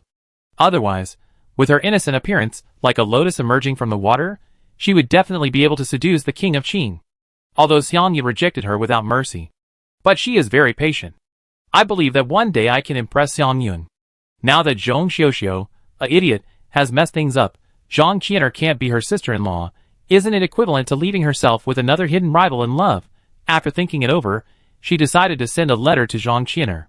She thought of Xiangjila's rejection of his father and brother's request, which ruined her reputation. She glanced at the small drawer next to the bronze mirror, and a trace of resentment flashed in her eyes. Xiangjila, why wasn't it you who was molested by the eunuchs? It wasn't you who went to perform. You forced me to do this. If you could be like before, giving me everything I like, doing whatever my father and brother asked you to do, and being played with by the eunuchs obediently, then there wouldn't be so many things that happened later. Chapter 61. The next morning, Yin Junyu handed Xiangjila the key to his private vault without saying a word. Xiangjila immediately smiled. After having breakfast with Yin Junyu, Xiangjila gave him the morning certificate, and Yin Junyu went out with Chu Shan in a good mood. Near noon, Housekeeper Li was still telling her in detail the origin of all the things in Yin Junyu's private vault. The doorman came with a difficult look on his face. Xiang handed over a visiting card. Xiangjila raised his eyebrows slightly, and refused without thinking. No. In her previous life, she didn't know Xiang could use poison until Yin Junyu died. In front of her, she always looked innocent and simple, and she didn't know the world. No matter what happened, she always looked like I am weak, and it's wrong for you to bully me. Even if she was poisoned, she would just say innocently, Sister, I really didn't know those things were so poisonous. I could only let you suffer a little while waiting for the doctor to come. Xiang Yun watched from the side, and could only sneer, Who made you so blind? Gur is so simple, how can she tell whether something is poisonous or not? Now that she thought about it, she wanted to give Xiang Yun 2 slaps in the face. Now Xiang suddenly wanted to see her. According to her nature of sneaking around, she might poison her. She was busy, so she didn't have that much time to play with her. The concierge received Xiangjila's order and directly rejected the maid who came to deliver the letter. Butler Li continued his explanation. The scimitar in the princess's hand was picked up by the prince when he was 15 years old and fought off the Western Regent's elephant army. The arm bone is now hanging on the wall, the one that is shiny. Xiangjila looked at the scimitar in his hand, whose scabbard was inlaid with various gemstones, and then looked at the other glittering objects in the private vault. For a moment, he didn't know what expression to make. I didn't expect Yin Junyu to look cold and ruthless and Yandera. In fact, he likes to collect all kinds of glittering gadgets so much that he even polishes a bone product to a bright shine. If the leader knew that the regent of Dahuang had such a hobby, he would never take this scimitar to the battlefield. And this box. Butler Li pointed to the box of finger bones that were also polished to a bright shine not far from Xiangjila, and smiled proudly, This is a beauty finger. As the name suggests, they are all perfect finger bones of beauties, which were given by the emperor or sent by surrenderers to warm the prince's bed over the years. The prince directly ordered the fingers to be chopped off, leaving only the most perfect one, peeled and mincemeat. Stop. Xiangjila's scalp tingled, and he stopped Li Guanjia's explanation. Just tell me how many beauties there are in our palace now. In her impression, the women in the palace seemed to be servants. The most outstanding Chun Chouchiosi was originally a secret guard, and was moved to her side by Yin Junyu. Li Guanjia closed the lid of the box and said happily, Since the prince collected this box of beauty fingers, the beauties given by the emperor or sent by surrenderers were directly killed by the prince on the spot with a sword. Therefore, 3 years ago, no one dared to stuff beauties into the regent palace. Princess, you can rest assured that no one will dare to compete with you for favor. Xiangjila blushed and laughed dryly. I'm not worried. Butlerly laughed. He stuffed the box of beauty fingers into Xiangjila's hands. The prince said that you are a girl and should like this kind of gadgets, so you can play with whatever the princess likes in this private storehouse. Xiangjila held the box of heavy beauty fingers and laughed like a fool at the street corner. She liked shiny little things, but she didn't like these human bones that were polished to a shine. Silly Junyu, you are a pervert. By Chui Building. After learning that Xiangjila didn't want to see him, Xiang Tiange swept the teacup in the box to the ground. A simple and elegant woman, who came later, couldn't help but frowned. Sister Tiange, what's wrong with you? Seeing the person coming, Xiang Tiange immediately suppressed the anger on her face. She glanced at the maid beside her coquettishly. Sister Sheer, don't blame me. It's because of this girl Zhuing who asked me to pour a cup of tea, but ended up pouring it on my hand. The maid named Zhuing knelt on the ground and bowed her head. It was my fault, please don't punish me. Xiang Tiange helped her up personally, with a kind and innocent look on his face. Silly Zhuing, just be careful next time. Zhuing's face turned pale and her body trembled slightly. Yes. Zhang Qianer looked at the scene in front of her, and couldn't help but smile and sighed. Sister Tiange is really beautiful and kind. I don't know which nobleman will be lucky enough to marry you in the future. Chapter 62. After hearing what Zhang Qianer said, Xiang Tiange's face immediately turned pale. He smiled bitterly. With good like this now, which wealthy family would dare to marry her? Zhang Qianer did not attend the Mid-Autumn Festival banquet, but she vaguely heard from her elder sister that Xiang, the Minister of War, personally recommended his daughter to perform on the spot. Seeing Xiang Tiange's expression, what else did she not understand? He could only pat her hand comfortingly. He said with a half-complaining tone, your father is the same. He knew that performing in public was what actors did, but he still recommended himself like this. I don't know what he was trying to do. Hearing Zhang Qianer's words, Xiang Tiange's eyes quickly turned red, and tears instantly filled her eyes. Sister Qianer, actually She choked, I was harmed by my elder sister. Xiangjila? Zhang Qianer frowned. In her mind, there was only a figure who had been wearing old clothes for many years, and whose back she could only see but not her appearance. Xiang Tiange nodded vigorously and cried, Sister, you don't know. Since Xiangjila married into the Regent's palace, she has become a different person. Every day, the people in the Regent's palace abuse us. Yesterday my father and brother went to find her, but she was beaten and thrown back like a human. Hearing that Xiang Yun was beaten, Zhang Qianer stood up immediately, and even her voice suddenly rose. What? Brother Yun was beaten? Seeing that Xiang Tiange seemed to be frightened by her, she sat down again, handed the silk handkerchief she carried with her to Xiang Tiange, and comforted him in a gentle voice. No wonder you were so anxious to send someone to deliver a letter to me last night, and asked me to come. Xiang Tiange cried, I really have no choice. I wanted my sister to come here as a witness today. I asked my eldest sister to come out, and ask her to ask the Regent Palace to stop targeting the Xiang mansion. As a result? Zhang Qianer looked at her nervously. What happened? She said. Xiang Tiange tried hard to hold back her tears, and spoke to Zhang Qianer incoherently. She said that our Xiang family had treated her badly in the past, and now she is trying every way to retaliate against us, and even asked the regent to intervene, and asked the queen mother to marry Zhong Xiuxiu to her brother. Hearing that Zhong Xiuxiu was asked to marry Xiang Yun, Zhang Qianer couldn't help but frown. Xiangjila is really too much. No matter what, the Xiang family raised her. How could they repay kindness with enmity like this? What's more, Brother Yun is her biological brother. How can a sister be so cruel to her brother? It's simply inhumane. Xiang Tiange secretly glanced at Zhang Qianer's angry face, and continued to hold her hand pitifully, with a heartfelt look. Sister Qianer, I'm just upset, so I said this to you. Although Xiuxiu and I have a good relationship, in my heart, you and brother are a natural match. Now it's like this, it's strange. It's just that brother doesn't have the blessing of marrying you as his wife. Zhang Qianer's eyes lit up instantly, when she heard Xiang Tiange's words. Brother Yun is willing to accept me now. Xiang Tiange nodded. Brother originally planned to let me invite you to the lake to enjoy the lanterns on the night of the Mid-Autumn Festival. I didn't expect that before I could send you an invitation, the emperor ordered my father to bring my mother, me, and my brother to the palace. I didn't expect that everything would turn out like this after a trip to the palace. My brother also begged my father to go with him to the Regent Palace to ask my elder sister in order to be with you. The result? Zhang Qianer was touched to hear that her beloved was so humble for her. She had no good feelings towards Xiang Jila, and now she only had a strong disgust. This Xiang Jila is really too much. Not only did he ruin her marriage with Brother Yun, but he also made Sister Tiange unable to raise her head. Xiang Tiange's mouth curled up quickly, and then quickly suppressed it. He pulled Zhang Qianer with a horrified face. Sister Qianer, don't tell anyone about this, otherwise I'm afraid. What are you afraid of? Zhang Qianer interrupted Xiang Tiange.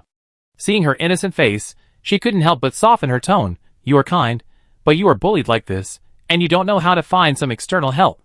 Sister Qianer. Xiang Tiange looked at her, her eyes full of worry. She knew she was timid. Zhang Qianer took her hand and patted it, sighing, okay, don't worry too much, I think of everything. Xiang Tiange lowered his head timidly, and a barely perceptible sneer appeared at the corner of his mouth. Chapter 63. No matter how the Xiang family struggled, the Queen Mother's decree and the Emperor's decree came down at the same time on August 18th. The Queen Mother's decree ordered the Xiang family to marry Zhong Xiuxiu on October 10th. The Emperor's decree required the Xiang family not to mistreat the bride. They should use the same amount of betrothal gifts as they did when marrying their daughter. How could the Xiang family prepare any dowry for Xiang Jila? The 128 carts were all empty boxes. If they were all carried to the Grand Tutor's mansion to welcome the bride, they would probably be driven back by Grand Tutor Zhong before they even got to the bride. The time was so short and the request was so excessive that Xiang, she was so anxious that he cursed his mother. Su gritted her teeth and said, it must be Xiang Jila who is causing trouble again. If it wasn't her, how could there be so many troubles? At this time, Xiang Jila, who was out with Chuncho Chiosi, felt an inexplicable itch on his nose and sneezed elegantly while covering his nose. Chuncho asked hurriedly, Prince, Sir, have you caught a cold? Last night, she saw from a distance that the prince only brought the princess, who was sleeping like a puddle of mud, back from the bathing pool in the middle of the night. It was probably because her clothes were not tied up properly, and the cold wind blew into her, and she caught a cold. Xiang Jila, who didn't know Chuncho was looking at him, rubbed his nose casually. It's okay, maybe someone missed me. After she said that, Chuncho and Chiosi looked at each other and curled their lips ambiguously. Several people stopped in front of the largest grain store on the whole street. Is it here? Xiang Jila looked at Chiosi. Chiosi nodded. Chuncho stepped forward and patted the counter. The middle-aged shopkeeper who was taking a nap saw that several people were dressed in bright clothes, especially the little mustache in the lead. Although he was thin, his eyes that were more charming than women exuded a sense of innocence. The fat sheep has come.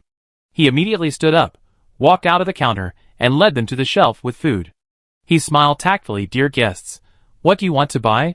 How much do you want? Here, we have all kinds of polished rice, brown rice, millet, rice, flour, etc.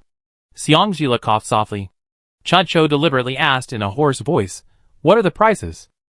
The shopkeeper heard it, and thought it was a good idea. His face was more sincere. How much do you want? Here we give more discounts for larger quantities. No matter how good it is, it depends on whether your price is suitable. Chuncho said with his head held high.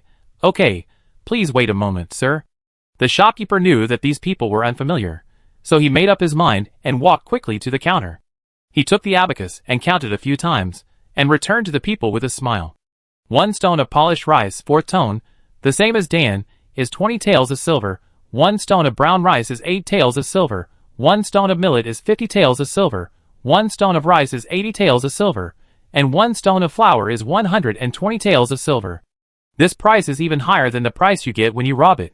Xiang Jila nodded, and deliberately spoke in a half Kyoto and half Saibei tone. Thank you, shopkeeper. I want to ask again, if there is a harvest failure, how much will the grain price increase?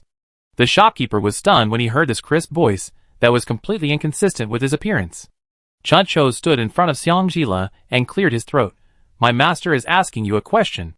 The shopkeeper quickly came back to his senses, and a trace of cunning flashed across his eyes. It is indeed a fat sheep from outside the province. The increase is generally 3 times, and the actual situation depends on the degree of harvest failure. If it is serious, a small bag of brown rice can be exchanged for 10 taels of gold. When talking about 10 taels of gold, the shopkeeper emphasized, 10 taels of gold can be exchanged for 100 taels of silver. If you have a place to store grain, you can really store more first. Xiang Jila drooped his eyelids and pushed Chuncho calmly. Chuncho immediately cleared his throat and straightened his chest that was tightly wrapped in cloth strips again. You are asking too much here. We are in the countryside. A stone of rice with shells is less than 10 taels. It seems that it is more cost-effective to go to the countryside. The middle-aged shopkeeper looked at them talking nonsense seriously. I'm not bragging, sir. Can the rice in those rural areas compare with our Kyoto rice? Theirs are all in shells. If the rice turns yellow and has worms, your money will be wasted. Chuncho just wanted to laugh when he heard it, and Chiosi frowned slightly when he heard it. Xiangjila touched the mustache on his chin seriously and nodded. That makes sense. Seeing that the fat sheep was about to be in his mouth, the shopkeeper became more excited and patted his chest to guarantee, I, Lu Dan, a Dahuang person, never lied to Dahuang people. You just need to believe me. Xiangjila smiled and touched his mustache and walked towards him. Chapter 64. Coming out of the grain shop. Chuncho couldn't help but spit. Swindler. Xiangjila held the contract signed with the shopkeeper in his arms, stroking the small mustache on his chin, and asked Chiosi, who was following behind him. Have you got all the evidence? Chiosi stepped forward and whispered, I have already printed the key on the clay mold, and I also took out a small thing while you signed the contract with that person. Xiangjila looked at her and nodded. Let's talk about it when we get back home. However, after returning home, Xiangjila had just changed back into women's clothes, and Chiosi had not had time to report to Xiangjila what she had obtained from the grain store. Chuancho's voice rang out. The princess needs to rest, so I won't see her for the time being. In this case, I have to ask the princess first. Xiangjila sent the maid to open the door, and saw the doorman looking at Chuncho in embarrassment. What's the matter? Chuncho stepped forward and bowed. Miss Zhang, the Minister of Personnel, said that the princess had promised her a condition before, and she wanted to use this condition to invite the princess to Baitsui Tower for a gathering. Miss Zhang? Zhangqin? Now? Xiangjila glanced at the doorman. Chuncho nodded, with a little dissatisfaction in her voice. It is said that the invitation to visit should be sent at least 1 day in advance. Even if it is to repay a favor, it is inappropriate for Miss Zhang to do so. Xiangjila lowered his eyes, and thought for a moment, then ordered, prepare the car. Princess? Chuncho looked at her. Xiangjila nodded, let's talk about this morning later. After the servants left, she returned to the bronze mirror, and rubbed her brows tiredly. After hesitating for a while, she decided to wear the memory hairpin. This hairpin can indeed retrieve lost or blurred memories, but she clearly felt that just a little bleeding was already very damaging. Although the bleeding speed is immediate, she still cherishes her life and wears it all the time. The longer the time, the longer the time. Yesterday, Yin Junyu accidentally discovered the wound on her finger that she forgot to let the bracelet heal, and dragged her to the bathing pool, saying that all the golden wound medicine in the mansion was there, and then he took the opportunity. When Gongjing number 3 gave out the extra reward again at an inappropriate time, saying that in order to prevent her from working so hard, he automatically put it on for her. It's hard only when you put it on, okay. Thinking of the madness of last night, Xiangjila couldn't help but cover her hot face. She made up her mind secretly that she couldn't be soft-hearted anymore. She had to have principles. If she said she wouldn't go to the bathhouse, she wouldn't go. Next time, she would rather die in the bedroom or study than die in the bathhouse. The carriage stopped steadily in front of Baitsui building. Chuncho Chiosi carefully helped Xiangjila down from the carriage. She took a look at the majestic building sign, with the words Baitsui building written in a flamboyant style. She took a deep breath, and took Chuncho Chiosi to the place where Zhang Qiner had agreed with her. As expected. In addition to Zhang Qiner, there was also Zhang Qiner. Zhang Qiner was just as Xiangjila remembered, cold and indifferent, looking down on everyone. However, she admired Zhang Qiner. She expected that she would definitely be rejected if she posted a message, but she was able to persuade Zhang Qiner to ask her out. A condition was put forward so simply, and I don't know if Zhang Qiner will regret it in the future. After all, in her last life, she used this condition to save her life. Chuncho Chiosi saw that the two sisters did not even have the slightest intention of greeting the princess, and she couldn't help but frown. Xiangjila's attention was on the gilded hollow incense ball, hanging on Zhang Qiner's waist. Zhang Qiner's eyes flashed with surprise after seeing Xiangjila's low-key and exquisite dress, and the two maids behind him. Didn't Sister Tianga say that Xiangjila wore gold and silver every day like a nouveau riche after marrying Yin Junyu? That's it? She looked at the hairpins and colorful clothes she wore specially to suppress Xiangjila's momentum, and then looked at Zhang Qiner, who was also simple and elegant, and suddenly she felt bad. Zhang Qiner frowned slightly, not satisfied with Xiangjila's outfit. Why did this little beggar imitate her and dress so plainly? Shouldn't she dress up when she was invited out for a date? In short, she felt that Xiang Jila looked down on her. Xiang Jila noticed her gaze and smiled casually at her. Miss Zhang, I didn't expect to meet you so soon. Zhang Qina responded lightly without bowing. At first, I thought that what Miss Yang said, I give you a penny and grant me a condition, was just a joke. I didn't expect that the dirty little beggar could really fly up to the top of the family in one day. It's really impressive. Xiang Jila's smile deepened, and the smile didn't even reach his eyes. Chapter 65. Miss Zhang is wrong. First, Jila is married now. Her husband is the regent of the dynasty. I am the regent princess, and a lady of the first rank. It is reasonable for Miss Zhang to call Jila princess or madam. Zhang Qiner's face was calm as usual, and the handkerchief in her hand was slightly tightened. Princess, madam, a little beggar is worthy of it. Seeing Zhang Qiner's calm demeanor, Xiang Jila was not affected at all. With Chen Chou's service, he sat opposite them. Second, Jila has explained what happened before. Jila was forgotten by his family on the way. He was just a little embarrassed because of the muddy road. He was not a beggar. At this point, Xiang Jila's smile did not diminish. It was fate that we met by chance. Since Miss Zhang disliked Jila for dirtying your carriage, Jila knew that Miss Zhang was a person who valued cause and effect. Now that Miss Zhang has used this condition to invite Jila to come regardless of whether it is convenient for Jila, then we are even. Hearing Xiang Jila's mockery, Zhang Qiner's eyes flashed with disdain. She just married the regent, but he was so arrogant that he wanted to order her around. If it weren't for her misunderstanding of the regent and her disdain for the regent, who was a warrior who only knew how to fight and was cruel and tyrannical, would Xiang Jila still have the opportunity to marry into the regent's mansion? However, it was beyond her expectation that she could see the regent once at the Mid-Autumn Festival banquet. Unexpectedly, the warrior who only knew how to fight and was cruel and tyrannical looked much more handsome than the Qin king, who was known as the most beautiful man in Dahuang. Especially those upturned phoenix eyes. Just a glance at them can make people's heart beat faster. Xiang Jila, just that face is more beautiful, in terms of talent and temperament. How can he compare with her, as long as she has the opportunity to let the regent see her? Thinking of this, she glanced at Zhang Qiner indifferently. If she hadn't been seen by her sister killing the servants, why would she use the opportunity to maintain the image of a good sister? The atmosphere fell into silence for a while. Zhang Qiner hurriedly tried to smooth things over and took the opportunity to walk to Xiang Jila. Yes, we are even now. Xiang Jila kept a distance from Zhang Qiner cautiously. In that case, I will go home first if there is nothing else.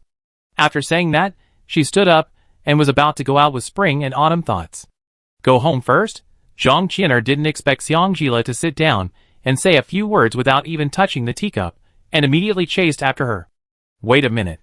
Xiang Jila paused. Meeting Xiang Jila's inquiring gaze, Zhang Qiner's palms were covered with a thin layer of sweat for no reason, as she glanced at the hollow incense ball on her waist from the corner of her eyes. She walked towards Xiang Jila with a smile, convincing herself that she couldn't be afraid since she had promised Sister Tiange and Brother Yun. She also wanted to take advantage of the spring sorrow and Xiang Jila's inattention to throw the contents of the incense ball at Xiang Jila. Thinking of Xiang Yun's deep affection when he looked at her, Zhang Qiner suddenly felt full of strength. Finally, she walked in front of Xiang Jila, smiling sincerely. Sister Tiange said that you are now in the Regent Palace. Before she finished speaking, Xiang Jila raised his eyebrows and said coldly, Why? Do you still want to get involved in our affairs? Zhang Qiner choked. It's not like I'm interfering. After all, Brother Yun, if Xiang Yun is willing to marry her, it's only a matter of time before she becomes a member of the Xiang family.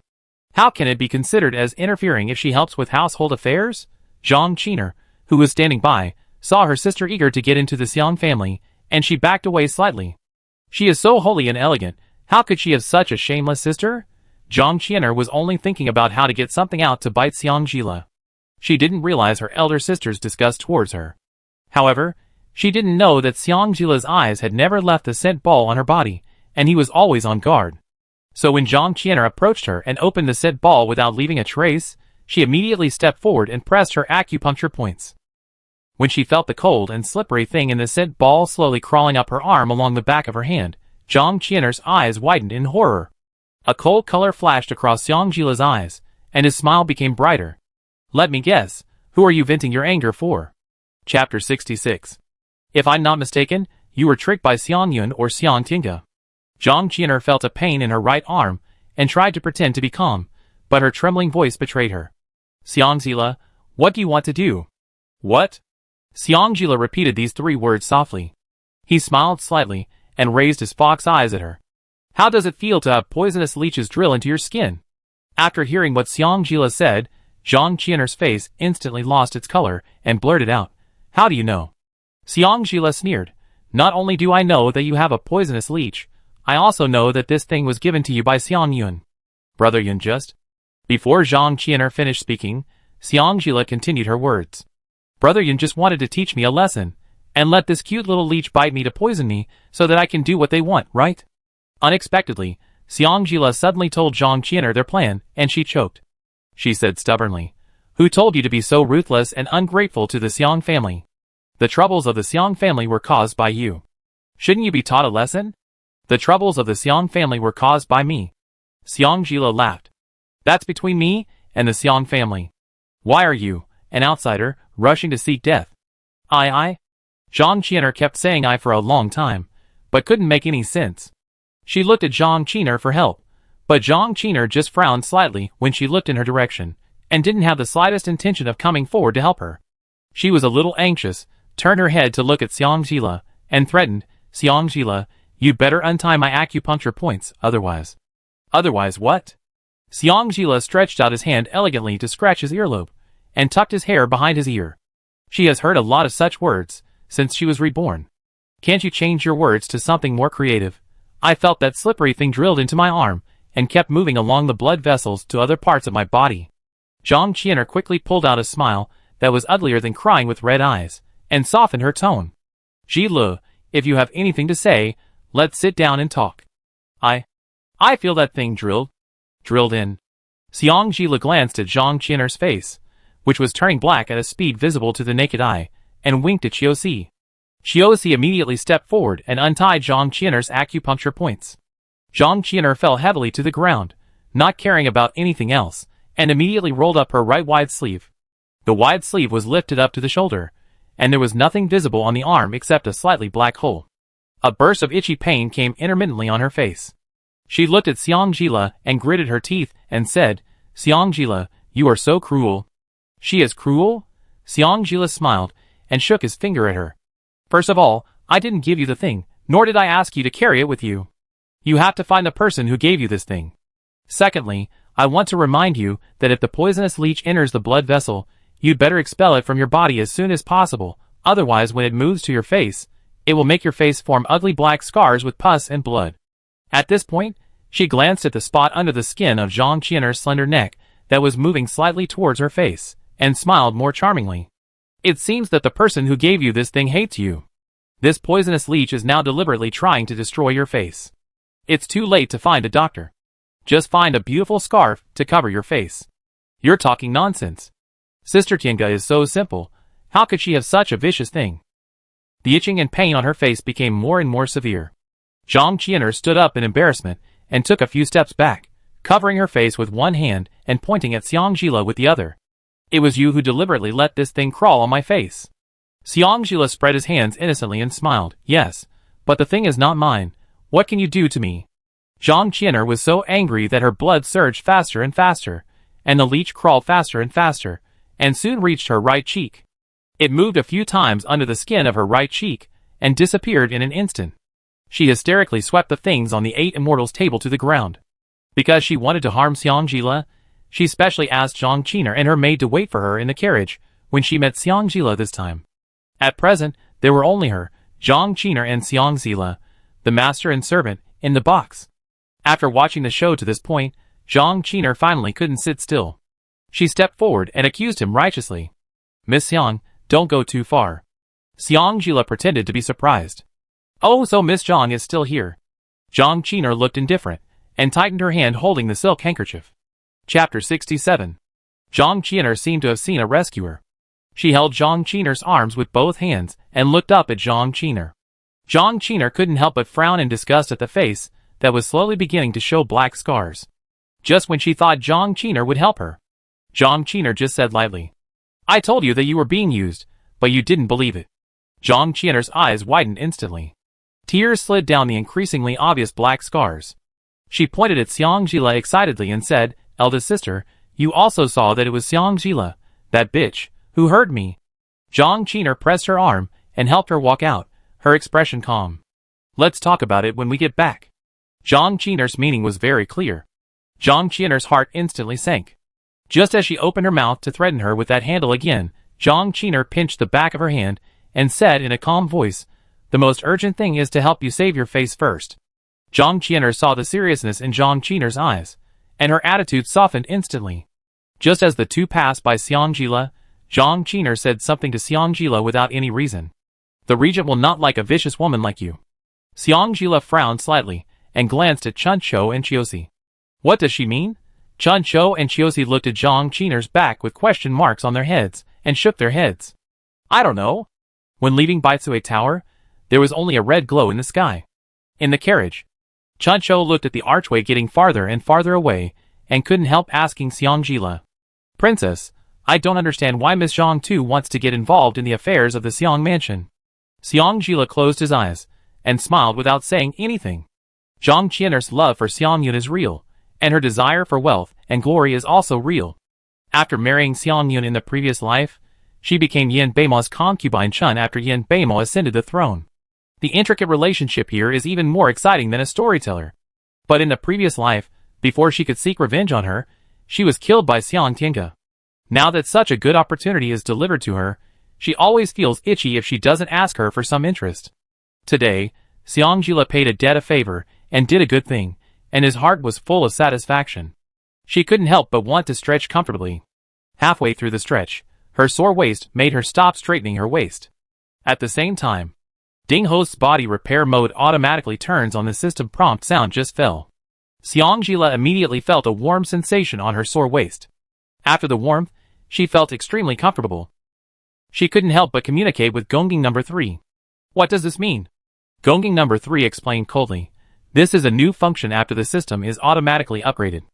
It detects that the host's body functions recover slowly after strenuous exercise, so it passively triggers the repair skill to prevent the host from malfunctioning during the next exercise." "What is a poor performance?" Gongjing number 3 gave her an example coldly. "For example, the host suddenly fainted last time." Xiangjila's face instantly became red. "Can I ask you a question?" "Host, please." "What is your relationship with Yin Junyu?" Host's question is too tricky. The system does not have a correct answer. When they arrived at the mansion, it was already dark. Knowing that Yin Junyu had come to see him, Xiangjila smiled, threw away his spring and autumn thoughts, and trotted all the way to the study.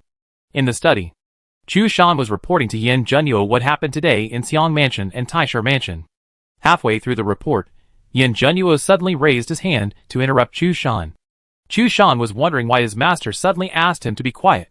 Soon he understood. The princess was jogging towards this side.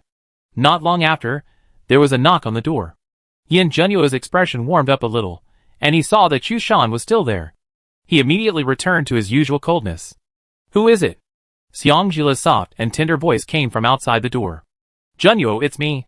Yin Junyu looked at Chu Shan and asked seriously again, "What's the matter?" Xiangjila smiled softly outside the door. "I miss you." After hearing Xiangjila's words, Yin Junyu raised his sword eyebrows and looked at Chu Shan demonstratively, as if to say, "See, she has no other plans for me, she just likes me." Chu Shan lowered his head resignedly to open the door for Xiangjila and retreated. However, his foot had just stepped out of the threshold, and before he could turn around and close the door was closed by a palm wind. Seeing the tender face of the prince through the crack of the door, he suddenly felt so full. What's going on? Chapter 68.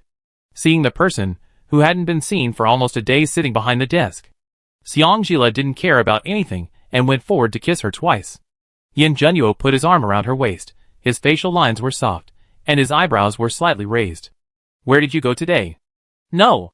Xiangjila gently hit his shoulder and protested, "I'm busy too, okay." Yin Junyu held her hand and kissed her, with a slight smile on his face. "Did you ask the accountant for 20,000 taels today?" Xiangjila immediately took his hand back and stared at him with wide eyes.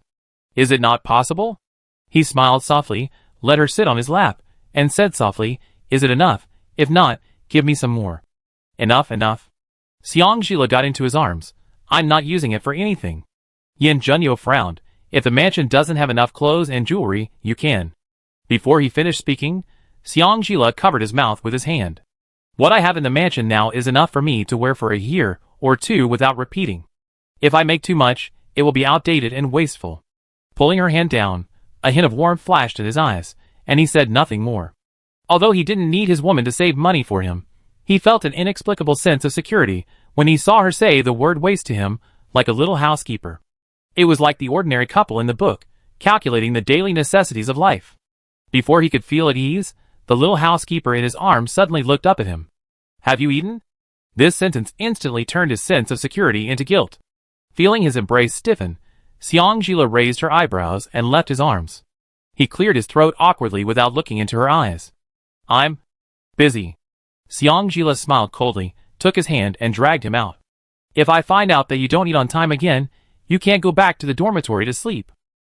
Yin Junyu, who was being dragged towards the kitchen, suddenly darkened when he heard that he was not allowed to go back to the dormitory to sleep. Stupid woman, she really didn't cherish him after getting him.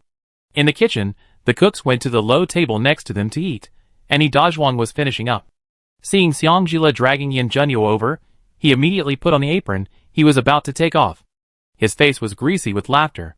Prince and Princess, why did you come here suddenly? Xiang waved to him, go and play, don't get in the way. Dazhuang stood aside happily. Okay, I'm always ready to help the princess. Yin Junyu raised his eyebrows and ordered in a cold voice, go out and come back in an hour. The several cooks who were eating at the low table nearby immediately divided the work and moved the tables, chairs, and half-eaten meals to the open space not far from the kitchen to continue eating. Xiang couldn't help but chuckle when she saw Dazhuang's unique figure among the cooks, and walked to the anvil to select the appropriate ingredients. I always feel that the execution and speed of the people in our mansion are just like those from the military camp. Yin Junyu followed her and took the cabbage she picked out from the pile of ingredients. Before the servants come to the mansion to work, Uncle Li will let Chushan train them according to the military camp's schedule, leaving only a small number of people who can persist. Xiang gestured with the kitchen knife in his hand, took the cabbage from his hand, and put it on the chopping board.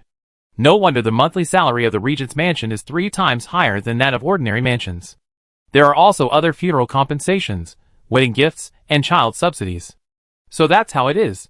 Of course, Yin Junyu watched her skillfully cut the cabbage into thin strips, and said casually, the Regent's mansion never treats anyone in the mansion unfairly. Even servants will be given enough dignity. Xiang lowered his head and smiled gently, his eyes slightly warm. It's too late today, let's have some shredded vegetables and a clear soup. For the staple food, Junyu wants noodles or dumplings. Yin Junyu looked around the kitchen, and finally didn't find what he wanted, so he looked at her. Do you still have the fruit called potato from last time? I looked for it. Xiang pulled a dry hand towel to wipe his hands, walked to the cupboard, made sure Yin Junyu couldn't see, blocked it with his body, and with a change of mind, took out 5 potatoes as big as an adult's fist from the space. Then pretend to take potatoes out of the jar in the cupboard. These are the last 5. The rest have to wait until the seedlings in the garden grow up. Yin Junyu's eyes lit up slightly, and he nodded, let's make the mashed potatoes like last time. Xiang rolled up his sleeves, it seems that there is no milk this time, I will make something else for you to try. Okay. After saying that, Yin Junyu lifted his robe in a chic and domineering manner, and found that there was no seat in the kitchen. Xiang saw his rare embarrassment, and couldn't help laughing and bending over. Chapter 69. After laughing, I saw that he still maintained that awkward posture. Xiang wiped the tears from her eyes, pulled Yin Junyu to the side, where the cook had just eaten, and took out a small stool from under the table. You sit down obediently. Yin Junyu let her do whatever she wanted, curled his legs awkwardly, and watched her busy. That obedient boy look was very funny. Xiang's mouth has never been down since he sat down. I saw her skillfully cut the potatoes into thick slices and put them in the steamer. The stove fire was not completely extinguished, and she added a few new firewood to reignite the fire. When the potatoes were steamed to 70% cooked, she picked up the potatoes again, and then quickly made a clear soup with shredded vegetables while the potatoes were drying. After the shredded vegetables were done, the potatoes were about 70% cool. She heated up some lard in the pot, carefully controlled the heat, and slowly cooked the potato slices in the pot, and then added a little salt. After a short busy time, a full plate of fragrant stewed potato slices was placed on the stove. Come here. Xiang Jila coaxed Yin Junyu to get up like calling a child. Yin Junyu moved his numb legs imperceptibly, and walked to her side with an expressionless face. Xiang Jila immediately picked up a piece of golden stewed potato, blew it, and stuffed it into his mouth. Yin Junyu felt a burnt aroma in his mouth instantly, and the light saltiness brought out the slightly sweet and sticky taste of the potatoes. His eyes lit up, and he chewed a few times and swallowed it quickly. Seeing that his eyes were always glued to the plate of stewed potatoes, Xiang Jila suddenly found Yin Junyu a little cute. What was going on? Her heart was inexplicably soft, and she carried the stewed potatoes to the high table where she usually put the food. Let's have dinner here directly. Yin Junyu followed her, and carried the plate of shredded vegetables and clear soup. While taking out the handkerchief he carried with him to wipe his hands, he gently wiped her face. The sudden intimate action made Xiang Jila's heart beat faster uncontrollably. Looking at the dirt on his handkerchief, she smiled foolishly, and wiped her face with her hand. The place that had just been wiped clean was black again. Yin Junyu frowned slightly, and when he was sure that the plate of potatoes was not dirty, he said, "Don't move." Then he turned around and fetched some clean water, soaked the handkerchief, and wiped the dirt on her face and the back of her hands. There was a cool touch on the back of her hand and face, but Xiang Jila's heart became uncontrollably hot, and her face flushed. Last night. She actually remembered last night. When he let go of her hand, she immediately changed the subject. Okay, hurry up and eat. After eating, I take you to a good place. Yin Junyu never dreamed that there would be a day when he would have to eat standing up in his own house. After dinner, the two sat on the roof of the main bedroom. Yin Junyu looked up at the sky, then looked down at the ground. Is this the good place you mentioned? Except for the wide view, there is nothing special about it. Xiang Jila nodded and leaned on his shoulder. I found that in the whole palace, this place has the widest view, and no one disturbs me. No one disturbs me is the key. Yin Junyu agreed with her. The moon tonight is not full. Most people love the full moon, but Xiang Jila only likes the moon that is not full yet. Sometimes when it is too full, there must be something missing. Whether it's the moon or life. Thinking of this, she glanced at Yin Junyu, who was looking up at the sky like her. Just as she was about to say something, she was interrupted by Yin Junyu. After retiring from court this morning, I mentioned to the Emperor and Queen Mother Xang that the Xiang mansion seemed to be hesitant about Zhong Xiuxiu's marriage. By the way, they originally prepared 128 dowries for you, but now that you and the Xiang mansion have broken up, the Regent's mansion does not need the 128 dowries. Thinking of Queen Mother Zhong's petty-mindedness, Xiang Jila couldn't help but curl his lips. Empress Dowager Zhong must be very happy. Yin Junyu said him and put his arm around her shoulders. She was afraid that there would be changes in the Xiang mansion, so she hastily set the wedding date and asked the Emperor to order the Xiang mansion to prepare as many dowries as possible for you to enter the gate of the Regent Palace, and to use as many betrothal gifts as possible to welcome Zhong Xiuxiu into the Xiang mansion. 128 betrothal gifts. The Xiang mansion might have to spend all its money to marry Zhong Xiuxiu into the house. Thinking of this, Xiang Jila couldn't help but stand up and kiss Yin Junyu on the right cheek, laughing and scolding, "Junyu, you are so bad." Yin Junyu was about to frown, but the little woman nestled in his arms again and whispered, "I like it so much." Chapter 70. Yin Junyu put his arms around her, and the corners of his mouth couldn't help but rise. His tone was cold and indifferent. "You suddenly threw yourself into my arms. Do you want me to help the Xiang family? What nonsense are you talking about?" Xiang Jila raised his hand and gently pinched his arm. This didn't hurt. Yin Junyu rolled his Adam's apple. He said in a low voice, "Dowry." Before Yin Junyu finished speaking, Xiang Jila sat up from his arms and interrupted him domineeringly. "What dowry? Where is the betrothal gift? The property is in the Regent's mansion. That is my money. Now, let alone the betrothal gift. Even you are mine. Don't think about doing anything stupid." As soon as she finished speaking, the familiar system prompt sound rang again. "Ding, the Regent's happiness is higher than 80%. Congratulations to the host for completing the daily random trigger task, and reward an appraisal gift package." Appraisal gift package? Xiang Jila used consciousness to communicate with Gonging number 3. "What is this?" Gonging number 3's cold, lowly voice sounded. "This is a new feature that comes with the system upgrade. It can be used to identify the closeness of blood relations, and there are 2 available opportunities." Xiang Jila's eyes darkened. Identify the closeness of blood relations? She and Xiang Yun. Just when she wanted to continue communicating with Gonging number 3, Yin Junyu's voice brought her back to reality. Are you tired? If you are tired, go back and wash up and rest early. It turned out that she had been silent just now, and Yin Junyu thought she was sleepy. Xiangjila smiled at him. Okay. Yin Junyu nodded, and while standing up, he lifted her up with one hand. It's cold and frosty at night, so please don't bother asking the servants to prepare the bathing water. Let's go to the bathhouse directly. Hearing him mention the bathhouse, Xiangjila's legs softened and she almost rolled off the roof. She forced a smile with difficulty. No need. Yin Junyu glanced at her coldly. You smell like stewed potatoes. It turns out that you weren't the one who ate the most just now. Seeing that she didn't say anything, Yin Junyu continued to add a sentence. It will go bad tomorrow. Xiangjila was full of black lines on his face. I wash it myself, don't follow me. After saying that, she landed on the ground in a panic without waiting for Yin Junyu to respond. Yin Junyu looked at her back, his eyes dimmed, and soon landed safely. Under the moonlight, a plain figure landed in a panic, but before she could walk far, she was carried on the shoulders of a black figure and went to another direction. The next day, the sun was high in the sky. Xiangjila was so tired that she didn't even want to move a finger. Thinking of what she was communicating with Gonging number 3, she couldn't open her eyes, and could only continue to communicate with Gonging number 3 with her consciousness. What is the identification you mentioned last night? Good morning, host, the speed is too fast, please pay attention to safety. The identification gift package includes 2 opportunities to identify blood relationship. What is the speed? She didn't seem to take a carriage last night. Ignoring the first half of Gonging number 3's sentence, Xiangjila asked, how to use this opportunity? The most direct method is to take blood. After thinking for a while, Xiangjila continued to ask, can the previous curse still be used? The curse time of the last cursed person has passed. After the cursed person's foot was run over by a carriage when he went out, he still needs to walk with crutches. The host can choose the next cursed person. Xiangjila yawned. He used his consciousness to instruct Gonging number 3.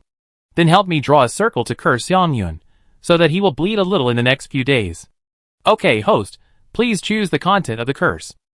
You can arrange the content of the spell yourself. Just make sure you can get enough blood for identification and keep him alive. Xiangyun's actions chilled her heart again and again. Keeping him alive was the greatest kindness she could give him. If they really? Okay, host. As soon as the voice fell, Ding, the identification gift package is opened. Please take blood as soon as possible.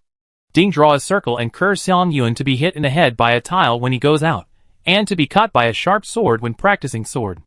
The curse is generated and lasts for 2 days. Only 2 days? Xiangjila frowned. Time seems a bit tight. I have to get some blood back as soon as possible when Xiangyun bleeds. Chapter 71. Thinking of this, Xiangjila tried hard to open her eyelids that had been reluctant to open. She raised her sore waist with difficulty, and rubbed her weak legs. Just as she was wondering if the new function that Gonging number 3 mentioned was malfunctioning, the system prompt sounded on time. Ding, the system automatically turns on the mode to relieve physical fatigue. After the fatigue was relieved, Xiangjila felt like she was alive again. She immediately got out of bed and called out to the door, Spring sorrow, autumn thoughts. Hearing her call, Chuncho Chiosi, who was waiting outside the door, glanced at the sky and looked at each other in surprise. The prince brought the princess back at the end of the Cho hour last night, and now it is only the beginning of the C hour, and the princess has woken up. The two did not dare to neglect it at the moment, and pushed the door open. They saw that the mistress had changed her clothes by herself, sitting in front of the dressing table with a bright look and tying her hair. Remembering that the male master said radiantly before leaving, the princess can sleep until way hour today, let her sleep, don't disturb her. They both thought they had seen it wrong. The time difference is so big, is it possible that the prince's calculation is wrong? Or is it that the prince is not good anymore? Xiangjila saw the strange and awkward expressions of the two people from the reflection of the bronze mirror, and couldn't help asking, what's wrong with you two? Chuncho is fine, but her face is full of vivid expressions. What's Chiosi's expression? Is it because she got up late? She can't be blamed for getting up late, it's Junyu. Thinking of Yin Junyu's clinging energy, Xiangjila couldn't help blushing again. He immediately coughed lightly to remind the two people who were still distracted. Realizing his own loss of composure, Chiosi immediately returned to his usual expressionless face. Together with Chuncho, he respectfully stepped forward and said, Princess. Xiangjila nodded. Send someone to fetch water for washing, and I ask you to do something later. In the imperial study. Yin Beiki had a headache looking at Xiangxi, who was kneeling on the ground with a wrong face, and Yin Junyu, who had a cold face from beginning to end, with bruises and wounds on his face that had not yet disappeared. My dear Xiang, do you know what it means to be a king without jokes? My imperial edict, the Empress Dowager's decree, do you think they are all a joke? The wounds on his face and body were still painful. If it weren't for the sudden arrival of the imperial edict and the Empress Dowager's decree, Xiangxi would have wanted to continue to take a few days off. He secretly glanced at Yin Junyu, then nodded, Your Majesty, it's not that I intend to disobey your order, but I am really powerless to do anything about these 128 betrothal gifts. This? Yin Beiki looked at Yin Junyu and spoke with some embarrassment. Does your uncle have any opinion? Yin Junyu stood aside and said coldly, I have no opinion. Yin Beiki choked, No matter what, Lord Xiang is also the emperor's aunt. Before Yin Beiki finished speaking, Yin Junyu raised his eyebrows and looked at him coldly. Is the emperor too busy with all kinds of affairs recently? Yesterday he said that he had fallen out with the Xiang family and didn't want the dowry, and today he linked his stupid woman with such a disgusting family. Isn't this rushing to give him a handle? Just glanced at it. Yin Beiki couldn't help but straighten his back even more. Facing Xiangxi's expectant gaze, he said in a gentle voice, Lord Xiang, this will always happen when you have a son or a daughter. You can't always come to complain to me every time there is a happy event in your family. Xiangxi's beard twitched, but no family would need 128 pieces of betrothal gifts just to marry a daughter-in-law. Hearing Yin Beiki's innocuous words, Xiangxi wanted to jump up and curse, but he didn't dare. He could only kneel on the ground and say but for a long time. Yin Junyu flicked his sleeves and sneered, raising his eyebrows and looking at Yin Beiki. Your Majesty, do you think it's fun to tease me like this? Uncle. Just as Yin Beiki was about to speak, Yin Junyu looked at Xiangxi and curled his lips in mockery. Only your Majesty would waste time on someone like Xiang who disregards the 3 bonds and 5 constant virtues. Yin Beiki's expression turned cold, and he stood up to attack. But when he met Yin Junyu's eyes that were as cold as frost for thousands of years, he immediately gave in. Please let your uncle know. I won't go into details about the 5 constant virtues. I believe the emperor knows Mr. Xiang's character. As for the 3 bonds, Yin Junyu sneered, lifted his robe, and sat in his special seat in a domineering and unrestrained manner, speaking with every word powerfully. The first of the 3 bonds is that the ruler is the bond of the ministers. As a minister, the emperor's orders must be obeyed. Although Lord Xiang did not explicitly say that he would not obey, he used this self-torture trick to perfection in order to make the emperor withdraw the imperial edict. He has no regard for the emperor. This is the first. The father is the bond of the son. As a strict father, he does not discipline his son strictly. Instead, after the eldest son made a mistake, he tried to escape the consequences of the matter at the request of the eldest son. The father has no fatherly authority. This is the second. Third, the husband is the bond of the wife. Since my princess has entered my house, she is my person, and I am her heaven. Lord Xiang has come to my house many times, and tried to bind my princess with the so-called blood relationship. This is against my heaven. In the long run, won't the order of the court be messed up because of Lord Xiang? At this point, Yin Junyu's eyes were cold, the corners of his eyes were slightly red, and he leaned forward slightly, slowly raised the corners of his mouth towards Xiangxi, and said softly, Master Xiang, you are so brave. When the words disrupt the government order came out, Xiangxi's face turned pale instantly. Yin Junyu's mouth, if it's not open, it's fine, but once it opens, it will leave no room for people to survive. Chapter 72. Xiangxi didn't know how he left the palace and returned to the Xiang mansion. He only knew that his life was saved. After entering the palace and being bullied by Yin Junyu, Yin Beiki's trust and tolerance for him were greatly reduced. Yin Junyu only said one sentence at the end. When Lord Xiang married his daughter, the Xiang mansion claimed to have prepared 128 dowries, but in the end, they were all empty boxes.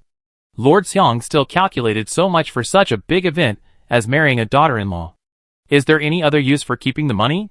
Yin Beiki not only asked him to hold the wedding ceremony on time and in a grand manner, but also increased the 128 loads of betrothal gifts to 138 loads. Xiangxi would never forget Yin Beiki's dark face.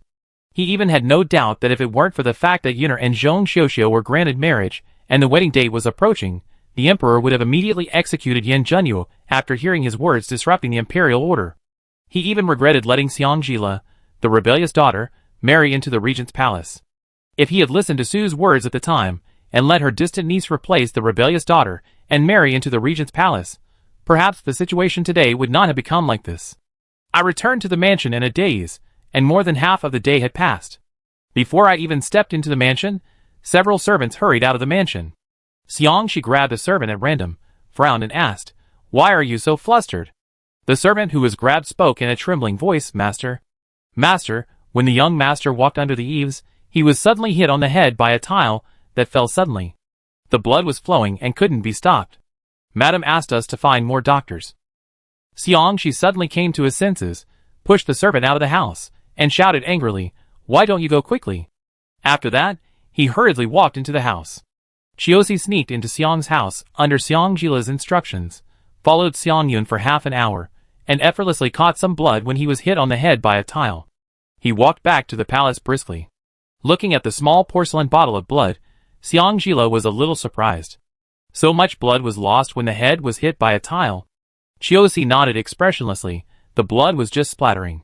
Thinking of the scene where Xiang Yun's head was hit, and a blood arrow suddenly shot out to break the tiles, Xiang Jila couldn't help but curl his lips. Finding a random reason to send Chiosi away, Xiang Jila took the small bottle of blood into the space. What should I do now?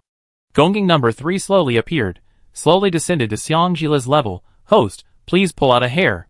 After Xiang Jila did so, the hair and the porcelain bottle disappeared in his hand. She looked at Gonging number 3 with a bit of surprise. "Don't I need to take blood?" Gonging number 3 paused, then said mechanically and coldly, "Little 3 knows that the hair belongs to you, so there is no need to take blood. The identification results will be out in 12 hours. Please come in and check it out." Xiang Jila said "Oh," and didn't say anything else. Seeing that the potatoes and sweet potatoes in the space were growing well, there were more and more potatoes and sweet potatoes in the warehouse. She couldn't help but ask, why do these seedlings grow so fast and well here, but grow so slowly outside? She even went to see the vegetable farmers growing vegetables, but after watching for a long time, she couldn't figure out what was going on. Gonging number 3 replied coldly, "Different growth environments will naturally affect the growth rate. If the host wants to grow food outside the space, it is recommended to do more tasks to obtain universal fertilizer." Universal fertilizer? Xiang Jila's mind turned, and a 20-inch translucent electronic projection screen appeared in front of him. The tasks on the projection screen from top to bottom made Xiang Jila blush. Why do all the tasks require getting close to my husband to complete? What about mandarin ducks playing in the water? Kiss, hug, and lift up high. Is this really a serious system? Gonging number 3 explained. After the host and the partner are perfectly matched, the system will list the partner's task as the main task and give the task push according to the host's innermost thoughts. So these are her unknown thoughts about Yin Junyu? Xiang Zila's ears turned red, and he shut up on the spot. After choosing the task, he left the space quickly. Chapter 73. As soon as she left the space, Chiosi's voice came from outside the door. With Xiang Jila's permission, she came in with a piece of iron that was covered with patina and slightly longer than an ink stick. "Princess, this is what I took the opportunity to take from the grain store yesterday." In the previous life, Xiang Jila led the army for 3 years, so he naturally recognized what it was at a glance. "Military talisman," she blurted out. "The military talisman of the Qin family army." The old subordinate, who followed her mother back, then used this small piece of military talisman to reunite the scattered Qin family army. "Princess, do you recognize this thing?" Chiosi was a little surprised. She could recognize the military token because they were trained since childhood. As secret guards, they always had to do things that were unknown to others, so she had some knowledge of the military token patterns of various armies. But the princess was a boudoir girl before she got married, how could? Xiang Jila took the military token and said casually, "This matter should be carried out according to the plan first, and the matter of the military token should not be made public." Chiosi nodded seriously. Although the Qin family army disappeared with the retirement of General Qin, but the Qin family army's power is still there.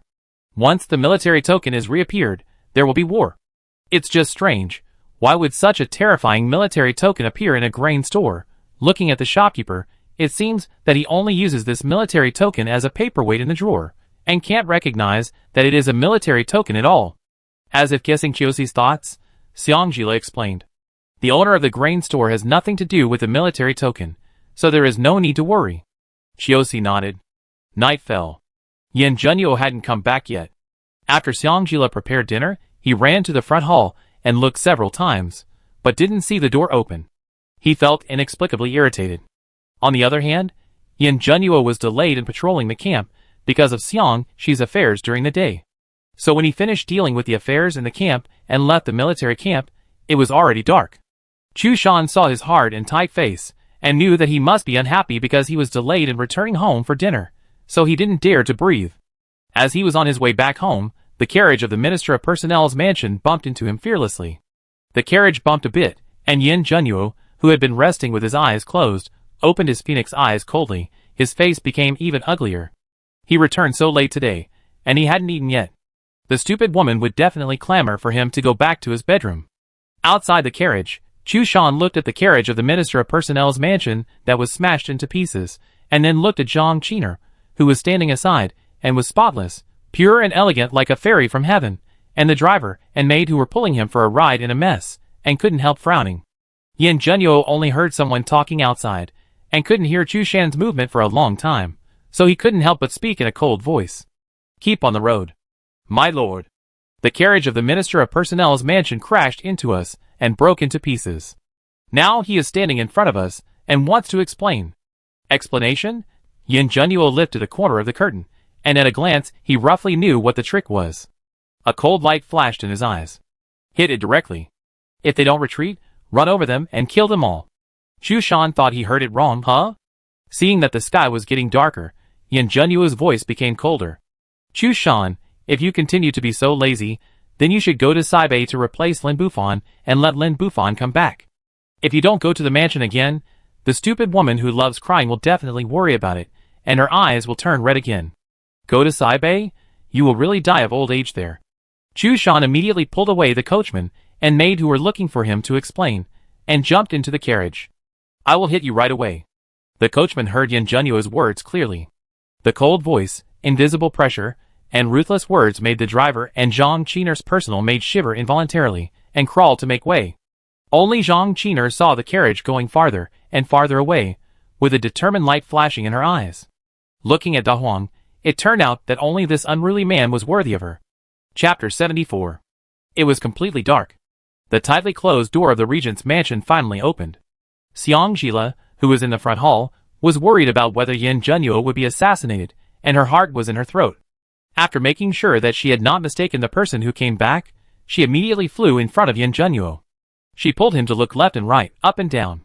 Her tone was a little nervous. "Why did you come back so late? Did you encounter any trouble? Are you injured?" The moment Yin Junyu returned to the mansion and saw her, the lines on his face softened instantly.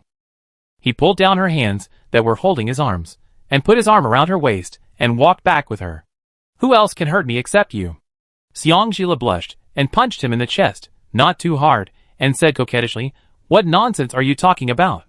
He took her hand and put it on his lips, and a trace of tenderness flashed across his eyes. "Have you had dinner?" Xiang snorted stubbornly, but let him hold her waist and hold her hand. "If you don't come back, I take your dinner to the backyard to feed Dahe." Yin Junyu tightened his grip around her waist and chuckled. "Dahe only eats raw meat." After dinner. In the study. After listening to Chiosi's report on the military token, Yin Junyu, who had his back to her, lowered his eyelids and hesitated for a while before speaking. "From now on, except for the princess leaving me or the princess in danger, you don't have to report other things to me." Chiosi frowned slightly, "Your Highness." Yin Junyu raised his hand to interrupt. "From now on, the princess is the real master of Yu and Chun's show. Everything is based on the princess. In front of the princess, even the king's orders can be ignored." Hearing the serious tone of Yin Junyu, Chiosi finally suppressed the matter of Xiang's advanced whip technique. He bowed and said, "I understand, I will take my leave." The study door was gently closed. Yin Junyu turned around and sat back in his seat, looking at the closed study door, with a complicated look in his eyes. Military talisman? It was night. In the bedroom. A messy bed. After a hearty and in-depth exchange, Xiang fell softly on Yin Junyu. She felt that her whole body was about to fall apart, and she didn't know if it was because of the change of place. Her mind was full of, "Next time, I will listen to Junyu and go to the bathhouse. When I close my eyes, my sense of touch is always particularly sensitive." She clearly felt him push aside the black hair soaked by sweat on her cheek, and his slightly calloused fingertips gently moved down her face, making her shudder slightly. Sensing that he still wanted to continue, she groped her way to his collarbone and kissed him, and whispered, Junyu. I'm tired. Okay. With a low and hoarse response, Yin Junyu immediately pulled away, got up from the bed, and called for water. After returning to the bed, Xiangjila immediately entangled with Yin Junyu. Jiao Jiao softly said, Junyu, hold me. Yin Junyu was stunned, and soon, infinite tenderness overflowed from his eyes. He carefully took her into his arms. The person in his arms burrowed a few times, found a suitable position, and soon fell asleep. Yin Junyu was not sleepy at all. The look in his eyes was tangled, and he finally couldn't help but gently press his thin lips on the top of her head, and spoke softly. You still haven't given up? Hard tactics don't work, so he uses soft tactics, even at the cost of himself. However, this time the play was so real that he couldn't help but keep sinking into it. After finding the Qin family army's military token, is the next step to secretly gather troops to fight against him. As if sensing his low mood, the person in his arms rubbed against him restlessly for a few times, and stretched out his arms to wrap around his waist. She smiled foolishly and muttered, Silly Junyu. Then she fell asleep again. The sweet word Silly Junyu fell clearly into his ears. This time, the stupid woman called him. He glanced at his arms unexpectedly. The tangled look in her eyes turned into helplessness and bitterness. Maybe this time she put some true feelings on him, so it was so natural. That's it. If she wants to take his life again. If she can be cruel enough to take his life again. Then, this life, give it to her. Chapter 75. Early in the morning of the next day, Xiangjila used her consciousness to let Gongjing No. 3 relieve her physical fatigue. She planned to make breakfast for Yin Junyu, eat with him, and then let him kiss, hug and lift her up to complete the task and earn some universal fertilizer. Who knew that when she opened her eyes, she was surrounded by coldness and had already been empty.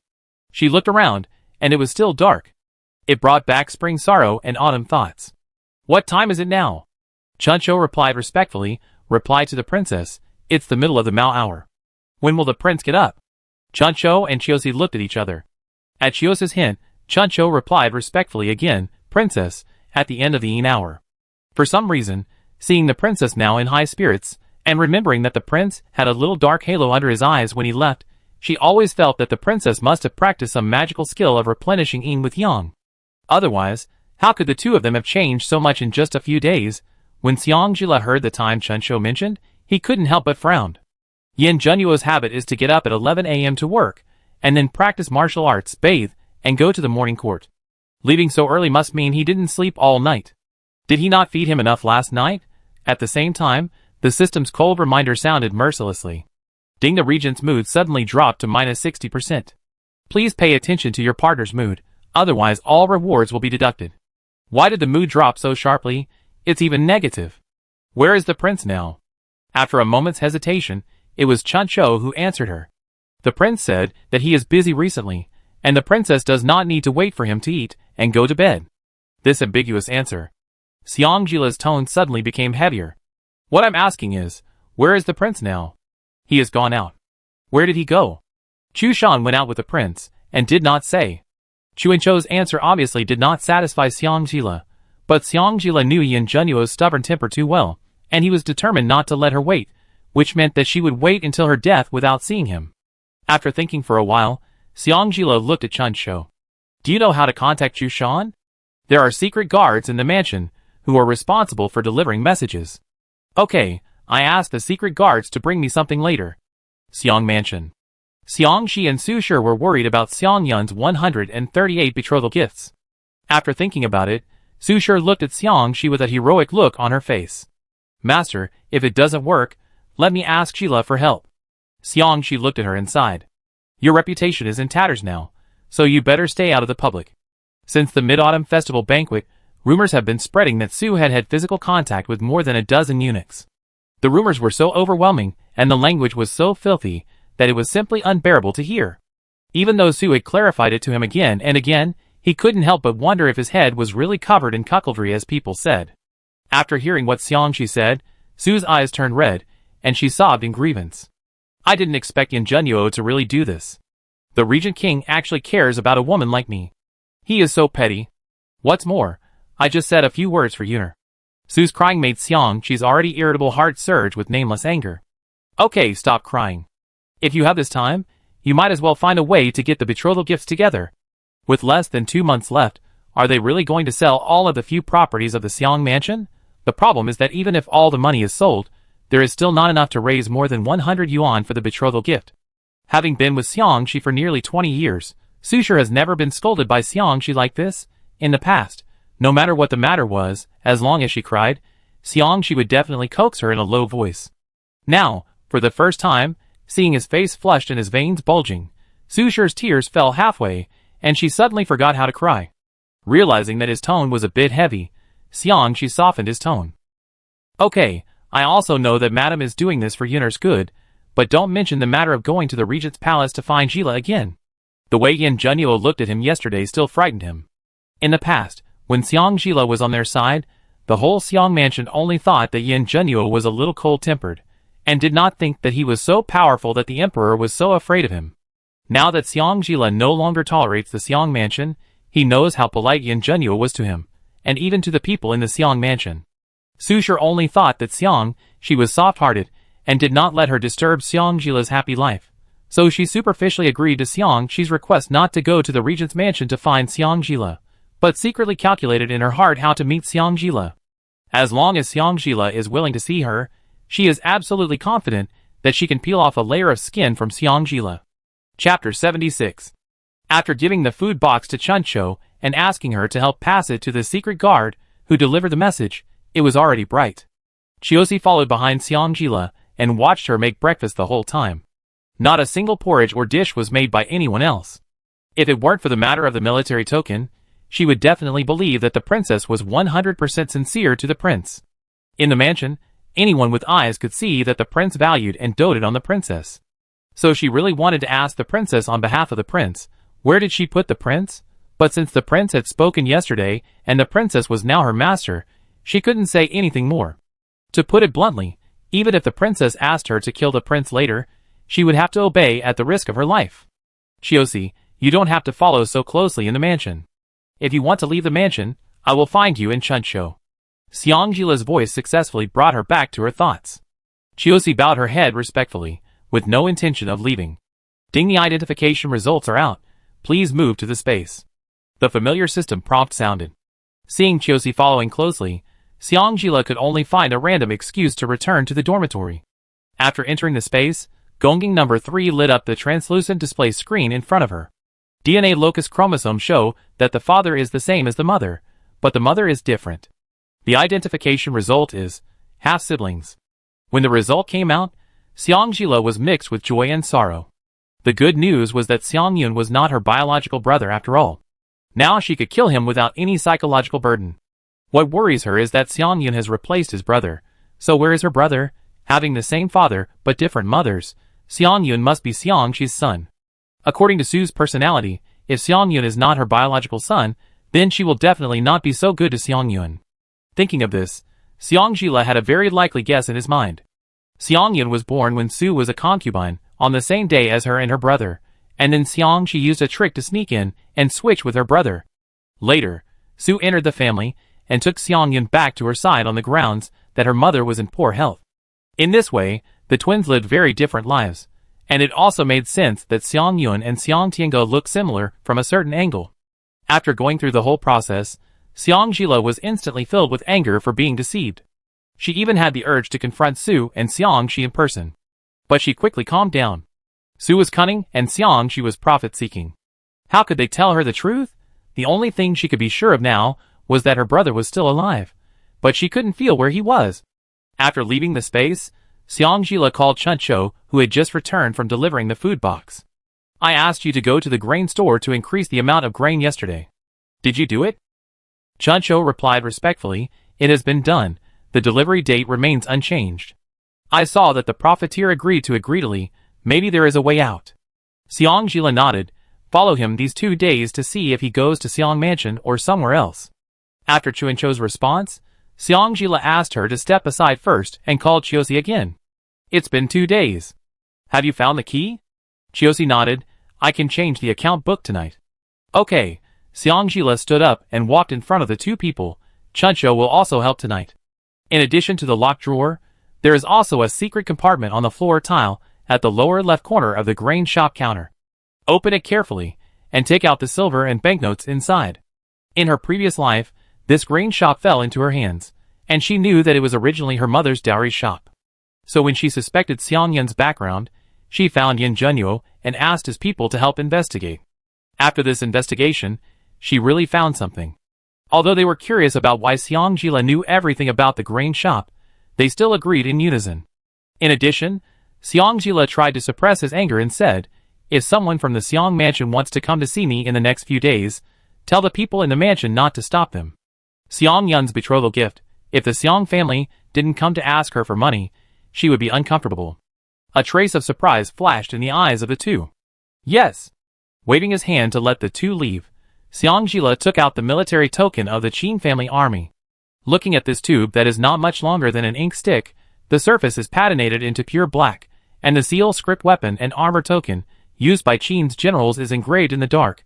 A trace of hesitation flashed in the eyes, and finally made a decision, or confessed to Jun Nuo. This life is different from the previous life. The effect of things in Jun Nuo's hands may be greater than that in her hands. Chapter 77. At the same time, in the Kyoto camp, Chu Shan hurriedly lifted the curtain and entered. When he saw several deputy generals, who were about to leave with pale faces, he could only look at them with sympathy. After all, the prince rarely missed the morning court, but today he came directly to the military camp and sent someone to ask for leave from the court. It was obvious that he was in a bad mood. But this group of fearless people, seeing the prince coming so early, rushed to the prince with excitement. Weren't they looking for death? Fortunately, they were not stupid enough. After being scolded by the prince, they knew to leave quietly. After all the people had left, he spoke softly. "Your Highness, the spies from Nanchu have reported that Huang Fushao has sneaked into Da Huang." Yin Junyu paused with his red-inked pen. "When was the news?" Chu Shan glanced at the contents of the note. Mid-Autumn Festival. The red-inked jade pen was neatly placed on the pen holder, and Yin Junyu raised a bloodthirsty smile on his thin lips. Very good. He hadn't settled the matter of Huang Fujing touching his woman, but his son came to him, so let the son pay for the father's debt. Seeing Yin Junyu's smile, Chu Shan felt a chill down his spine.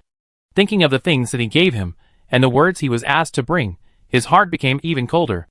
But the two pot stickers in his arms were still warm, and after thinking about it, he couldn't help but speak nervously. "There's one more thing." Yin Junyu casually took another booklet on the table and opened it. "What's it?" Chu Shan swallowed his saliva, and his voice became even quieter.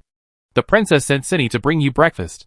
Yin Junyu felt warm in his heart and his facial lines softened, but when he thought of the military token, his heart turned cold and his facial lines instantly hardened again. "Take it back."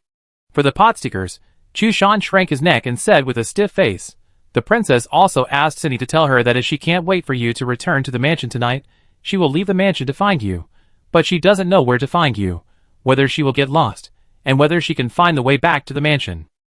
Yin Junyu narrowed his eyes. Chu Shan's body trembled, and he couldn't help but straighten his chest. "Your Majesty, I will immediately ask someone to send the things back to the mansion. Bring the breakfast." Yin Junyu gave the order in a cold voice. Chu Shan didn't react for a moment. I go right away." The food box was brought in quickly. It contained a kind of yam and juju porridge, a portion of beef dumplings, and a portion of vegetarian noodles and clear soup. After Chu Shan laid out the breakfast attentively, he was about to slip away. Just as he turned around to leave, he was stopped by Yin Junyu. "Take out the things in your arms."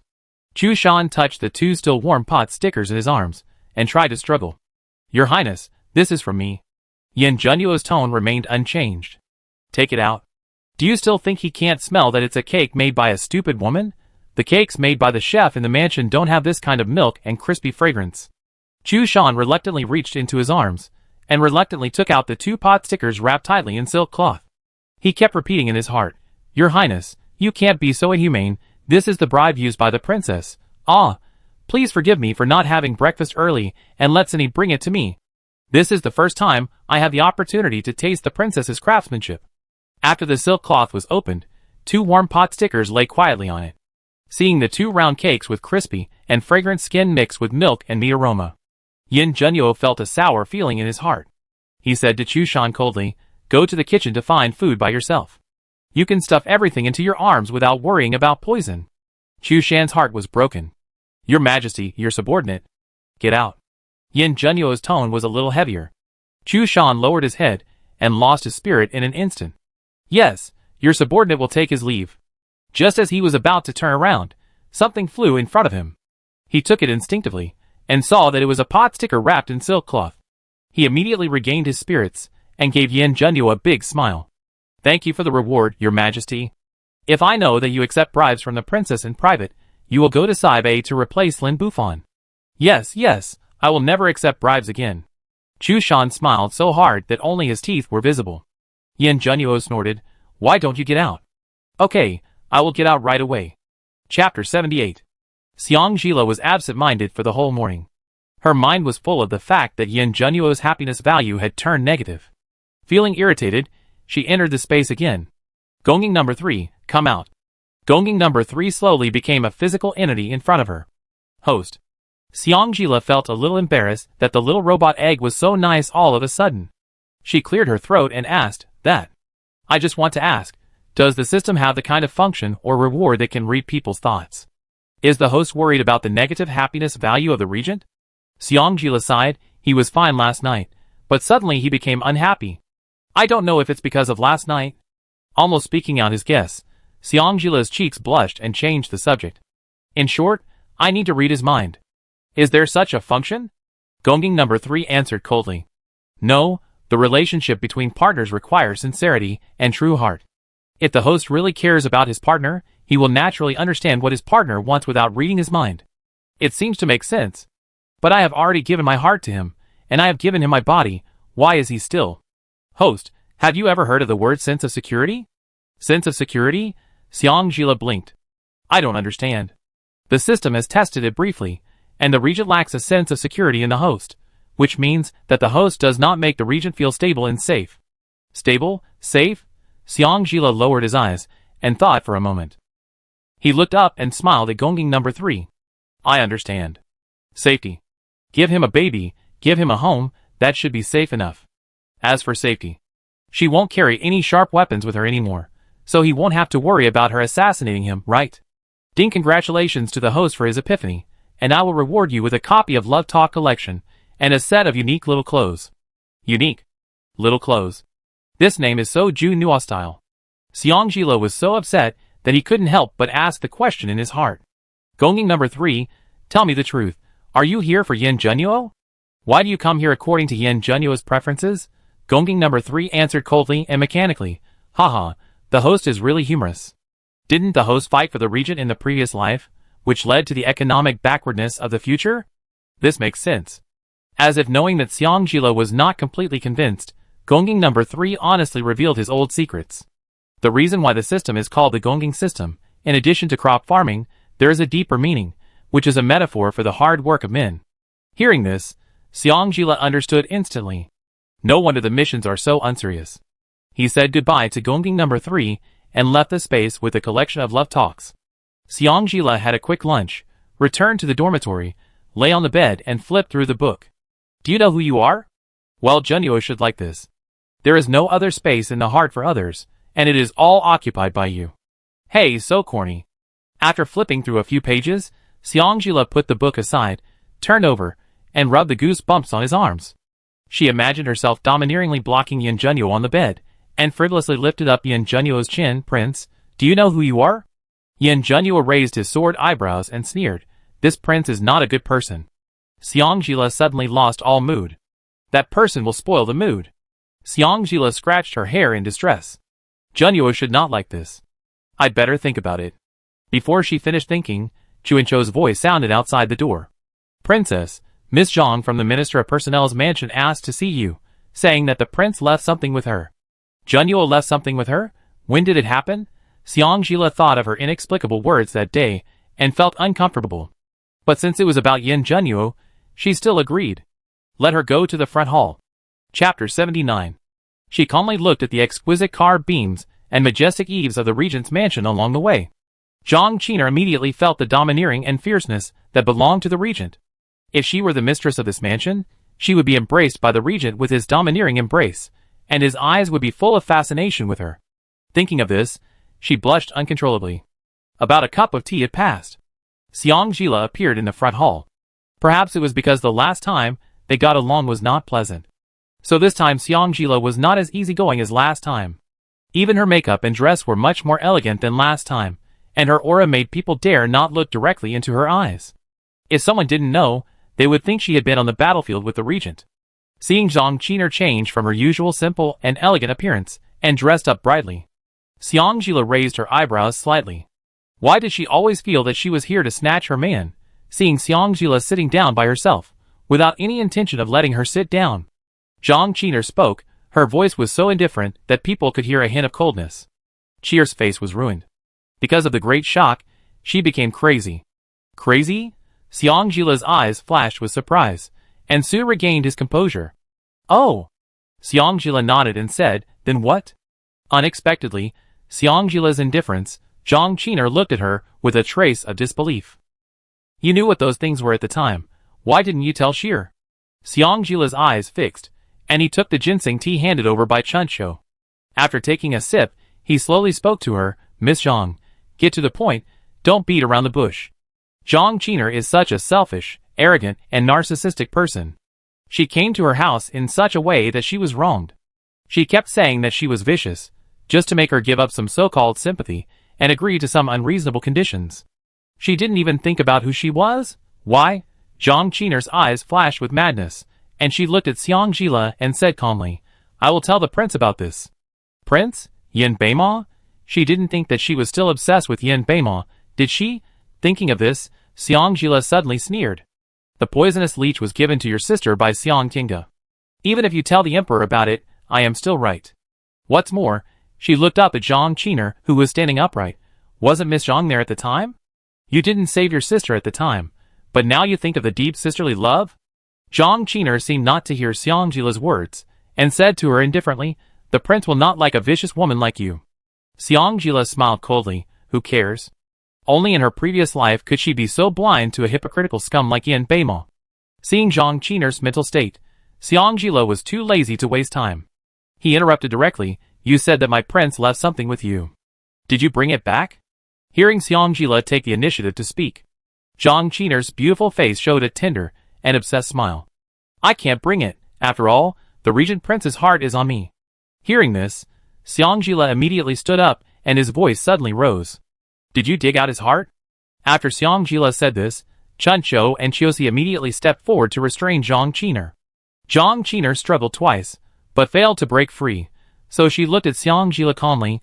The prince has me in his heart. Are you scared? Yin Junyu has her in his heart? Xiangjila looked at Chuncho and Chiosi sympathetically. She may have a problem with her brain. Send her back to the residence of the Minister of Personnel, and ask Minister Zhang to find a doctor to see her. Zhang Qin'er's expression was still arrogant. Her voice was so calm that it seemed as if there was no emotion at all. Xiangjila, you just don't dare to admit that it was you who clung to the Regent. So the prince refused to divorce, and could only have private dealings with me, and put his heart on me. The more she said, the more outrageous it became. Xiangjila waved her hand and said, Spring sorrow and autumn thoughts. By the way, tell Minister Zhang exactly what she said, and ask him to discipline his daughter well. When had Zhang Qin'er ever experienced such an embarrassing situation of being dragged out? She could no longer maintain her indifference, and a layer of anger covered her beautiful and bright face. Xiangjila, do you want to separate me and the prince? Xiangjila winked at Chuncho Chiosi, who let go of Zhang Qin'er's hand. Xiangjila looked at Zhang Qin'er with a fake smile. Tell me, how did my prince have private dealings with you, and put his heart on you? How did I separate you and the prince? Zhang Qin'er looked at Xiangjila expressionlessly, as if she was an enemy. Last night, the prince sent someone to crash my carriage to get my attention. If he didn't have me in his heart, why didn't he crash into so many other carriages, but crashed into my carriage? Thinking of Yin Junyu's character, he would definitely let Chu Shan run over him with a carriage. Q Junyu. Xiangjila laughed so hard that her stomach hurt. After laughing, she waved her hand and asked Chuncho Chiosi to do as she had just told. After what happened just now, Xiangjila finally understood that Zhang Qin'er was not really indifferent and arrogant, but her personality was not normal at all. No wonder Zhang Shangshu cared so much about Zhang Qin'er and ignored her so much. Xiangjila felt that he had never been so speechless in his life. Yin Junyu, this inexplicably bad peach blossom. Even worse than Zhong Xiuxiu. Chapter 80. It was getting dark. Xiangjila waited in the front hall, but the middle door still didn't open. She couldn't help but call Chuncho. What I asked you to say to the secret guard this morning, are you sure you delivered all the things you sent to the prince and Chushan? Have they not been returned? Chuncho replied respectfully, it has been delivered. Once the letter is delivered, the princess can rest assured that there will be no mistakes unless. Xiangjila's heart stomped, and she gritted her teeth and laughed, unless that idiot Chushan took the things and didn't do the job. Although it was risky to ask Chushan for help, Chushan might not necessarily help her. However, if Chushan really dared to take the things and not do the work. Looking at Chuncho, Xiangjila's eyes flashed with a cunning. In the tent, the stupid Chushan felt a chill on his back and couldn't help but look at the dark sky. Looking at his master who had no intention of leaving the tent, he couldn't help but whispered, Your Majesty, it's dark. Yin Junyu didn't even raise his eyelids, and the red pen in his hand was still moving skillfully on the memorial. Princess. With a snap, the memorial was closed forcefully, and the red ink pen was heavily placed on the pen holder. I am not deaf, he said coldly. Yin Junyu stood up and strode out of the tent. Chushan hurriedly followed.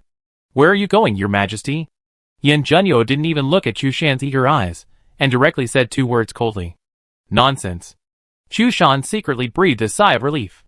Fortunately, otherwise it would be difficult for the prince to explain if he ate the princess's cake and didn't return home. The end of the Su hour. I started waiting from the end of the Shin hour, and waited for 2 hours. It was past mealtime, and Xiangjila was already starving. Seeing that the door to the palace had not yet opened, her face gradually became ugly. She thought Yin Junyu was determined not to see her. She stood up and told Chuncho Chiosi, You go down first, remember what I told you during the day. The two looked at each other. They didn't dare to retreat. After all, if the princess didn't do something in her current state, it would be too abnormal.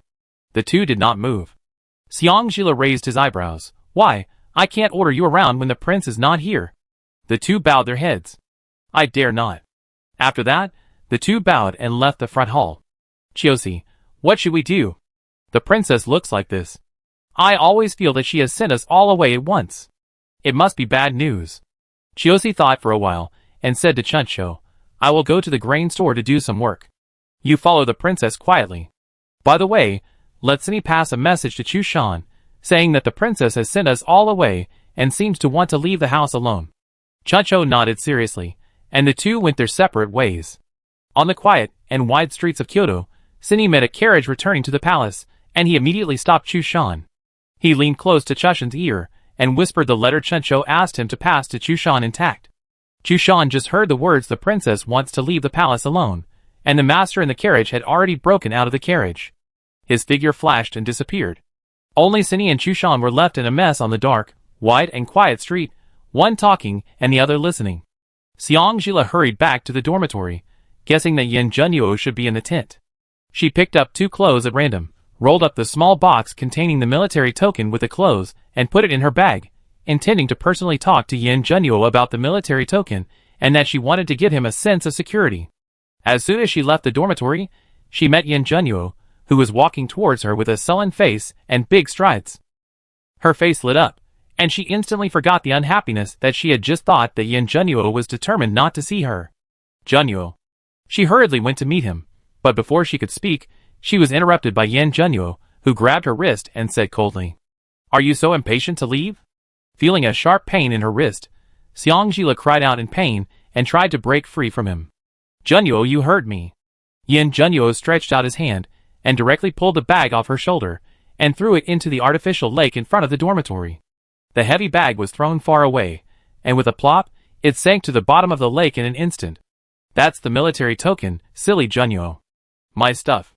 Xiangjila blurted out and wanted to run to the lake and jump into the lake, but Yin Junyu pulled him back and held him tightly in his arms.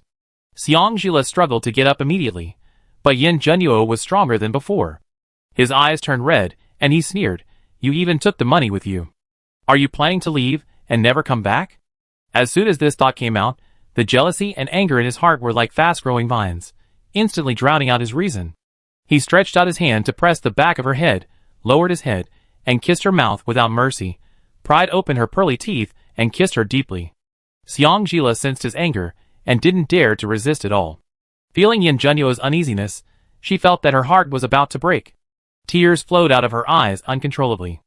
A hot tear brushed across her wrist, bringing back some of Yin Junyu's rationality. He opened his eyes, and looked at her with her eyes closed and tears on her face. Finally, he let go of her hand in frustration. Turning around, his eyes slightly red, he spoke in a low voice. Xang, do you have no heart? Otherwise, why would she still want to leave when he was going to give her his life? Chapter 81.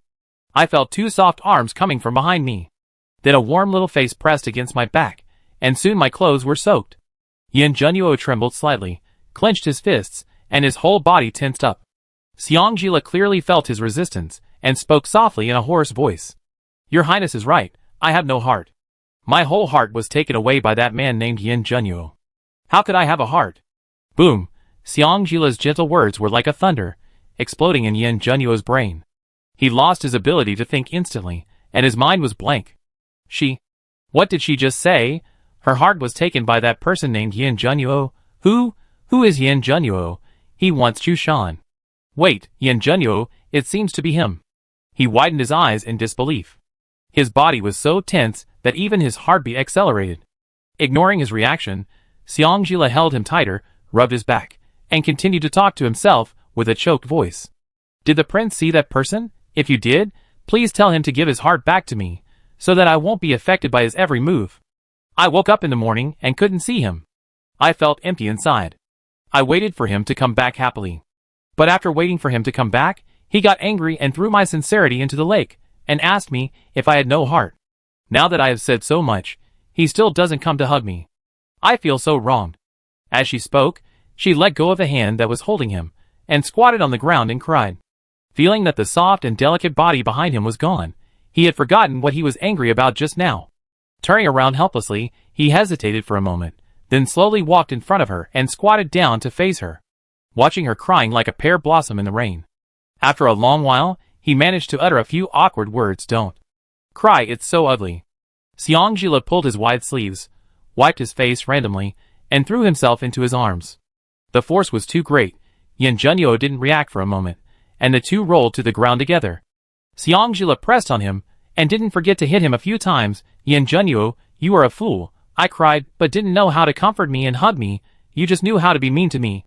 Yin Junyu clumsily covered her hair with his hands, and was about to slowly reach his hands behind her to hug her. Chushan's voice sounded again at an inopportune time. I didn't see anything really, I didn't see anything.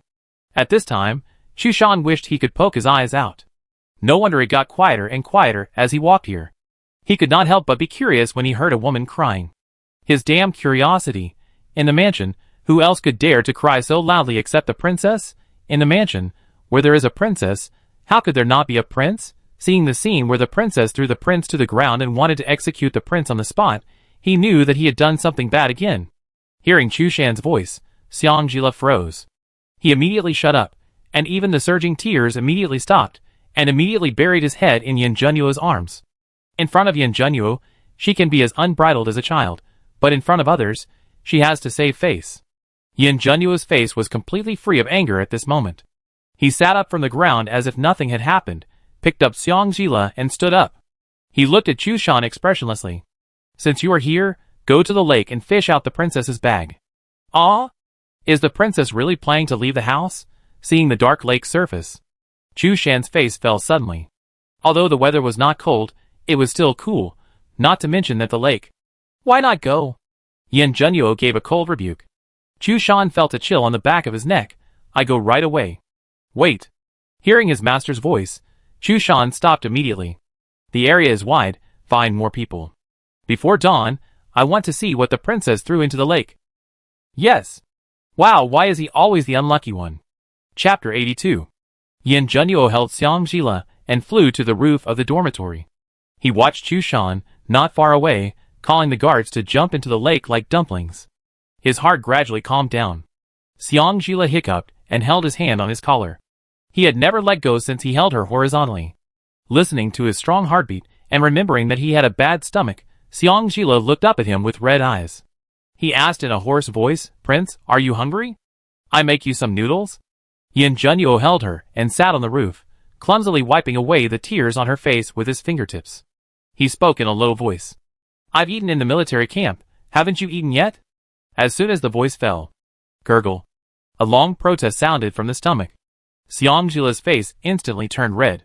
Waiting for the prince, but the prince hasn't returned yet. Yin Junyu's face suddenly turned cold. Nonsense. Xiangjila's eyes were red, and he looked at him aggrievedly. Then the prince left me in the mansion for no reason and didn't accompany me. Isn't that nonsense? Yin Junyu choked and said stubbornly, I'm busy, you go eat something. Your Majesty, accompany me. Looking at her expectant eyes, Yin Junyu silently lowered his eyelids, agreeing to her request. After simply changing clothes and eating, Chu Shan came back with the wet bundle. Xiangzila took out the small box from the bundle in front of Yin Junyu, and then threw the wet bundle back to Chu Shan. Take it to the laundry room to wash. Chu Shan glanced at Yin Junyu, who nodded expressionlessly, and then he hurriedly left with his bag. Prince, come with me. After saying that, she dragged Yin Junyu back to the bedroom. The wooden box was covered with a layer of wax oil, so it was very airtight and waterproof. After a short period of soaking, the box was not soaked at all. She pushed the box in front of Yin Junyu and motioned him to open it. Yin Junyu glanced at her, and a complicated look flashed across his eyes. He thought she was showing him how much money she took away, but he didn't expect that when he saw the things in the box, he held his breath for a moment, and then his heart beat wildly. Qin's army's military token. She asked Chiosi not to make the military token known. Now it was pushed in front of him. Feeling cold and heavy, Yin Junyu looked at her with a complicated look and couldn't help but speak. Since you know what this is, why? Thinking that Yin Junyu was excited by seeing the military token, Xiangzila smiled and took out the military token from the box and stuffed it into his hand. Since I'm married to the prince, I belong to the prince. Is there any difference between the things in the prince's hands and in my hands? Is there a difference? Of course there is a difference. Yin Junyu glanced at the military token and put it back into the box. You are thoughtful, but I will not covet my wife's things. The military token is not the point. What he cares about is her heart for him. Xiangzila was a little surprised. He actually rejected her? Is he still doubting her sincerity? Thinking of what Gongjing No. 3 said to her today, Xiangzila held his hand and spoke sincerely. Your Majesty, I really don't know what to do to make you believe that I only have you in my heart. If you are really worried about me, then let's have a child. Use the child to tie me to your side, so? Yin Junyu raised his hand to interrupt her and said calmly, if you don't have me in your heart, you will still leave even if you have 10 or 8 children. Xiangzila widened his fox eyes, blushed, and looked at him in disbelief. If I don't have you in my heart, why would I ask you to have a child and do that kind of thing? Seeing her shy look, a trace of bitterness flashed across Yin Junyu's eyes. Xiangzila recalled his sudden bad mood, and combined with what he just said, he noticed something unusual. She looked at him tentatively. Prince, you don't think that I obeyed you to achieve some purpose, do you? Yin Junyu avoided her gaze with a guilty conscience. A feeling of humiliation spread rapidly in Xiangzila's chest. Her eyes quickly turned red, and she slapped him on the left cheek. A loud slap echoed in the room. Both of them were stunned at once. Yin Junyu maintained his sideways face. Xiangzila's right hand trembled slightly, and he spoke word by word with a hoarse voice and gritted his teeth. Yin Junyu, you are insulting me. After saying that, she wiped away the tears that were about to overflow with her arm, pushed him away, and rushed out. Chapter 83. Xiangzila's strength was very strong. Yin Junyu maintained his posture for a long time, and the pain and numbness on his face clearly told him that he was not dreaming. He slowly reached out and covered the left face that was hit by Xiangzila just now, wiped the blood from the corner of his mouth, and a trace of ecstasy flashed in his eyes. She was angry because of his suspicion, and she was very angry. So, she was sincere to him. The corners of his mouth could not help but rise, but the pain on the left side of his face affected the performance of the corners of his mouth. He didn't care about his swollen left face, and called all the people who could move in the mansion. Stop everything you are doing, and go to find the princess immediately. Whoever finds her first will be rewarded. The one who provides the princess's whereabouts will also be rewarded. The monthly salary of the whole mansion will be tripled this month. As soon as the voice fell, the usually quiet regent's mansion suddenly became lively. I seemed to see the princess running towards the artificial lake, and she seemed to be crying. I saw the princess running towards the main gate. Go and block the door quickly. Don't let the princess leave the mansion. Those high walls are also watching. The princess will climb over the wall. Xiangzila jogged all the way, and she didn't feel anything at first. Later, When she got closer and closer to the mansion wall, or the mansion gate, she finally realized that something was wrong. The people in the mansion seemed to be particularly active tonight. Seeing her jogging, no one asked her why she was running, but instead waved and greeted her with a smile. After a while, she finally got tired of running. She stopped. A kind-looking old nanny came up to her. "Princess, do you still recognize this old slave?" Xiangjila shook her head. There were too many people in the mansion, and the only ones she was familiar with were Chunchakizi, the maid who dressed her up, the people in the kitchen, and the ones who often hung around Yin Junyu. Several other middle-aged women dressed in the servants' uniforms of the regent's mansion also came over to her in a familiar manner. "Princess, I'm from the laundry room. Commander Chu just gave me your clothes to wash." Princess and the servants. Xiangjila didn't even understand what was going on before she was surrounded by the servants in the mansion. Let alone going to the door. Now she seemed to be pushed back by these people towards the dormitory. Yin Junyu descended from the sky, and the servants made way for her. Xiangjila instinctively wanted to run, but he carried her on his shoulders. After a few ups and downs, she was getting farther and farther away from the crowd. When Xiangjila looked up, she just happened to see Chushan talking to the servants, who were all cheering. By the bathtub. Yin Junyu put her on the carpet, pressed her acupuncture points to prevent her from escaping, and turned on all the lights. The bathtub, which was filled with layers of mist, suddenly became bright. Some gauze curtains were installed around the bathtub. The carpet she was lying on was just a few feet away from the edge of the pool. She thought of the past few nights of lovemaking. The strong sense of humiliation just now came again. She turned her face away and stopped looking at the bathtub. Yin Junyu returned to her side and untied her acupuncture points. He quietly picked her up and held her in his arms. The water in the pool gushed out from the stone beast's head. Xiangjila turned his head away and closed his eyes, unwilling to say a word. Yin Junyu buried his head in her neck. Not long after, Xiangjila felt a wetness on her neck. "Lulu, I'm afraid." This was the first time he called her so intimately. The hoarse, magnetic and nasal voice instantly extinguished Xiangjila's accumulated anger. Such a cold and proud person.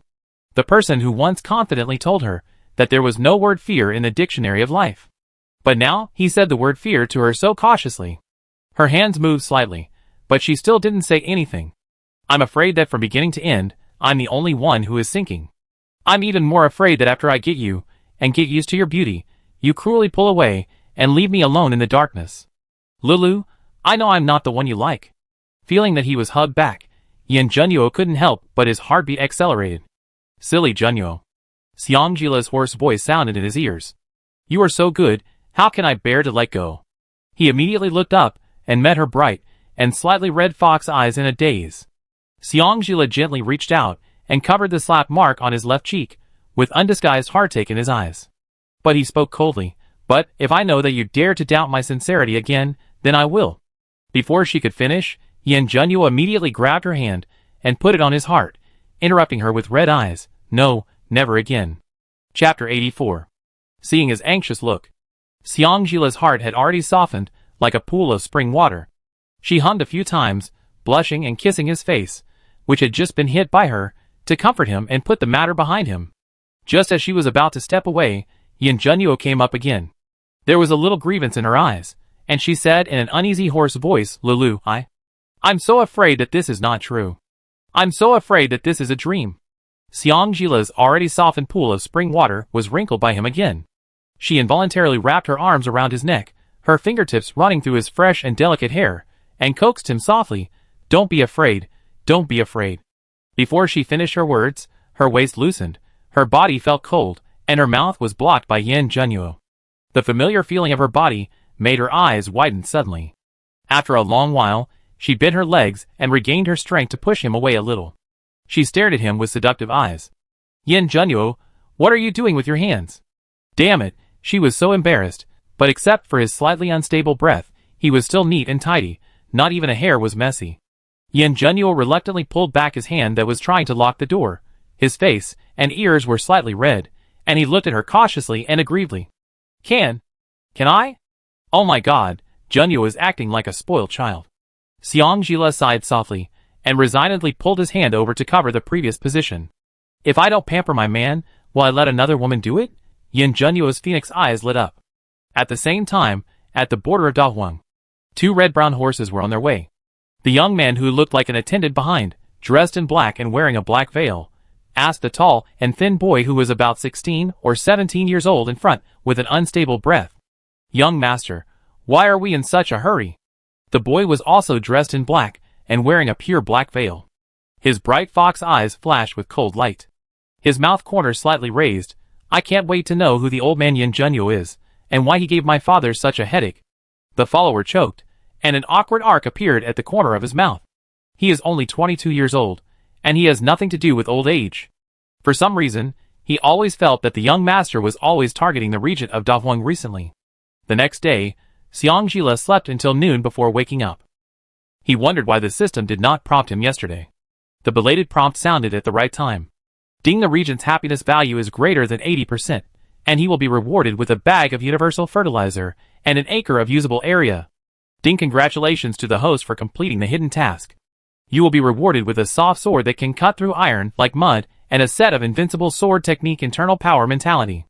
Xiang was stunned. What hidden task? Gongging number 3's voice sounded coldly. It doesn't matter. It's enough for the system to recognize that the host has completed the task.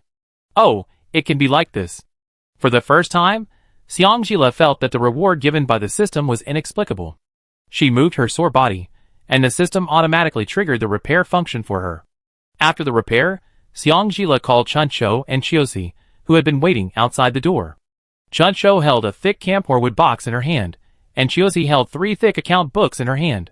After roughly flipping through the account books, Xiang told Chuncho, "Add more grain." Chuncho hesitated a little. "Princess, will it backfire if you keep adding more?" Xiang shook his head without hesitation. "No, with the greed of the grain shop owner and the people behind him, he will definitely not let such a big fat sheep go unkilled. Listen to me, add, the deposit is just that, no more, make sure he finds Sue." Seeing Xiang so calm, Chuncho stopped worrying. "Yes. Anyway, it's just a few tens of thousands of taels, used to entertain the princess. I believe the prince won't say anything." After Chuncho left, Xiang hurriedly washed up. Just after she changed her clothes, the maids came in and brought lunch.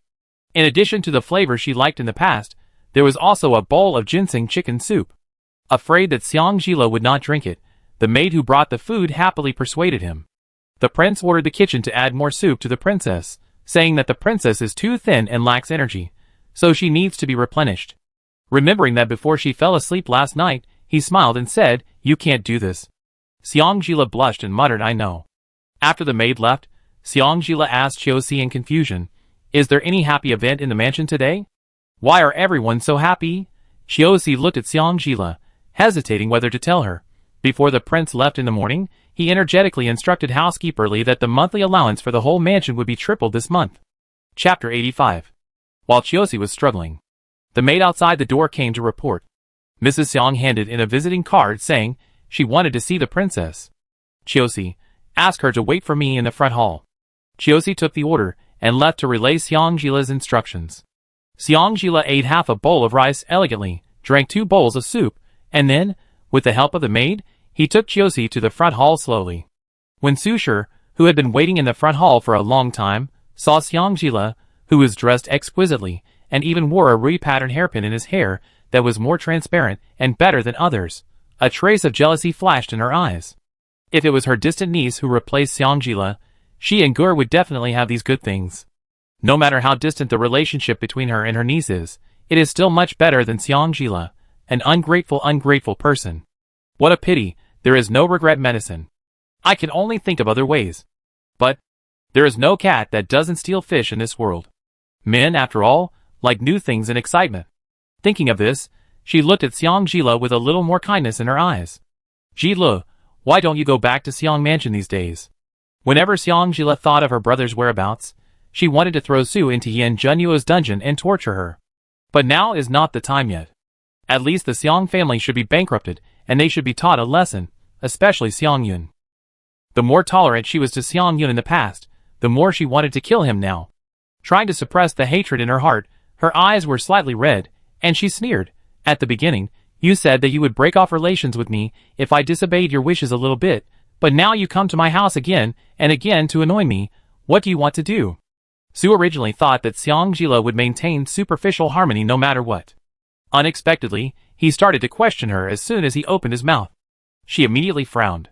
You kid, how can there be any overnight hatred between family members? Family? Xiangjila sneered as if he had heard a huge joke. I'm afraid that everyone in your Xiang mansion is a family, and I have been an outsider from beginning to end. A trace of guilt flashed across Su's eyes, and was quickly covered by anger. You kid, what do you mean by outsider or not? Yuner is your biological brother. How can you be an outsider? Brother? Xiangjila smiled sarcastically, but he doesn't treat me as his biological sister. I think he treats Xiangtinga, his half-sister, much better than me, his biological sister. Why not just let him be Xiangtinga's biological brother? Suddenly being touched on her secret, Su's heart skipped, and she couldn't help wondering if Xiangjila knew something. However, seeing that Xiangjila still looked like he was disappointed with Xiangyun, she couldn't help but secretly breathe a sigh of relief. It shouldn't happen. Don't scare yourself and lose your composure. There were no more than 3 people who knew about this matter back then. Even Yuner didn't know, and Xiangjila, a fool, couldn't know it. Jila, I know that Yuner has indeed treated Gur better in recent years, but Yuner still has you as his sister in his heart, Su advised earnestly. The most important thing for brothers and sisters is unity. Don't let some false rumors hurt your feelings. Really not wanting to watch Su's performance, Xiangjila raised his hand and interrupted with a smile. I don't want to know whether Xiangyun has a brother-sister relationship with me now. Now I just want to know how thick-skinned you are, Aunt Su, to be able to come to my house after causing such an unpleasantness with me at the Mid-Autumn Festival banquet. Su's face turned pale and blue, and she looked at Xiangjila with a sad face. Jile, how did you become like this? Wang Yuner got a good sword yesterday, and wanted to show it to you excitedly. Xiangjila responded coldly. He probably wants to kill me with a sword? Speaking of swords, Xiangjila always felt that she had forgotten something. Gongjing No. 3's voice sounded in her consciousness at the right time. Host, the task of drawing a circle curse was completed yesterday. The cursed person accidentally cut the aorta in his leg with a sword yesterday. Yesterday, she was busy trying to comfort Yin Junyu. If Gongjing No. 3 hadn't said it, she would have almost forgotten about it. Suddenly, it seemed that the curse was only 2 days long, which seemed a little short. Can the curse continue to last? Sorry, host, the function of drawing a circle curse can only hurt people but not kill people. To cast the curse again, the cursed person must be healed. What a pity. Xiangjila sighed inwardly. Chapter 86. Who would have thought that the silly kid could hurt himself by going out with a sword? Now he is in the mansion, and he keeps talking about wanting to see his sister. After Xiangjila finished communicating with Gongjing No. 3, Su was still talking to herself. She thought Xiangjila didn't interrupt because he was soft-hearted. She also pretended to have a loving mother-daughter expression, and wanted to go forward and hold Xiangjila's hand. However, before she got close, she was scared away by the short knife that Chiosi showed. Chiosi stepped back. Xiangjila gave Chiosi a stern order. Chiosi lowered her head, and stood behind Xiangjila. Su was angry, and her face looked even more pleading. Jilo, mother knows that you are a soft-hearted child. Go back to the mansion to see your brother, and help the Xiang family. Xiangjila leaned lazily against the back of the chair, put his right hand on the armrest, and spoke expressionlessly. How does Su want me to help? After coming to the Regent's mansion for so long, Xiangjila followed her words for the first time, and Su thought she had misheard. What did you say? Xiangjila repeated it again, without changing his posture. How does Su want me to help the Xiang family? Su looked at the maid named Chiosi behind Xiangjila with fear, making sure that she would not show her the dagger again. She regained some confidence and glanced at Xiangjila. Are you really willing to help the Xiang family? What else can I do? I've scolded you and given you a cold shoulder. Do I really want to break off completely? Xiangjila smiled bitterly inside, his tone mixed with a lot of helplessness. As Aunt Su said, my brother is the closest person to me in the world after all. I can't let my brother and the Xiang family become a laughing stock even if I break my bones. She knew this idiot would be soft-hearted. Su's eyes flashed a gleam of light, and then she spoke in embarrassment. Alas! It's not that my mother is thick-skinned, it's really. The matter of the Xiang family was a misunderstanding caused by you. It's not too much to ask you to help the Xiang family solve the 138 betrothal gifts. Not too much. Xiangjila smiled and replied softly, anything else? Anything else?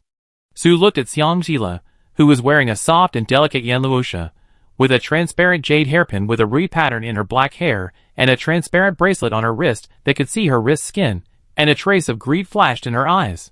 This trace of greed was quickly covered up by her kind smile. If Hila is capable and willing to pay for part of the banquet for the Xang family, it is not impossible. Okay. Xiangjila nodded, smiling harmlessly. Anything else? Su looked around the front hall. The exquisite screen, the beautiful calligraphy and paintings, and the precious flowers on the high table all made her jealous. However, she knew the principle of knowing when to stop. She was afraid that if she asked too much, Xiangjila would deny all the requests. So she shook her head and looked at Xiangjila like a loving mother. Sheila has this heart, and mother is satisfied, she reminded. On September 20th, the Xiang family will go to the Taisher mansion to propose marriage and the betrothal gifts. I will be there on time, don't worry, Aunt Su. Xiangjila agreed with a smile. Then silver. Xiangjila blurted out, how much does Aunt Su need? Not much. Let's start with 600,000 taels. Is 600,000 taels not a lot? Still need it first. It seems there will be additional money later. Chiosi, who was behind Xiangjila, frowned instantly. For ordinary people to get married, the maximum cost is tens of thousands of taels. Even high-ranking officials and nobles in Kyoto only spend between 300,000 and 500,000 taels. The prince's case is a special case, so it doesn't count. So, is Xiang Mansion's request too high? Xiangjila didn't care whether Su's request was too high or not. He smiled and asked the servants to treat Su with courtesy and send her out of the regent's mansion. Then he quietly asked Gongjing number 3 to turn Su into a cursed person. Draw a circle to curse Su, and let her fall into the water every day for 2 months without hurting her life. This is the maximum limit. If it is a blood-spurting curse like Xiangyun, 2 days is the limit. The time is too short, which is a bargain for her. Chiosi stepped forward and was about to ask the question in her heart. Xiangjila spoke faster than her and leaned close to her ear and said, go and gather all the rogues who lend money. Remember, hide your true identity. Chapter 87. Chiosi left in a hurry after receiving the order. Chuncho came back. Princess, the shopkeeper is really as greedy as you said, and he agreed. Xiangjila nodded. Find someone to keep an eye on him, and see where he has been recently. Chuncho replied, I have asked Shinsan to keep an eye on him in secret. Okay, if there are other people, let them keep an eye on Xiang Mansion and the Minister of Personnel Mansion. Chuncho nodded. The Prince of Xiang Mansion has always had people keeping an eye on him, and there are also people of the Prince in the Minister of Personnel Mansion. Thinking of Zhang Qiner's obsessed expression when she mentioned Yin Junyu, Xiangjila felt a chill and teased Chuncho. Your prince is not really interested in Miss Zhang, is he? Chuncho. At this moment, someone who was suspected of being interested in Miss Zhang was negotiating with Yin Beiki in the Yangqin Palace with a cold face. This prince has no obligation to handle this matter for the emperor. I know, Yin Beiki said with a flattering smile. If Beima had not caught a cold from falling into the water a few days ago, and had not been crushed by the wheel of a carriage, and had not been able to get out of bed, I would never have bothered the emperor's uncle to ask you to make this trip. Yin Junyu lazily leaned on his own golden chair with a dragon pattern, his eyes half closed, without saying a word, and his 3 fingers of his right hand tapped the armrest made of pure gold from time to time. The muffled sound, not too light or too heavy, reached Yin Beiki's ears, as if it hit his heart hard, and even his soul couldn't help but tremble twice. Unconsciously, a layer of fine sweat gradually climbed up Yin Beiki's back. Realizing that Yin Beiki's breath flow tended to be shallow, Yin Junyu said in a calm voice, if the emperor insists that I go there in person, it's not impossible. Uncle, Yin Beiki interrupted hurriedly, it's not necessary to do this kind of thing. The knocking stopped, Yin Junyu's eyes turned red, and he raised his mouth sarcastically, since it's a small matter, the emperor has many loyal people in the court, why not let them share your worries and troubles? Uncle. Without giving Yin Beiki any chance to continue, Yin Junyu stood up directly, if the emperor speaks directly this time, I will obey. If the emperor wants to stand on the so-called moral high ground, and use the so-called benevolence and righteousness of those pedantic ministers to persuade me, then please forgive me for not being able to obey. Kindness does not command the army, and benevolence does not command power. If he had been a bit kind and soft-hearted, he would have been doomed. Yin Beiki lowered his head to hide the unwillingness in his eyes, and clenched his fists. After taking a deep breath, he met Yin Junyu's cold gaze again and smiled, Uncle, why should you do this? I naturally have my own considerations.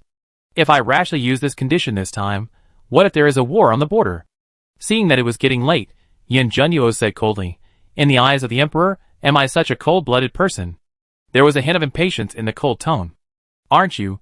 Yin Beiki suppressed his anger and continued to smile. "Of course not." Yin Junyu nodded in agreement, almost slapping Yin Beiki's head like Lu Dahe. "It's good that the Emperor knows. If there is nothing else, I will take my leave first." Seeing that Yin Junyu was really about to leave, Yin Beiki's fists were clenched so tightly that veins suddenly popped, and the smile on his face became more humble. "Uncle, please stay. I have decided to use that condition." Yin Junyu paused, turned around and faced Yin Beiki. The sun gradually disappeared into the mountains. Yin Junyu walked into the palace gate in the afterglow of the setting sun. The palace gate had just closed. In a flash, a human pendant was hanging on his body. "Junyu, have you missed me after not seeing me for a day?"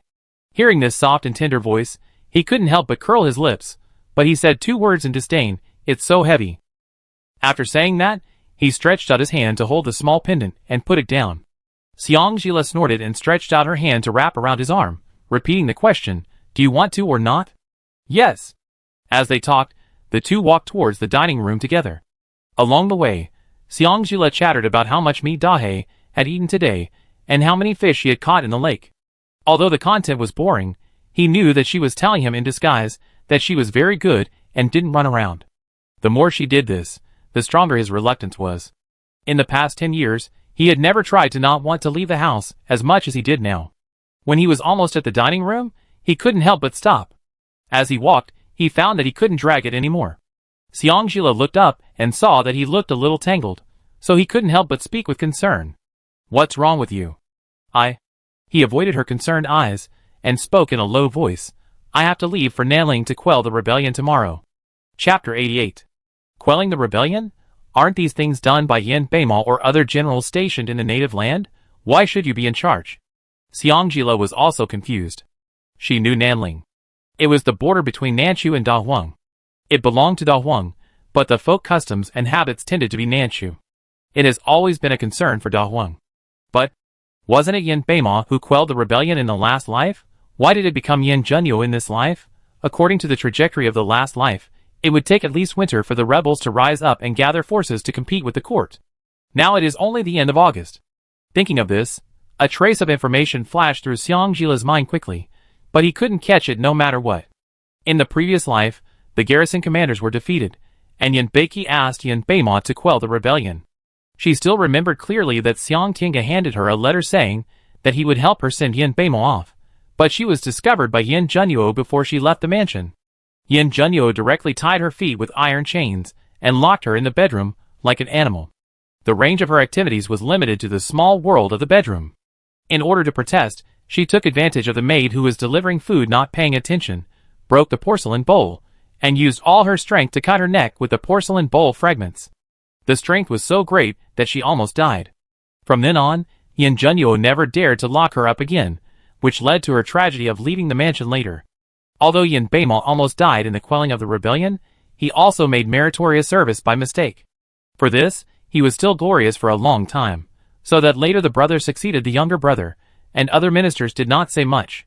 So she didn't interfere too much in this life.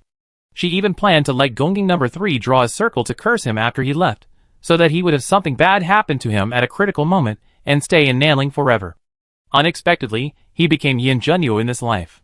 Her heart was about to clench when she thought about it. This matter is not your business. Can you not go? He lowered his eyes to look at the arm she was holding tightly, and then raised his eyes to meet her anxious fox eyes. Yin Junyu comforted her, and took her into his arms, and patted her. "Stop it, this is business." Xiangjila pushed his hand away, grabbed his collar, looked up into his eyes, and said willfully, "I don't care, I just won't let you go." Sensing her uneasiness, Yin Junyu held the back of her head with his right hand, pressed it lightly, and easily pressed his thin lips against her forehead. His tone was a little softer than before. "Be good, stop it." Xiangjila was instantly deflated. After rebirth, she was not afraid of anything, but she was afraid of Yin Junyu's sudden tenderness and aggrieved expression.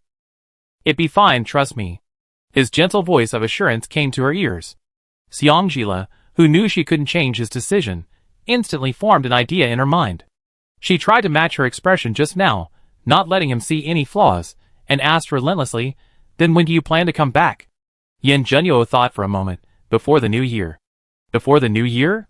Xang calculated in his mind. Ask again. When do you leave tomorrow? At the end of the Mao hour. Xang snorted, took his hand again, and dragged him to the dining room. Let's have dinner. I deal with you later. Deal with you? Yin Junyu's eyes lit up. He was thinking the same thing. After dinner, Xang quietly communicated with Gongjing number 3 for a while, and waited until Gongjing number 3 finished distributing the rewards. She dragged him to the private vault. Under his gaze, she found an inconspicuous sandalwood box from a pile of shiny bone products and gems, and held it in front of him. I found this by accident when I was checking my private vault. Even Uncle Lee didn't know about it. As she spoke, she opened the palm-sized box. A silver glowing animal head belt made of unknown material was quietly curled up on a yellowed but clean ancient book. Yin Junyu was stunned for a moment, and felt an inexplicable familiarity with this belt. Focusing on the soft sword that Gongjing number 3 praised highly, Xang didn't notice the strange look in his eyes, and reminded him anxiously, try it quickly to see if it's handy? As long as she remembered what Gongjing number 3 said to her, he would be less dangerous if he had one more weapon by his side. She wanted to take off the space bracelet and put it on his hand. Chapter 89. Yin Junyu slowly stretched out his hand, picked up the soft-looking belt by the beast head. Upon closer inspection, he discovered that this ferocious metal beast head was cast in the shape of a juzi, with a small mechanism on the side of the juzi. With a light press, the short and round jiaozi-shaped metal head instantly turned into a slender handle with a snap. Yin Junyu's phoenix eyes darkened. He poured his internal force into the belt and threw it. The sound of the sword clang lasted for a long time, and the sword closed with silver light fell to the ground. 100 blades. He instinctively called out the name of the soft sword. The blade and handle are as soft as silk, and can cut iron like mud. These are the few lines that instantly popped up in his mind. 100 blades? This name sounds good. I was thinking of calling it the soft sword that cuts iron like mud. I didn't expect you to name it so quickly. As for the name of the sword, Xang even specifically asked Gongjing number 3, but Gongjing number 3 kept saying that her questions were tricky and the system had no answers, which really pissed her off. I was still having a headache about naming the soft sword, but I didn't expect Junyu to think of it so quickly. Men really love weapons. Yin Junyu's callous fingertips gently scraped the thin blade. He was sure that with a little effort, this soft sword could easily cut the enemy's bones. Thinking of this, his eyes moved to the ancient book in the box. The yellowed cover of the ancient book only had the words Heart Sutra written in seal script. He looked at Xang with a hint of doubt in his eyes. Such a treasure, is it really something in his private vault? Before he could finish his doubts, the little woman's slightly anxious voice urged him again. Junyu, try it quickly to see if it works well. If it does, then carry it with you to save your life at a critical moment. He put the sword on Byron slowly, and restored it to its belt shape, and put it back into the box. Yin Junyu shook his head gently. No need to try it, it works well. That's good. Xang breathed a sigh of relief, and then stuffed all the soft sword ancient books into his arms. This is the corresponding internal skills, you also carry it, and you must carry all these things with me. Yin Junyu took her hand. His eyes were filled with tenderness. You pulled me here just to let me wear this belt? Xang blinked her bright fox eyes, and her small tongue stretched out like a cat to lick her lips that had become dry due to the heat in her heart. What else? Yin Junyu's eyes dimmed, and his thumb gently brushed across her slightly moist lips, and even his voice was a little hoarse with a little charm. Aren't you going to punish me? Hearing the hint in his tone, Xang felt inexplicably hot all over. She deliberately misinterpreted his meaning and laughed dryly. Yes, I still have to pack your bag. After saying that, she ran out of the warehouse. Looking at the fleeing little figure, a smile flashed across Yin Junyu's eyes. Soon, that smile was replaced by solemnity. He did not chase after him immediately, but took a look at the 100 blades and ancient books in his arms that were about to fall. After hesitating for a while, he still wrapped the 100 blades around his waist, took out the ancient book and flipped through it, closed his eyes, and silently recited it, and then urged his internal force to shake the ancient book into powder. When they arrived at the bedroom, the little woman was still busy packing her daily clothes, and she also secretly used one of his inner clothes to wrap a large bag of light gold jewelry, and rolled it in the dark layer of the bundle. He stepped forward and held down her hand, as she was about to take out the jewelry from the dressing box. I'm going to do business, not to escape, I won't need these. Xang eyes quickly flashed with embarrassment. As she was packing, she forgot that these things were hers. In this life, she didn't have to lead troops and occasionally be a hero of the green forest like in the previous life. To hide her embarrassment, she glared at him as if it was natural. Won't you miss me when you look at the jewelry if you don't need it? This stupid woman. How can she be so cutely stupid? Yin Junyu tried not to laugh and nodded seriously. Okay. She snorted tenderly, quickly packed a few sets of clothes for him, and then asked, where is the protective soft armor I asked Chushan to give you last time? I always wear it. Always wear it? Xang raised his eyebrows. I don't believe it. Even though he couldn't see it every time he took off his clothes. Yin Junyu pulled her hand up and put it into his collar. 1 layer, 2 layers, 3 layers, 4 layers, chest muscles. Oh, on the 3rd layer. Xiangjila's cheeks were hot, and he pulled his hand back. Think. You're good. Chapter 90. Seeing her pull back her hand and try to walk away, Yin Junyu raised his sword-like eyebrows and pulled her back into his arms. Just like that? Xiangjila met his clear gaze and felt agitated inside. He couldn't help but purse his dry lips again. No, what else? Damn it, what happened today? Is the weather so dry? His fingertips gently brushed across her cheek, and his thin lips slightly raised. You just took advantage of me, and you're going to let it go like this? Xiangjila gently refused. You need to get enough rest. We will set off early tomorrow morning. I know. He nodded seriously, and then carried her half-heartedly to the couch. The bed curtains fell layer by layer, covering the spring scenery. The gong sounded 3 times outside the mansion. It was 3 o'clock in the morning. The woman's soft whispers, with a little hoarseness, came from the bedroom. Junyu, my knees hurt. Both sides hurt. Maybe you are too strong. Then, there was a rustling sound made by the friction between soft fabrics. Does it still hurt? The man's voice was deep and magnetic, and it was not difficult to hear that it was gentle enough to squeeze out water. It doesn't hurt anymore. Junyu is so amazing. Hee. When we run out of money, we can set up a stall to treat bruises, and we can collect a lot of consultation fees. Junyu, I'm not hot. What are you doing? Collecting consultation fees. The autumn wind gradually rose. The high-hanging waning moon heard the 2 people's soft words, and shyly hid in the clouds. The bang sounded 5 times. 5 o'clock in the morning. Yin Junyu's tightly closed phoenix eyes slowly opened. He looked down at the person, who was still sleeping because of exhaustion, and reluctantly leaned over and touched her forehead with his thin lips. The little girl frowned and muttered weakly. No more medical fees. He raised his thin lips slightly, and then got up and washed and dressed himself. Seeing him leaving the bedroom with a big bag, Chiosi hurried to meet him. He whispered, burn calming incense in the room. Don't let the princess leave Kyoto. The 2 of them obeyed the order respectfully at the same time. Chushan had already dressed up and was waiting in the stable. Seeing the big bag in Yin Junyu's hand, he couldn't help wanting to laugh. When he met Yin Junyu's cold eyes, he immediately suppressed his smile and quickly changed the subject.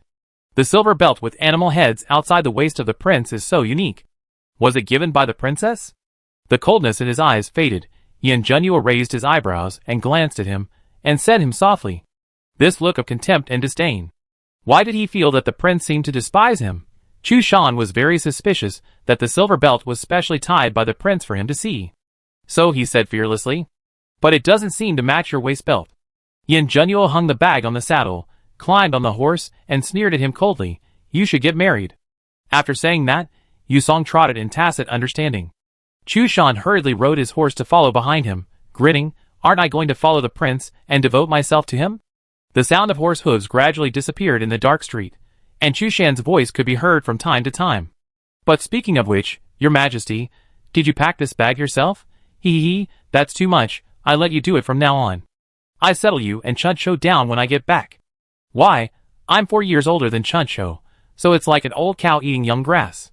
Ouch, your majesty, what did you throw at me? My forehead is swollen. Don't force me to pull out your tongue. Your majesty, did I say something wrong? The sun was setting. Xiangjila suddenly opened her eyes, and sat up from the bed. The familiar fragrance in the room made her want to lie back on the bed, and close her eyes. She often smelled this fragrance in her previous life, it was too familiar. Calming incense, he guessed her thoughts, but still clearly didn't let her go. She tried hard to recall the things that happened in her previous life when she suppressed the rebellion. However, her memory was not deep, and she only remembered Yin Beimu's smug face. The uneasiness at her heart became stronger and stronger, and the strength of her hands holding the thin quilt became tighter and tighter. Chiosi heard the noise in the room and gently pushed the door open. Princess. Xiangjila looked at them with a gloomy face. The two looked at each other and bowed their heads at the same time. After the affairs of Xiang Mansion are dealt with, I will go to Nanling. Will you follow me or stay in the mansion? The cold tone and voice were completely different from when facing Yin Junyu. The two looked at each other in surprise again. Chuncho bravely raised her head to meet Xiangjila's cold eyes and whispered, "The prince ordered." Xiangjila's voice became colder. "No need for the prince, just tell me directly, who is your master between me and the prince?" The two responded at the same time, "Princess." "Very good." Chapter 91. The moon was dark, and the wind was high. Xiangjila tightened his chest with a corset, put a thin plate in front of his chest, and used cloth to pad his thin shoulders.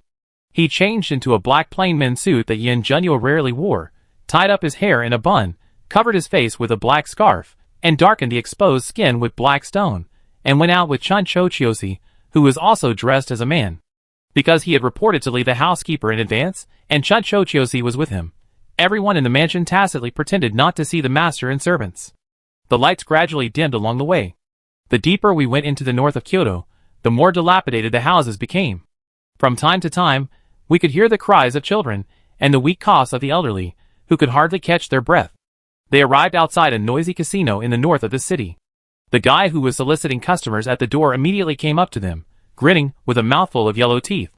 "Gentlemen, do you want to come in and play a few games?" Before we even entered, the pungent smell came out from inside. The pungent smell of men's foot odor, sweat odor, and bad breath mixed together instantly ignited hatred in Xiangjila's eyes. Thinking of the nightmare in her last life, she couldn't help but quietly hold the long whip in her hand. Chuncho couldn't help but step forward and persuaded, "Master, why don't you let your subordinates go here?" Xiangjila raised his hand to stop Chuncho from continuing, his eyes red. "Some things, I have to solve them myself." After saying that, she whipped out her long whip, rolled up the waiter, and threw him into the casino.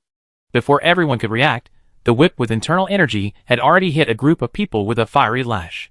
The gamblers who were shouting just now fell down in an instant, and the curses in their mouths turned into wails. Among them, several old men with thick dirt and strong body odor had their necks strangled by long whips almost at the same time as they wailed. The flexibility and strange changes of the whip made the casino dealer dumbfounded. Under the dim light, the remaining people dared not make a sound. I don't know who wailed murder, and the rest of the people rushed out. In an instant, the candlestick collapsed and set the casino on fire.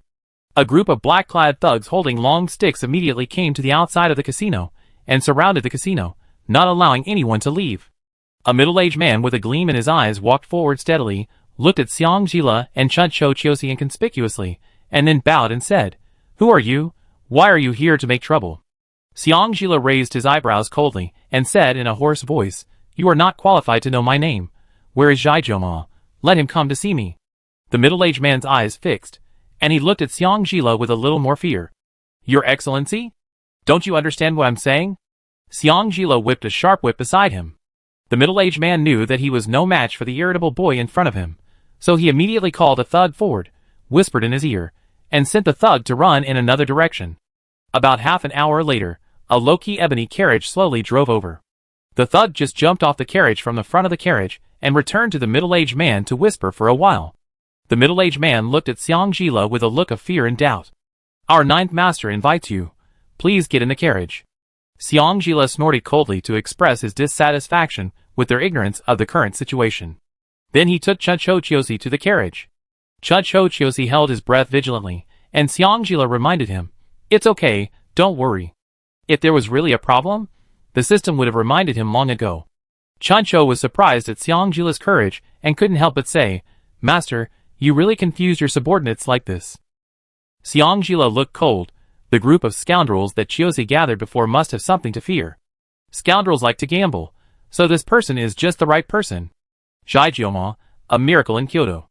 It is said that he wanted to join Yin Junyu, an orphan, but was ruthlessly rejected by Yin Junyu. With his ruthlessness and scoundrel spirit, he made a name for himself in Kyoto with his bare hands. If she said there was no one behind him, she would never believe it, but the person behind him. Thinking of the possibility of the person behind Zhaijoma, Xiangjila curled his lips sarcastically. Chapter 92. The carriage stopped in front of an exquisite villa outside Kyoto. An old servant came forward, with a hunched body, to lead the carriage away. The two big red lanterns in front of the villa with green tiles looked extremely creepy. Under the guidance of the servants, Xiangjila came to the front hall with spring and autumn thoughts. What surprised Xiangjila was that he thought that the person who could subdue the bullies and scoundrels in Kyoto with his fists would be a tall and strong man with a face full of flesh, but he didn't expect that the person sitting in the main seat was a handsome man wearing a plain white scholar's Confucian robe, with his black hair half tied up with a ribbon of the same color, who looked gentle and elegant, and was about the same age as Yin Junyu. Seeing Xiangjila, the man's eyes first flashed with surprise, and then he smiled gently, but there was a knife in his smile. "May I know who you are?" Xiangjila raised the corners of his mouth under the black scarf, and said 3 words in a hoarse voice, "Mu Junyan." The scholar smiled gently. "You are so brave. You dare to directly challenge the regent of the current dynasty just by the name." Xiangjila raised his eyebrows, and his fox eyes that had nothing to do with his face were shining coldly. "Shijiumo?" "Scholar," Shijiumo's smile did not change. "It is me." Xiangjila spontaneously sat down at the lower position, and smiled coldly. "You don't look like someone who would kill someone, but rather someone who would do good deeds." Shijiumo opened the tongue-bone fan in his hand in a gentle and elegant manner. "I am not talented, and I can only deceive people with this appearance. I wonder what you want to talk to me about." Xiangjila instinctively and domineeringly reached out to the back of the chair. "Business comes to your door. Will you do it or not?" "It depends on what kind of business it is." Shijiumo's eyes flashed a gleam, and he said in embarrassment, "After all, in Kyoto, I have to walk on thin ice every step of the way. It can't be a good thing for you to come to my door in person." It was an obvious excuse. Xiangjila slowly stood up, walked in front of him, and whispered in his ear, "I know the person behind you is either Yin Beiki or Yin Beimo, but in fact you are not working for those two brothers at all. If you don't want to be exposed, you have no right to say no to me about this matter." His identity was half revealed, and a hint of murderous intent flashed in Shijiumo's eyes. In fact, he also took action directly. He pulled out a sharp dagger from his waist with his backhand, wanting to directly wipe Xiangjila's neck and kill her with one blow. However, Xiangjila was faster than him. Before he could move his knife upward, his wrist was tightly wrapped by a long black whip, and he could not move at all. Seeing this, Chuncho Chiosi immediately stepped forward and held down Shijiumo on each side. A dozen masked men in black flew out of the house instantly. Xiangjila picked up the dagger and gently pressed it on Shijiumo's neck. Blood instantly oozed out of the pressed position. The men in black did not dare to act rashly. Xiangjila raised his eyebrows coldly and looked at Shijiumo. "Oh, he's not a nobody." She originally thought that this person was at most Yin Beiki or Yin Beimo's man. So she just cheated casually, but she didn't expect that she could really cheat him out of something. This traitor's identity is not simple.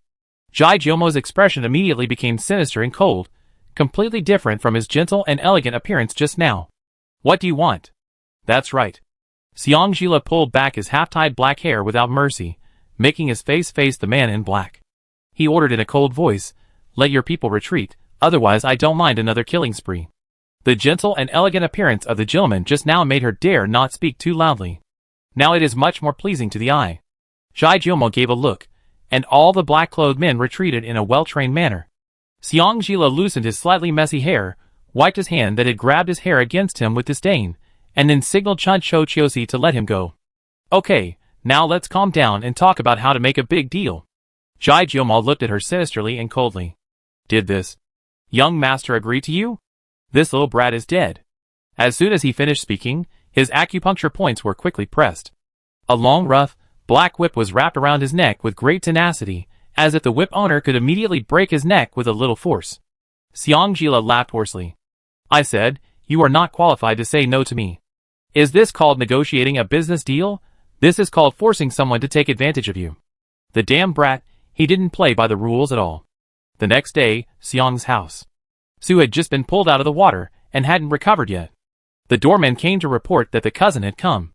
Because Xiang she didn't like her cousin, Su could only wash up in a hurry and go to the front hall. Seeing Lu Dan smiling at her flatteringly, she spoke in a sharp voice. "What are you doing here again?"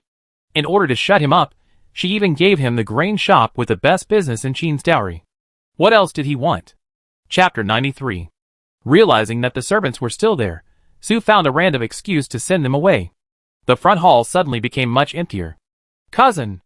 Lu Dan had just opened his mouth when Su frowned and replied in a low voice, no money. Hearing this, a gleam of light flashed across Lu Dan's honest eyes, and he spoke sincerely. Cousin, don't always think so badly of me. Haven't I said anything yet? Seeing that Su didn't say anything, Lu Dan continued to speak with a smooth smile. I heard that Yuner is about to get married. As an uncle, I have to do something for my nephew. Lu Dan emphasized the word dear, and Su's face immediately changed. As long as you don't come to make trouble, it's fine. Lu Dan tsk ed, and his tone became much heavier. Cousin! Okay, Su said guiltily, I don't need your help here, go back and do what you need to do. Also, the master doesn't like you coming to his house, so you better not come here again in the future. Seeing that Su was really determined not to give him money this time, Lu Dan didn't move at all and smiled strangely. It's not impossible to go back, but my brother has recently received a big business, and it's a bit difficult to turn the money around. Hearing the word money, Su's eyes widened immediately, and even the wrinkles on her forehead were squeezed out. Is there any time when you came to me not because of the difficulty in cash flow? This time it's true, a big business came to me, and I just lacked a little bit. When all the goods are delivered, I can not only give Yuner a big gift, but also give a big gift to Lyre and Tiendo Winch when they get married in the future. At this point, he even raised the 3 middle fingers of his right hand. Really, cousin, you believe me? Seeing that he spoke sincerely, Su's attitude softened a little. After all, he was her uncle's only son, and they had grown up together, not to mention that back then. Thinking of the thrill of the past, Su took a deep breath and asked in a low voice, How much do you want? Lu Dan's eyes lit up, and his smile was instantly reduced to a slit.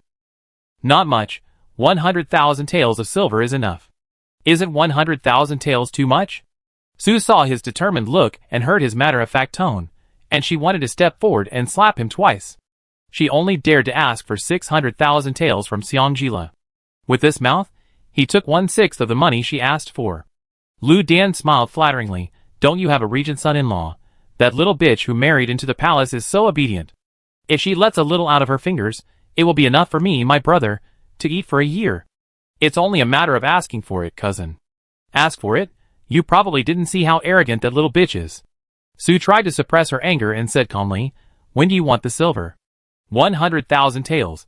She would go find an old acquaintance and ask for it in the name of Xiangjila's regent princess. It shouldn't be a big problem. If one company doesn't work, just find a few more. September 18th is the delivery date. The silver will be in place before September 8th. That's it? Su glared at him fiercely. This is the last time. If you dare to threaten me again in the future. No, no, Lu Dan promised repeatedly. I will keep the past incident to myself in the future. Don't worry, cousin. Su looked at him for a long time, and finally decided to help him one last time. Remember what you said? Don't come to Xiang Mansion again. After I get the money, I will send someone to notify you to wait at the old place. A smile of success flashed across Lu Dan's eyes. Okay, listen to my cousin. This time he really made a fortune. In an exquisite villa outside Kyoto City. Jai Jiomao listened to his subordinate's report with a sinister face. Really? The man in black knelt on one knee respectfully and bowed. Yes, he was very cautious, for fear that others would know that he was going back to Xiang Mansion and leave his other brothers behind. It was only because of his excellent tracking ability that he was not left behind. Jai Jiomo's eyes narrowed slightly. Are you sure? The man in black answered decisively, I am very sure. Not only that, he was whispering something with 2 subordinates, which was heard clearly by the subordinates with their superb hearing. He said that the Xiang Mansion had done him a favor, and he would help the Xiang Mansion to hold this wedding in a grand manner before he could leave with peace of mind. Jai Jiomo heard this, and stroked the black hair that Xiangjila had pulled off last night. His thin lips slightly raised, and his smile was wicked. Then do as I ordered last night.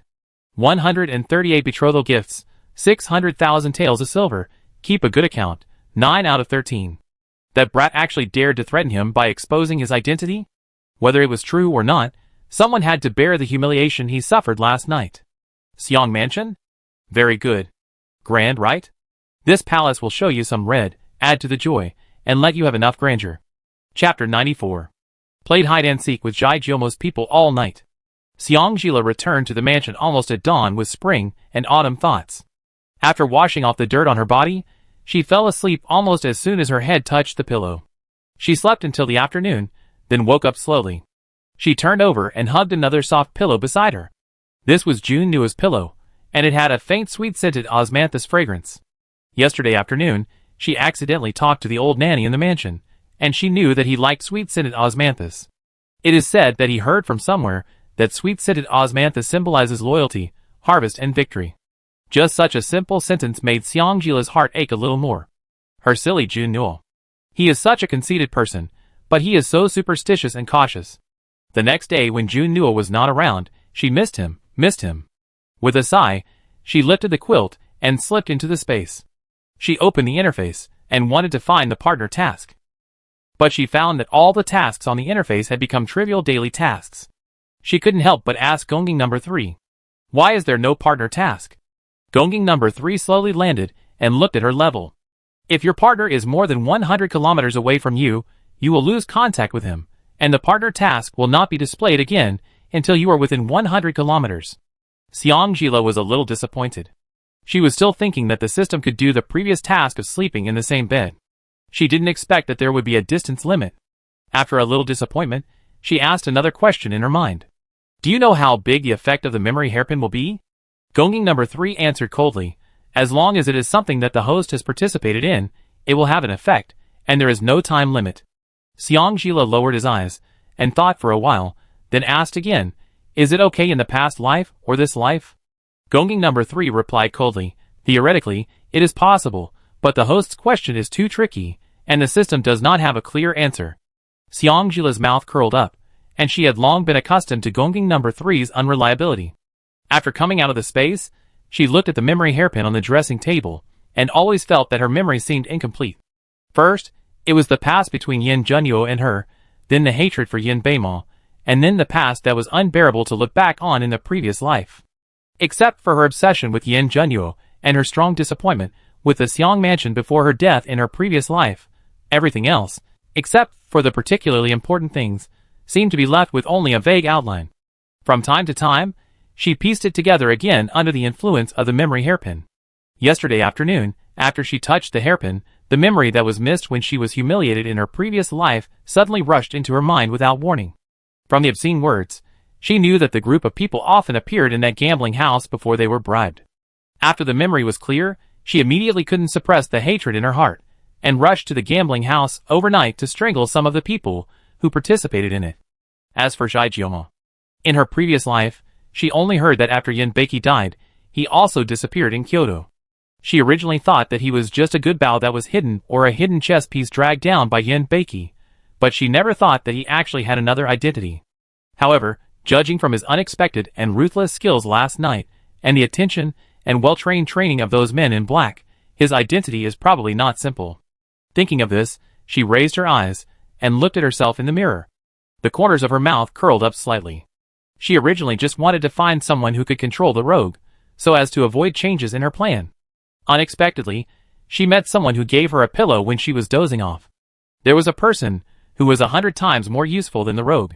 She was stupid not to make good use of him. In her previous life, she heard that Zhaijiomo cherished his hair and held grudges. She could hardly imagine how hot it was to see a burly man, with a face full of flesh lovingly sticking his beard on his face, and rubbing it like a woman. When she saw that deceptive scholar's face last night, she suddenly felt with evil taste that this scene of rubbing hair was a perfect match for this face. Pulling a bunch of his hair off was enough to make him feel heartbroken. If the rumors in the previous life were not wrong, then after her deliberate guidance last night, the Xiang mansion should be waiting to receive a big gift. Yin Beiki asked Junyuo to quell the rebellion and made her stay alone, so she would trick the Xiang mansion and stir up the chaos in Kyoto, and then sneak out to find Junyuo during the chaos. No one would have a good life. Thinking of Yin Junyuo's expression when she saw her, she would be so angry that she wanted to kill but couldn't do anything about her. Xiangjila's cold fox eyes were involuntarily covered with a layer of tenderness. I really miss him. On the 6th day of September, the sky was high and the air was dry. The Xiang mansion was filled with joy. Since before dawn, people had been carrying things to their mansion, saying that they were betrothal gifts for Mr. Xiang's marriage. Su, who fell into the water early in the morning and was pulled out of the water to dry, saw such a scene and had already forgotten the unpleasantness of falling into the water. She even felt that falling into the water every day seemed to have become a part of her life, strengthening her body and training her swimming ability. At this moment, She was looking at the people carrying gifts into the palace with a smug look on her face, secretly sighing that the Regent Palace was indeed generous. After collecting 100,000 taels of silver for Lu Dan yesterday, she felt a little relieved. Now that she saw that Yunner's 138 taels of betrothal gifts had also been settled, she felt relieved. If even the 600,000 taels came, it was as if he had telepathy with her. A middle-aged man, with a restrained look in his eyes, and steady steps walked up to her holding a medium-sized box. This is the 600,000 taels you asked the master to prepare. Please check it. At first, Sue thought that this unfamiliar middle-aged man was not easy to mess with, but when she saw the half-open box full of silver notes, with a face value of 10,000 taels, she instantly dispelled her suspicion. It is normal that people in the Regent's mansion are not easy to mess with. Xiang Tiange secretly took a look at the exquisite boxes in the corner of the front hall, and couldn't help but twist the silk handkerchief in her hand into a ball.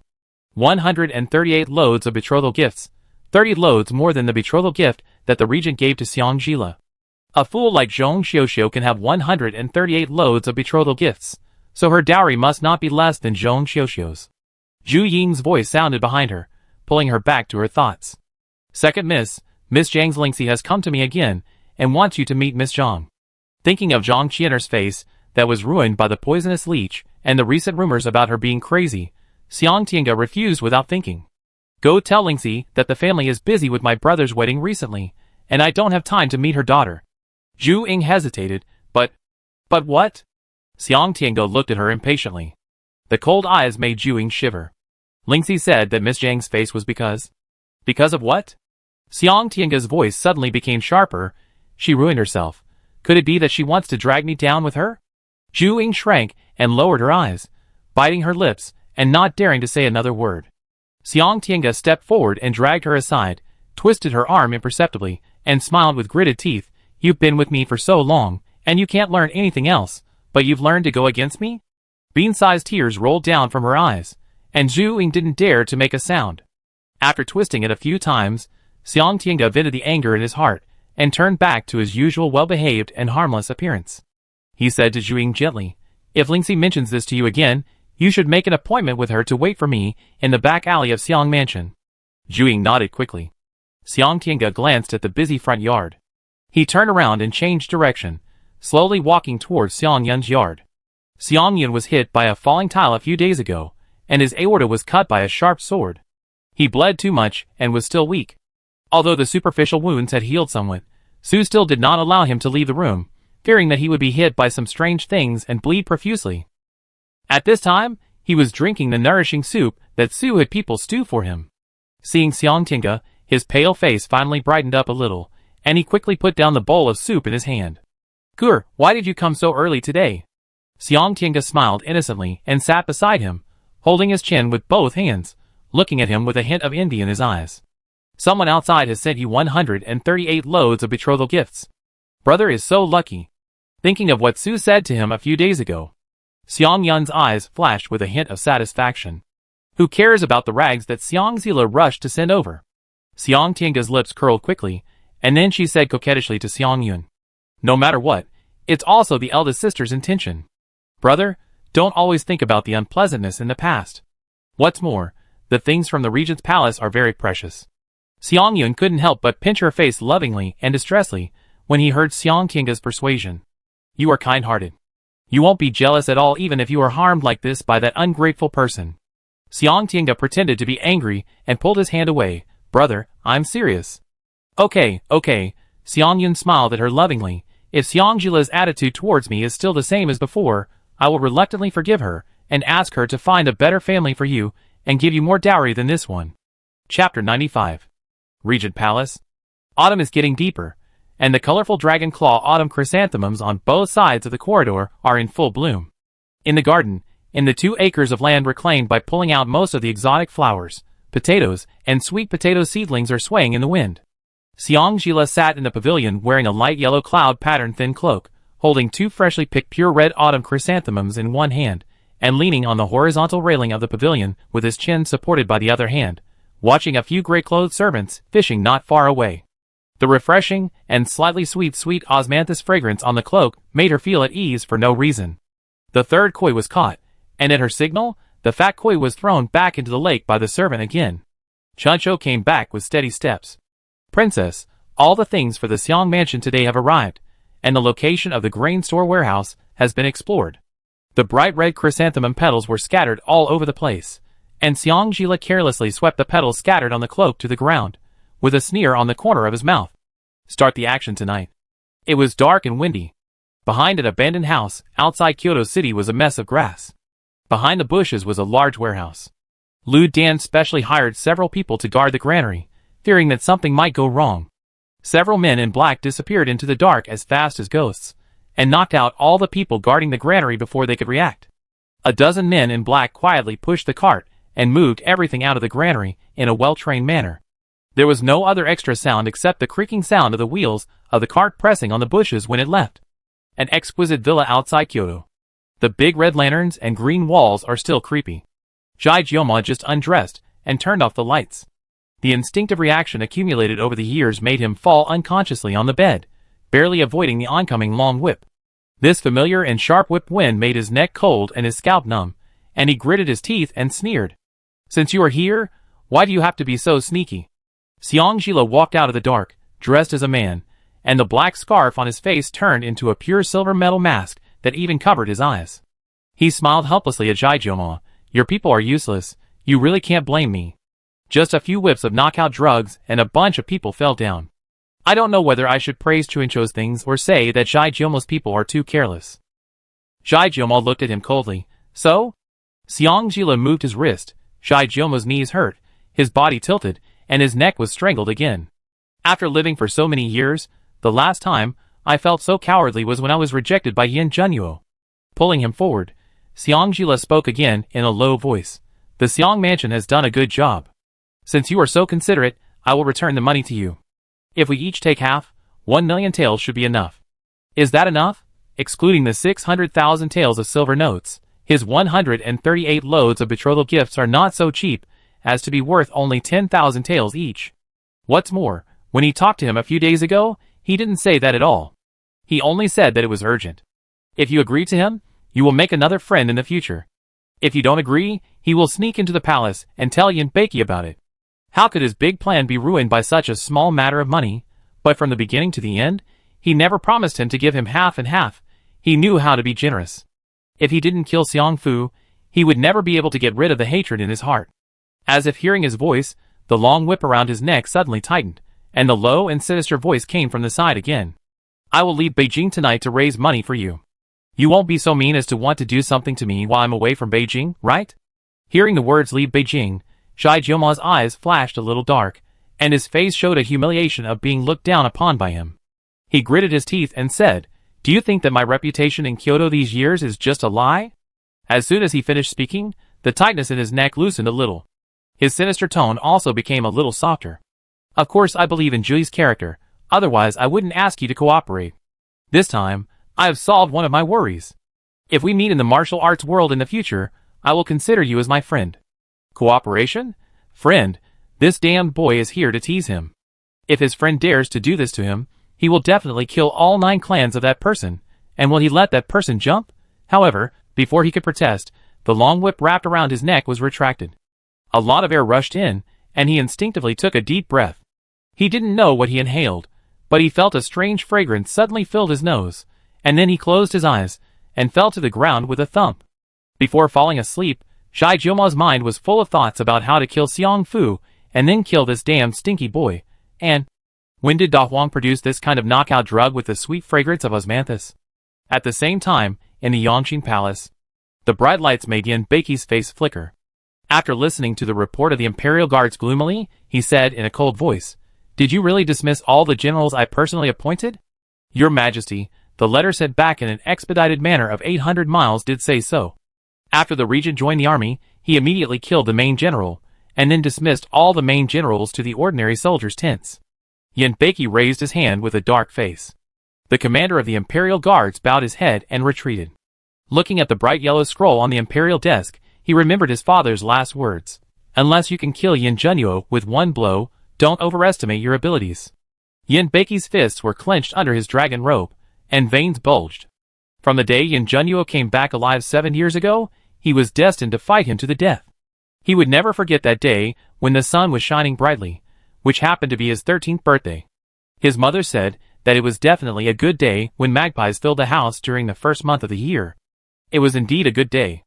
On this day, his father canonized him as the crown prince.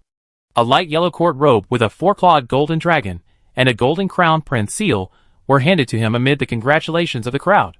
From that moment on, he had already determined that the kingdom of Dahuang could only belong to him. And it was also on this day. Yin Junyu, the emperor's uncle, who was only 2 years older than him and had been missing for 3 years, suddenly led his troops to force the palace after his father announced the death of the virtuous king and canonized him as the crown prince, catching them off guard. Outside the palace gate, there was a thunderous shout. Open the palace gates and welcome the regent of Dahuang. The group of conservative courtiers were originally still heartbroken by the news of the death of the virtuous king. After hearing the news of the regent of Dahuang, hope was instantly rekindled in their eyes. They went to open the palace gate spontaneously. Behind the palace gate, there were tens of thousands of neatly arranged elite soldiers, stretching out to the streets of Kyoto, stretching as far as the eye could see. Yin Junyu was calm and fierce, which was inconsistent with his age. He was wearing armor, holding a spear, and holding a bright yellow scroll. He rode his horse to the front of the hall, with a domineering aura that looked down on the world. He held the scroll high and spoke to the hall. No, I have returned from the last emperor's will. I have fought for 3 years, pacified 68 border troops, pacified the northern frontier, and recovered 23 cities. Now I ask the emperor for permission to act as regent in accordance with the will. The boy's voice was loud, and carried the deep magnetism of a boy turning into a young man, lingering in the golden palace for a long time. No one dared to doubt whether Yin Junyu had really been in the military camp for the past 3 years, and no one dared to doubt whether he coveted the throne of their father and son. Some of the ministers, who were originally congratulating him and his father, suddenly turned red, and the group of conservative courtiers, who did not congratulate him, looked at him with strange eyes, as if silently mocking him for stealing Yin Junyu's kingdom. Thinking back, Yin Beiqi's face also turned red. He looked up at the dark sky outside the palace. He called the eunuch on duty outside the Yongxin palace and whispered, "Let Prince Qing come to the palace to see me tomorrow morning." The next day, a tragic wail came from Lu Jizahao, the largest grain store in Kyoto. After hearing the news that the granary was emptied overnight, Lu Dan immediately ran to the granary. The vast granary was empty, just like his mind and heart at this moment. He ran to Jingzhaoyin in a panic to report the case, but because the grain price on the contract was too high, Jingzhaoyin did not accept it. He looked at the contract carefully and found that the original contract had been swapped. Not only had the grain price been changed, but even the signatory's name was blank. With an ominous premonition spreading in his heart, he trembled and returned to the grain store. He found desperately that the silver stamp on the silver note was also wrong, and he couldn't withdraw the silver at all. He immediately understood that this was a trap set by those outsiders. They took away all his grain without any effort. He hurried to Xiang's mansion and wanted to find Su to ask the regent's mansion to help him settle the matter. Unexpectedly, Xiangxi was at the mansion. Hearing that his cousin was coming, Xiangxi's expression, which had been relieved by the betrothal gifts and money yesterday, suddenly became ugly. He looked down on this relative, who often came to Su's house to ask for money, and was useless. "What are you doing here?" Xiangxi's voice was indifferent, and it was obvious that he wanted to drive him away at any time. Lu Dan glanced at Su, who was looking down at Xiangxi and not looking at him, and was extremely angry. How could his cousin be so heartless? However, he knew that if Xiangxi knew that he came to ask for 100,000 taels from Su, he would have to pay back the money, so he could only suppress his anger, bowed and smiled. "I heard the eunuch is about to get married, and I came to see if I can help." Hearing what he said, Xiangxi looked at the sun and saw that it did not rise from the west, and then sneered. "Don't worry about it, cousin. Xiang's family is poor and can't afford a helper like you." Back then, he only needed to raise his hands to take the best grain store of Qin's. If he really put in the effort to help, maybe Su would be so happy that she would even give him those farms generously. Su was good in everything except that he was too kind and too soft-hearted. Unfortunately, he just liked his kindness and soft-heartedness. In order to prevent such things from happening at the source, the only thing he could do was to have fewer relatives who wanted to take money from him. Lu Dan choked and looked at Su again without giving up. However, this time, Su was determined and refused to look at him at all. Under Xiangxi's cold tone, Lu Dan turned around and left Xiang's house with a lot of anger. He wasted most of the day, and felt unlucky. He felt that the powerful people in Kyoto were all black-hearted. Fortunately, he was smart enough to get 100,000 taels from his cousin beforehand, otherwise he would have lost everything this time. He had been thinking that it would be best not to let him meet that stranger again, but he didn't expect that he would really see one of the 3 strangers at the corner of an alley. He immediately followed. Unexpectedly, halfway through, he felt a pain in the back of his neck and immediately lost consciousness. He was awakened by the endless screams and the smell of blood. After opening his eyes in panic, he realized that he was locked in a dark cell, and right opposite him, a man who was being skinned and tortured kept screaming. He had never seen such a scene before, and he screamed, his legs went weak, and he peed his pants in an instant. The jailer outside the prison heard his voice, and turned to walk towards him. Lu Dan, it's your turn. Since she got the universal fertilizer, Xiangjila went to the garden to look at her potatoes, and sweet potatoes in her spare time. Because Gongjing number 3 mentioned that this is a drought-resistant food and cannot be watered too much, she specifically asked the flower farmers not to worry about the seedlings and let them grow on their own. After all, growing a crop every day or 2 outside the space is too conspicuous. Under the guidance of Gongjing number 3, Xiangjila specially diluted the fertilizer with water and mixed it into the soil.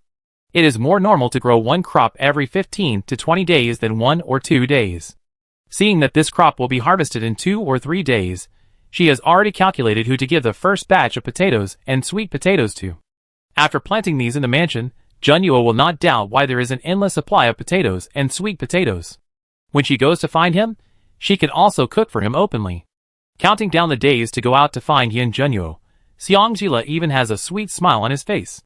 Not long after, Chuncho came behind her with a piece of rice paper full of words, and a fingerprint printed at the signature. Princess, I confessed everything. Xiangjila paused while touching the sweet potato vine. She stopped smiling, and a cold light flashed across her eyes. What do you mean? Chuncho handed the rice paper to her respectfully. Xiangjila took it casually, and from the beginning she was careless, to the more she read, the more emotional she became, and finally her eyes turned red, her body trembled slightly, she gritted her teeth and smiled. What a Xiangxi, what a Su family, what a Xiang family. No wonder the whole family had no feelings for her. It turned out to be true. Xiangjila handed the rice paper back to Chuncho and ordered in a cold voice, keep it, and ask him to return the grain shop. Yes. Chuncho was about to leave. Xiangjila continued to order. Keep his life, and let the brothers in the dungeon treat him well for the rest of the time. After a pause, she added, if the prince asks about this after he comes back, you know what to say, right? Chuncho bowed his head respectfully. I will say that it was what Chiosi and I wanted. Xiangjila looked at Chuncho approvingly and said him. Chapter 96. A few days later. The first batch of potatoes and sweet potatoes were harvested. Xiangjila gave each of the servants in the mansion a few potatoes and sweet potatoes according to their age, and asked He Dazhuang to tell them how to eat them. When it came to He Dazhuang shamelessly asked him for a few seedlings. Xiangjila generously taught him how to plant them. When it came to Li Guanjia, she specially kept a few big ones. By the way, she whispered to him that she would take Chuncho Chiosi to find Yin Junyu in a few days, and asked him to help keep the people in the mansion a secret. Li Guanjia looked embarrassed. Princess, this is not good. The prince told me before he left. Xiangjila sneered. Don't you know that your prince is always hypocritical? He said no, but his body was honest. Guanjia choked. It seemed to be the case. He didn't give Guanjia much time to think. Xiangjila said softly to Guanjia Li, as if she was acting like a spoiled child to an elder, Uncle Li, please help me. I really miss the prince, and the prince must miss me so much that his liver hurts. Can you bear to see us separated for so long after just getting married? Li Guanjia's old face turned red, he coughed a few times, and said helplessly, Princess, your safety. With Chuncho Chiosi here, it's okay. Li Guanjia looked at Chuncho Chiosi standing behind Xiangjila like a door god, and acquiesced. He then said, what if someone comes from the palace? Xiangjila raised his fox eyes, and smiled flatteringly. The prince has always told me that Uncle Li is very versatile and knowledgeable. Uncle Li is so smart, there must be a way. Did the prince really praise him like that? Uncle Li stroked his gray beard a little proudly, and was about to smile, and agree with her, but halfway through his smile, he realized something was wrong and shook his head immediately. No, I'm not smart at all. The prince praised someone. Even the princess was never praised by the prince, so how could the prince praise others? Uncle Li, don't be so modest. Xiangjila continued to work hard and took out 2 big potatoes from his wide sleeves like a magic trick. Look, I saved them for you. No one else has 2 kinds, only you have them. In addition to frying potatoes and making stewed potatoes, potatoes can also be thrown into the stove and roasted directly. Well, the fragrant and glutinous taste is so delicious. Butlerly looked at the 2 potatoes as big as an adult's fist, and then looked at the 5 sweet potatoes as thick as his arms, and swallowed his saliva imperceptibly. Seeing that Butler Lee's expression had relaxed, he continued to assure, "Don't worry, there will be absolutely no problem." Butler Lee looked at Chuncho Chiosi in embarrassment. Chuncho Chiosi looked at each other, and nodded to him. "Even if we don't have our lives, we will protect the princess." Butler Lee wanted to say that if something really happened to the princess, it would not be solved by your 2 lives. He changed his mind when the words came to his lips. "Then please ask Chuncho to send a message to the messenger to let me know the princess's whereabouts wherever she goes." Fearing that Xiangjila would refuse, Butler Lee looked at her seriously before Xiangjila spoke. "Please also promise me that you should not joke about your own safety. You can see how much the prince values you. If something happens to you, the prince will really go crazy." Hearing this, Xiangjila put away the smile on his face, nodded to him seriously, and said sincerely, "I know that my life has long been his. Unless he asks or does it himself, no one can hurt my life." Although it is not known whether it is true or not, such words did move Li Guanjia for a while. In the end, he reluctantly agreed to Xiangjila's request. Seeing that Xiangjila wanted to leave happily after achieving his goal, his old face became hot, and he spoke embarrassedly. "Princess, I haven't given you the potatoes yet." Oh, I was so happy that I forgot." Xiangjila put the potatoes and sweet potatoes together with a smile. "This is very durable. Uncle Li, you can use it as a midnight snack." "Thank you, princess." Xiangjila waved her hand and returned to the main courtyard with a satisfied look. With the cover of Li Guanjia, she didn't have to worry about being exposed. Now all she had to do was pack up the things she wanted to bring, and she could set off with peace of mind tomorrow after dealing with the affairs of the Xiang mansion. Chapter 97. Early in the morning of the next day, Xiangjila was drinking porridge after washing up. Chuncho was packing the bag that Xiangjila had packed last night, and Chiosi was waiting on the side. Putting down the spoon, Xiangjila elegantly touched his lips with a silk handkerchief. "Have you dealt with the grain shop now?" Chiosi replied respectfully. The current manager of the grain shop was transferred back from the prince's property outside the province, so he won't be exposed. Xiangjila nodded. Chuncho found that Xiangjila's bag was full of men's clothes specially made recently. In addition to some broken silver, there was also an exquisite small porcelain box, which looked like a small box of plasters. She couldn't help but ask curiously, "Princess, what is this?" "This thing doesn't look like a wound medicine, and the princess rarely uses powder, so it's definitely not rouge." Xiangjila's face flushed, and he quickly suppressed his anxiety and said nonchalantly, "Oh, there are bound to be mosquito bites on the road, so bring some plaster to reduce swelling and itching." Chuincho's eyes flashed with a trace of doubt, but at Chiosi's signal, she didn't ask any more questions. She had seen anti-itching cream, and there was an irresistible mint smell from a distance, but the princess's plaster didn't have a mint smell. Could it be effective? Besides, the weather is getting colder. Where do the mosquitoes come from? Feeling a little guilty at Chuincho's suspicious look, Xiangjila blushed and said, "Okay, take the things down first. Chiosi and I will go to an appointment later. Chuncho, you stay and help with some things. We will go to Xiang's house together when we come back." After Chiosi left, Xiangjila gave Chuncho some instructions. After hearing Xiangjila's instructions, Chuincho's face flashed with a hint of pleasure, and he also left. Since he was the only one in the room, Xiangjila took the opportunity to communicate with Gongjing No. 3. "I want to ask you something." Gongjing No. 3's cold, lowly voice rang in her mind. "Host, please speak." Xiangjila glanced at the bag that had just been put back, and her ears blushed. "Can I bring something from outside and put it in here?" Gongjing No. 3 did not hesitate at all. No. It was a waste of time. Xiangjila brought Chiosi, and appeared in the most upscale tea house in the north of the city, in a simple and low-key women's dress. Sitting by the window in the box, she happened to see the casino where she had messed up a few days ago. The deaths a few days ago did not seem to have a big impact on the operation of the casino.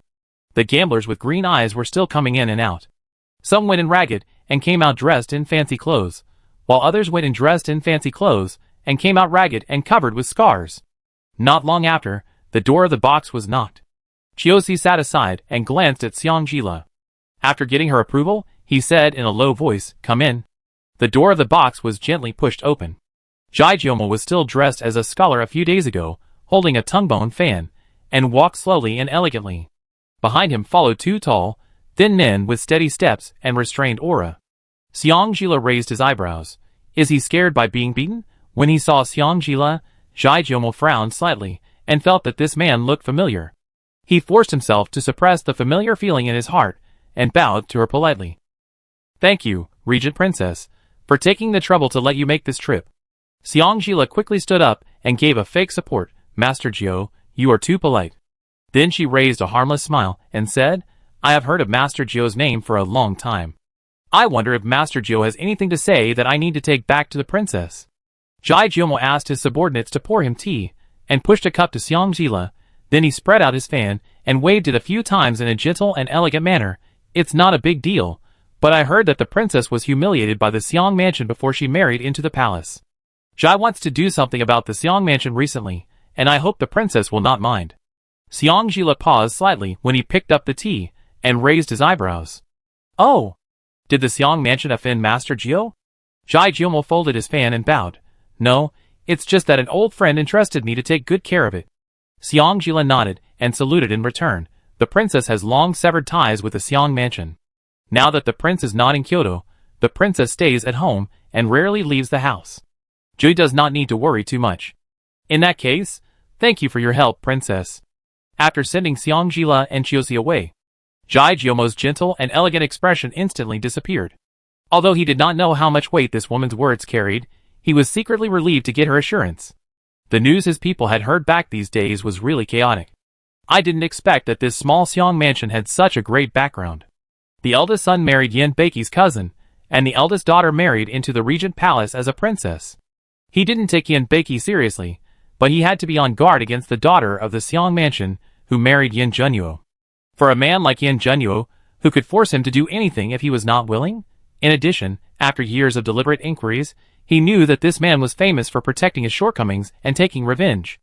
If he could be his woman, she must not be a simple and kind person. I don't know what good deed Xiangfu has done. First, he had that stinky boy with great martial arts skills, and now he has a daughter who is the regent princess. If he hadn't been afraid of Yin Junyu, the killer, he would have sent people to demolish Xiangfu when that stinky boy left Kyoto. Why would he go to such lengths to find out that Yin Junyu was not in Kyoto before he dared to send a message to his woman not to interfere too much? Fortunately, the woman knew the situation. Since she gave him face, he couldn't be too ruthless. If he was too ruthless, it would cause a counter effect. After returning to the mansion, Xiangjila took Chuncho and Chiosi to the Xiang mansion in a low-key manner.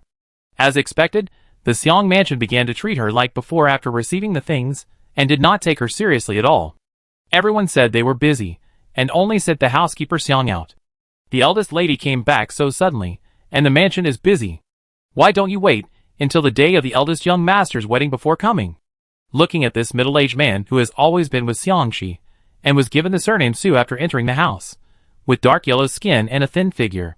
Xiangjila smiled coldly. I heard Su say that my brother wanted to see me before. Why don't you want to see me now? Butler Xiang bowed perfunctorily, without any respect in his eyes. The eldest young master has been busy going to the Zhong mansion to propose marriage these days. I'm afraid he doesn't have time to see you.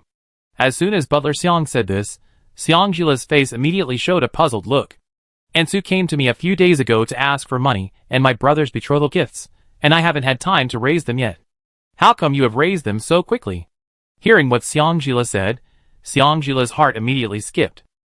Didn't the madam say that these were all things from the regent's palace? Seeing Xiangjila's face change drastically, Xiangjila exaggeratedly widened his fox eyes, and said in a sharp voice, You have money and betrothal gifts, but you still come to the regent's palace to complain about your poverty. Do you really think I have no temper? This voice scared the others, who originally wanted to see Xiangjila leave in disgrace. Isn't it something that Xiangjila sent? Su's voice was louder than Xiangjila's. Didn't you have someone deliver the things to your door? Xiangjila's eyes first fell on the exquisitely dressed Su, and then swept over Xiangyun, Xianglai, Xiangwengu, and Xiangtiangu behind Su. He secretly communicated with Gongjing No. 3, and drew circles to curse everything that could be cursed. His face was full of hurt after being deceived. I was trying to find a way for you, but I didn't expect you to treat me like this. Su hurriedly wanted to step forward and hold Xiangjila's hand. Xiangjila covered his chest and took a few steps back with disappointment on his face. From now on, I will never believe your lies again. After saying that, she forced herself to suppress the corners of her mouth that were about to collapse, turned around and ran. Chuncho hurriedly chased after her, shouting, "Master, don't scare me." Su wanted to chase after her, but was frightened by the short knife that Chiosi showed. She winked at Xiangyun, and a trace of disgust flashed across Xiangyun's eyes. Just as she was about to catch up, Chiosi continued to show the short knife. Xiangyun immediately put on airs. "I am the brother of your princess, and you dare to stop me?" Chiosi hesitated for a moment, put down the short knife, and followed him out of the front hall of Xiang Mansion. Xiangyun immediately chased after him quickly, but he started to feel dizzy not long after. He was still weak because he had lost too much blood in the past few days, and had not recovered yet. He struggled to find his way, and leaned against the wall of a dark alley, panting heavily. He cursed Xiangjila countless times in his heart. A creepy sight made him shiver. Looking in the direction of the sight, Xiangjila had blocked the entrance of the dark alley at some point, looking at him with a sneer. Human instinct prompted a burst of fine sweat on his back. "Xiangjila, what are you doing?" Ignoring his question, Xiangjila snapped his fingers. Chuncho immediately took out a small porcelain bottle from his waist, and without saying a word, he poured the contents of the porcelain bottle into Xiangyun's mouth. Xiangyun swallowed the contents of the porcelain bottle without any resistance, and felt a hot current spreading from his lower abdomen to his limbs after the food entered his throat. The strange and familiar reaction made him instantly understand what Xiangjila gave him to drink. He looked at her with red eyes. "Are you crazy? I'm your brother." Chapter 98. "Brother?" Xiangjila repeated, then walked towards Xiangyun with a smile. Even though Xiangyun was more than half a head taller than her, Xiangjila easily grabbed his collar and dragged him to her level. At this moment, her smile was gentle but without any warmth, and she said self-deprecatingly, "Yes, I really respected and protected you from the bottom of my heart." Xiangjila's smile made Xiangyun feel uneasy for no reason. Pushing Xiangyun away, Xiangjila said to Chuncho in a cold voice, "Act according to the plan." Chuncho picked up Xiangyun and went to the place arranged in advance. Half an hour later, the guest room of a small inn in the north corner of Kyoto City was very lively. The room opposite, Xiangjila stood in front of the window, taking in all the situations, feeling extremely happy. Maybe in the last life, Xiangyun watched her suffer with his own eyes, and he felt the same way. Chuncho quietly stepped forward. "Princess, that's enough, don't watch. Such a ridiculous thing, if the prince knew." Just thinking of Yin Junyu's cold face, Chuncho suddenly felt a chill on his neck. Xiangjila nodded and turned around to sit back at the table. Calculate the time. Xiangyun will not have such a happy opportunity in the future. Chuncho closed the window. "Yes." He sat down and poured himself a glass of water. Xiangjila raised his eyebrows. "You have such a way. Even such a thing can be found so quickly. I don't know if there is someone in the mansion who specializes in such things." Chuncho laughed twice with a guilty conscience. It's just a coincidence this time. She absolutely could not tell the princess that this thing was specially prepared by Chu Shan in order to let the prince get the princess. In fact, she was also ready to take action against the new princess, but she didn't expect that the people in Xiang Mansion would act faster than her.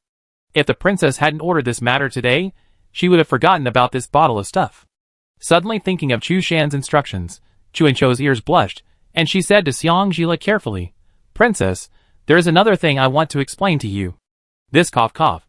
It's a bit strong. I accidentally drank the whole bottle just now, and I may not be able to stop in a short time." The water stuck in her throat flowed into her trachea, and Xiangjila almost choked herself to death. I really can't tell that Chuncho is more cruel than her, but she likes it. Chuncho hurried forward to help her breathe, looking at her innocently. After finally breathing, Xiangjila gave her a thumbs up. "You have been with me for so long, and this time you did the best job for me." Chuncho smiled embarrassedly, and Chu Shan's honest and handsome face flashed in her mind, and she couldn't help blushing behind her ears. Chiosi came back quietly. Xiangjila winked at her. Chiosi nodded. Master Jijiu said it's okay. After getting a satisfactory answer, Xiangjila stood up and stretched. "Okay, let's go back to the mansion." Chuncho approached curiously and asked, "Doesn't the princess need to wait any longer? At least, she should see the chaos in Xiang's mansion." Xiangjila smiled in a good mood and said, "No more waiting. I don't need to worry about whether Xiang's mansion is dead or alive. Now her heart went to Junyu. It was a foregone conclusion that Zhang Qian'er and Zhong Xiuxiu would marry Xiang Yun in the future. As for who would be the eldest and who would be the youngest, that was not something she could worry about. Thinking of the poisonous leech in Zhang Qian'er's body, Xiang Jila smiled coldly.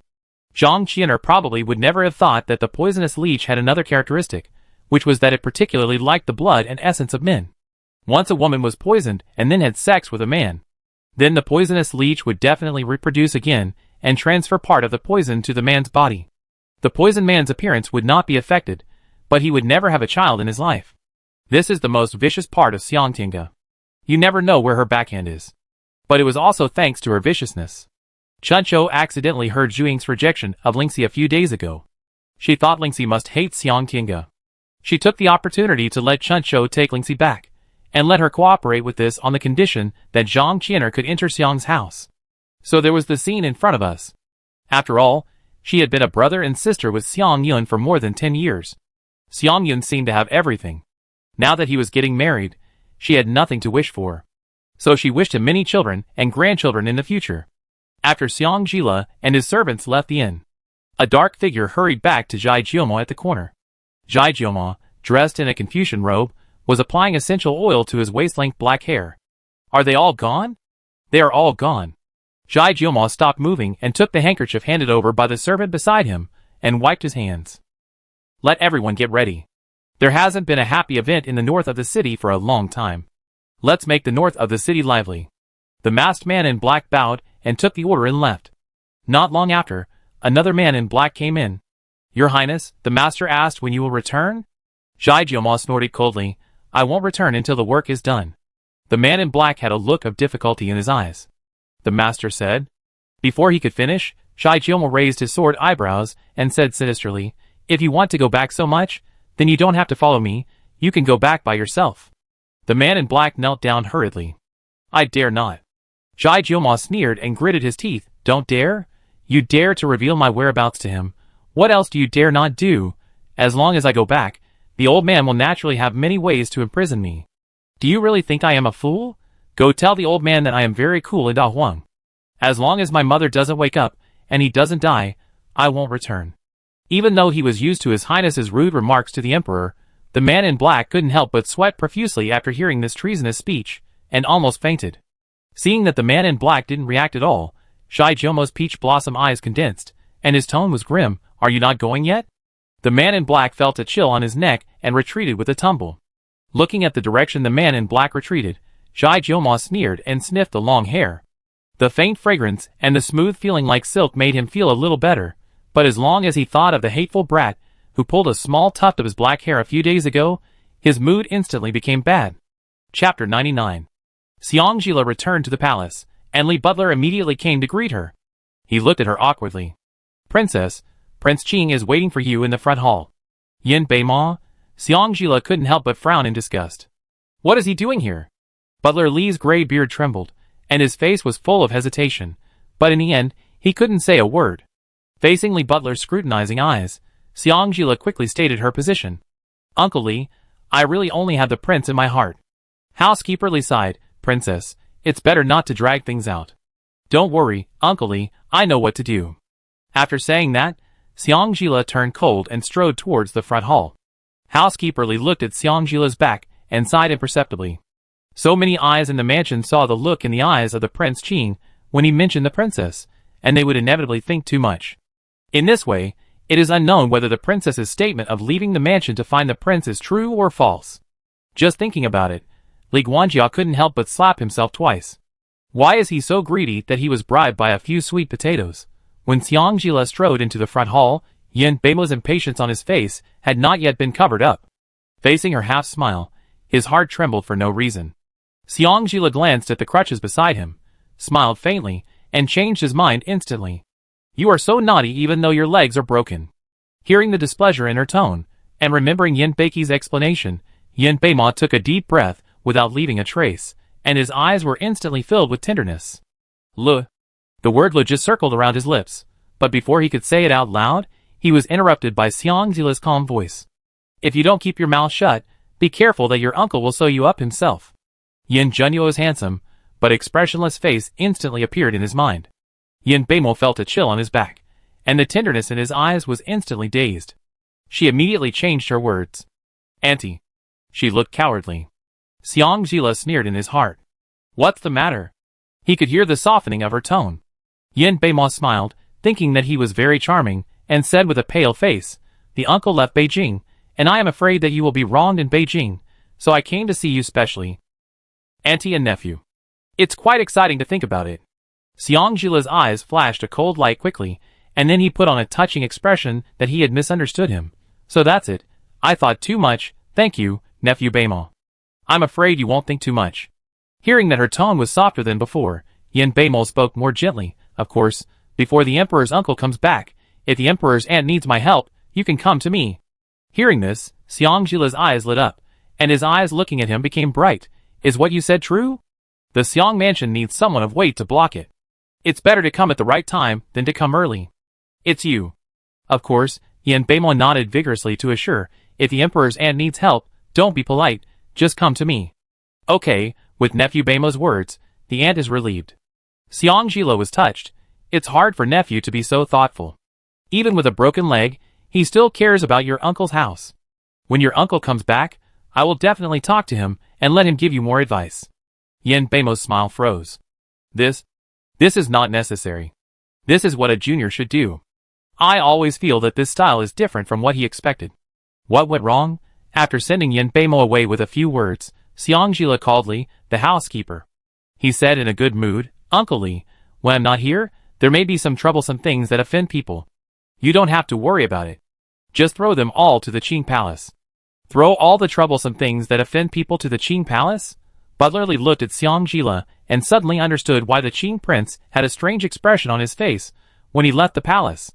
It turned out that the Qing prince came to the palace to find the princess to reconcile the old relationship, but the princess casually led him directly into the ditch. It can be clearly seen from his strange expression that the Qing prince himself also found something wrong, but he didn't know what was wrong. Uncle Li, I'm very uncomfortable with your look that makes me think I'm cheating on the prince. Don't look at me like that in the future, I'd be really angry. Xiang Jila's unhappy voice came from his ear, and Butler Li immediately withdrew his scrutinizing eyes, bowed embarrassedly and smiled, I'm worrying too much. The princess did not rekindle her old love with Prince Qing. So does that mean that the princess is really interested in the prince now? Xiang Jila glanced at Butler Li coldly, turned around and gave Chiosi an order. Get ready and leave the capital tonight. Chiosi nodded and left. In the evening, Chuncho had just reported to Xiang Jila everything that happened in the north of the city when the doorman came to report. Princess, someone from the Xiang residence is making a scene at the door and wants you to give an explanation. Xiang Jila smiled coldly. It's not uncommon for the Xiang residents to send someone to disturb my peace every now and then, let them make a scene. After the doorman left, Chuncho asked in confusion, Princess, I don't understand why you must let the people from the Xiang residence continue to make a scene. It's simply disturbing the peace of the mansion. Xiang Jila winked at her cunningly. Come closer. Chuncho put her ear to Xiang Jila's lips obediently, and the more she listened, the more excited she looked. When Xiang Jila finished speaking, Chuncho immediately straightened up and replied respectfully, Yes, I will do it immediately. After Chuncho left, Xiang Jila immediately communicated with Gongjing number 3 with his consciousness. I remember that I completed the daily task a few days ago. It seems that there is a thing called something, which looks exactly like me. It can only be used once. Can I take it out now? Yes, host, that's called a puppet doll. Okay, it can stop the disaster, right? Yes, but there is only one chance, please don't waste it. I know what I'm doing. Outside the regent's palace, Sue's eyes were red, and she was still cursing. Xiang Jila, you are a black-hearted woman, you are worse than a beast. The sky was getting dark. The people who were returning home stopped and watched the lady in bright clothes standing in front of the gate of the regent's palace. They never expected that this noble lady in Kyoto would curse people with more vicious words than them. Those who didn't know would think that she had some deep hatred with the people in the mansion. There were a few people who watched the whole thing and talked about it. TSK, she didn't recognize her poor family after marrying into a rich family. I didn't expect that the regent princess would be such a person. I feel that there must be something we don't know about this. Think about it. If they really care about their children, which mother's family would ignore their daughter's face and make a scene in front of their daughter's husband's house? After hearing what you said, it seems to be the case. This woman who curses people doesn't seem to be a good person either. Oh, the affairs of the rich and powerful are not something that we ordinary people should worry about. We should just watch the fun and stop talking. Chapter 100. A half moon has risen above the willow branches. Xang Mansion. Su has taken people to settle accounts with Xiang Jila and has not returned yet. Xiang Shi looked at Xiang Yun, who was pale and still unconscious on the bed, breathing in more than out, and the veins on his hands were bulging. The doctor's words kept echoing in his ears. Young master, I'm afraid you won't be able to be humane in the future. Thinking of Xiang Yun's words before he fainted, it was Xiang Jila, that bitch. He had an urge to strangle that rebellious woman to death. Soon, the servant came crawling back to report. Master, no, something bad happened. Madam attacked the eldest daughter in a fit of rage. She stabbed her during the scuffle. She was seriously injured and unconscious on the spot. Prince Qing saw her and took Madam to the palace. What? Xiang Shi's face turned pale. He stood up immediately, his eyes full of shock. Are you sure it was Madam who hurt the eldest daughter? That rebellious girl had learned martial arts after all. His Rongrong was so weak that she could not even tie a chicken. How could she hurt that rebellious girl so easily? Thinking of the group of fierce guards outside the door, the servant was about to cry. His legs were shaking, and his words were trembling. Really? There are many guards with swords outside the door, saying that they want to invite you to the palace. Hearing this, Xiang Shi felt as if he was stepping on cotton. He took 2 steps back and muttered, Impossible, Rongrong is so kind, how could she do something to her? It must be another trick of that rebellious girl. Yes, it must be like this. Thinking of this, Xiang Shi forced himself to calm down, looked at Xiang Yun who was still lying on the bed with serious injuries and unconsciousness, turned around and told the servant, You take good care of the eldest master and the other young ladies and masters in the mansion. Thinking of Xiang Tiange, Xiang Wenj and Xiang Lai who all vomited and had diarrhea because of eating the wrong food today, he was even more upset. What happened to the Xiang mansion recently? Regent's mansion. Outside the main courtyard, servants came in and out, busy changing blood and water. Outside the door, Chiosi vigilantly felt the slightest movement around. In the room, Chuncho was guarding the bed. Xiang Jila, who was seriously injured and unconscious, sat in front of the couch, and calmly told Li Guanjia about the next step of the plan. The imperial physician will definitely come later. Once the imperial physician comes, I will be out of danger. After I am out of danger, you will follow the imperial physician into the palace and tell the emperor what I said. Just say that I have had enough of the Xiang family's torture on me. Now Su Shi stabbed me and almost took my life. 1 life for 1 life. From now on, I will have no relationship with the Xiang family. Remember, describe my situation as pitiful as possible, and don't mention our prince at all. After today, whenever someone comes to the palace, you should send someone to find Prince Qing and ask him to help plead with the emperor. No matter what, just hold Prince Qing tightly and drag him down until the prince and I come back. Prince Qing? Butler Li said a little worriedly. When did Prince Qing's words carry so much weight in front of the emperor? Xiang Jila's eyes flashed with a hint of coldness. Other things may not be important, but if it's about me asking Prince Qing for help. The emperor likes to help people achieve their goals the most. When Housekeeper Li heard this, his eyes were also filled with coldness. Then, his face was full of solemnity. He bowed respectfully to Xiang Jila. Princess, you have suffered. I will take care of the next matter. This evening, when Su's people came to the door and made a scene, the princess specially called him to tell him that she was going to sever ties with the Xiang mansion tonight and take advantage of the chaos to find the prince. He thought he had heard it wrong. Unexpectedly, before he had time to digest the news, the princess had already asked the people in the mansion to let Su in, and she also went to the front hall. Everything happened so suddenly. When he rushed to the front hall, the guard's sword had already mercilessly pierced the princess' chest. Not only was the princess covered in blood, but blood was also constantly oozing out of her mouth. Su was shocked, and so were the others in the mansion. If Xiang Jila hadn't secretly winked at him, he would have been shocked too. He really didn't dare to think before that the princess could actually do this for the palace. In this scene, if he didn't sing well for the princess, he would be sorry for the knife that the princess took and the potatoes that he had just given him. However, the princess had just explained that she had tampered with the knife so the blood and wounds were so realistic, and asked him to keep it a secret and not let the prince know about it. Now that the prince is not here, he can keep his mouth shut with the other servants. But if the prince comes back? If the master wants to ask questions, he can't not answer, right? Chapter 101. In the Yongqing Palace. Su Shi knelt trembling in front of Yin Beiqi's imperial desk, her body covered in blood and her hair in disarray. It was obvious that the guards who brought her into the palace did not show mercy because she was a female relative. Yin Beimo sat aside, with a mahogany tiger head gilded walking stick beside him, his face as gloomy as water. The scene of Xiang Jila falling in a pool of blood in the evening still lingers in his mind. Especially the servants of the regent's mansion intentionally or unintentionally blocked his sight and prevented him from looking more, which made him feel inexplicably irritated.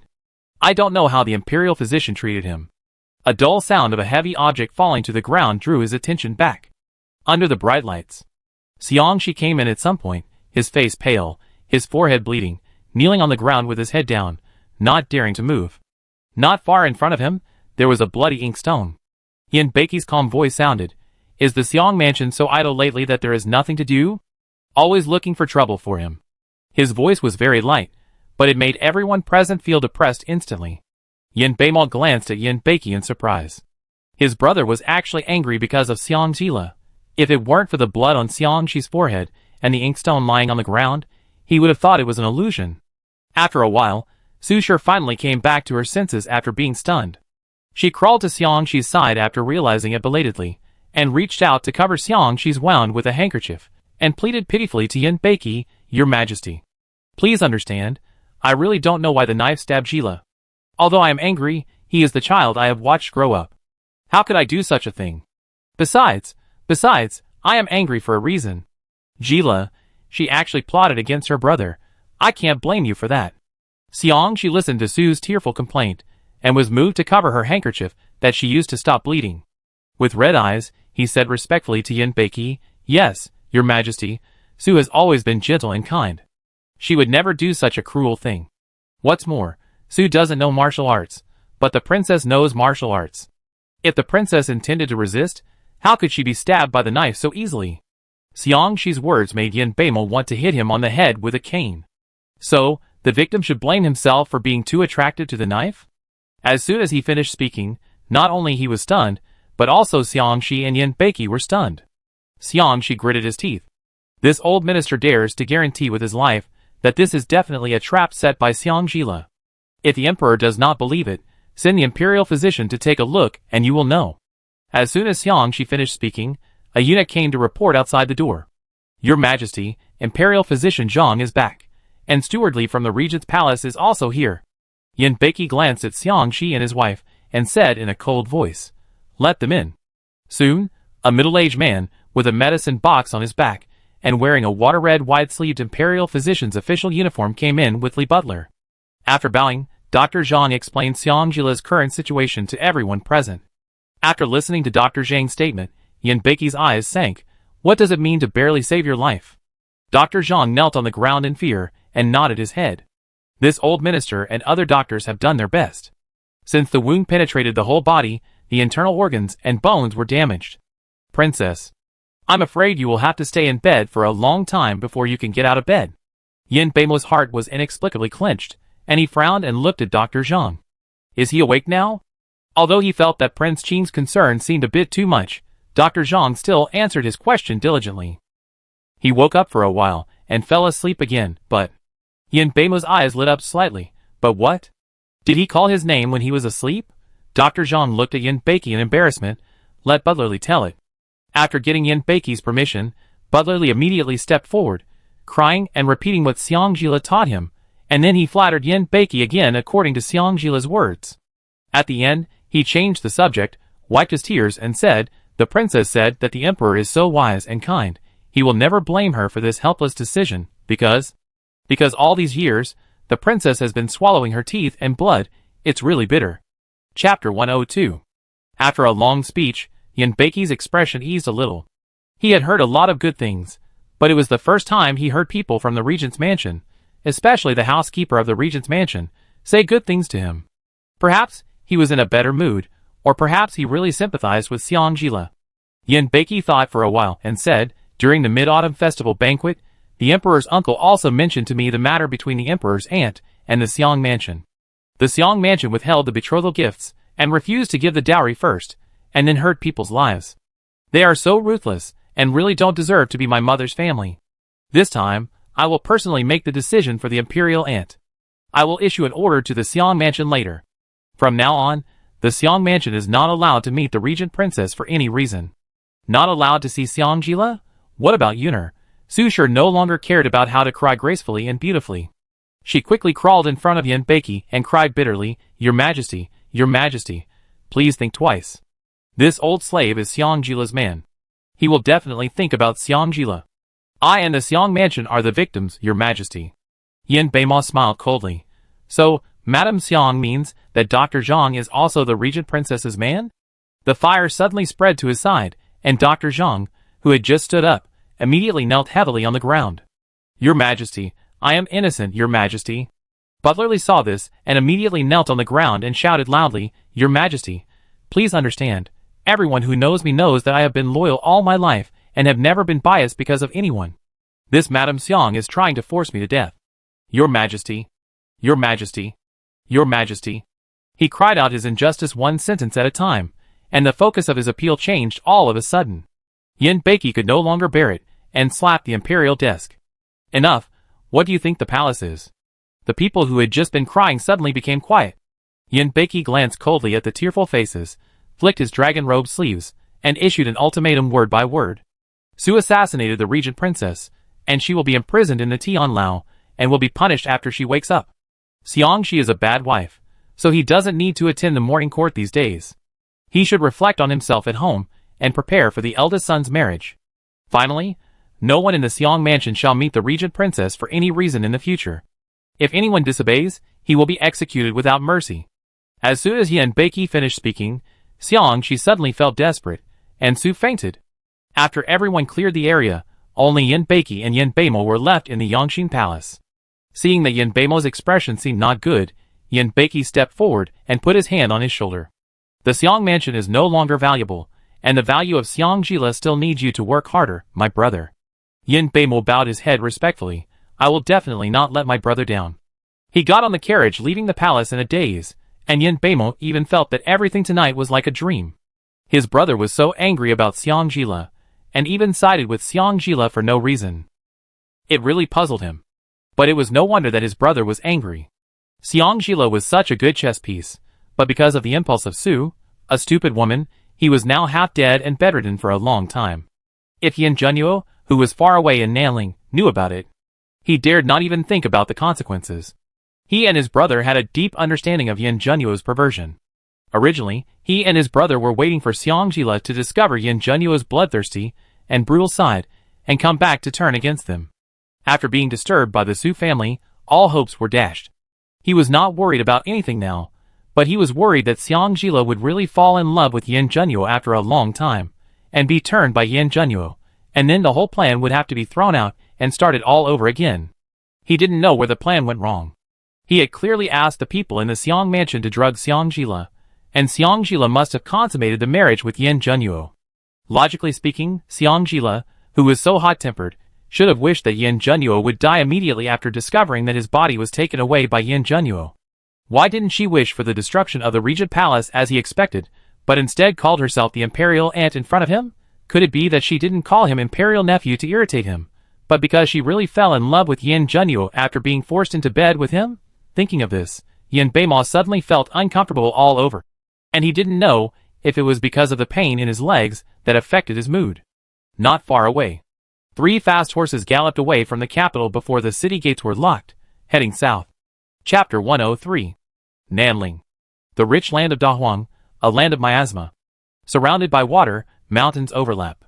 The autumn wind rises, and the sky gradually darkens. In the Nanling general's mansion, Yin Junyu, who was wearing a military uniform without armor, had his hair tied up high and stood by the sand table with a cold face, pointing at the topographic map and discussing the next place to attack with several vanguard deputy generals, who were also wearing military uniforms. Now the rebels have broken up into small groups and hid in Ganjing Mountain. There must be someone behind them directing them. We must disperse and defeat the hidden forces of Wanchu one by one within half a month, and then we can cut off their firewood.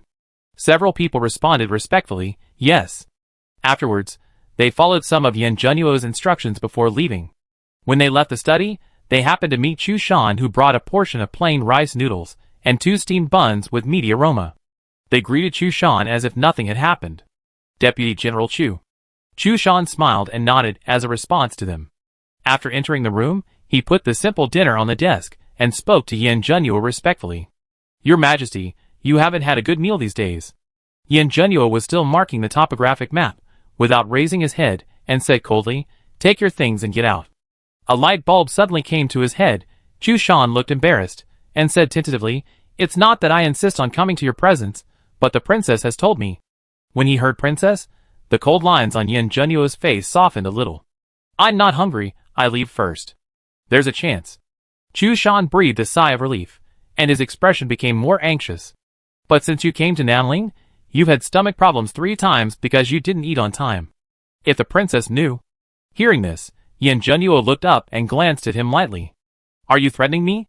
The light and gentle tone made Chu Shan feel uneasy for no reason. He bowed his head and apologized, I dare not. I'm just worried that if the prince's stomach problems recur so frequently, the princess will definitely find out when she returns to the mansion. At that time, the princess will definitely be sad, and she will definitely cry when she is sad. Before he finished speaking, Chu Shan heard the sound of chopsticks colliding with a porcelain bowl. He looked up and saw his prince eating a few mouthfuls of rice noodles and a meat bun with a dark face, and pushed the food in front of him with disdain. I have eaten, and my stomach disease feels much better. Chu Shan lowered his head and pursed his lips to suppress his smile, and left the room with the remaining dinner. Why is he so stupid? Wouldn't it be better to move the princess out earlier? Hearing the door being pushed shut, Yin Junyu inserted the remaining small square flag model into the sand pile marked with a note on Ganjing Shan. His thoughts had long drifted away. Now he had been in Nanling for more than a month, and had been away from Kyoto for nearly 2 months. If it weren't for the few good-for-nothings arranged by Yen Beiki, who dragged his feet, and delayed the military intelligence, Wanchu's people would have no chance to hide in Ganjing Mountain and become a hidden danger. Before the new year, he might not be able to go back to accompany her. Thinking of those fox eyes that would turn red at any time, he couldn't help but quietly put his hand on the position of his left atrium. In his military uniform, near the position of his atrium, he had sewn the amulet with her name embroidered on it. When he was 14, he was ambushed by the person he trusted most on the battlefield and almost died. That was the most serious injury he had ever received in all those years on the battlefield. The long spear flashing with cold light pierced his armor from back to front, penetrating his entire body, almost killing him. The military doctor said that the wound was too close to the atrium, and he might not survive this. Because of the infection of the wound, he had a high fever all the time, lying in a daze in the military tent, feeling the military doctor constantly stopping the bleeding and changing the dressing on his wound. Looking back on the past 10 years, since he could remember, his life had been spent in constant plotting and being plotted. After hearing the ultimatum from the military doctor, he actually felt a sense of relief that he could finally be free.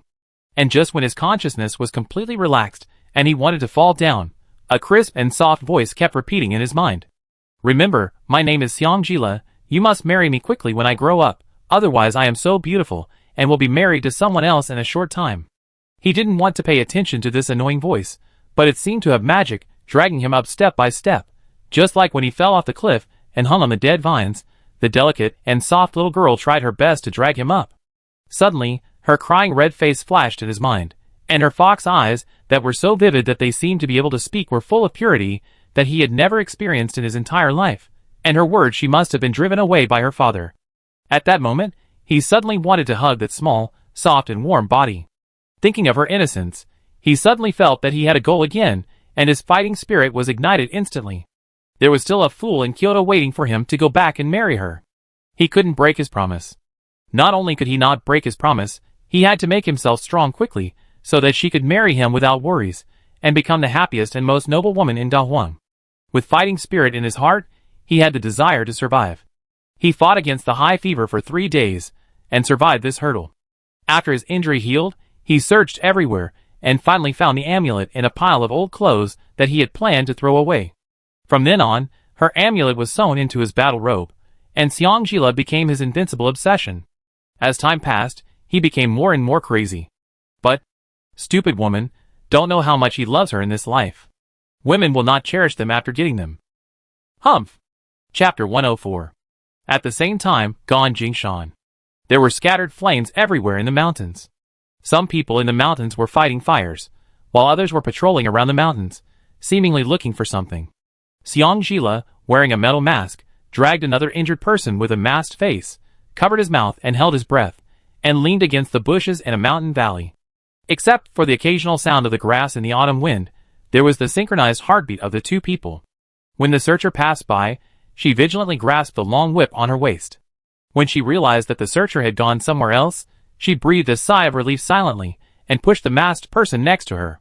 Feeling the people around her move, she whispered, "Are you dead?" She really didn't check the almanac before going out. She had traveled day and night to Nanling. After knowing that Gan Jingshan had hidden a large number of rebels, she planned to give Junyu a big gift, burn Gan Jingshan's granary, and then go find Junyu. As a result, she encountered this unlucky man being chased by the secret guards just after setting the fire, and even Gan Jingshan's people were all alarmed. The secret guards thought they were in the same group, and Gan Jingshan's people also thought they were in the same group. As a result, people from both sides chased them and killed them. Chuchochiosi and this unlucky subordinate were separated during the fight, leaving only the two of them. If Xiang was alone, she could definitely slip away easily. However, the masked pretty boy next to her, who was almost a head taller than her, seemed to be determined to defeat her. If he could beat her, he would attack her, and if he couldn't, he would rush back behind her, and he also brought a lot of black-clothed men and Gan Jingshan's men. What kind of operation is this? This is simply going to kill Xiang. Xiang just wanted to curse, but he didn't mind protecting this masked pretty boy. In order to escape as quickly as possible, she had no choice but to drag the masked pretty boy along and fight all the way, while looking for a favorable opportunity to leave. Because the mountainside was full of weeds, the two of them ran in panic, and they slipped and fell to this relatively hidden valley without noticing. Huang Fuxiao, who was hit by cartilage powder, rolled down the hillside with Xiang. In the end, he was still the one at the bottom. He felt as if his whole body was broken and dislocated, and he was still dizzy. For some reason, he felt inexplicably safe with this little brother by his side during the assassination attempt. With his eyes half closed, he weakly thanked the masked little brother beside him. Hearing his weakness, Xiang's heart trembled slightly, and her temper instantly lost half. Before she could speak, a few gentle calls came from not far from the valley. "Young master." A strange male voice. "Young master." Chuincho's voice. "My people are here." The two looked at each other in unison. When their eyes met, an inexplicable sense of intimacy spread from the bottom of their hearts. Xiang's nose was inexplicably sour, and even his heart felt blocked.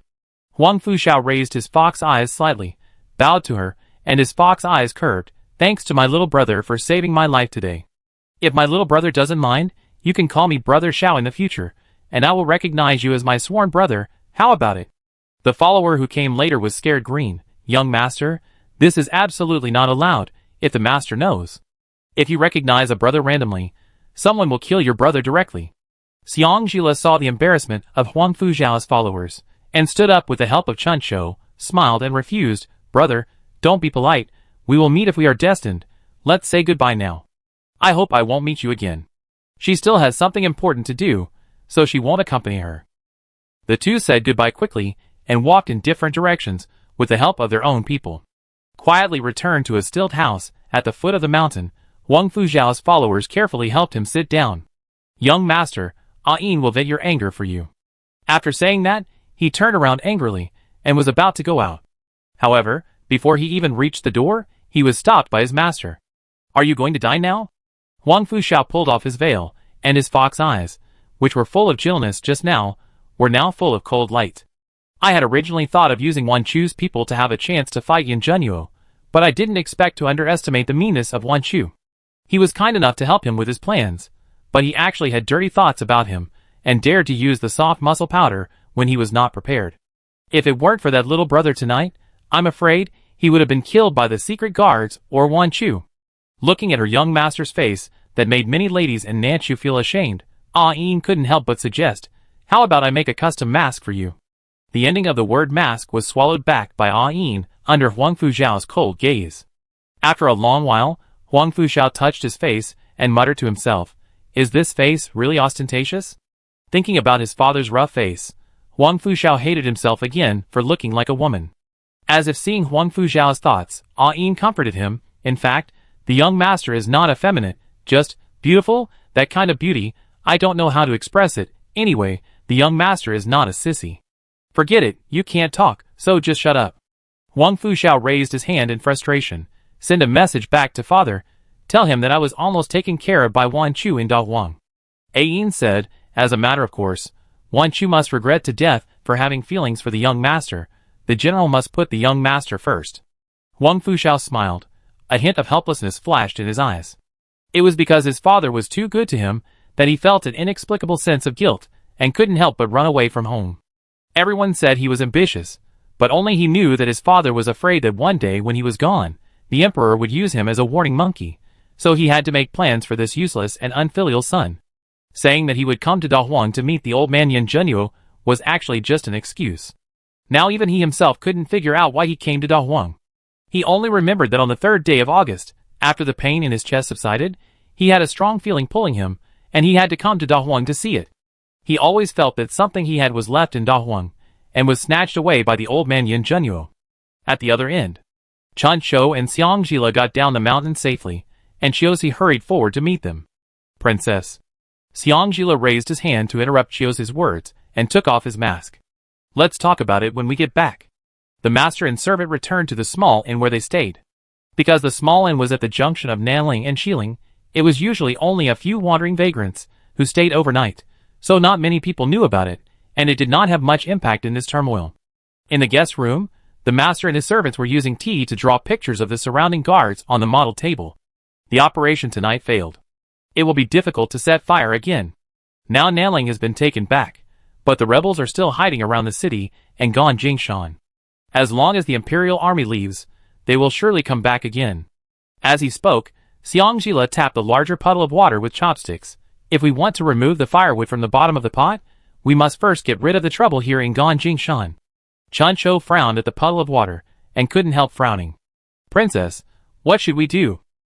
Xiang Jila dragged the water to a small patch of water in the center of Nanling, inside and outside.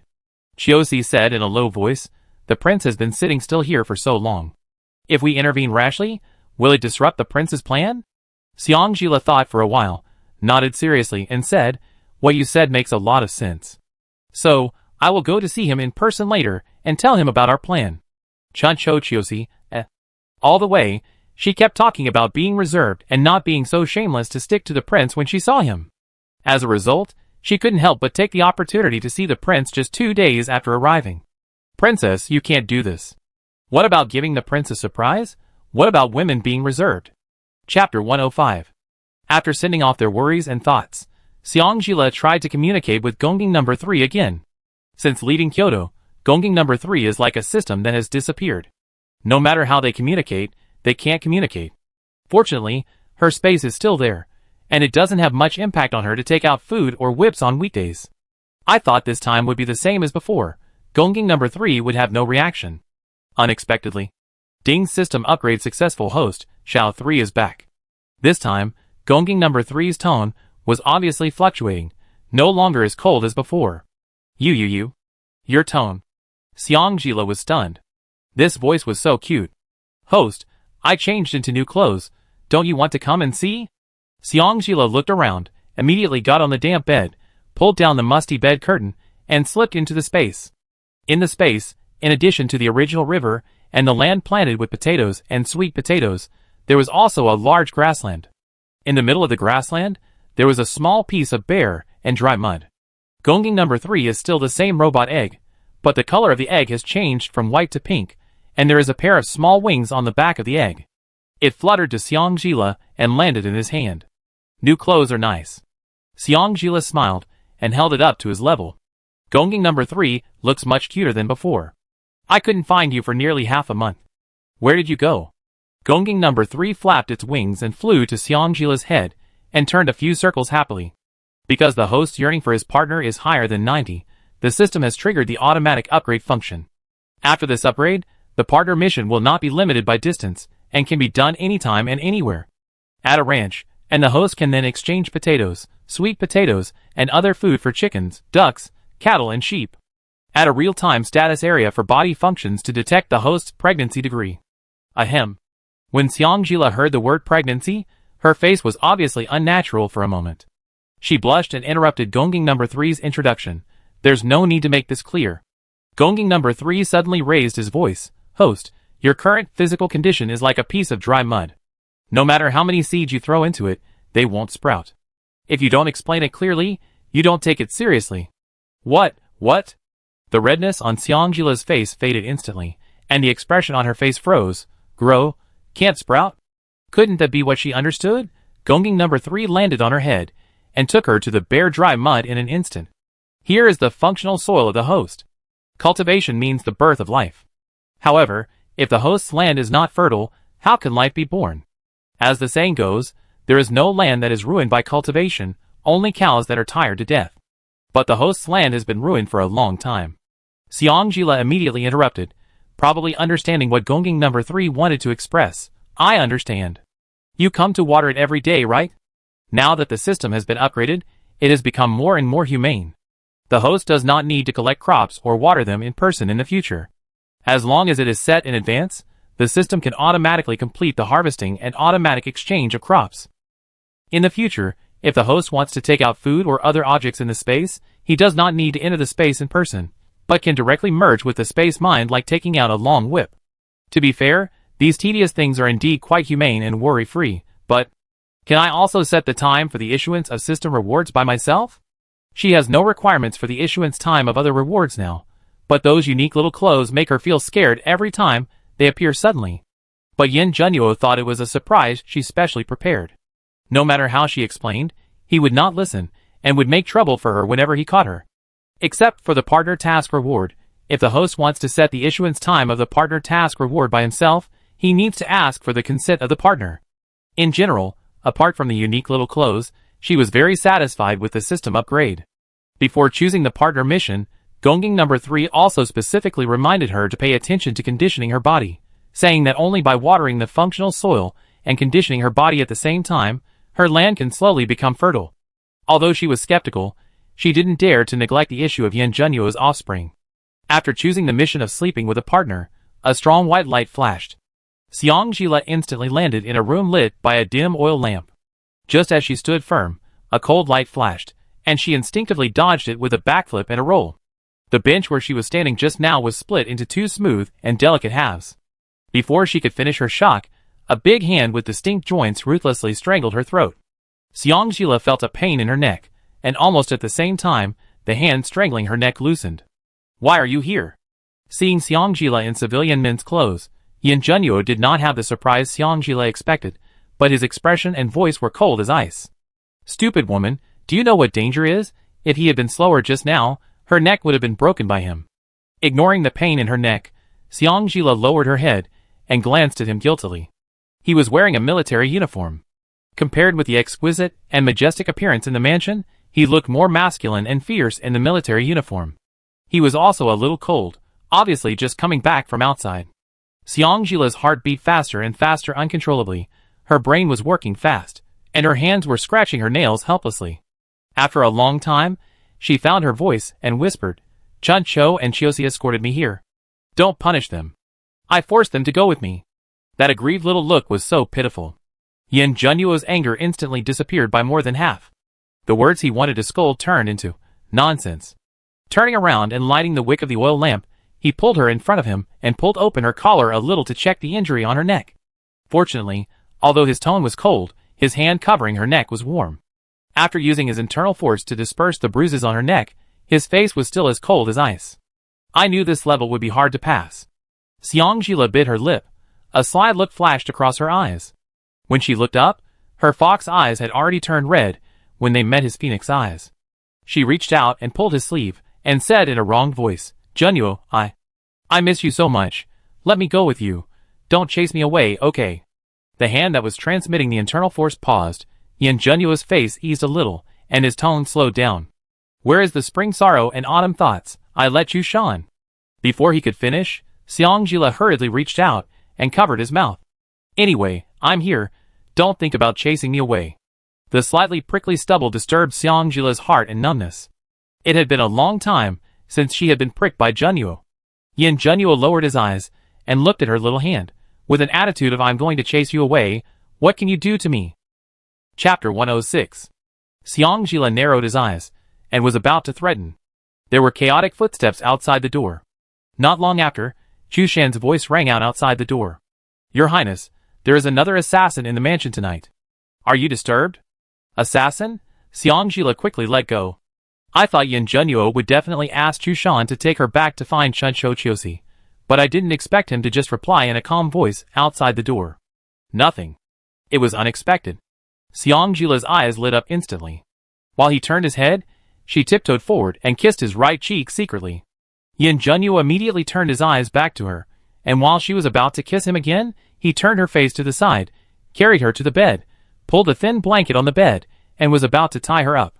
Chu Shan asked outside the door with a little concern. I heard a noise in the prince's room, are you okay? Did he hear it wrong? But he clearly felt that there seemed to be two people in the prince's room. Just when he was doubting, Yin Junyu's calm voice came from the room. I am a little tired today, so I will leave the matter of closing the net to you. The harassment these days is enough. Go and raid all the inns in the city tonight. Tonight? But your majesty, it's already very late. Hurry up, or all your forbearance these days will be in vain. As soon as the voice fell, Yin Junyu's barely audible groan came from the room. The voice was almost inaudible, but the hearing of martial artists has always been different from that of ordinary people. Chu Shan glanced at the room worriedly. In the past, the prince was always very excited when he was setting up and closing the net. Why did he seem calm tonight? Tired? How could the prince, who worked everyone to death but didn't even break a sweat, be tired? Is the prince injured? Or is the prince threatened by an assassin? Thinking of this, Chu Shan couldn't help but want to knock on the door and take a look. As if he had seen through his intentions, Yin Junyu's voice came out of the room again. Why don't you go quickly? Chu Shan glanced at the room without giving up, and whispered, I obey your command. The prince was urging so urgently, he must have been threatened. So he simply took advantage of the situation and waited until the assassin was caught before making a surprise attack. However, the one who could threaten the prince must be a master, so he had to make some perfect preparations. The sound outside the room gradually faded away, and Xiangjila got up from the bed, with a red face to check where Yin Junyu was hit by her just now. I'm sorry, I didn't know you got up suddenly. Before she finished speaking, her little mouth was sealed. Yin Junyu turned over and pressed her under him. His thin lips were stronger than before, and the tight thought seemed to have found an outlet for venting. He let her go until both of them were out of breath, and spoke in a low voice. Why are you so disobedient? She asked him to stay in Kyoto, but he had to follow her. Xiangjila instinctively entangled her hands behind his neck and spread her legs around his waist.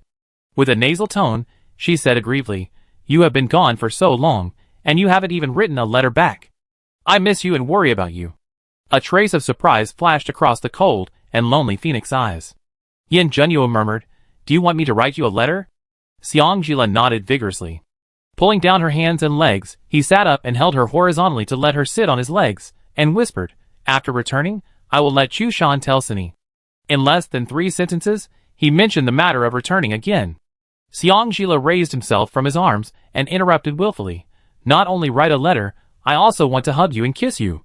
Do you also want me to hug Sunny and kiss Sunny, and then let Sunny do to Chu Shan what I did to him, and then let Chu Shan hug you and kiss you? Or, when you want to kiss me and hug me, you go and kiss Chu Shan, hug Chu Shan, and then let Chu Shan kiss Sunny, hug Sunny, and then let Sunny give me your kiss and hug? Yin Junyu's face darkened instantly. If she really dares to do this, he dares to guarantee that Sunny will never see the sun the next day. Sunny, who is far away in Kyoto, Why do you feel a chill on the back of your neck for no reason? So, there are some things that others can't do for you? After saying that, Xiangjila leaned hard into his arms, as if to vent his dissatisfaction. Fearing that she would fall off him, Yin Junyu instinctively helped her. It seemed to make sense. The stupid woman had gone bad, and she wanted kisses and hugs at every turn. He had to think about how to coax her back to Kyoto. Seeing that he was just holding her like a piece of wood without saying anything, Xiangjila spoke again. Then tell me yourself, after 2 months of not seeing each other, do you miss me? The word miss came out instinctively, and he immediately bit it. Busy, no time to think. Xiangjila snorted, I knew it would be like this, so I thought about your part too. As she said that, she pulled his hand over and covered her face. Feel it, thinking about it makes you thinner. Thinner? Yin Junyu took back his hand, gently supported her shoulder, and pushed her away a little bit, moving his eyes to her body. There was flesh where there was flesh, and there was still no flesh where there was no flesh. Just pressed it a little, and it didn't feel much change. Tisk, stupid woman lied to him again. Forget it, since she missed him so much, he reluctantly forgave her dishonesty. Feeling his expression softening, Xiangjila smiled secretly, and the expression on his face became more pitiful. So don't drive me back to Kyoto, okay? I really want to stay by your side. Yin Junyu looked down at her, and just as he was about to speak, Xiangjila took the opportunity to look up and bit his lower lip as punishment. At the same time, bang! Chushan suddenly kicked the door in, raised a handful of drugs, and was about to sprinkle them into the house. Yin Junyu held Xiangjila in his arms, lifted the quilt to block it, and used his inner strength to push the whole quilt over Chushan. Everything happened in an instant, and the dozen or so confidants following Chushan stared with wide eyes as Lieutenant General Chu covered the prince, who was holding a young boy in the quilt. Didn't they say that the prince had a princess? Could it be that he was lonely on the march? What was going on when he suddenly felt a little excited? Xiangjila buried his head in Yin Junyu's arms, wondering if he had accidentally dug up Chushan's ancestral grave. Why does Chushan always interrupt her when she and Yin Junyu are in love? Are you free? Yin Junyu's voice, like ice chips, pulled everyone back to their senses. Chushan's dozen confidants hurriedly dragged Chushan, who had fallen asleep under the quilt, out. After leaving the room, they did not forget to close the door. After returning to silence, Yin Junyu sighed in resignation. Stay by my side, and don't leave even a step. It is indeed cruel to let her miss him secretly in Kyoto alone. What's more, judging from the current situation, it is not a big problem to protect her. Humph, it is definitely not because he can't bear to leave her. Chapter 107. If she can't leave even a step, how can she go to Jingshan to help him? Yin Junyu thought that if he could let her stay, she would be happy to kiss him again. Unexpectedly, she rolled directly from his legs to the other side of the bed. He couldn't help but raise his eyebrows. Unsatisfied, watching his face quickly darken. Xiangjila's brain worked quickly, and he decided on the plan to cheat his husband. After persuading Junyu, he reluctantly moved back to his side. He immediately reached out and wrapped his arms around her waist, locking her to his side, and habitually pressed his thin lips against her forehead, then his chin against hers. Want to go back to Kyoto? Fortunately, although his expression was cold now, his tone was not as cold as at the beginning. No. Xiangjila gently pushed him. It's just, I think, Your Majesty, do you regard me as your private property now? Yin Junyu held her hand tightly. Private property? No, she is a person, not an object. Why do you ask that? Xiangjila did not look up, but pulled his big hand on her waist and intertwined his fingers with hers. Otherwise, why did the prince always decide my destination without saying a word? It was like this in Kyoto, and now I have followed him here, and you still do this. Yin Junyu's heart tightened, and he was stunned. Don't you want to stay? She wanted to stay, so he let her stay, no problem. TSK, silly Junyu.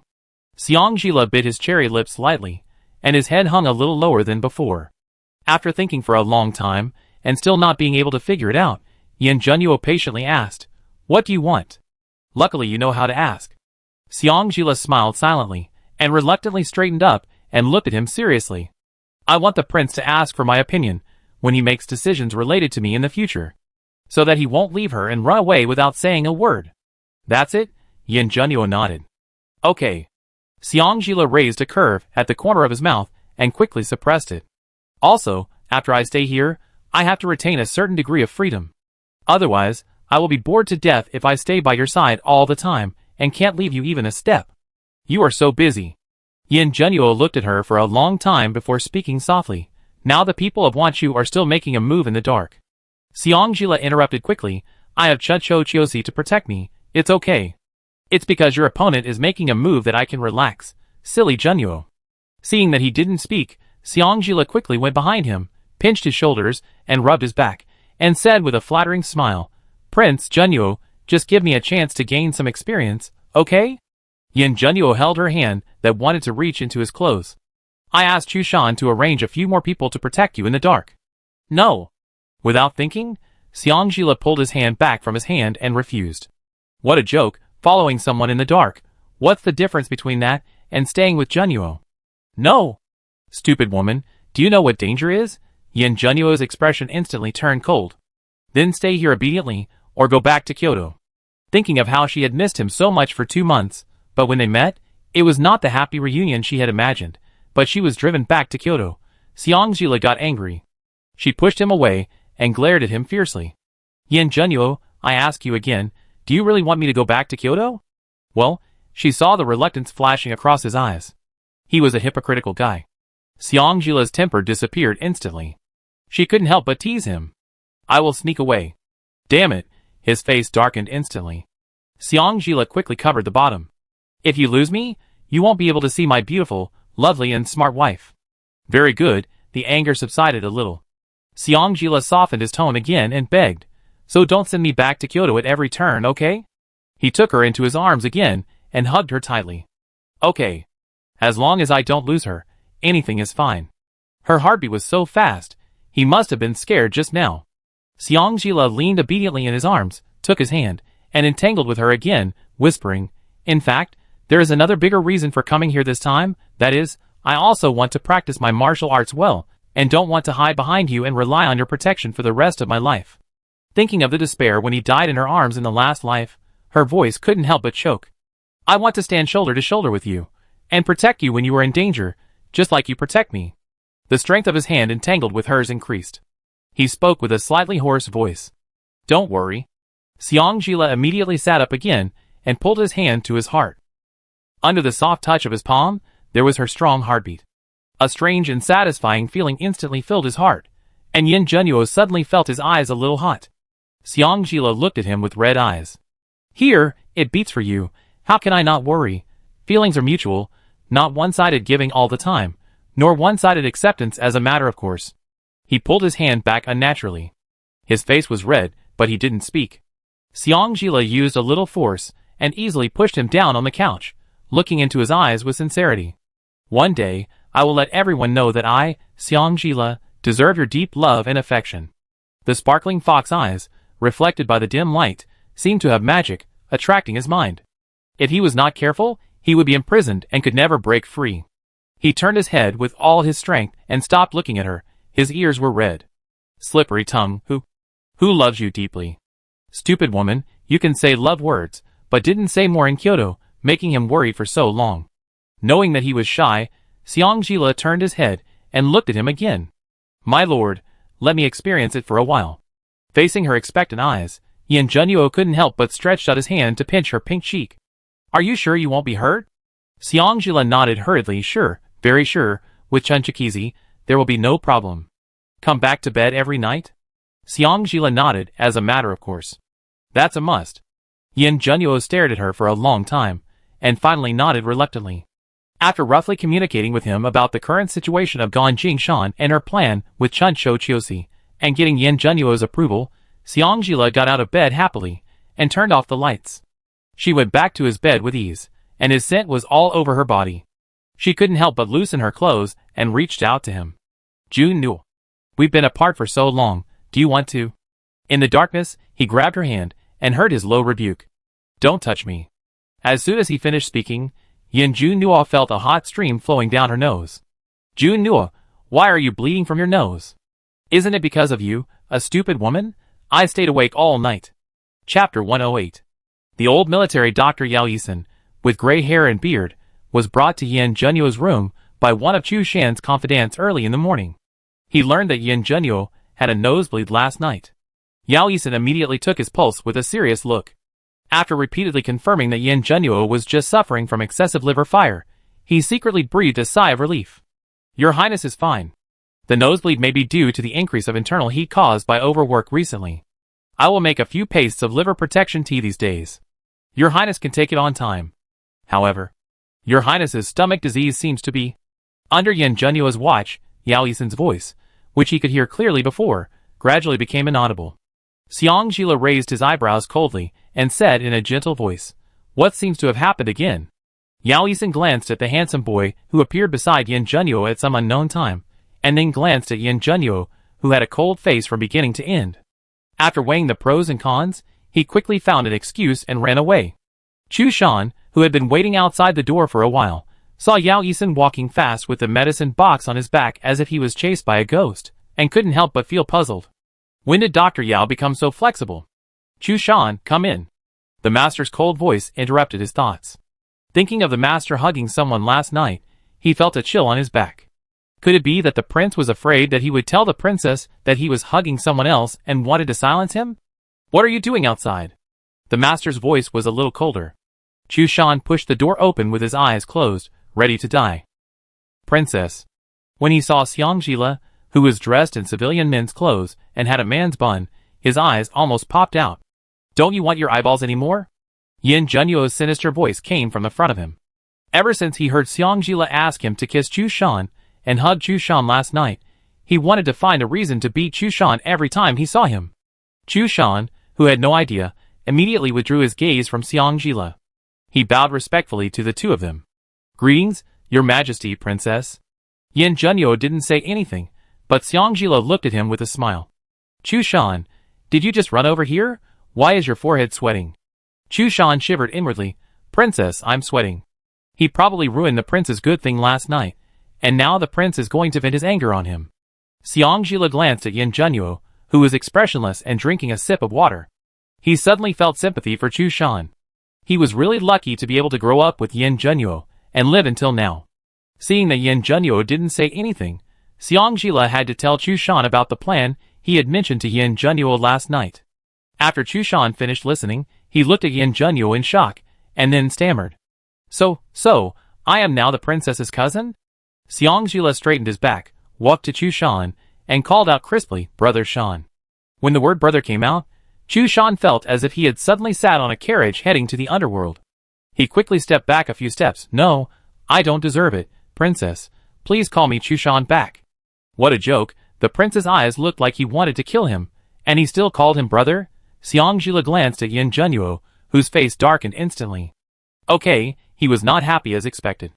Xiangjila could only call Chu Shan cousin in a sullen tone. Chu Shan's smile was uglier than crying. I wonder what I will call the princess when the time comes. Ashin. Yin Junyu's voice without any emotion sounded. Ashin is not the prince. Chu Shan swallowed his words back under a glare from Yin Junyu when he was halfway through speaking. There is a story. Xiangjila narrowed his eyes. He said to Chu Shan, then listened to the prince.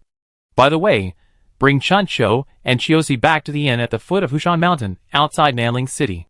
I have something to do with them today. Chu Shan quickly took the order and left. After leaving the room, he instantly felt like he had been reborn. For some reason, he always felt that the prince wanted to find a reason to beat him up today. After listening carefully for a while, and making sure that there were no other eavesdroppers around, Xiangjila turned to Yin Junyu. Ashin? Yin Junyu nodded. This is my alias when I first joined the army. Xiangjila was a little surprised. I always thought you were ordered to go to war. Yin Junyu's mouth curled up a mocking arc. If that were the case, I'm afraid I would have died long ago. Dead? Could it be that? The speculation in her heart made Xiangjila's heart tremble for no reason. She walked up to him and took him into her arms with a face full of pity. She coaxed softly, It's okay, it's okay. Although Xiangjila didn't experience many court battles in her previous life, she fought a lot of wars.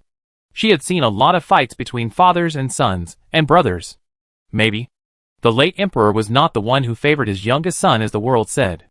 If her guess was correct, he had set up a trap for Yin Junyu before his death. And this trap was successful in the previous life.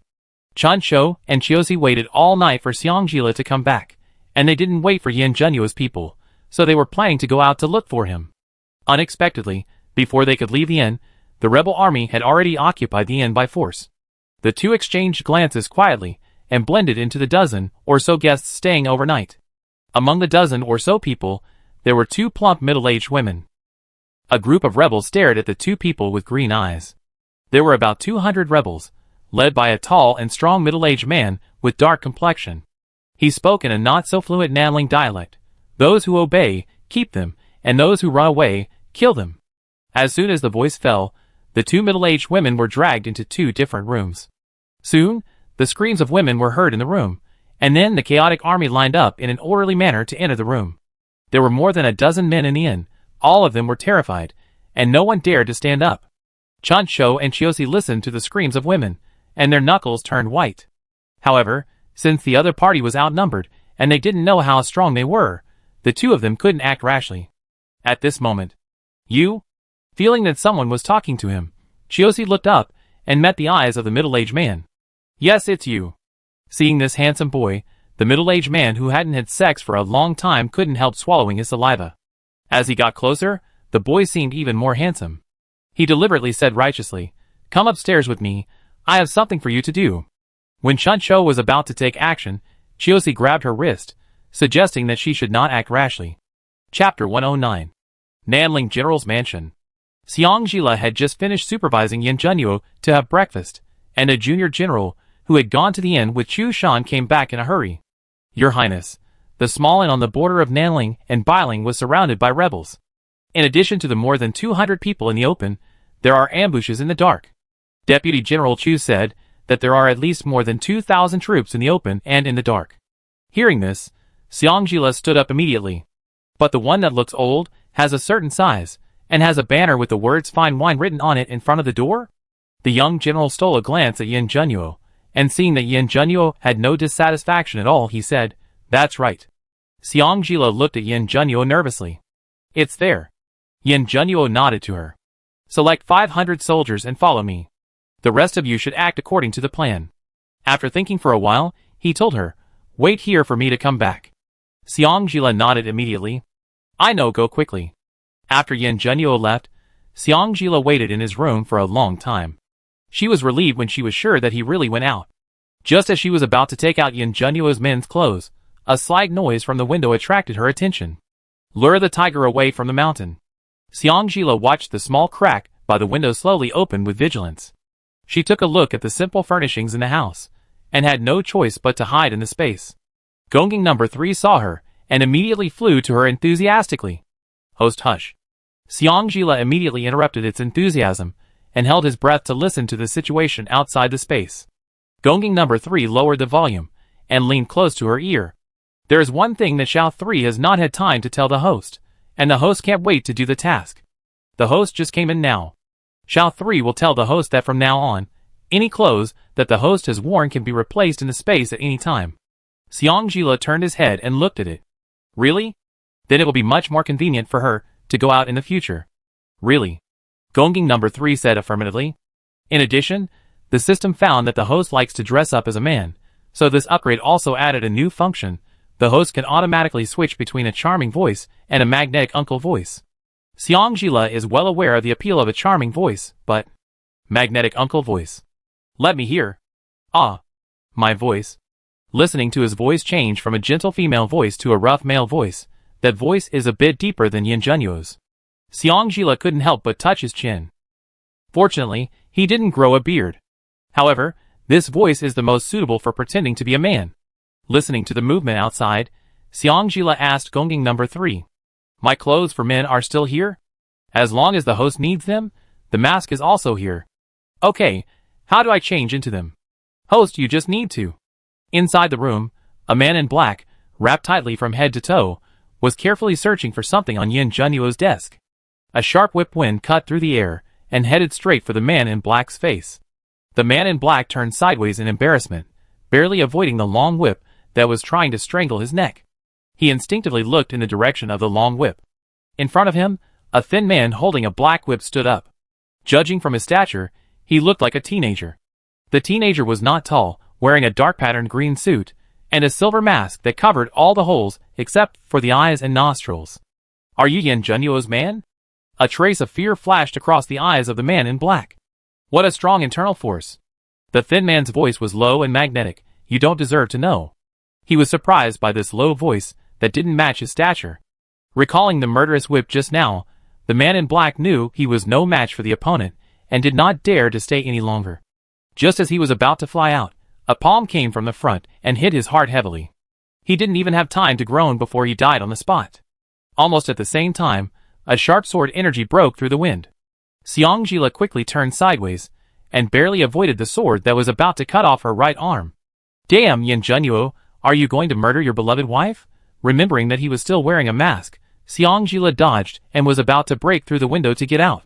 Unexpectedly, Yin Junyu was faster and blocked the window. He took the opportunity to twist her arm with his backhand and snatched the long whip from her hand. The feeling under his palm was a little familiar. Yin Junyu looked around the room and found that Xiangjila was not there. He had a guess in his heart, and his killing intention suddenly withdrew. who knew that Xiang did not react for a while, and could not help but groan. As soon as the rough voice came out, Yin Junyu's guess was completely overturned, and the uneasiness in his heart quickly spread. The long whip and this arm are both good. This king accepts them with a smile. His voice was cold and bloodthirsty, and he was trying to tear her right hand off. Now he just wanted to kill the man in front of him as soon as possible, and then go find his stupid woman. At the same time, a red light flashed in front of him, and Yin Junyu's hand was empty in an instant. In the space, Xiangjila's legs went weak, and he sat on the ground directly. He looked at his right hand that was almost torn off with lingering fear, and he almost couldn't save you. He looked at the empty ring finger on his right hand. Her heart was bleeding. It was just a passive chance to save her life, but she didn't expect it to be used by Yin Junyu. She heard Yin Junyu coldly ordering others to find her quickly.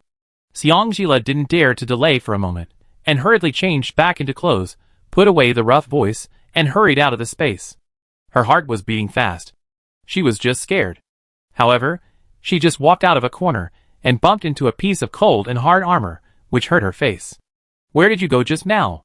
The tone was completely different from the cold and bloodthirsty tone just now. Although it was still cold, it was obviously filled with anxiety. The fear that was still strong just now was instantly diluted by his anxiety. That was just his attitude towards the enemy. He didn't know that person was her at all. Why should she be afraid?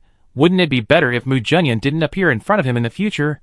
Thinking of this, she ignored the pain of his armor and hugged him back, making up a random reason. "Just now. Someone sneaked in. I couldn't beat him, so I hid secretly."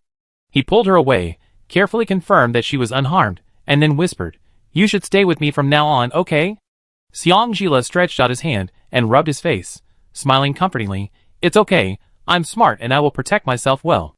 As long as it's not you who did it, I'm definitely safe." The corners of his eyes were slightly red, and he shook his head stubbornly. "No, it's too dangerous. I won't let you leave even a step." Just now, he found that she was gone, and he felt his heart almost stopped. Chapter 110. Xiangjila, It turns out that it wasn't you who almost killed me just now. Ding. The system detects that the Regent's anxiety value is 90%, bloodthirstiness is 80%, and he wants to kill at any time. Please pay attention to your partner's emotions, otherwise the system will deduct the corresponding rewards and automatically shut down for a period of time. Automatically shut down? Xiangjila hurriedly called Gonging number 3 with his consciousness. "Gonging number 3, get out. Why is the punishment more severe after the upgrade?" Gonging number 3's soft and cute lowly voice rang in Xiangjila's mind. The more help the system provides to the host after the upgrade, the more severe the punishment will be. This is the rule. What bad intentions can the system have? It just wants you to pay more attention to your partner's emotions. The dog system, after the upgrade, became more eloquent. He sighed resignedly. Xiangjila glanced around, and made sure that no one else was passing by before leaning over and gently kissing his cold thin lips. Then, just like he coaxed her in Kyoto before, she pulled his hand and put it on her lips. "Be good, trust me, when Chiosi comes back, I will let them follow me closely, and not let myself fall into any danger." A pair of fox eyes full of sincerity, Yin Junyu's attitude softened a little involuntarily. "Then you must promise me that you are not allowed to be alone like this time again." Xiangjila quickly stretched out the middle 3 fingers of his right hand. "I promise." Yin Junyu's eyes fell on her ring finger, and he couldn't help but reach out and gently stroke it. "I remember there was a ring here before. Where is the ring?" "You've ruined it." Whenever she saw her hand, she couldn't help but recall his bloodthirsty side just now. Unpleasant memories must be selectively forgotten.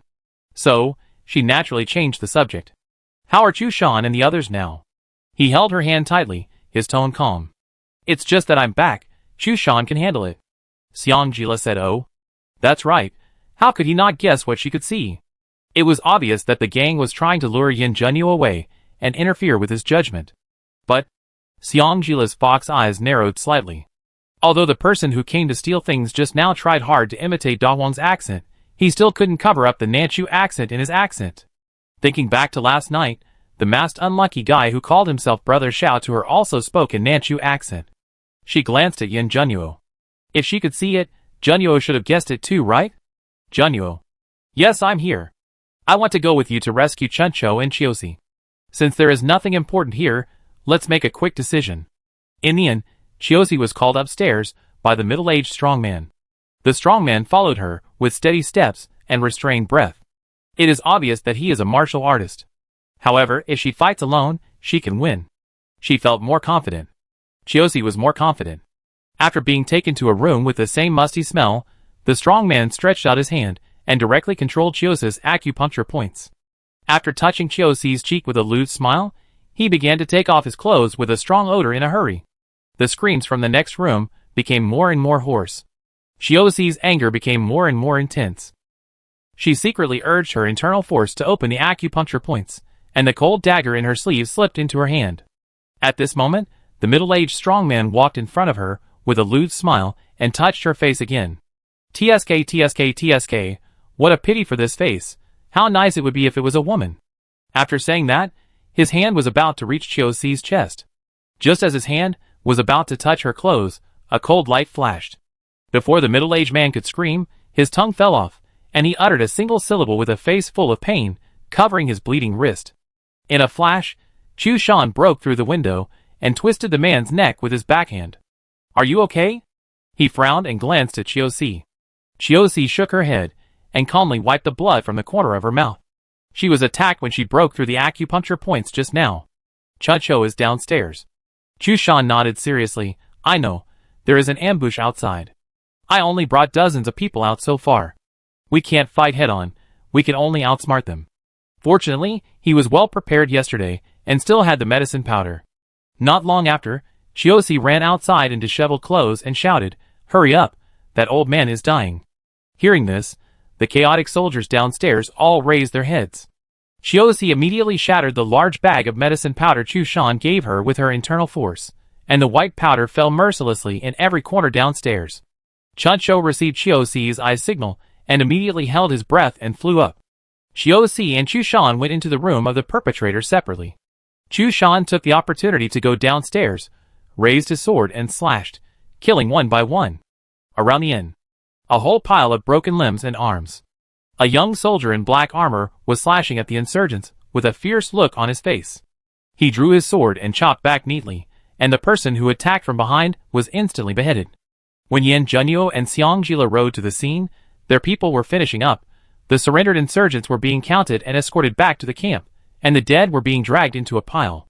Xiang looked up at Yin Junyu. He did not miss the murderous intent that flashed across Yin Junyu's eyes. Obviously, this situation was beyond Yin Junyu's expectations. He hated things that were beyond his control. The door plaque of the inn had already fallen off. Chu Shan was sitting on the threshold treating Chiosi's arm wound, while Chuncho was quietly watching Chu Shan. A dozen men who seemed to have lost their soul sat softly on one side, and not far from the men, there were two disheveled plump women crying with their faces covered. Suddenly, one of the middle-aged men with pockmarks all over his face, who was dressed very well among the dozen men, seemed to be crazy, picked up the machete on the ground, and rushed towards the two disheveled middle-aged women with red eyes. You two bitches, you are so dirty, why don't you just die, and embarrass me? The clear words fell into Xiangjila's ears, and her face turned pale and froze instantly. My mind was full of the sentence from the previous life, you are so dirty, what qualifications do you have to live in this world and stay with him? The woman's panicked scream brought her back to her senses. Fortunately, the pockmarked man was quickly subdued by other soldiers, and the two women were not injured. Did you get scared? A cold and magnetic voice came from the side, followed by the familiar and warm feeling in her hand. She shuddered slightly and smiled at him with a pale face. No. Then she broke free of his hand, staggered off the horse, and walked towards the two middle-aged women.